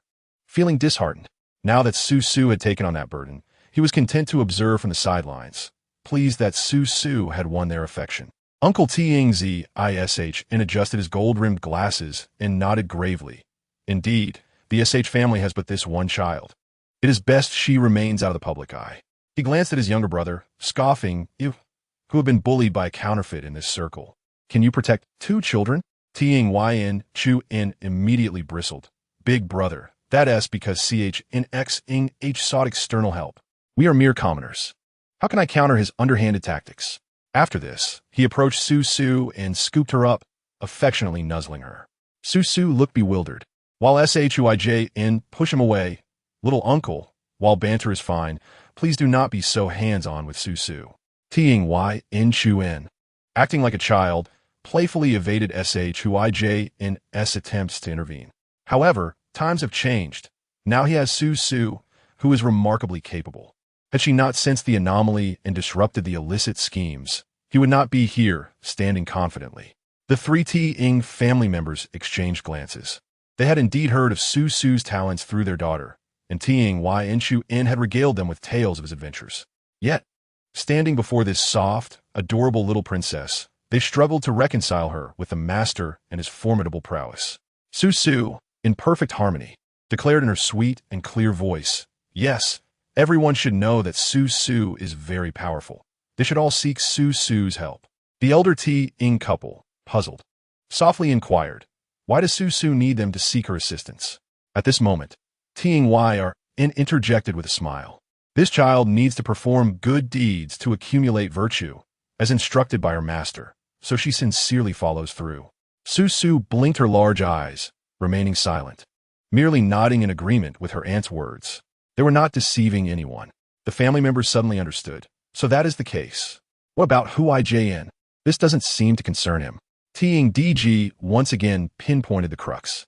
Tiang Chu and intentionally gestured towards Suisui, indicating that it was not his own reluctance, but rather his desire to participate that kept him close to Suisui. With his hands raised in a gesture of surrender, he shrugged. "I have no choice. Who could resist when both my sister and brother-in-law agreed? I can only accept it." All eyes then turned to Tiang with Shuijin watching her anxiously, his little mouth babbling, "Mom, you promised. You cannot go back on your word. Just as the little uncle mentioned, with Suisui around, we shall remain unharmed." Facing those pairs of bright, piercing eyes, Tongaran felt both amused and exasperated. "You truly resemble your little uncle, treating Suisui as a guardian deity." Suisui raised her small hand and adorably proclaimed, "Suisui is fine. Suisui is the strongest, surely able to protect uncle and brother Shushu, and he need not worry." Upon hearing this, Tong Yinchuan excitedly kissed Suisui's cheek, exclaiming, "My dear treasure, you are simply amazing." Suisui blushed slightly, feeling a bit shy. Seeing this, Shu Huijin felt a chill in his heart. Why was it that when he kissed Suisui, she didn't blush, yet he felt so heartbroken? Tong ran, ignoring Shu Huijin, who was lost in his sorrow, turned to the 2 elders and said, "Their father has agreed as well. They all trust Suisui and secretly made arrangements. Rest assured, nothing will go awry." Upon hearing that the Shu family had made arrangements, the 2 elders immediately sighed in relief and ceased further discussion. Chapter 106. Why not take this opportunity to let Suisui see what peculiarities exist? The elders of the Tong family felt reassured, but Tong Dage, Tong Zishan, still scrutinized Suisui, who was quietly conversing with Shu Huijin. As the head of the Tong family, he harbored some reservations about this 5-year-old child. Unlike his carefree younger brother, he was not so easily convinced as his little sister. Under the piercing gaze of his elder brother, Tong Yinchuan raised an eyebrow and remarked, "Elder brother, do you not trust Suisui?" Tong Zishan chuckled politely. "It's not that I don't trust, it's just..." Before he could finish, he was interrupted by Tong Yinchuan, who exclaimed, "Then you don't trust?" With a mischievous glint in his eyes, he turned to Shu Huijin and said, "Huijin, why not have your little Shushu perform for elder brother? Just like you lifted me before, let little Shushu lift elder brother too." Shu Huijin, witnessing his little uncle's eagerness to stir up trouble and potentially expose elder uncle's past, felt utterly embarrassed. He stubbornly shook his head. No, little Shu Shu is not a toy for your amusement. Suisui blinked and nodded along. Yes, little Shu Shu wouldn't harm anyone. A puzzled Tong Zai Shan adjusted his golden-rimmed glasses and inquired, "Who is little Shu Shu?" He cast a cold glance at Tong Yinchuan, which made him shrink back slightly. Tong Yinchuan chuckled awkwardly. "Oh, it's nothing, just a doll." He gestured towards the doll in Shu Huijin's arms, which had a rather unremarkable aesthetic. Tong Zishan followed his gaze and, upon meeting the doll's pitch-black eyes, instinctively frowned. The doll seemed oddly lifelike, as if it were truly staring back at him. However, he quickly dismissed the thought with a self-deprecating smile, rationalizing that it was merely a toy, and a rather unattractive one at that. How could it possibly be staring at him? Yet, just as he shifted his gaze, he caught a glimpse of the doll turning its head in tandem with his. Tong Zishan. He couldn't help but close his eyes, adjusting his glasses once more, questioning his own perception. How could a doll possibly follow his gaze? He focused intently, acknowledging that while the doll was indeed unattractive, there was nothing particularly remarkable about it. After pondering for a moment, he asked, "What is this doll made of? Does it contain any mechanisms?" Tong Yinchuan had also witnessed little Shu Shu moving, and, seeing his elder brother's incredulous expression, he chuckled gleefully. "No, this was made by Sui Sui. It's simply fabric, an ordinary item. Don't expect any mechanical contraptions. That's impossible for a 5-year-old. Tong Zishan pushed his glasses up silently, observing closely. Did his younger brother imply that this doll could move without mechanical assistance? At that moment, the unattractive doll unexpectedly spoke. "Indeed, when Suisui made me, she didn't add anything extra. I can move and speak due to metaphysical powers. You need find it strange." Tong Zishan, the elders of the Tong family. What on earth? The usually composed head of the Tong family, Tong Zishan, nearly jumped in shock, goosebumps erupting all over his body. The two elders exchanged bewildered glances, then stood up and rushed towards little Shu Shu. They scrutinized the doll from every angle, and the little creature followed their gaze, turning its head fluidly, indeed devoid of any mechanical sensation. Tong family grandmother stammered, gazing at the little one before her. "Suisui, how did you do this?" Suisui, innocent and bright, smiled cheerfully. "It's just like this and that, and then it was made very simple.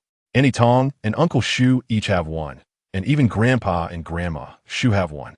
However, there's aren't as agile as little Shu Shu because Brother Shu Shu said, little Shu Shu must be a unique existence, which is why the others aren't as impressive." The two elders suddenly realized, their eyes glinting with envy, for such a little marvel was indeed enchanting.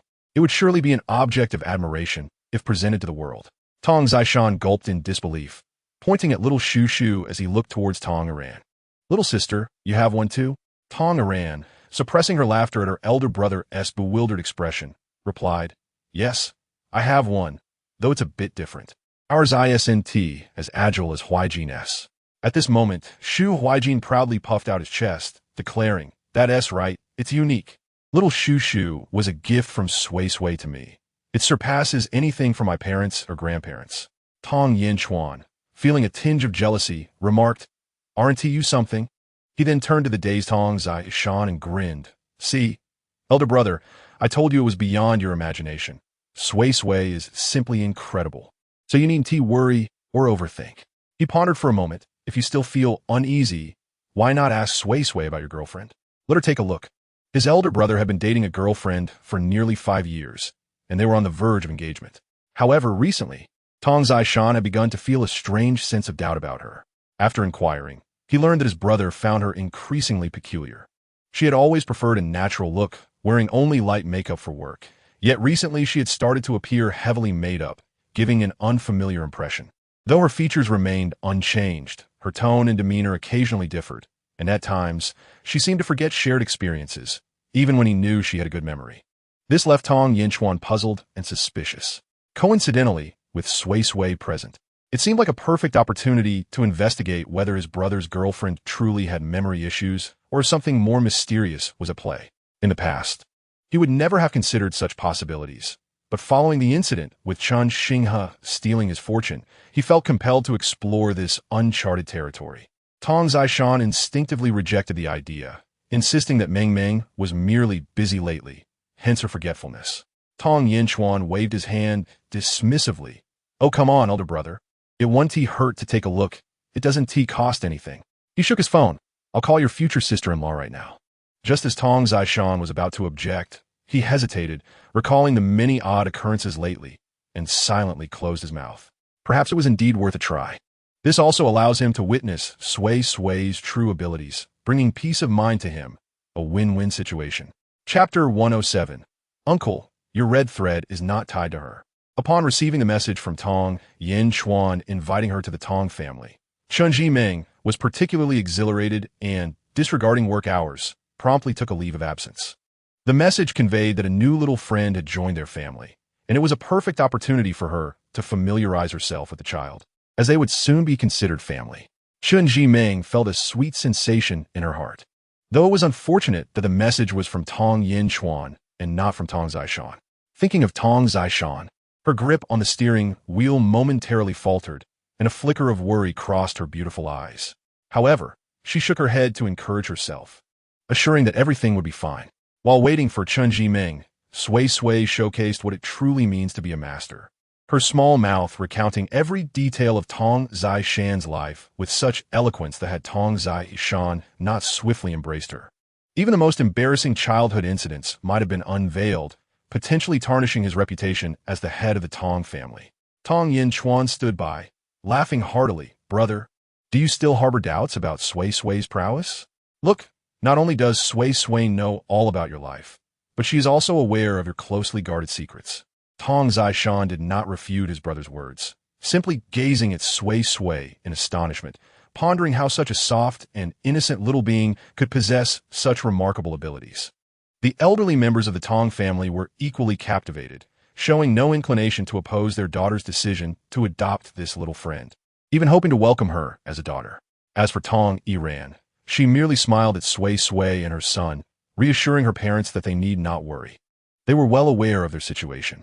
When Chen Jimeng stepped through the door of the Tong residence, the sunlight cascaded onto her shoulders, enveloping her in a gentle aura. Her heart fluttered like a fawn, pounding with curiosity and excitement about meeting the new little friend Tong Yinchuan had mentioned.